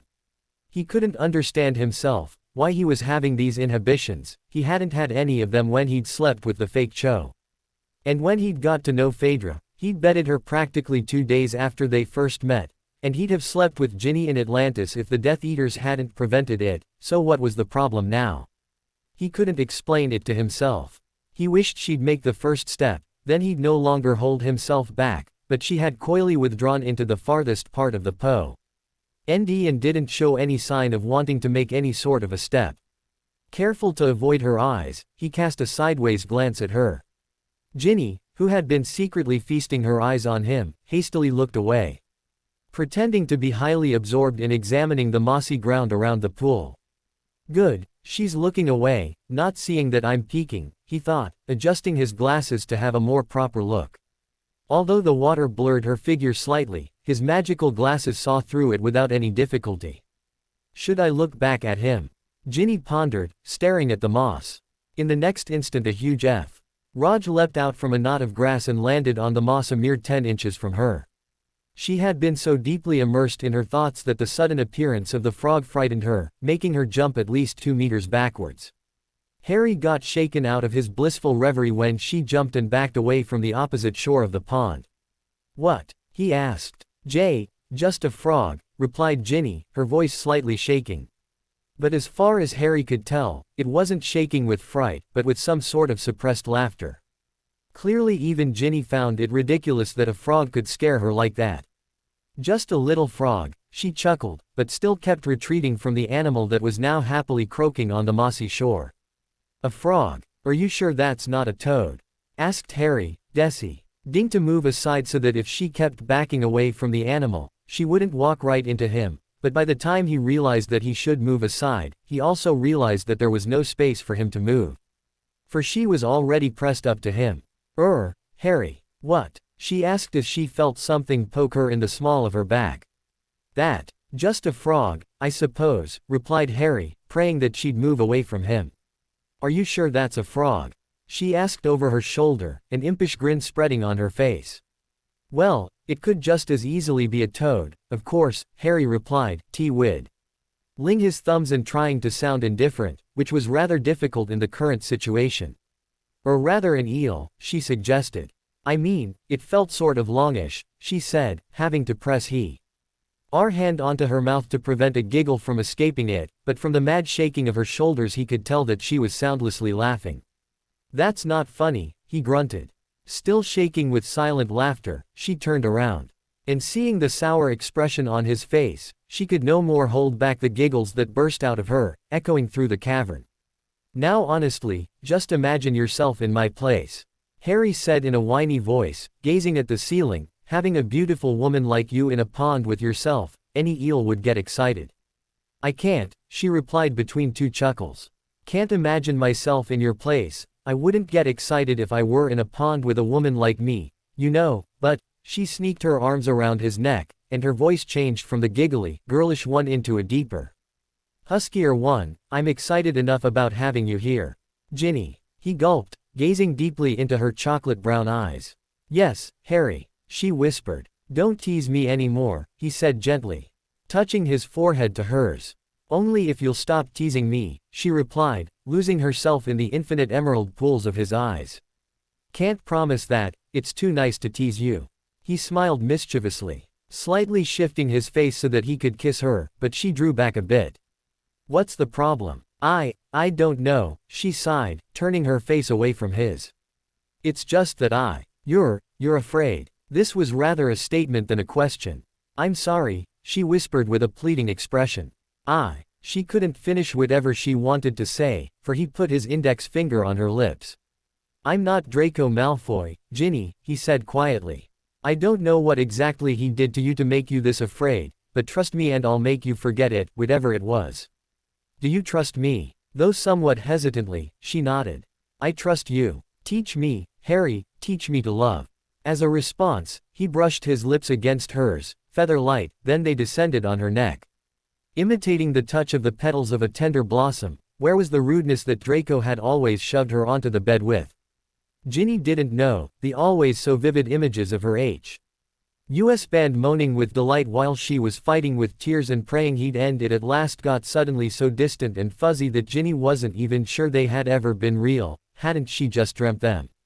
She couldn't tell, but before she could ponder whether they had been real, whether they had ever happened, they got chased out of her mind by Harry's kisses that caught her like some whirlwind. She felt dizzy. The world around her got blurred, so she just let this whirlwind pick her up and take her wherever it pleased. For what seemed to be hours, the whirlwind raged, buffeting her, tearing at her. But not for a single second did she long for it to end. It was a sweet torment, she craved for more of it. The thought flashed through her mind that if she died now, then she'd die happier than she'd ever felt before. She just clung to Harry, who seemed to be the cause of the whirlwind but also the only person who could catch her if she got too caught up in it. He was the one taking her into heaven, but also the one who took her back to reality with an earth-shattering explosion. Suddenly the wind stopped raging and everything went silent. Ginny wondered why the walls of the cave weren't echoing the boom of the explosion, or had the explosion taken place inside of her head? Through half-closed eyelids she glanced at Harry, who was gasping for breath. His glasses had somehow fogged up. For the first time in his life he had forgotten to take them off before lovemaking, and she couldn't see his eyes properly, but she was sure they were fixed upon her face. You okay? He whispered, trying to sound calm. But his chest was rising and falling rapidly and his heart was hammering loudly against his ribcage. She could feel its quick beat as she was pressed to him, clinging to I am as for dear life, as though she feared she'd die the second she released him. Yeah, I think so, she panted. Did the cannon on the Hermione go off? Cannon. He blinked. It's an ancient Greek ship, Ginny. And ancient Greek ships didn't have cannons. Neither does the Hermione. Then, what exploded? She asked. Seeing his amused expression, she started to feel uneasy. I know it must be a stupid question, but I seriously don't know. Ginny, he chuckled, cupping her chin. There was no explosion, but I know it feels like that. At least it always should feel like that, but I bet at bastard of a husband you have never cared to show you what it should be like. Oh, her eyes widened. So, no, he really never cared. Not that he would have been able to properly show me because, she leaned a bit closer. As though fearing that someone would overhear them. Because he's not nearly, Yoda really wasn't right, size does matter. Harry's mouth tucked into a slightly derisive smirk at the mental image of Draco lecturing Ginny, size doesn't matter, and then Ginny answering, the small always say so. What? She asked at the sight of his wide grin. Nothing, I just feel sorry for Draco. He winked at her. I don't. Let's not talk about him, shall we? She purred and leaned forward to kiss him again. He kissed her back with passion, and when a new whirlwind was about to pick them up, they heard someone clear their throat. Harry and Ginny jumped aside with horrified expressions. Don't worry, it's just me, said the statue of Aesculapius, gazing at his feet. As though too embarrassed to look at them, I'm sorry to interrupt, but you are healed, and you can no longer linger in my room. You have to continue your journey in the row of gods. With that, he pointed at one of the cave's walls on which a doorway appeared, a doorway covered with a black curtain. Thank you, Aesculapius, said Harry, staring at the curtain, feeling his heart freeze. Auras of serious death rushed back to him and he didn't even realize that his hands had clenched into fists. The statue had gone rigid again, and Harry stood there in the pool just as rigid as the statue itself. Knowing what could be going through his mind, Ginny gently squeezed his arm. Hey, let's get dressed, shall we? He nodded grimly and climbed out of the pool. As the black curtain fell back into place behind their backs, the couple found themselves in something that didn't resemble a room at all. It rather seemed to be a vast, grayish land with wisps of smoke drifting in the gloomy air. The sky was dark, almost black. But no star could be seen on it. It resembled a heavily overcast sky that threatened to start raining any second. The soil was parched, without any trace of life. Not even the smallest weed found this place suitable for living. A river of murky water crossed the room, flowing glumly towards a point where it simply molded into the darkness. "Something's moving on the water," whispered Ginny, slipping her hand into Harry's, to seek encouragement and support in his touch. "A boat," said Harry, and indeed, the moving shape turned out to be a balding, pale, very thin, almost skeletal, person rowing along the river. As he spotted them, he directed his boat towards the point where they were standing on the shore. The skeletal person glared at them with a slightly surprised expression. "You're alive," he said. "Yes, we know," Harry replied. "And this is the underworld, fellow. I haven't seen living people here for over a millennium. That was the last time someone visited the row of gods." "Wanting to ask a favor of the fates," said the boatman. "I'm Karen, by the way. It's my task to take the dead over the river Styx, into Hades' world, but what should I do with you?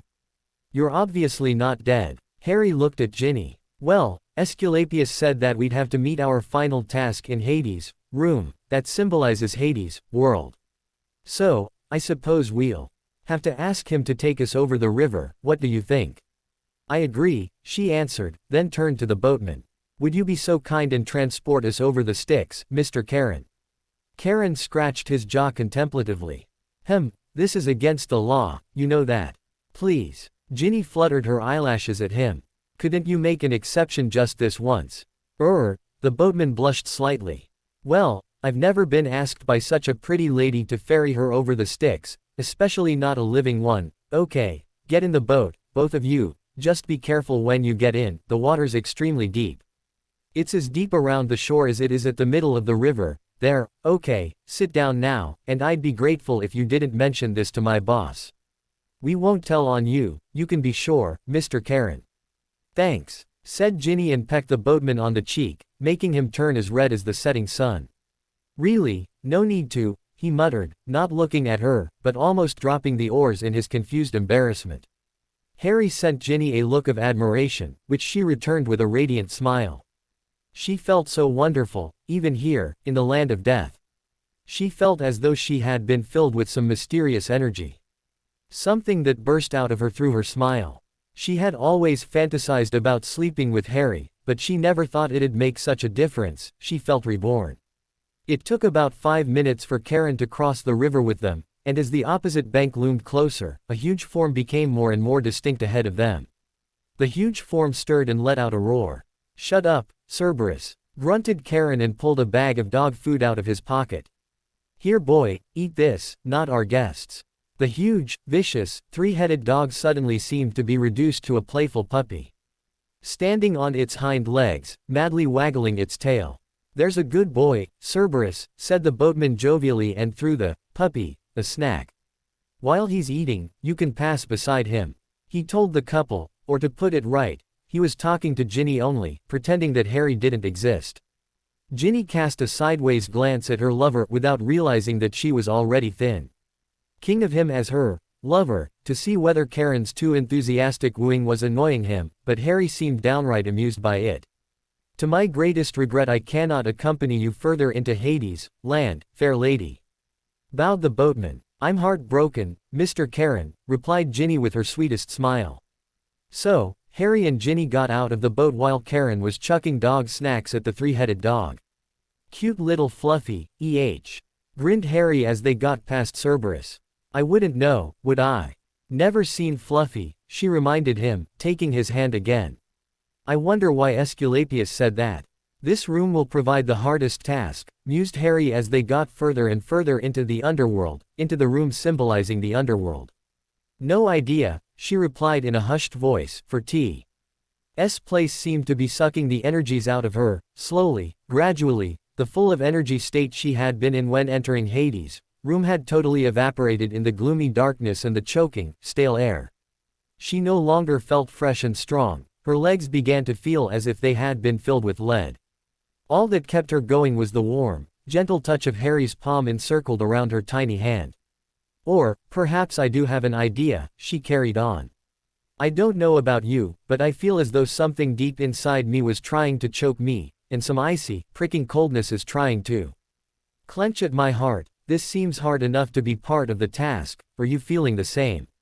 Uh-huh, he nodded. It feels a bit like being near a Dementor, but not as bad, just almost. However, we still haven't encountered any sort of obstacle, so I don't know what to think.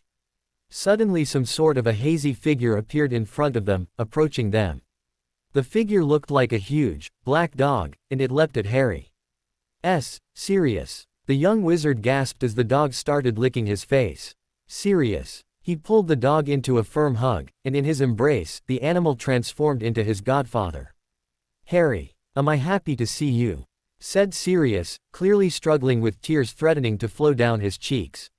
I, said Harry shakily, barely believing that he was seeing the person who had been closest to a father for him before he could compose a normal sentence. He caught himself crying, his face buried in Sirius' shoulder-length hair.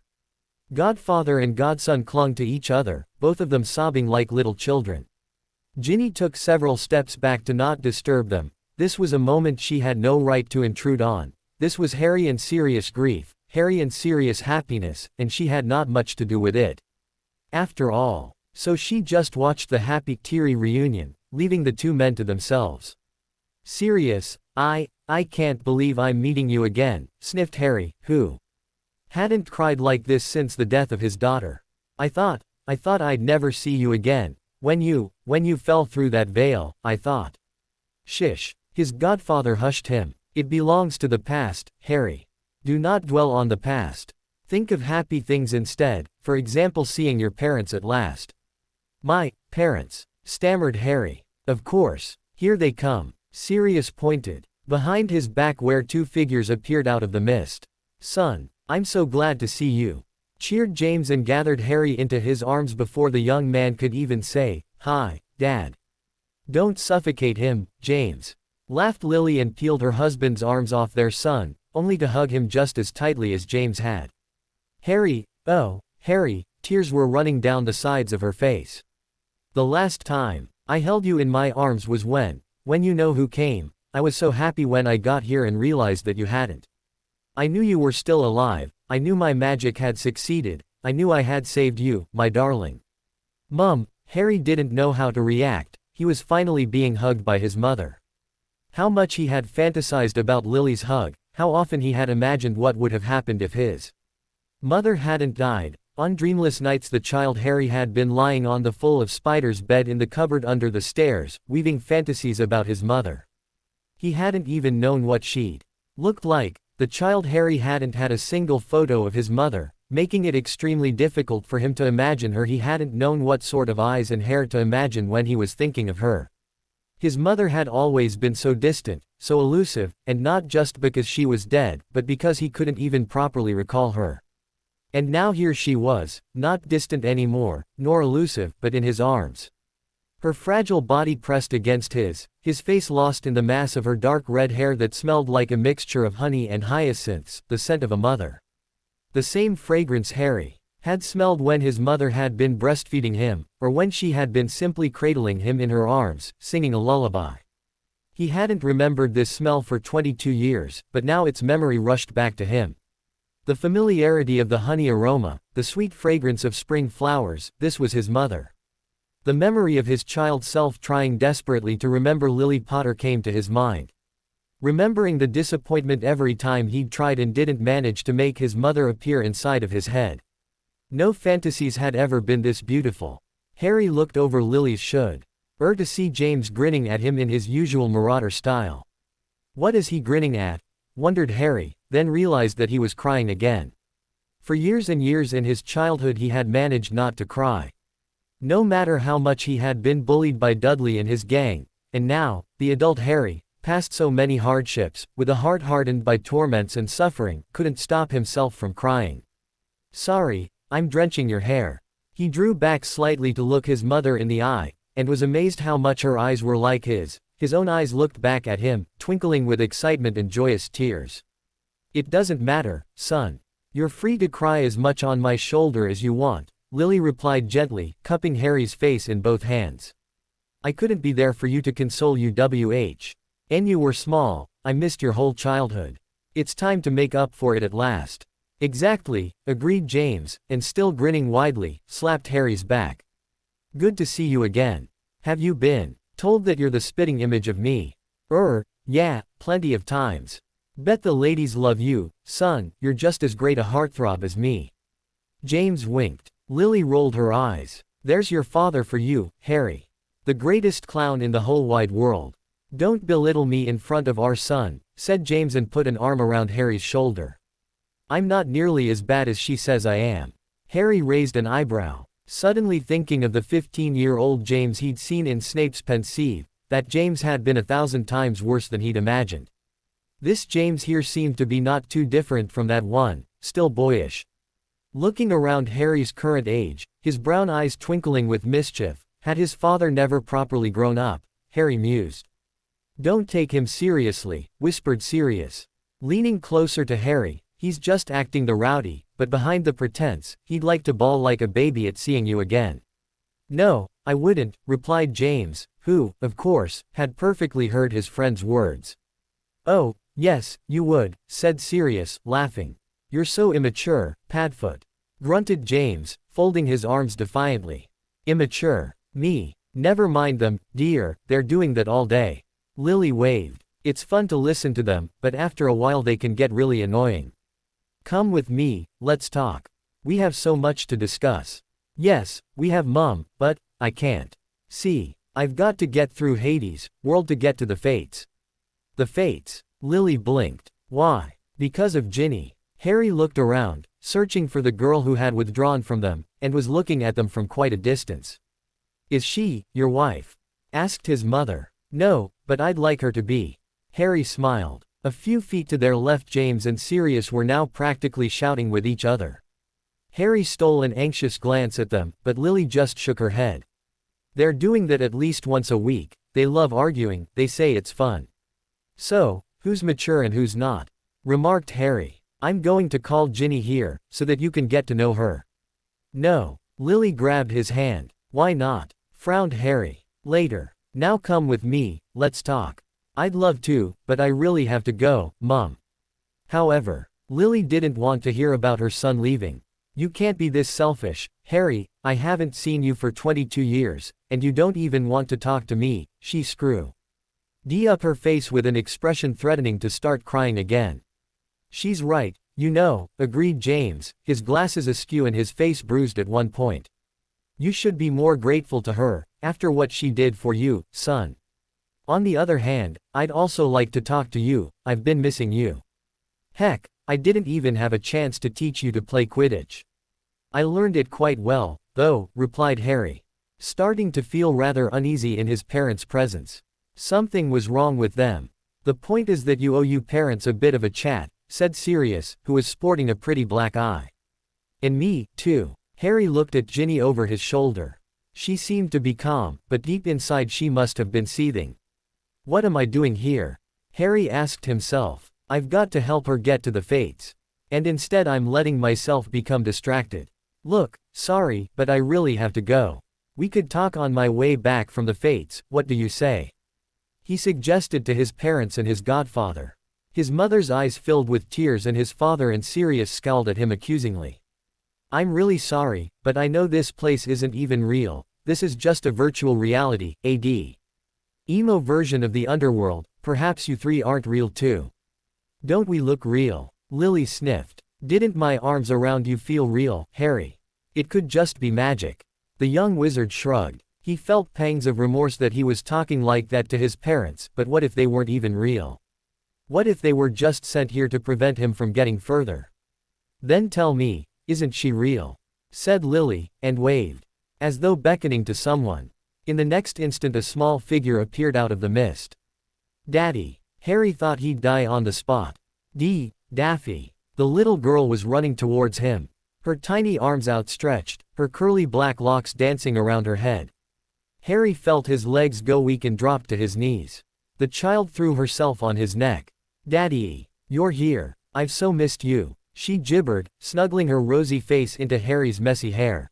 For a moment Harry was hesitating, not knowing how to react, but as Daphne's arms wound around his neck and she gave him a smacking wet kiss on the cheek like she had always done in her short life, He instinctively pulled her to himself, holding her tightly yet gently, exactly like he had used to.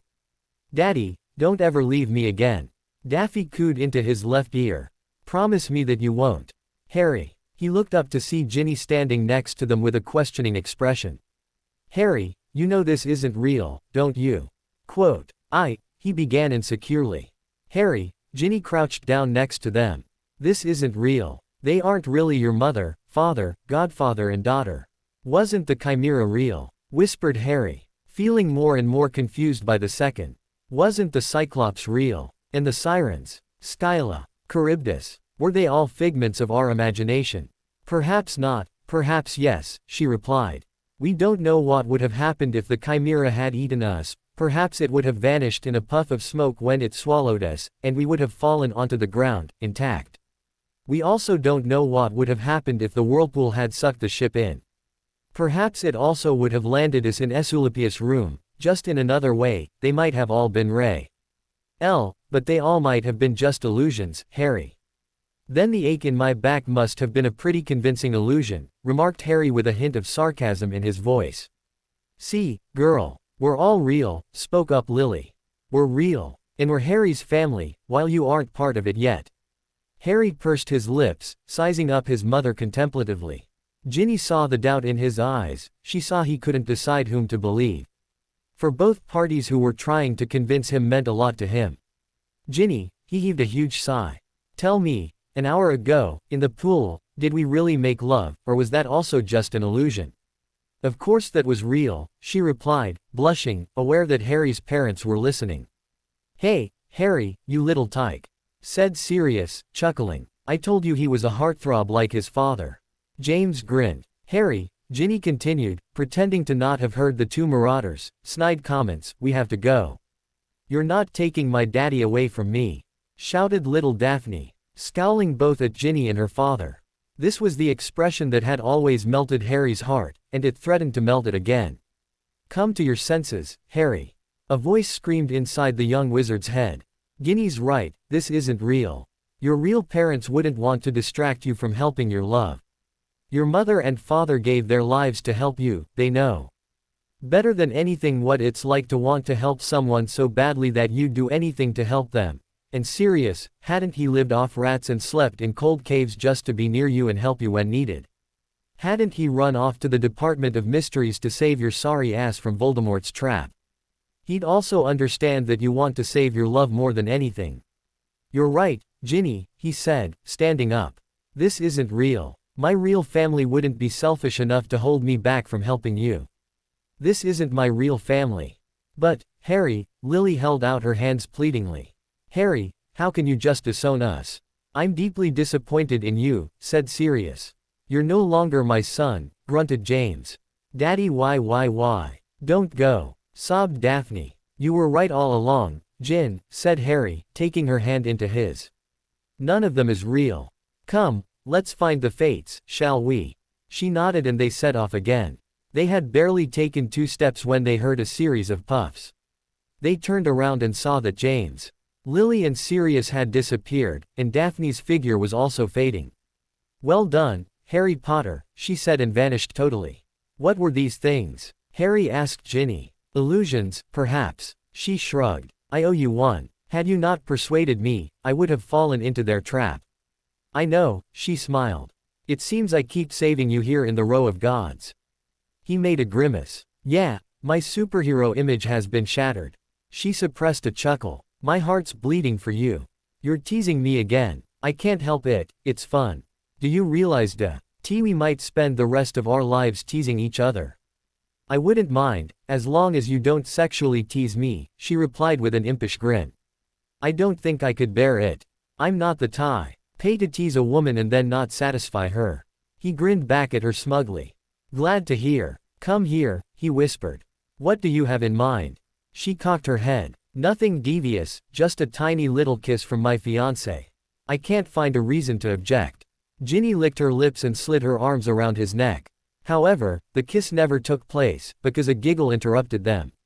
They off to the right to see a scantily clad woman whose pink, almost see-through dress and wavy blonde hair was billowing in a non-existent wind.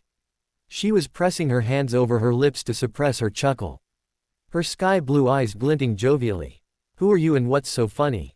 questioned Ginny. "Guess who I am," she replied, tossing her blonde locks out of her face in a seductive manner.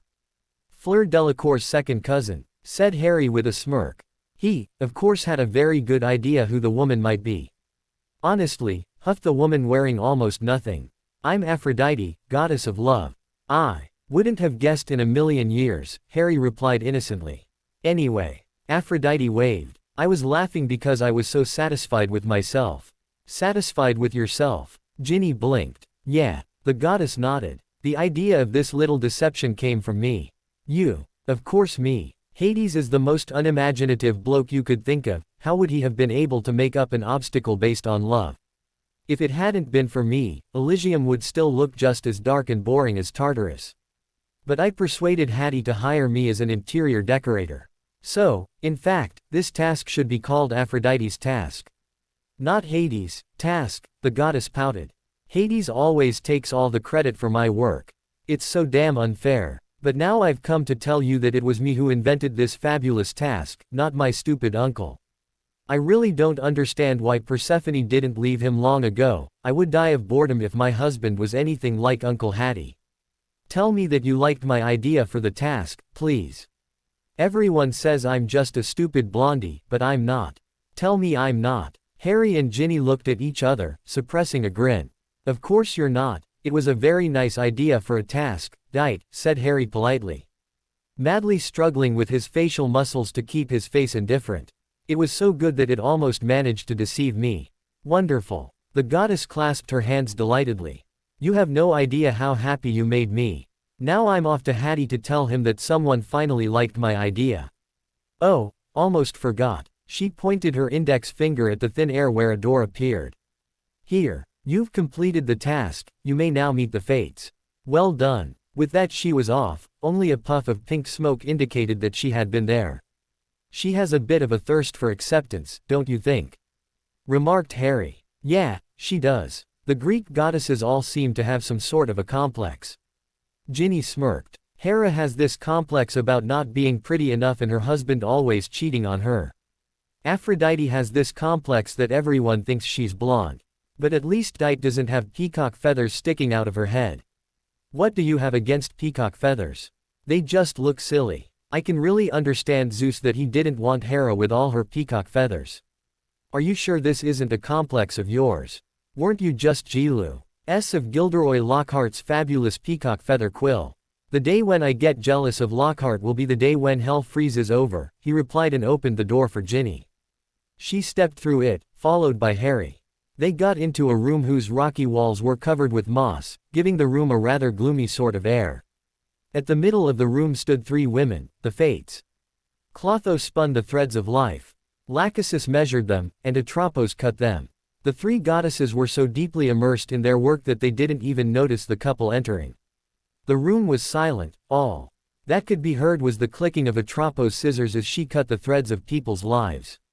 Ginny swallowed the lump in her throat. She was inadvertently reminded of the terrible fate awaiting her father if she didn't succeed in freeing him now. Harry cleared his throat. The Fates shuddered at the voice and Atropos, the youngest of all of them, dropped her scissors in fright. "Are you out of your minds?" the wizened, wrinkled Clotho snapped. "Scaring us like that?" I'm sorry, ladies, but we had to make you aware of our presence somehow," apologized Harry. "What do you want?" demanded Lachesis. "We are here to ask for your help," said the young wizard. "We never receive clients in person," answered Clotho. "At least we haven't had done so for over 1,000 years. Just duel. I call the others who want us to cut someone's thread. Write us a letter, that we of course will never read, because we aren't the types who can be blackmailed or bribed into doing anything like that. So leave, please. We haven't fought our way through the row of gods to leave now. We haven't battled monsters and solved stupid riddles for nothing." Ginny stamped her foot. "You've got to listen to us.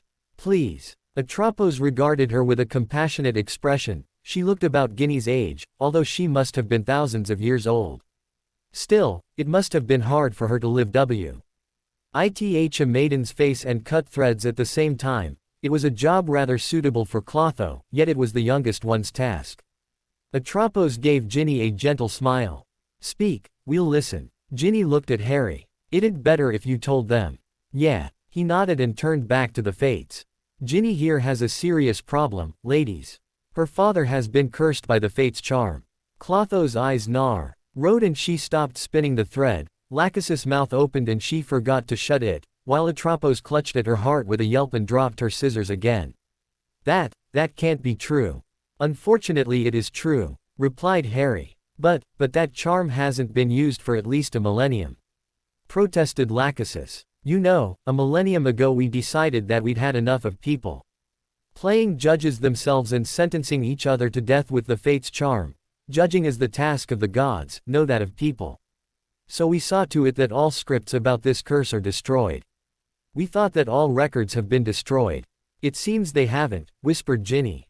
My father has been cursed by it, and my husband is blackmailing me with this. He's using this to keep me under his control. But I want to be free at last. Although she had whispered the beginning of the sentence, at the end of it she was almost shouting, tears brimming her eyes. You're my only hope, please, say you can free me. The three goddesses exchanged meaningful glances, then Clotho spoke up. When exactly did your father become cursed, dear? My husband said that it had happened exactly a week before our wedding. That has to be the 20th of June 1998, Ginny said. Well, my child, you have to know that we haven't done something like freeing someone from the Fates' charm for ages, but we you have suffered enough in your life, and also struggled through the tasks of the row of gods, to deserve our mercy. However, freeing someone from this curse is a hard task, and we haven't had to do it for over a millennium. So we have forgotten how exactly it works. First we have to look it up in our personal journals, and finding entries we wrote over 1,000 years ago will take some time, said Atropos. Also, as far as I remember, freeing people from this curse isn't a quick process. I'm sorry but we cannot perform the liberation ceremony right here and now. Anniversaries or YS special dates. I believe the freeing ritual can be performed by the anniversary of your father's cursing, and then, on the 20th of June, next year, you will be free. But there's 10 months until then. Ginny breathed. She'd have to wait almost a whole year till next June. We are sorry, but this is all we can do for you, said Lachesis. Have faith, child, and hold out. It's less than a year. And both your father and you will be free. We promise you that. Ginny opened her mouth to protest, but Harry shook his head. It's nice of them to do it at all. They could easily have turned us down. But Harry, how can I live together with Draco for another 10 months, after all that's happened between us? How? Think of the happy time we spent together in these 4 days, Ginny. Think of it, and you'll get strength from the memories. Then think of the future. Think of us being together from next June, together, always, and only death can part us. Ginny hugged him tightly, with all her love. And as she looked over his shoulder, she saw Atropos grin at her and give her the thumbs up. She chuckled into Harry's neck. This Atropos was a nice girl, pity that she had to do such a nasty job. Just one more question. Harry turned to the Fates again. How are we going to get back? Will we have to go through the obstacles of the row of gods again? Will we have to fight our way back again? Oh, no, Atropos giggled. When you came through the different rooms of the row of gods, you made the way free for about a day. If you begin your journey back right now, you'll get back to the entrance without any difficulty. No monsters or whatsoever. No monsters, okay, but how will we get back from Aesculapius' chamber to Athena's? There's a damn big sea there, and in order to get back onto the sea, we would have to climb that enormous waterfall, Harry reasoned. My dears, the row of gods is a magical place. If you have once fought your way through its obstacles, it will show you the way back as a reward. I can assure you that you won't have any problem getting back to the entrance of the row, replied Clotho benignly. Right, then, thank you for your help, ladies. Harry slightly bent his head. Yes, thank you, added Ginny, looking crestfallen. She couldn't imagine almost a year spent with Draco while she knew her thoughts would be with Harry every second of that year. He didn't dare imagine how Draco would treat her now. Somehow he might have got to know that she left with Harry, and if he got to know, there'd be hell to pay. She heaved a deep sigh, said farewell to the Fates and let Harry guide her out of chamber whose door closed behind their backs. Don't be sad, Ginny, her lover said quietly, putting an arm around her shoulder. I don't want to see you sad. I'd like to smile, Harry. But I simply can't. At the mere thought of having to endure my husband for another year, He placed his index finger on her lips, silencing her. Don't. I don't want you to think of Malfoy now. Just think of what we shared in the pond. See, you're smiling again. She was indeed smiling. How could I not smile when I think of that? As they reached the river Styx, they found Karen standing on the bank. Waiting for them. The fates must have been right when saying that the row of gods will help us on our way back, said Harry as the boatman bowed to Ginny and blushed furiously. Cerberus. The three-headed dog made way for them, not looking a bit murderous this time. When they took place in the boat, Karen began to sing something in Italian, never taking his eyes off Ginny. Tell me, is he gone mad, or does he think he's a gondolier on the Canal Grande? Whispered Ginny to Harry. He's just madly in love with you, honey, he whispered back, trying to hold back his laughter. By the way, Gin, I know there's not much chance for your husband getting to know about our little journey here, but in case he does, then be sure to tell him that our mission didn't succeed. Why? She frowned. Finding it hard to concentrate on Harry when O Sol Mio sung by Karen suppressed all other noises, even the splashing of water.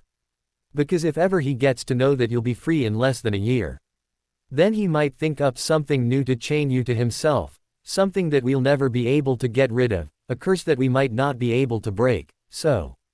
Just tell him that we didn't manage to convince the fates. Right, she nodded. I'll lie to him, but I seriously hope that he'll never find out about this journey of ours. In a couple of minutes EY reached the opposite bank and Karen got out, holding out his bony hand for Ginny to help her gallantly out of the boat. As usual, he ignored Harry. Thank you very much, Mr. Karen. The young witch smiled at him. My pleasure, milady. I hope to see you soon again. Don't I have to be dead to meet you again? She raised an eyebrow while Harry took her hand. Well, yes, but. The boatman never managed to finish his sentence. For all of a sudden two figures appeared out of the mist. So, said one of them in a gruff voice. Draco, gasped Ginny. Fedra, breathed Harry. Bingo, Harry, dear. The woman said with her arms akimbo. I demand an explanation, growled Malfoy, his usually pale face red with fury at the sight of his wife holding hands with Harry. I don't owe you any sort of explanation, Draco, replied Ginny. Oh, but of course you do, drawled the blonde wizard. You left Malfoy Manor to go frolicking with Potter and to get freed from my curse. Didn't you? What if I did? She spat haughtily. It's none of your business. As long as you go by my name, it is my business.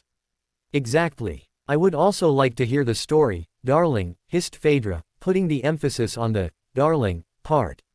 While looking at Harry with a dark expression. I don't owe you any explanation, Fedra. I told you to stop tailing me, I told you it was all over. Said Harry passionately. Quote, I quit your ruddy circle and I quit our relationship, too. You can't quit our relationship as long as I'm legally married to you. The Greek witch stamped her foot. Right, shouted Harry. You'll get the divorce papers within a week. Oh, don't you think you can get rid of me that easily, Harry Potter? Phaedra barked. Just because I let you cheat on me with this little trollop here, I won't let you get rid of me to marry her. Understood. Hey, that's my wife you're calling a trollop. Draco pointed out. Why, isn't she one? Phaedra crossed her arms. No, she isn't, Harry growled through gritted teeth. Of course she isn't, interjected Karen. No one asked you. All the four of them yelled at him. So, Potter, what have you done to my wife? Draco stepped forward menacingly, jabbing his index finger at Harry's chest. You'd like to know, wouldn't you? Harry smirked at him, enjoying the state of insecurity Draco must have been in, not knowing whether he had been cuckolded or not. Tell me, Potter, hissed Malfoy, his nose almost touching Harry's, his icy gray eyes blazing with fury, boring into Harry's malicious green ones. For a moment Harry truly felt triumph over Draco. He could ruin the blonde man's self-esteem by a single sentence of 3 words. I shagged her. However, he was sure he'd only cause Ginny more trouble if he told Malfoy that he should face that old truth. He'd become a deceived husband. He cast a sideways glance at Ginny, who was staring at them, chewing her lower lip, her beautiful brown eyes full of anxiety. No, he didn't have the right to make her situation even worse for the remaining 10 months. He knew they couldn't do anything for almost a year. He knew he had to let Ginny go back to her husband till the 20th of June 2004, he knew how hard it'd be for her to live with Malfoy again after all that had happened, yet Harry knew that if he gloated to Malfoy about his successful seduction of Ginny, he'd make her life with Draco a living hell. Not that her life hadn't been a hell before, but if possible, it'd be only even more terrible. We haven't done anything, if that's what you want to know, he said heavily. You haven't. Draco arched an eyebrow at him, but stepped back slightly. No, we haven't, Harry replied calmly. What about the curse? Have you lifted it? Inquired Draco. No, we didn't manage to talk the fates into lifting it. Ginny shook her head. Oh, isn't it a pity? Malfoy smirked at Fedra. They've come this far, fought their way through this place, making our way into here free of obstacles, and they haven't managed to fight off the curse. He let out a shrill laugh. I'm so sorry for you, both of you, really. Harry and Ginny exchanged a wistful smile. They'd have to be patient. Just another 10 months, and they'll belong to each other, forever, no matter what they had to go through until then, no matter how much Draco would be bullying Ginny, no matter how hard Phaedra would try to get Harry back, they'd be together. They just had to wait. So, what happens now? The Greek witch asked. What would happen now? Ginny shrugged. I'll go back with my husband, and you can join yours. If you are interested in my opinion. This blonde bloke doesn't deserve you, Karen chimed in, pointing at Draco. Shut up. Okay, the boatman huffed. I was just trying to draw your attention to tea. The fact that a gentleman shouldn't treat his wife like that. But if you're not interested, then perhaps those 10 gentlemen over there would love to hear my opinion. 10 gentlemen. Draco blinked, turning around. Oh, shit, Harry whispered. 10 oars appeared out of the mist, advancing on them with their wands drawn, all pointed at Harry. How did they get here? Breathed Draco. Malfoy, you idiot, snapped Phaedra.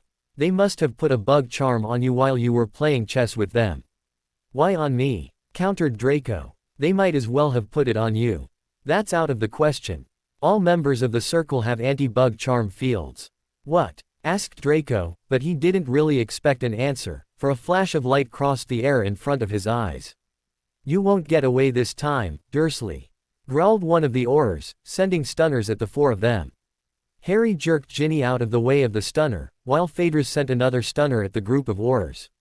What now? Draco ducked. Fight, Malfoy, replied Harry. On your side. If you brought them upon us, then yes, on our side.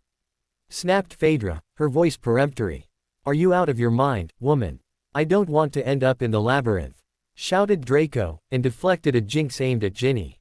In no time the duel was in full swing, the air filled with smoke and flashes of hexes.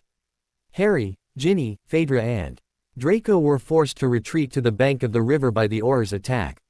Although Harry and Phaedra were good enough duelers to fight 3 enemies at once, Draco and Ginny didn't have enough aiming to take on 2 men at the same time.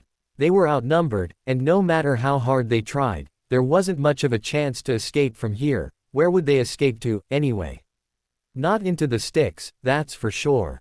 Harry had tried the time-freezing charm at the very beginning of the fight, but to his greatest surprise it didn't work. He put it down to the fact that he had spent over an hour in the underworld now and it had sucked most of his powers out of him, just like it had in Ginny's case. He felt his legs filled with lead and it became harder and harder to breathe. Certainly Draco, Phaedra and the Aurors didn't have this problem, or at least surely not to the same extent as Harry and Ginny, for they hadn't spent nearly as much time here as they had.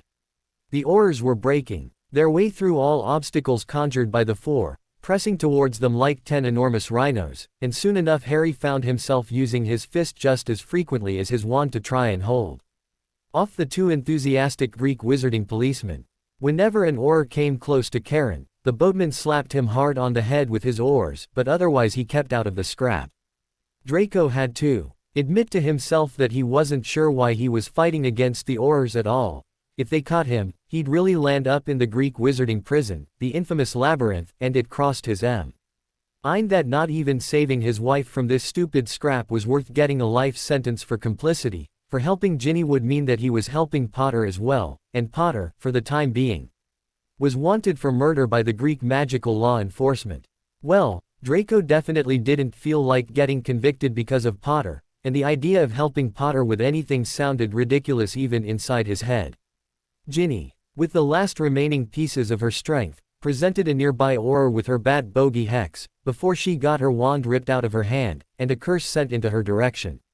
Harry, who had been occupied with 3 other auras at once but had been keeping an eye on his lover, saw that she had been disarmed and was likely to be cursed. With a sweep of his and he created a whirlwind to push his 3 opponents back and hurtled forward to yank her out of the way of the curse. This 2 seconds of lapse in his attention had been enough for a watchful aura to get him in the chest with the white streak of a hex.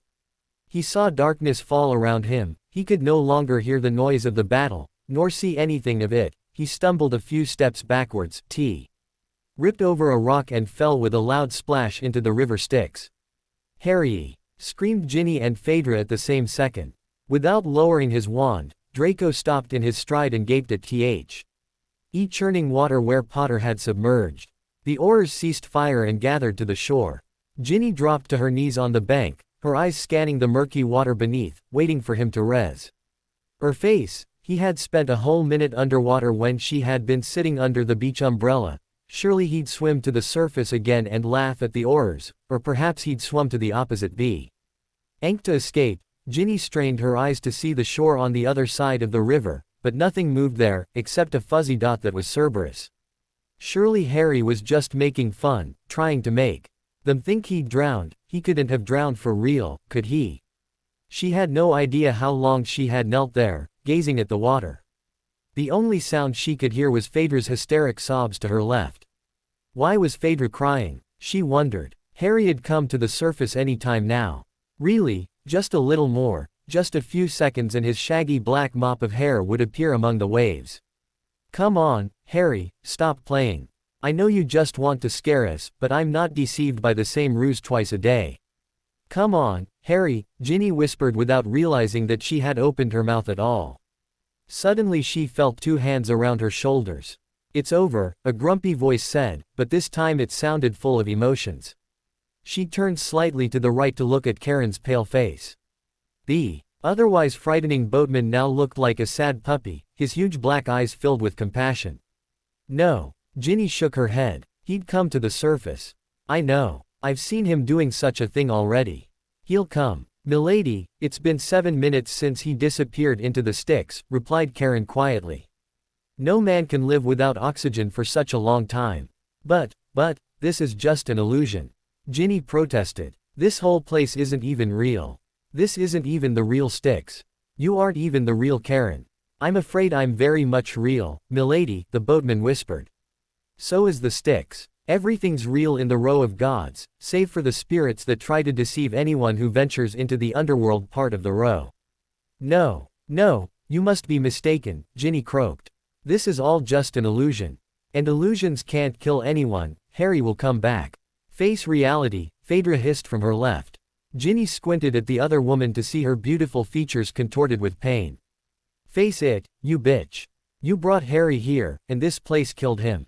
You are to blame. Only you. No, Ginny stared at the water again.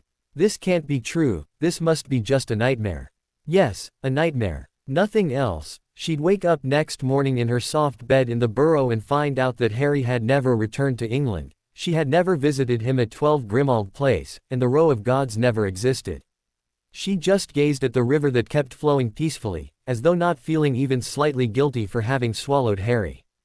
She felt Karen's hands leave her shoulders while a bigger, firmer pair of hands caught her and slowly pulled her off the ground. She barely noticed the oars putting manacles on her wrists, nor did she realize that Phaedra and Draco had already been shackled. She didn't notice when 2 oars gripped her arms and started steering her away from the river. She looked over her shoulder, never taking her eyes off the water. She was still airing in the direction of the Styx when it had long merged into the darkness. Cedric Diggory was wondering why Queen Persephone had sent for him. He had been at the middle of a Quidditch training session when a messenger came to the pitch and told him that the Queen wanted to see him in person. What could be this important? And why would the Queen want to talk to him? He had barely seen her in his whole life, his life after death, so he had absolutely no idea what she could want from him. "Don't be long, Seed," shouted Godric Gryffindor from the pitch. "I won't, Captain." Cedric waved back, knowing what Gryffindor desired the most was to win a match against Tartarus at last. Elysium hadn't won a single match for 246 years now. The members of the Elysium had been resigning after a couple of unsuccessful years, so the composition of the team had been constantly changing, while the team of Tartarus, under the leadership of Captain Cesare Borgia, hadn't changed since Grindelwald joined in 1945.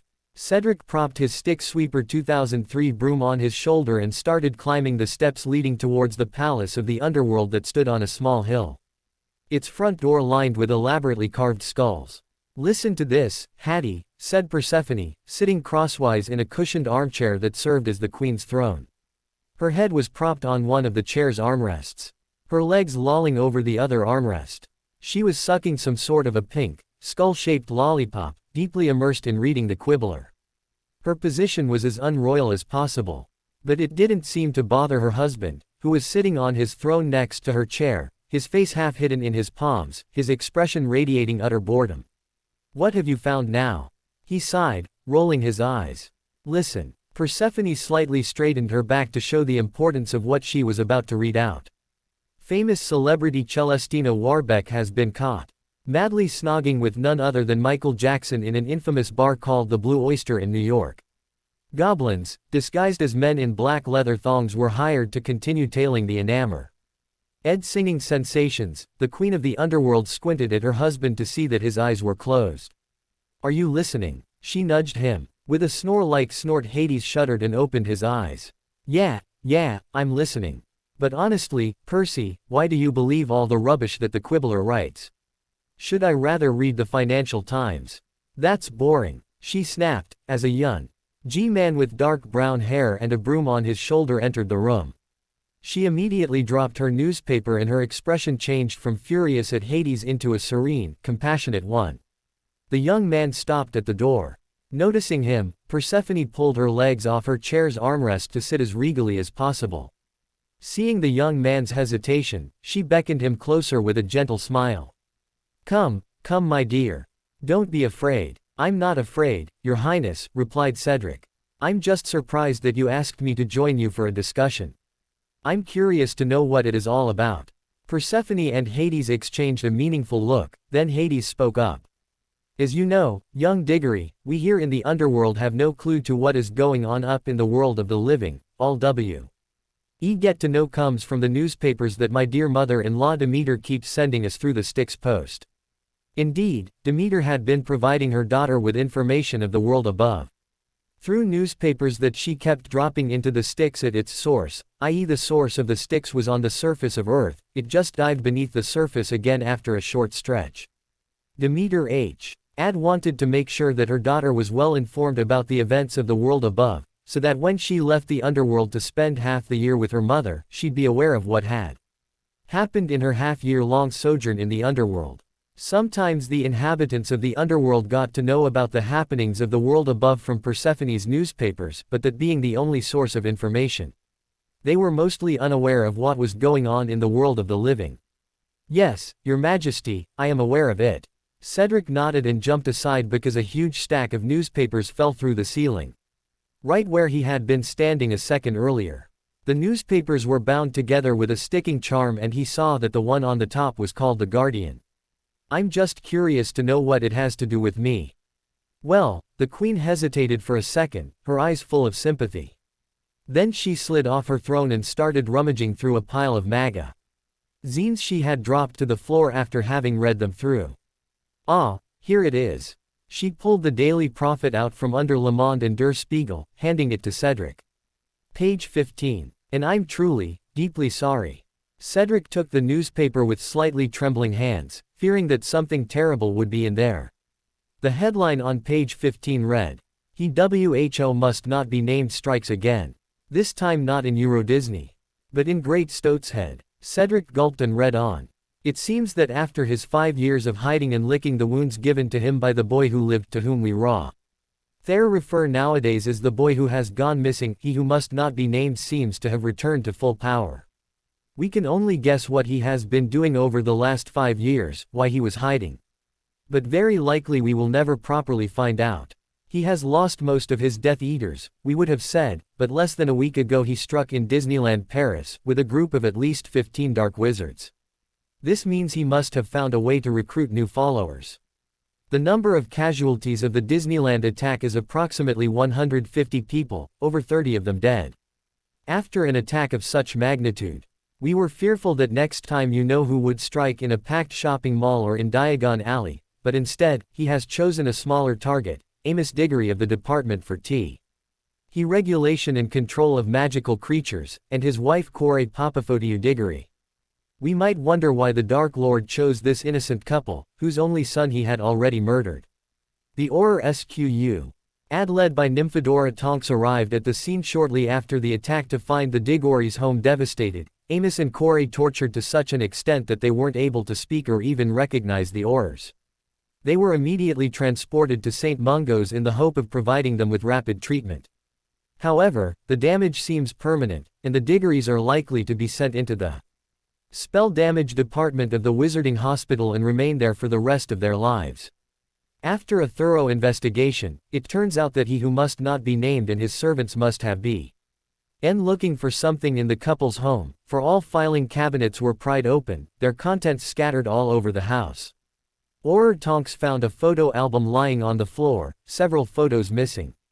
To add an intriguing detail to the story, the photo album, from which pictures had obviously been stolen, contained 30-year-old photos of Corey Diggory, then Corey Papafotiu, whom Amos Furs T met on an international wizarding conference, in which Corey represented her homeland, Greece.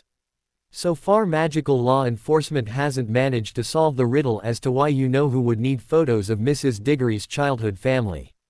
The article continued with the journalists lamenting over the Diggory's terrible condition and blaming magical law enforcement for their constant blundering. His face as white as a sheet. Cedric glanced up at Hades and Persephone. "I'm very, very sorry," said the queen, her huge dark blue eyes brimming with tears. "I'm sorry about your parents, and also that you had to get to know about it like this," added the king of the underworld solemnly. "I wish we could help you somehow," the queen sighed. "But you could," replied Cedric resolutely. "How?" Hades arched an eyebrow at him. "I've heard that on certain occasions, you let some of the dead leave the netherworld to join their loved ones in the world of the living, when those people were going through a really distressing time and they needed support. I've heard you let Caesar's soul join Cleopatra's when she needed support against Octavian and she never got to know that it had been her late lover's spirit helping her, giving her the heart to carry on. I'd like to do as Caesar did. I'd like to go up and be beside my parents. They won't know I'm there, but they'll sense me somehow in their subconscious. And perhaps I'll be able to help them, heal them." The king of the underworld gave the young man an appraising look. "I haven't given anyone my consent to leave my world for centuries. Couldn't you make an exception this time, Hattie dear?" asked his wife, gently squeezing his hand. "I don't know, Percy," Hades shook his head. "I'd love to help the Diggorys by letting their son rejoin them for a while. But who'd play Seeker for Elysium then?" "Oh, don't be such an insensitive wart," snapped the queen. "How can that stupid game be more important for you than the well-being of two people? I'm deeply disappointed in you, Hades." "Don't call me Hades," said the king of the netherworld, pouting. "But that's your name, isn't it?" Persephone grunted and looked away. "You know I hate it when you call me that. For you I'm Hattie." If his heart hadn't been full of worry for his parents, Cedric would have been thoroughly amused by the couple's bickering. "As long as you don't let this young man help his parents. You're just Hades for me," said the queen defiantly. The king of the underworld sent Cedric an "I can't believe this" stare. "Sorry, boy, but we can't let Tartarus win again, can we? I can't let you go until you find someone to play Seeker instead of you. Could you perhaps appoint another Seeker for your team?" "I'm afraid not, sir." The young man shook his head. "You know how dirty Tartarus is playing. There's not a single soul in Elysium who'd volunteer for the position, at least none that I know of." Hades scratched his jaw, looking thoughtful. "Well, perhaps. But no one ever got to know what he had wanted to say, for at that second the limp body of a man fell through the ceiling. The man fell face down on the floor, clutching a wand in his hand. He had obviously come through the sticks.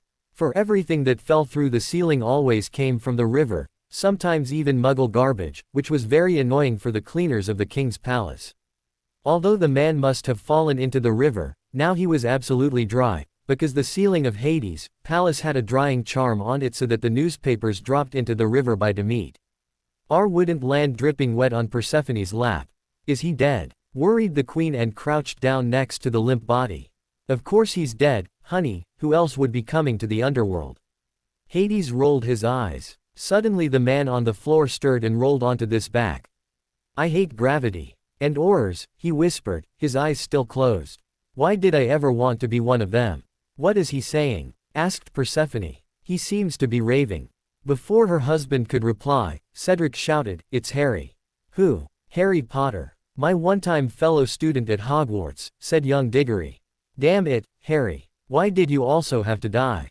Harry opened his eyes, blinked to clear his vision and turned slightly in Cedric's direction. Dead. No, I'm not dead, at least I don't think so. By the way, hi, Seed. Suddenly he sat bolt upright. Tell me, are you the real Cedric, or just another illusion trying to deceive me? What the heck are you talking about? Young Diggory furrowed his brow. The row of gods, oars came, I fell into the river, then, bugger, what if the oars caught Ginny? And Fedra. And Malfoy. I'm going mad, Cedric, I actually feel worried about Malfoy. I have absolutely no idea what you're talking about, Harry, replied Cedric, kneeling down next to him, but, you're really alive. Course I am, haven't I said so yet? Grunted Harry, looking around. Who are they? He pointed at the rulers of the Netherworld. He's Hattie, the queen introduced her husband with a gentle smile. And she's Percy, added her husband, pointing at her. Percy. Harry blinked. I must have hit my head very badly. Percy as in Percival. As in Persephone. The queen corrected him. It's an S in Percy, not a C. But really, she leant closer to Harry to look into his eyes. It's amazing. What? The young wizard frowned. That you're alive. Why is that so amazing? Harry shrugged. I fell into the Styx in the row of gods, but I was very much alive there, so why wouldn't I be alive here? Because this is the underworld, declared Hades. Yeah, I know, there's a Hades room in the row of gods, this must be part of it. Harry nodded. I think you have misunderstood us, young man. This is the underworld. No room, no illusion, but the real one. Wah. Harry gaped. No, this must be just a dream. Harry, wake up. He slapped his face as hard as he could. This can't be true. Tell me you're just joking. We aren't. Persephone shook her head. You're in the Netherworld, alive. How can you tell I'm alive? I'm beginning to think I'm actually dead, young Potter said. We can see it in your eyes, replied Cedric. They're alive. They're so different from those of the dead, just look at my eyes. What can you see there? Frowning, Rai gazed into his one-time Quidditch opponent's eyes and was taken aback by what he saw there. Cedric's eyes were just as pretty gray as they had ever been, but somehow, they were translucent. The rest of his body seemed totally solid. Harry would have sworn he could touch and feel it if he reached out, but Ced's eyes were simply unearthly. Nothing but his eyes suggested that he wasn't a normal human being. Harry squinted at Persephone. Your eyes aren't translucent. You must be alive, too, so why is it such a big deal that I'm here alive? Because I'm a goddess, I'm immortal. Did you just say you've been in the row of gods? Interjected Hades. Yeah, I've been there. Harry nodded. Had some business with the fates. And you reached them? Yeah. Why? Because, said Hades, then you must be a tough fighter. No one has managed to go through the tasks and live to tell the tale for about 1,000 years. That must have been a piece of cake for Harry, Cedric grinned, for the moment forgetting about the bad news in the Daily Prophet. He won the Triwizard Tournament, too. I won it together with you, old boy. Harry grinned back. Come on, don't be so modest. I'm not modest, just, you were still better than me. You reached the cup before me. Only because you saved me from Crumb. And you were better at Quidditch, too.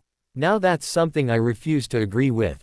Protested young Diggory. You were a much better seeker than I ever was. I only won that single match because you got into trouble with the Dementors. To tell you the truth, I've never seen a seeker as good as you, Harry. A moment, please. Hades cut in. Did you just say he was a good seeker? Yeah, that's right, Cedric shrugged. Hades and Persephone looked at each other in a rather peculiar way. What? Asked Harry, confused. Care to play for Elysium? For what? Sitting on a patch of straw, Ginny was gazing at the floor of the cell they were being held in. Draco was pacing the cell irritably, while Phaedra was standing by the bars, looking defiantly outside. Where on earth are they? Haven't they got my owl? Huffed Draco. Shut up, Malfoy, will you? Snapped Phaedra, but her voice was no longer as firm and determined as it had been, it was trembling and nervous. They'll come sooner or later, and you'll be free to go back to your darned England. What do you have against England? Nothing. But my husband died merely hours ago, so I'm a bit beside myself. That's understandable, isn't it? She shouted, her eyes blazing with fury and pain. Isn't it? Yeah, of course. I'm sorry, replied Malfoy. Sorry. Are you really sorry that Harry died?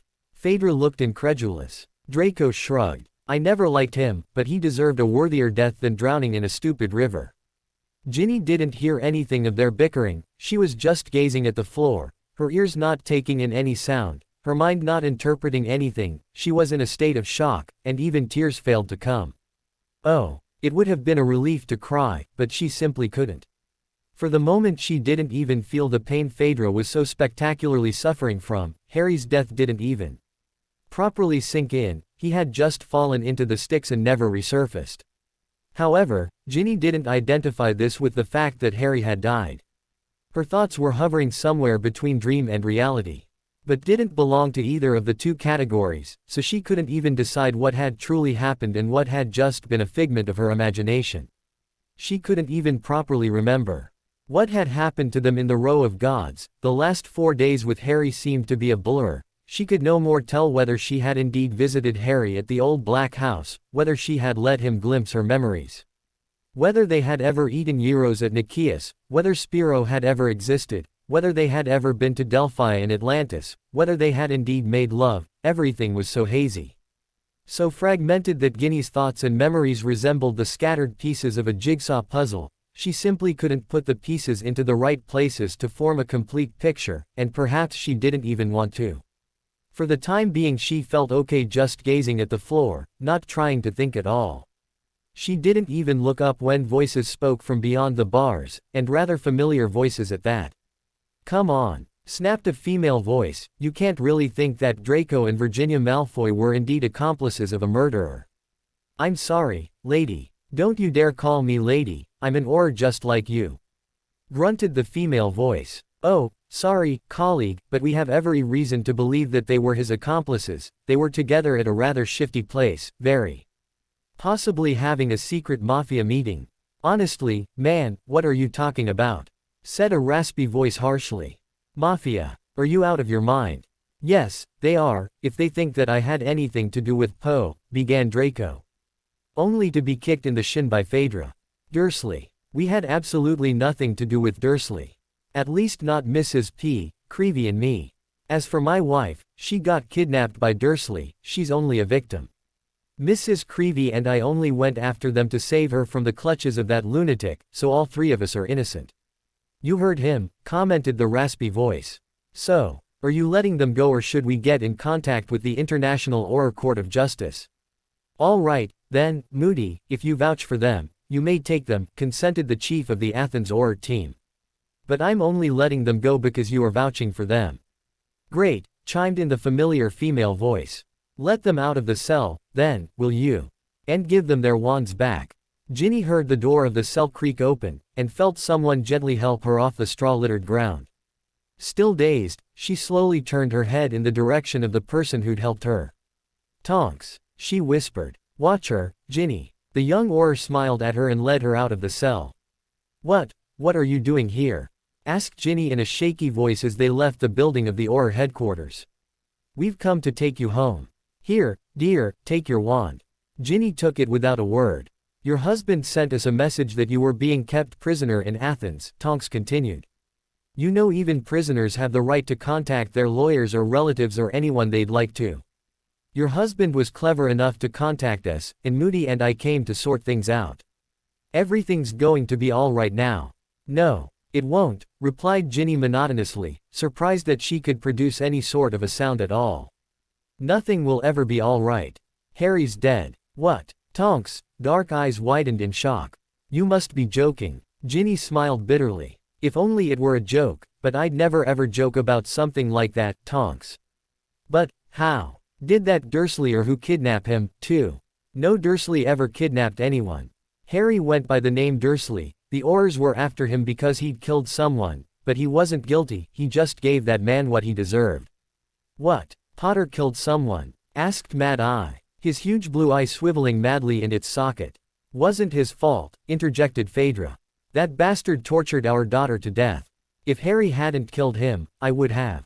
They all stared at the Greek witch whose normally tanned complexion was ashen now. And, she carried on, looking directly into Ginny's eyes, her hands balled into fists, it's you who killed him. You. Phaedra, you murderer, shouted Mrs. Potter, as though something in her had finally snapped and she lunged at Ginny. Had Alistair not held her back, she would very likely have scratched Ginny's eyes out. You're his murderer, you damned little bitch. She panted, trying to throw Moody's firm hands off herself, but they held her in place. Had you not talked him into coming back to Greece, he would have remained in England and lived a happy life. Ginny gave her an appraising look. You came to England to talk him into rejoining you in the circle. He would have come back in any case, if not with me. Then with you. How can you be this calm? Hissed Phaedra. You selfish little tramp, you never loved him, now I can see it. I loved him more than you ever did, whispered Ginny. Then cry. Cry like I do. Show that you loved him, for heaven's sake. What sort of a love did you feel for him if you can't even cry over his death? I want to go back to England, Tonks, said Ginny, looking away from the hysterical Phaedra. Shall we escort Mrs. Potter back to her home? Suggested Mad Eye. No thanks, I can find my way home very well on my own, growled Phaedra, not wanting to disclose the location of the circle headquarters to anyone. I agree with Mr. Moody, Phaedra, you need someone to escort you home in your current condition, said Draco. Mr. Malfoy is worried about me. How flattering, said the Greek witch in a sarcastic tone. What are you worried about? That I might go off and commit suicide. Oh, don't be afraid of that, I'm not the type. As for you, she turned to Ginny again. I'm more than happy to know that you didn't manage what you wanted here, and that you'll have to live with Malfoy again. That's a big enough punishment for you, Virginia. Ginny just stared back at the other woman, not even blinking. Seemingly she had sunk back into the same benumbed state she had been in when Tonks and Mad Eye arrived. At the moment her expression resembled Luna Lovegood's, distant, dreamy, looking like someone who's not all there. Alistair and Tonks exchanged confused looks, not having the slightest idea what Phaedra was referring to. Oh, and why it'd be a punishment for Ginny to continue living with her husband. Whatever you say, Phaedra, I'm not letting you go home alone, said Draco firmly. Had Ginny not sunken back into her withdrawn condition again, she would have been gaping at him with a, have you gone mad, Draco? Expression. Mr. Moody, Miss Tonks, I'd be grateful if you escorted my wife back to England while I take care of Mrs. Potter here. I said I don't need your care, Malfoy. I'm not a little girl anymore, I can take care of myself, thank you very much. Snapped Phaedra. I think Mr. Malfoy is right, Mrs. Potter, commented Tonks, trying to hide her surprise over the fact that Harry had married this woman. She, Tonks, had always thought that Harry would one day marry little Ginny, she had been surprised enough. When the news about Ginny and Draco's wedding came out, then the disappearance of Harry Potter yet, she found it somewhat hard to imagine that Harry could have liked this temperamental, hysterical, Mediterranean chick.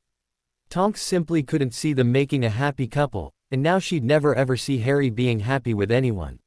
She swallowed the lump in her throat and fought back the tears that wanted to flow down her cheeks. What would Remus say when he got to know about Harry's death? What would the whole wizarding world, especially British Wizarding Society, say? Horror clutched at her heart. What would be you-know-who's reaction? Sitting under a mahogany tree, Harry was staring at the article in the Daily Prophet.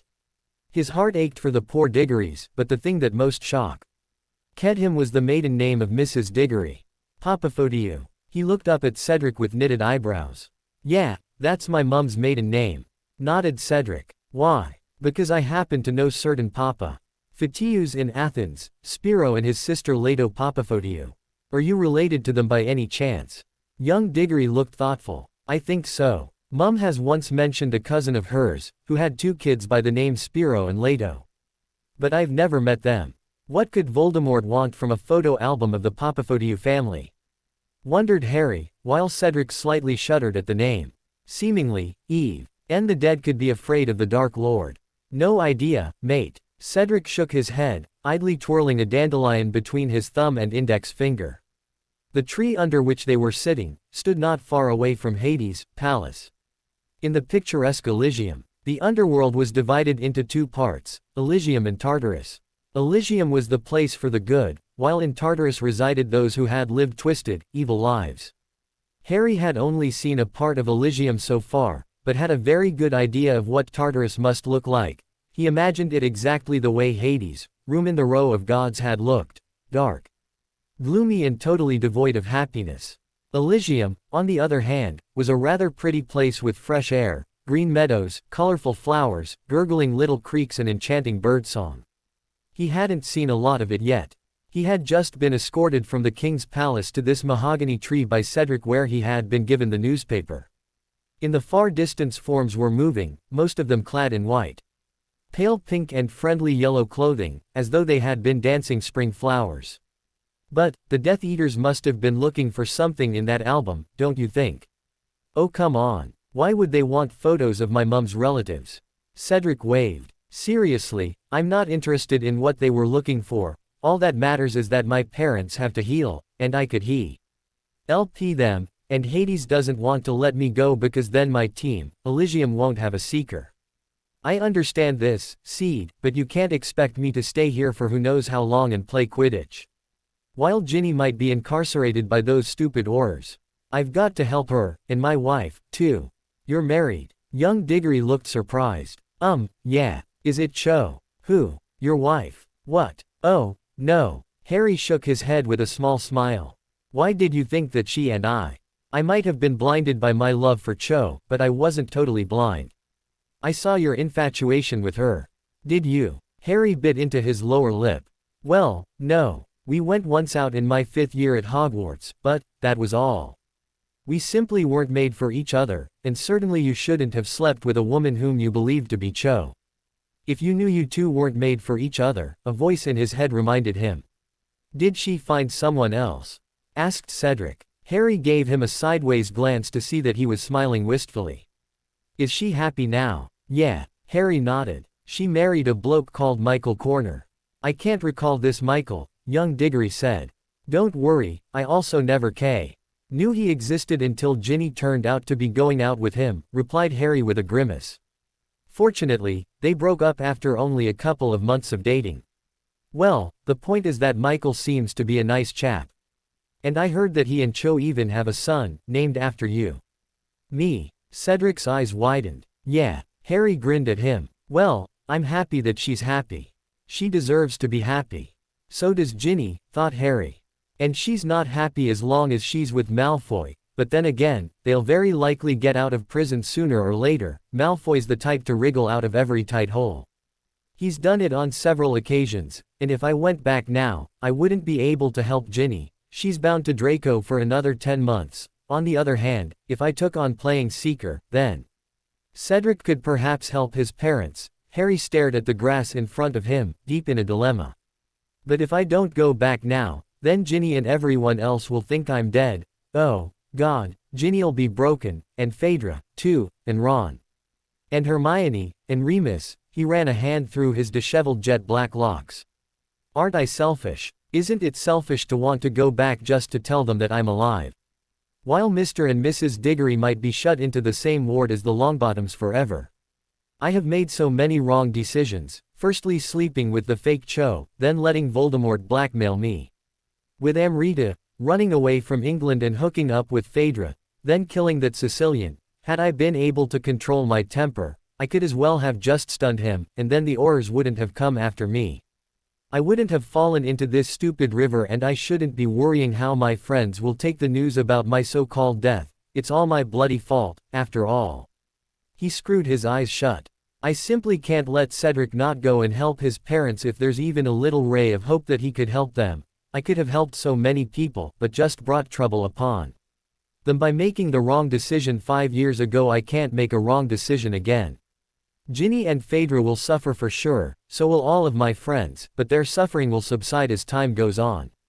While the Diggories might suffer till the end of their lives if I continue acting the selfish idiot. All right, then. He looked up to meet Cedric's eyes.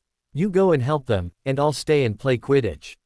Cedric's face lit up, as if 100 little suns had suddenly illuminated it. Even his slightly translucent eyes were alight with happiness, and looked much less unearthly now.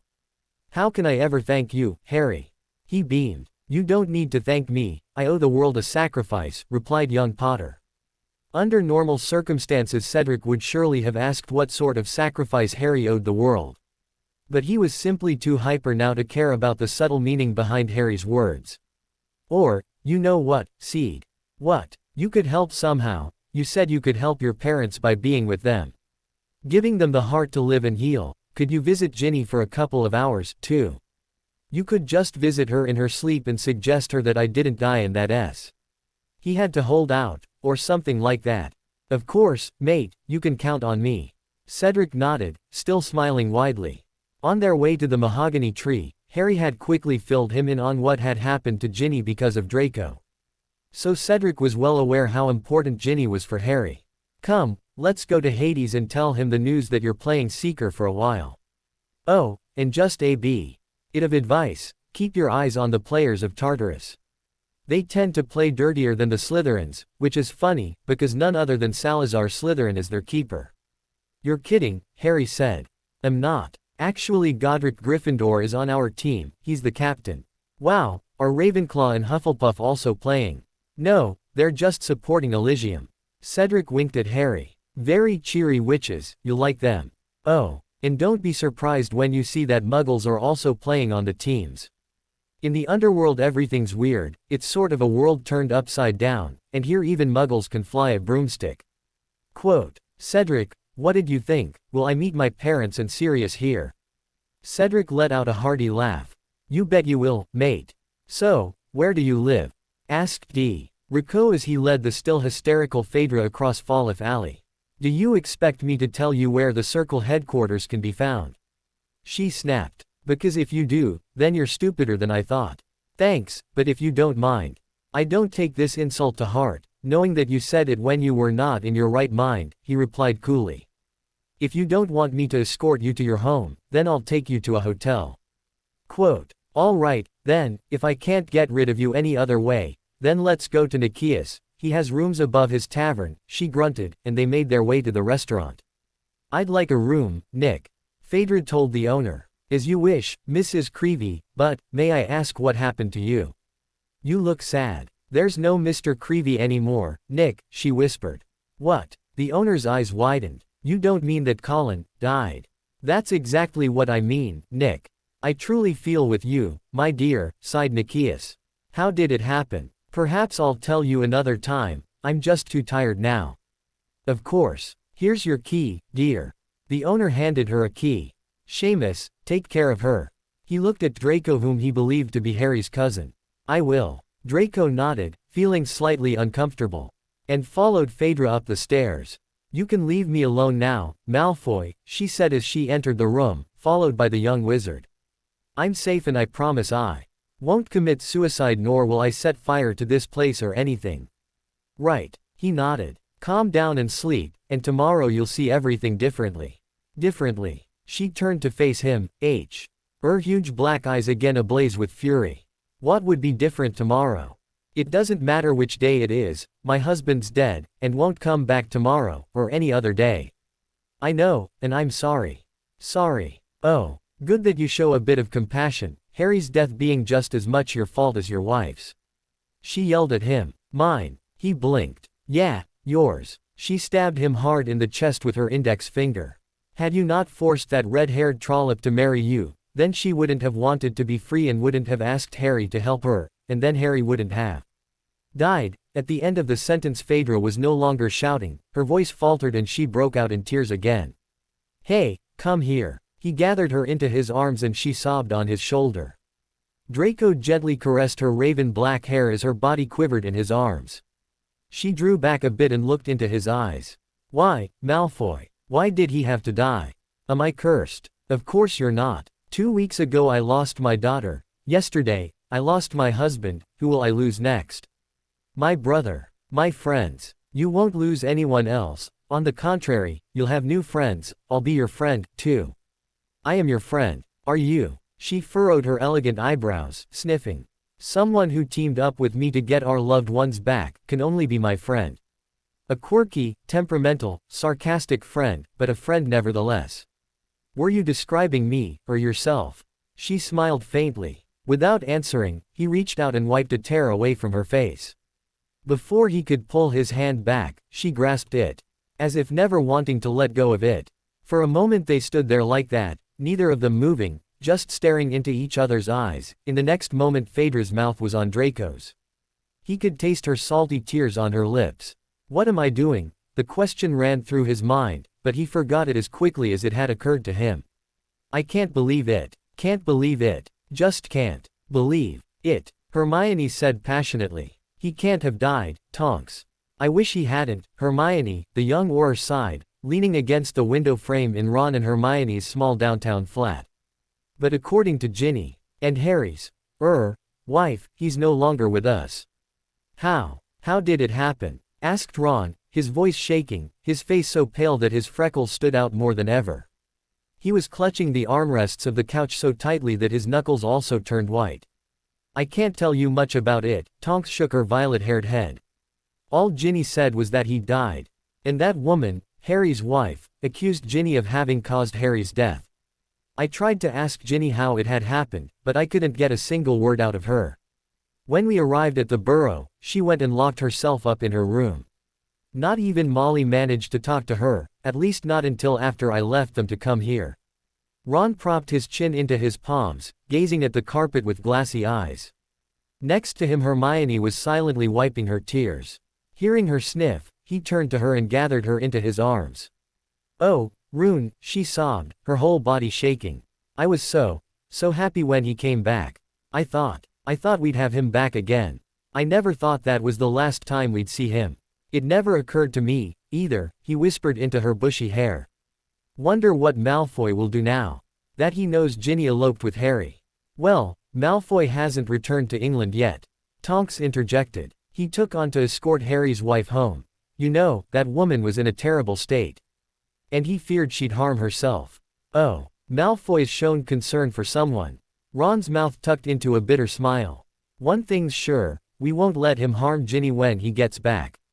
Of course we won't, Hermione said resolutely, drawing back from him, looking for a hanky in her pocket but finding none. Here, Ron handed her a tissue. Let's go to the Burrow, shall we? Perhaps we'll manage to convince Ginny to talk. Or even if not, we can still be with her, calm her.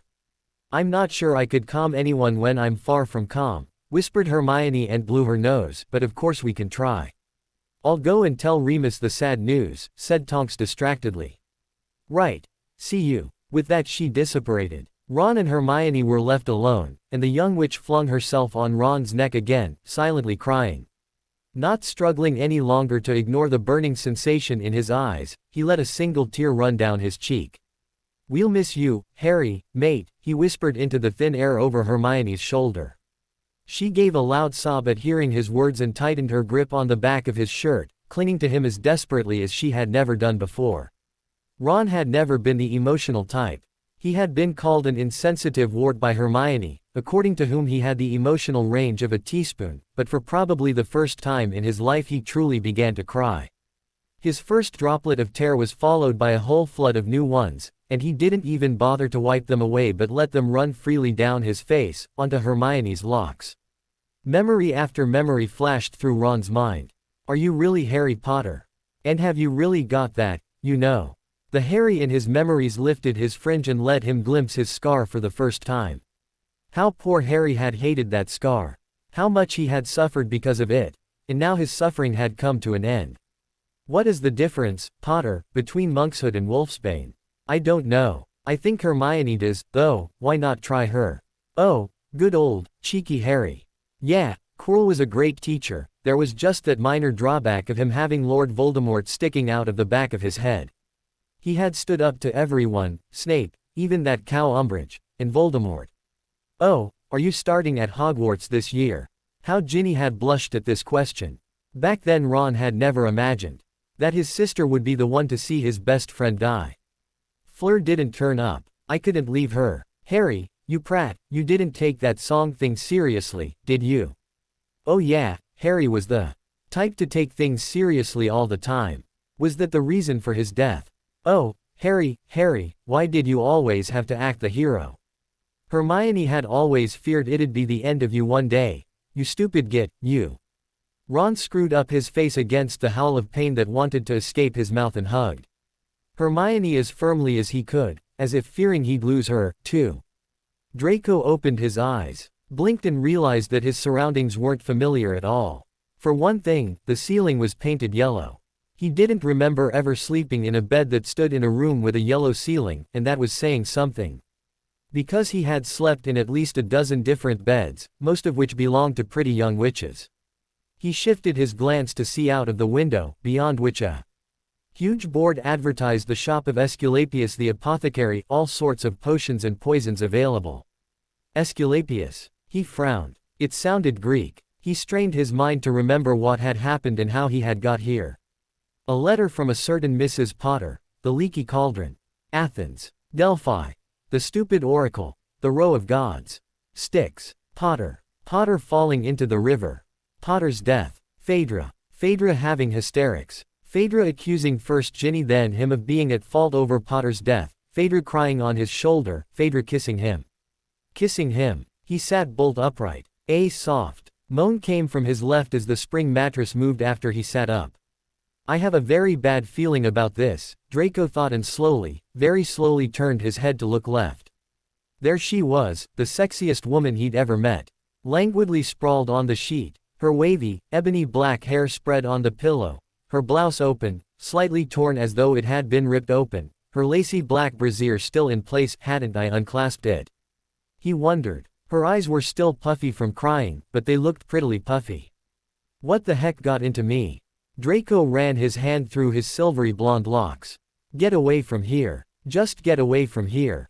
Carefully he slid out from under the covers and told himself that he must have been totally out of his mind, and to such an extent that he hadn't even properly got rid of his trousers, just dropped them to his ankles. He had never been this careless about sex before. He was the type who loved impressing women by doing everything slowly and properly. What had got into him this time? Why hadn't he cared about doing it properly with Phaedra? Why hadn't he wanted to impress her? He shook his head. This wasn't the time for contemplating things, especially not when he was standing there. His shirt hanging on him, wrinkled, obviously he hadn't bothered to take it off, either, his most private parts totally exposed. Phaedra moaned in her sleep again. And Draco hastily pulled up his boxers and trousers, did up the buttons on his tattered shirt and crouched down to look for his shoes. He found one of them under the bed, the other one halfway across the room. With a swish of his wand he made his appearance acceptable and tiptoed to the door. He'd have to leave this tavern as soon as possible. He had heard from Phaedra the last time they visited Dinakius that there was an anti-apparition charm on the whole building, so he needed to walk out of it to leave this darned place at last. At the door he cast one last glance at the young widow, and a strange emotion clenched at his heart. It wasn't a pleasant thing at all, it hurt him and gave him the impression that some invisible force was trying to throttle him. For the first time in his life, Draco Malfoy had pangs of remorse. Damn it, he cursed himself as he opened the door. Don't look back, Malfoy. What would it help if you did? What would you say to her? That you're sorry for taking advantage of her grief and shagging her senseless. Come on, you have never felt sorry for shagging a woman before. But then again, none of the women you shagged so far had lost their husbands only a couple of hours before. Get a grip, Malfoy. You had a bit of fun with her, so what? She wasn't complaining, was she? She seemed to be enjoying herself. So why have pangs of remorse? You merely consoled the poor thing in her deep grief. Hell. Since when have I been talking to myself? Draco kicked himself hard in the shin as Phaedra had once done. The pain was horrible, but it had the effect he'd expect. Ted from it made him come to his senses. As quietly as he could, he closed the door behind himself and sprinted down the stairs, through the restaurant, leaving so early. Seamus, Nikias shouted after him, and out onto the street. From where he apparated back to England, Harry made his way towards the Quidditch stadium that stood not far away from Hades' palace. He had only spent about 3 hours in the underworld and already he was being sent to a training session. Hades must have been desperate to secure Elysium's victory over Tartarus if he wanted Harry to start training at once. So, wearing Cedric's light blue Quidditch uniform, Harry padded towards the pitch, above which shapes were zooming on broomsticks, but he couldn't make them out from such a distance. It took about 10 minutes of walking from the King's Palace to the pitch, and this time Harry wasn't walking with Cedric, for Cedric had departed with Hades' consent, but totally on his own. When he had walked with young Diggory to the mahogany tree, they had been so deep in conversation that Harry couldn't even properly pay attention to his surroundings. All he had seen was that Elysium was a pretty place. This time, however, his eyes drank in the sea of wildflowers gently swaying in the breeze on the endless meadows, his ears recorded the cheerful chirping of the birds and gurgling of the tiny, crystal-clear brooks. And his nostrils got filled with the most wondrous fragrance, flowers, mixed with the fresh scent of grass. He had smelled pleasant things before, but the meadows on the Hogwarts grounds our Aunt Petunia's flowerbeds never managed to smell this sweet. For a moment he felt like jumping and whooping at the top of his lungs, but held himself back, suspecting that other residents of Elysium would think he'd gone mad. And he also thought that cheering too jubilantly in the underworld would be some sort of sacrilege, this being a place of the dead. Then, as his thoughts wandered off to Ginny, he felt shame wash over him. How could it even occur to him to jump and shout when she was very likely in prison, either in a prison of Athens, or in the prison of her marriage to Draco? However, he shouldn't have felt ashamed. For Elysium was indeed a place that made one want to jump for joy. It was exactly like Harry had always imagined heaven to be, a place so refreshing, so happy, so wonderful that it made one forget all about their sorrows. Strangely, Harry couldn't fully forget his sorrows and guilt, not like all the other residents of Elysium, perhaps because he wasn't dead. He reached the gate of the pitch. So, I'm going to meet Gryffindor, he thought and pushed the door open. At first his teammates didn't even notice him, they kept passing quaffles to each other and trying to beat the bludgers off their course. What struck Harry as surprising was that the quaffle the chasers of Elysium were playing with seemed very different from the penifold quaffle that Alicia, Katie and Angelina had used to pass to each other. On one hand it wasn't red, but white. This was acceptable, since Harry thought that in the underworld there was no winter, so the quaffle didn't need to be red to stand out if dropped into the snow. On the other hand, it wasn't even perfectly round like the penifold quaffle. It had some holes and dents in it, but Harry couldn't make it out while it was zooming above. Suddenly one of the chasers dropped the quaffle with a yelp. Harry, who had not seen the players' faces properly from the ground, jumped aside from the path of the falling white ball. The quaffle landed on the very spot Harry had been standing on a nanosecond earlier, and he finally saw what those holes in it were. Eye sockets. Eye sockets of a skull. Before he even had time to say an "ew," the chaser who had just yelled landed right next to him. Harry. The young wizard looked up from the skull ball to see a pair of familiar dark eyes glinting at him from behind a curtain of shaggy dark brown, shoulder-length hair. "Sirius," he whispered. "Harry," his godfather shouted, this time angrily. "What the hell are you doing here? Playing Quidditch?" Harry allowed himself a faint grin. Sirius reached out and shook him. "But why?" "Why? Because Cedric had to go in." "Why didn't you better take care of yourself? You weren't supposed to die this early." Sirius," Harry began. "Harry, is this really you?" Another male voice came from his right. Harry turned in the direction of the voice to see a tall man with black hair sticking out in all directions. "Dad." He swallowed hard. "Harry." James gathered him into his arms, squeezing him so tightly that Harry thought he'd either suffocate or his ribs would crack any second.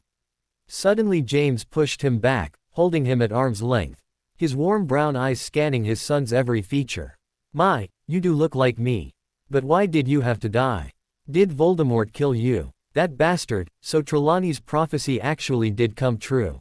"Dad." Harry shook his head, almost finding the situation amusing. Dad, I'm not dead. What? Not dead? James squinted at Sirius, who shrugged with a confused expression. Suddenly a lithe figure stepped out from behind James, and without a word reached out and cupped Harry's face in her hands. I was dying to see you again, but I was hoping I wouldn't see you this soon, my little baby. Before Harry could even say a word, Lily Potter embraced him, pulling his head down to hers. He had to bend at least 10 centimeters to be at the same level with her. Little baby, indeed. Harry's nostrils got again filled with the honey and hyacinth aroma of her hair. I won't cry, he told himself, but it was a hard business keeping his tears at bay. Lily drew back a bit and looked into his eyes. For a lingering moment green eyes met equally green ones. He's telling the truth, she said, turning to James and Sirius. He's alive. My baby Harry's alive. Muum, I'm no. Harry couldn't utter, baby anymore. For Sirius jerked him sideways to face him. Wow, really? His eyes, look at his eyes, James. Holy snitch, James shook his head incredulously, and his mouth tucked into a mischievous grin. You're truly alive. What are you doing here then, son? Playing Quidditch, Harry repeated. Hey, what's going on here? A harsh voice tore at the air from above. Har. Ry looked up to see a man with a black beard sitting on his broom with a back as straight as though he were a proud knight riding a horse. What's this commotion? Get back to practice, lazy lot. Come off it, Godric, waved James. Come off it. The bearded man snapped. We're playing Tartarus in a week and you're telling me to come off it. Would he have a descendant called Oliver Wood by any chance? Harry whispered to Sirius. Just to inform you, Godric, said James, my son Harry just turned up here in the underworld, alive. And I want to talk to him. So do Lily and Sirius, right? Certainly, nodded Lily. Cancel training for today, old chap, added Sirius. Your son turned up. Gryffindor knitted his eyebrows, looking slightly menacing that way. Why? To substitute for Cedric Diggory, sir, replied Harry. He had to leave the underworld urgently. He's left. Sirius and James gasped. It was highly unusual for someone to leave the underworld. Have you ever played Seeker, boy? Asked Gryffindor scathingly. Course he has. Sirius put an arm around his godson's neck. He's the best darn Seeker I've ever known, Ricky. How many times do I have to tell you not to call me Ricky? Godric scowled at him, then turned back to Harry. How long are you staying, boy? Until Cedric returns, of course. Right. I'd like to see what you're capable of, nodded the captain. Yeah, you will. Old chap. Just not today, grinned James. Today he's ours. Come, son, let's go home. Want daddy to give you a piggyback? Harry squinted at Sirius with an incredulous expression. T suggested he didn't know whether to laugh or scowl at his father. Sirius just waved merrily and steered Harry out of the stadium, leaving the fuming Godric Gryffindor and the two befuddled beaters, one with a huge Roman nose, the other with girlish golden locks, behind. Jason, Hightower, Stephanides was playing chess with his girlfriend Leto Papafotiou as the door of the common room in the head quarters of the Circle of Hermes opened and his sister entered. Jason dropped the bishop he was holding and jumped up. Phaedra, what happened? You look a fright. His usually stunning sister resembled a banshee with her face deadly pale. Her hair unruly and her eyes full of something that Jason couldn't identify. Was it pain? Was it rage? Or a mixture of the two? He's dead, she whispered as she sank down onto a cushion, propping her elbows on the chessboard, not caring that she knocked off the figures and hiding her face in her palms. Who? Jason asked. My husband. Leto let out a small squeak at the other end of the table.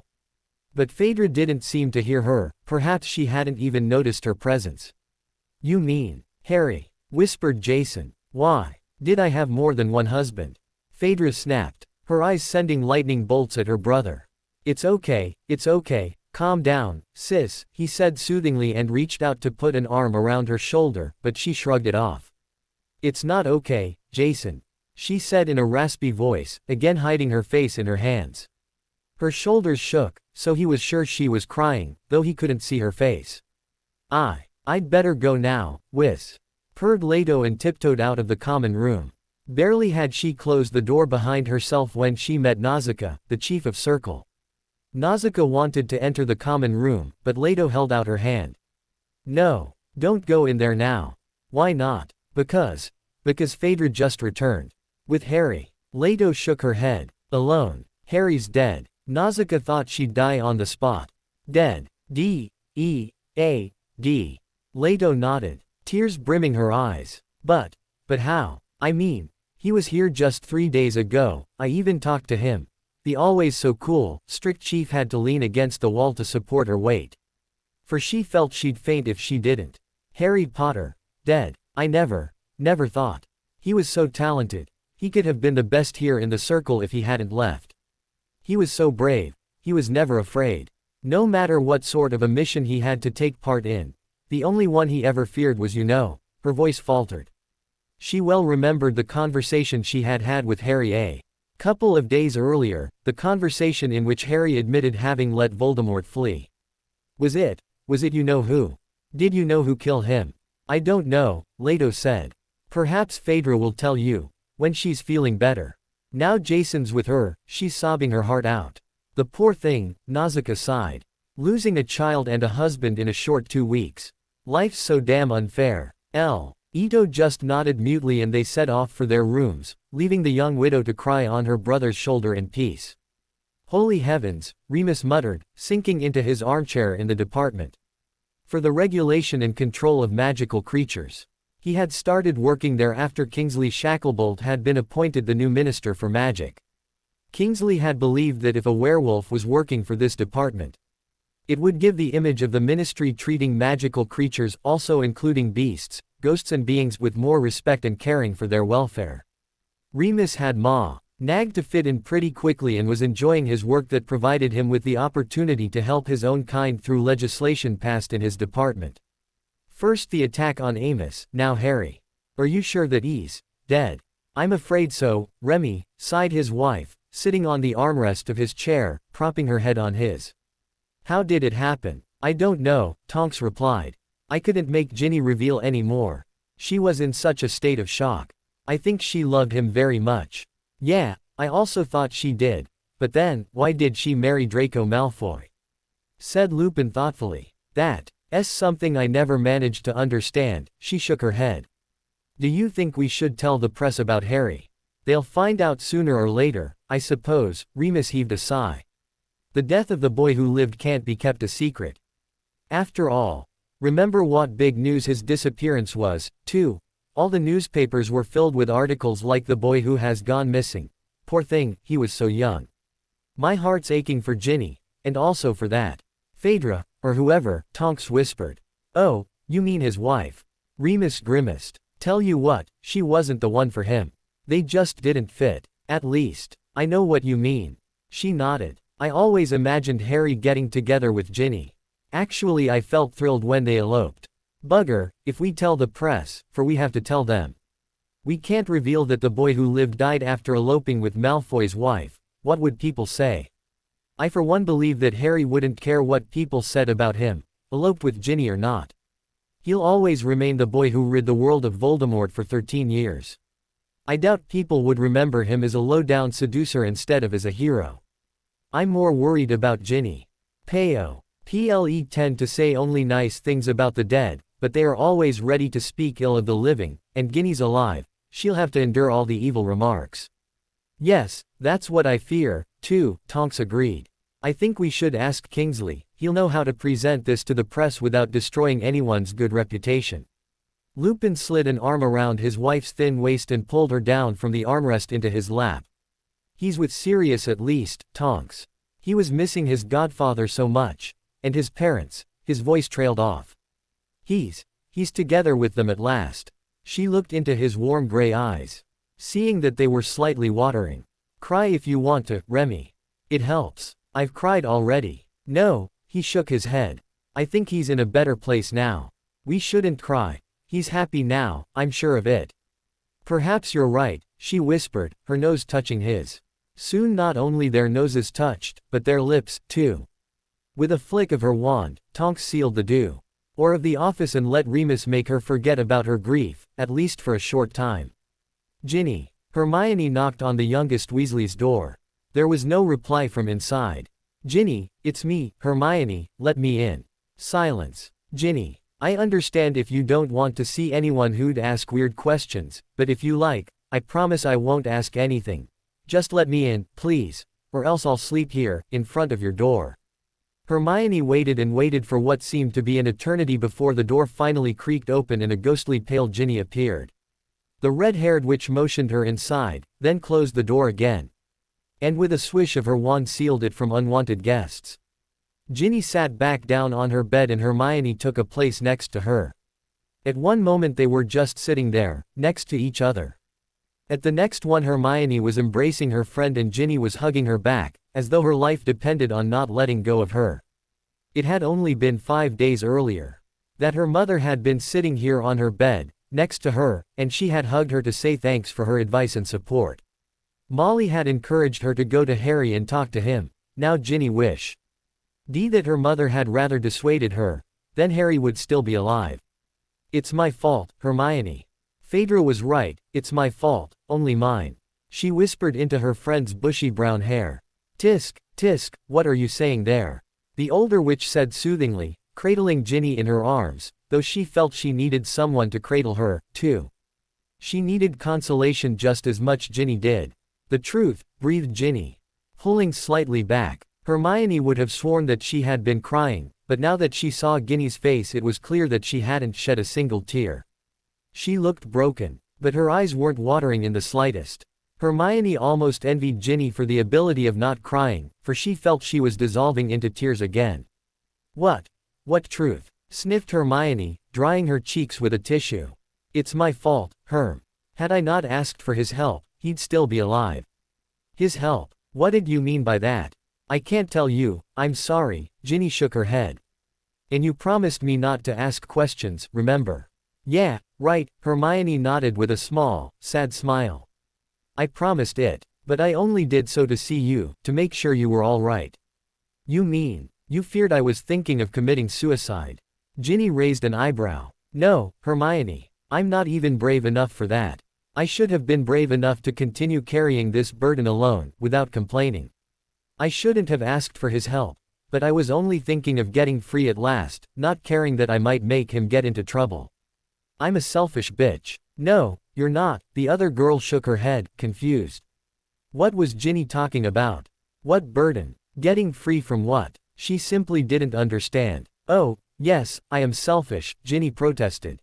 "But you're definitely no bitch," Hermione tried to joke, only to get a piercing look from her friend. "That is exactly what I am," said Ginny with a disgusted grimace, and Hermione had the impression that Ginny was disgusted with herself. Seeing Hermione's bewildered expression, Ginny continued. "I slept with him. That's not that surprising, you know," said Hermione after a short pause. "You two eloped, after all. You don't understand anything." Ginny hopped up from her bed. "I didn't elope with him. I just can't tell you, but I didn't go with him having the intention to shag him, Hermione. It just came unexpectedly." The elder witch stood up and put an arm around her friend's shaking shoulder. "Don't blame yourself. It's not your fault that he's so gorgeous, was so gorgeous," her voice faltered. "Nor is it your fault that he died. You don't know anything," Ginny whispered. "Then you could perhaps fill me in," suggested Hermione. "I can't. Anyway, no questions, you promised me." "I promised you, but you can't keep it a secret forever." "Gin, people will want to know at least how he died. If they're curious, they should ask Draco. He was also there. I bet he'd love to tell the press all about the death of his old enemy."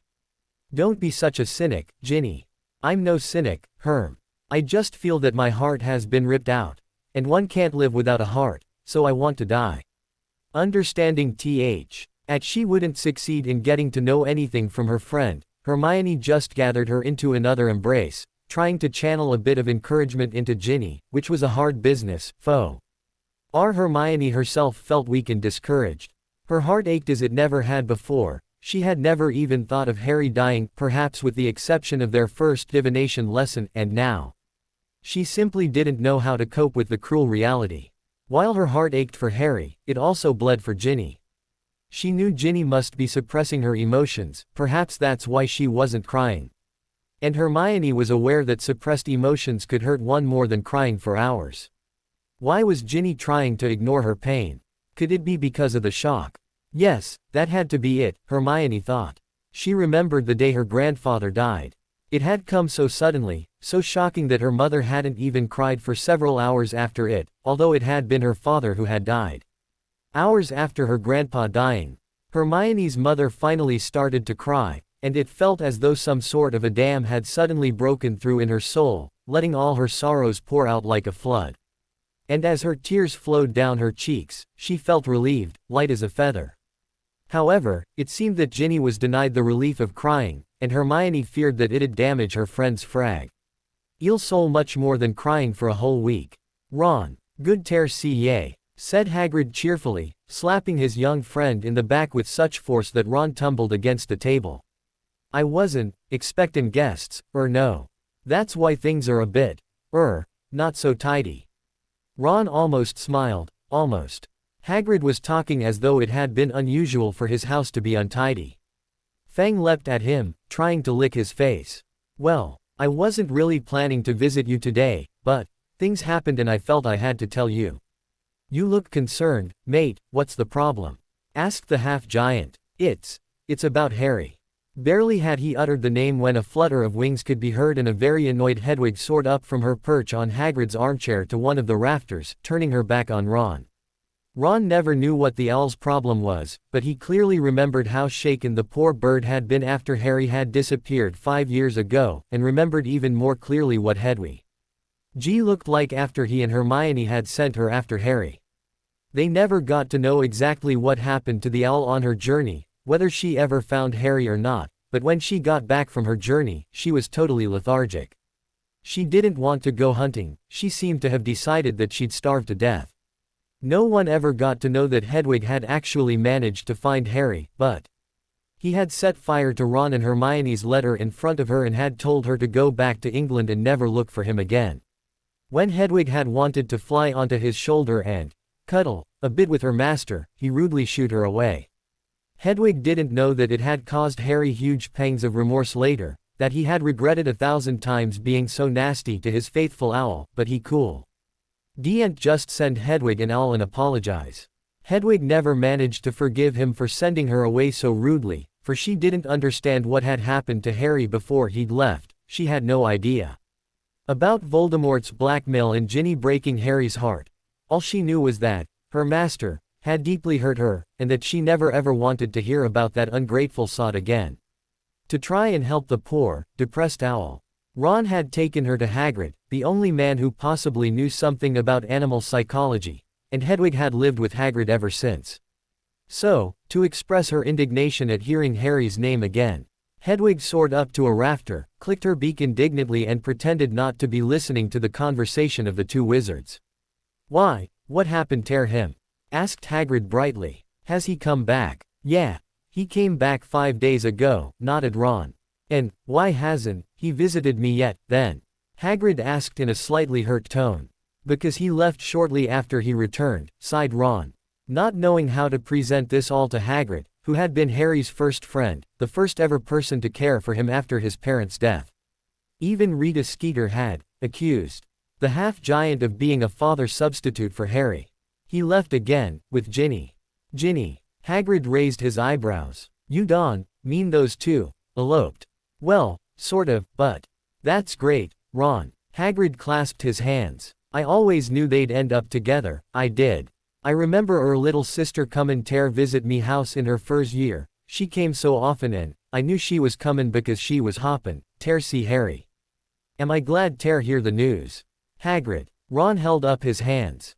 Hagrid. This isn't what I wanted to tell you. Harry's dead. What? Rumbled the half-giant, his voice so harsh that the glass in his window almost shattered. Ye don't mean it. Hedwig, against her will, clearly heard Ron's words. She went rigid on the rafter, as though she had been petrified. Ron bent down to pat Fang's head, so that he didn't need to look at Hagrid. I'm sorry, but I do mean it. He died in Greece, but I don't know more. Ginny would, she saw him die, but she isn't willing to talk about it. Slowly he lifted his face to see huge tear droplets coursing down Hagrid's face, running into his shaggy beard. Tell me it's not true. Ron. The gamekeeper rasped. I wish it weren't Hagrid. In the next instant Hedwig swooped down on the red-haired wizard, madly fluttering her wings, her beak snapping towards Ron's face, as if she was trying to scream, "No. You're lying. That can't be true. Calm down." "Hedwig," Hagrid reached out and pulled the owl back before she could take Ron's eye out. "Calm down, girl. It's no use going all hysterical. That one, bring him back." Sniffing, he started to look for a handkerchief in one of his several pockets. He blew his nose so loudly that it rather sounded like a honk. "I'm sorry for bringing bad news, but I felt you deserved to get to know before others do." Ron hung his head while Fang slobbered onto his shoes. Hedwig's outburst had finally subsided and she was hanging limply in Hagrid's dustbin-sized hand. If Ron hadn't been sure that birds couldn't cry, he would have sworn that he'd seen tears in Hedwig's amber eyes. Silence fell over the gamekeeper's tiny house, a silence as deep as the sorrow in their hearts. N2. Next chapter will be happier. Don't worry, smiley face. Trixie Firecracker. Time passes the same way in the underworld as in the real world. 10 months up or 10 months down in the underworld, too. Rye's parents won't give him anything to help him defeat Voldy, but someone else's will. Ginny won't even have a chance to try to make Draco believe that the baby is his. Draco will be angry when he gets to know about the pregnancy. Because it'll be obvious for him that the baby can't be his. Altec. Of course I'm not going to tell you what will happen with Voldemort. You'll have to wait and see. Sarahamanda. Not telling anything.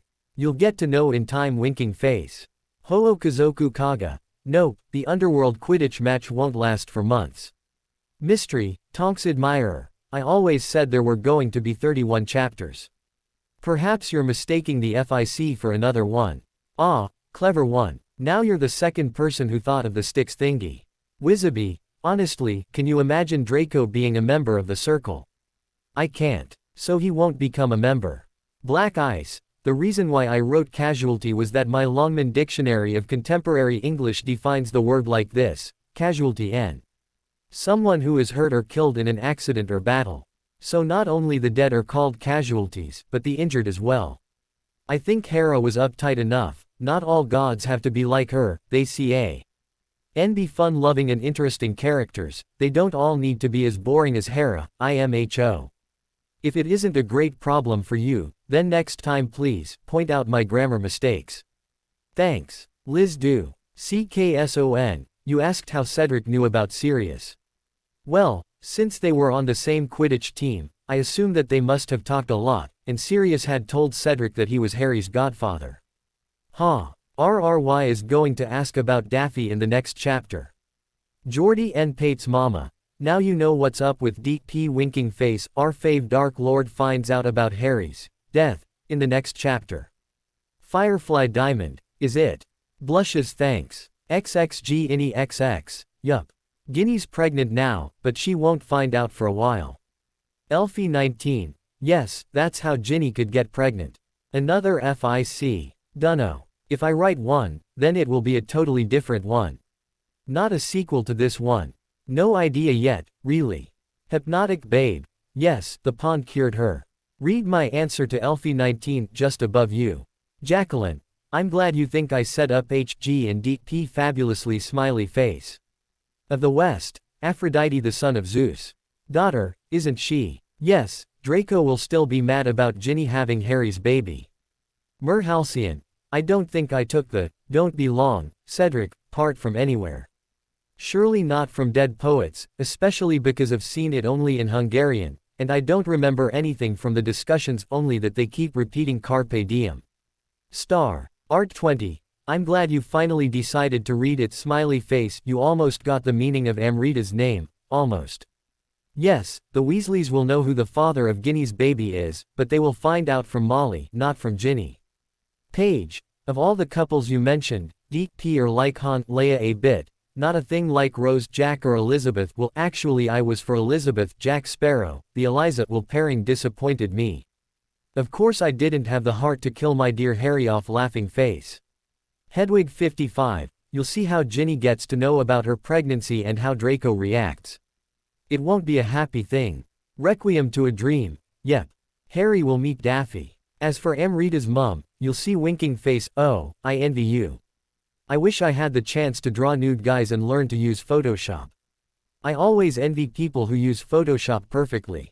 Do you know how to work with layers in Photoshop? I have no idea, only heard about it, and it intrigues me a lot. Tonks is one my fave arts as well smiley face. I only have 2 old arts from Enemy, but they aren't that special. However, if you still would like to see them, then drop me a mail and I'll send them to you. Yes, I've read his dark materials, and sorry to say that, but it made me sick. Perhaps because I'm a Christian and it was totally anti-Christian with making God out to be an evil, suppressing Overlord and killing him at the end. That's just unacceptable for me. However, I read Philip Pullman's Sally Lockhart trilogy, and loved it. Have you read it? I'm glad I managed to convince you that HG belong together, laughing face. Figgies blazin', sort of. I wouldn't say a clear yes, but something like that. Prodigy girl, thanks. Glad you like my art smiley face. C-Chan 1, the guy in the interview was right. But if I were asked, I'd choose Harry even if he got me killed winking face, yeah, poor Spiro. Thanks for pointing out the typo. The Siren book sounds interesting. If I happen to stumble upon it in a bookshop, I'll buy it for sure. Unfortunately I still haven't seen Read the Princess Bride sad face. Yes, I've seen Return of the King. Liked it a lot. Blah Baron. Nope, I haven't read The Spiegel yet, I only know that it exists. I think we could get it in Hungary, but I don't really buy newspapers, not even Hungarian ones. Let alone German ones. Good guessing about Harry's underworld stay. I don't think the tracking charm would show where Harry is, especially because it only shows the map of Earth. I mean the real, living Earth. So the underworld isn't shown on its map. About Sirius reappearing in book 6 or 7, I don't think so, because JKR said very clearly that he won't reappear. Phew. Then my FIC really has some similarities to Outlander. How funny. I've got to read that book. Thanks for the Hochdeutsch education, laughing face. Lioness 07863, Cedric won't tell Ginny right away, unfortunately. She'll be torn for a while. The poor thing. Dark Flower 2113, yep, Ginny's pregnant. What was that book about Caesar and Cleopatra called and who wrote it? Incan. There were Elysium Seekers before Cedric. But since Tartarus is playing so dirty, Elysium always lost its seekers. People decided it wasn't worth being Elysium Seeker. Sirius or James will talk about this later. About Michael Jackson, lol. You know, I wrote that part over the summer where his trial hadn't started yet. And this part takes place in September 2003, so he wasn't in jail back then. Yes, perhaps Cedric should have been more emotional about his parents. But my aim wasn't to show Cedric's emotions, rather to show Harry's inner struggle whether to stay and help Cedric or leave and let him down. As for why Harry landed in the underworld, simply because he fell into the Styx. It was a stupid accident, but it'll have a good outcome. While DP were snogging, Ginny was taken back to Britain by Tonks and Moody. Wood's secret lover, nope, Harry isn't immortal. Luna will appear in chapter 21, but she isn't important in this FIC at all. Kit Kat. Moldy Voldy wants to get hold of Spiro, since he believes that the one who took the parchment in Atlantis was Spiro. The family photos he stole from the Diggories help him find Spiro. The Diggories had some really up-to-date pics of the Greek chap. Certainly, those Death Eaters who had been present in Atlantis had seen Spiro, but Voldy is so mad at them for their stupidity, that he'd rather send more capable Death Eaters to Greece to catch Spiro, and the more capable Death Eaters don't have the slightest idea what the boy looks like, thus they need at least a photo to start their search. The end. Thanks for watching, also remember to subscribe and like this video. See you in the next video.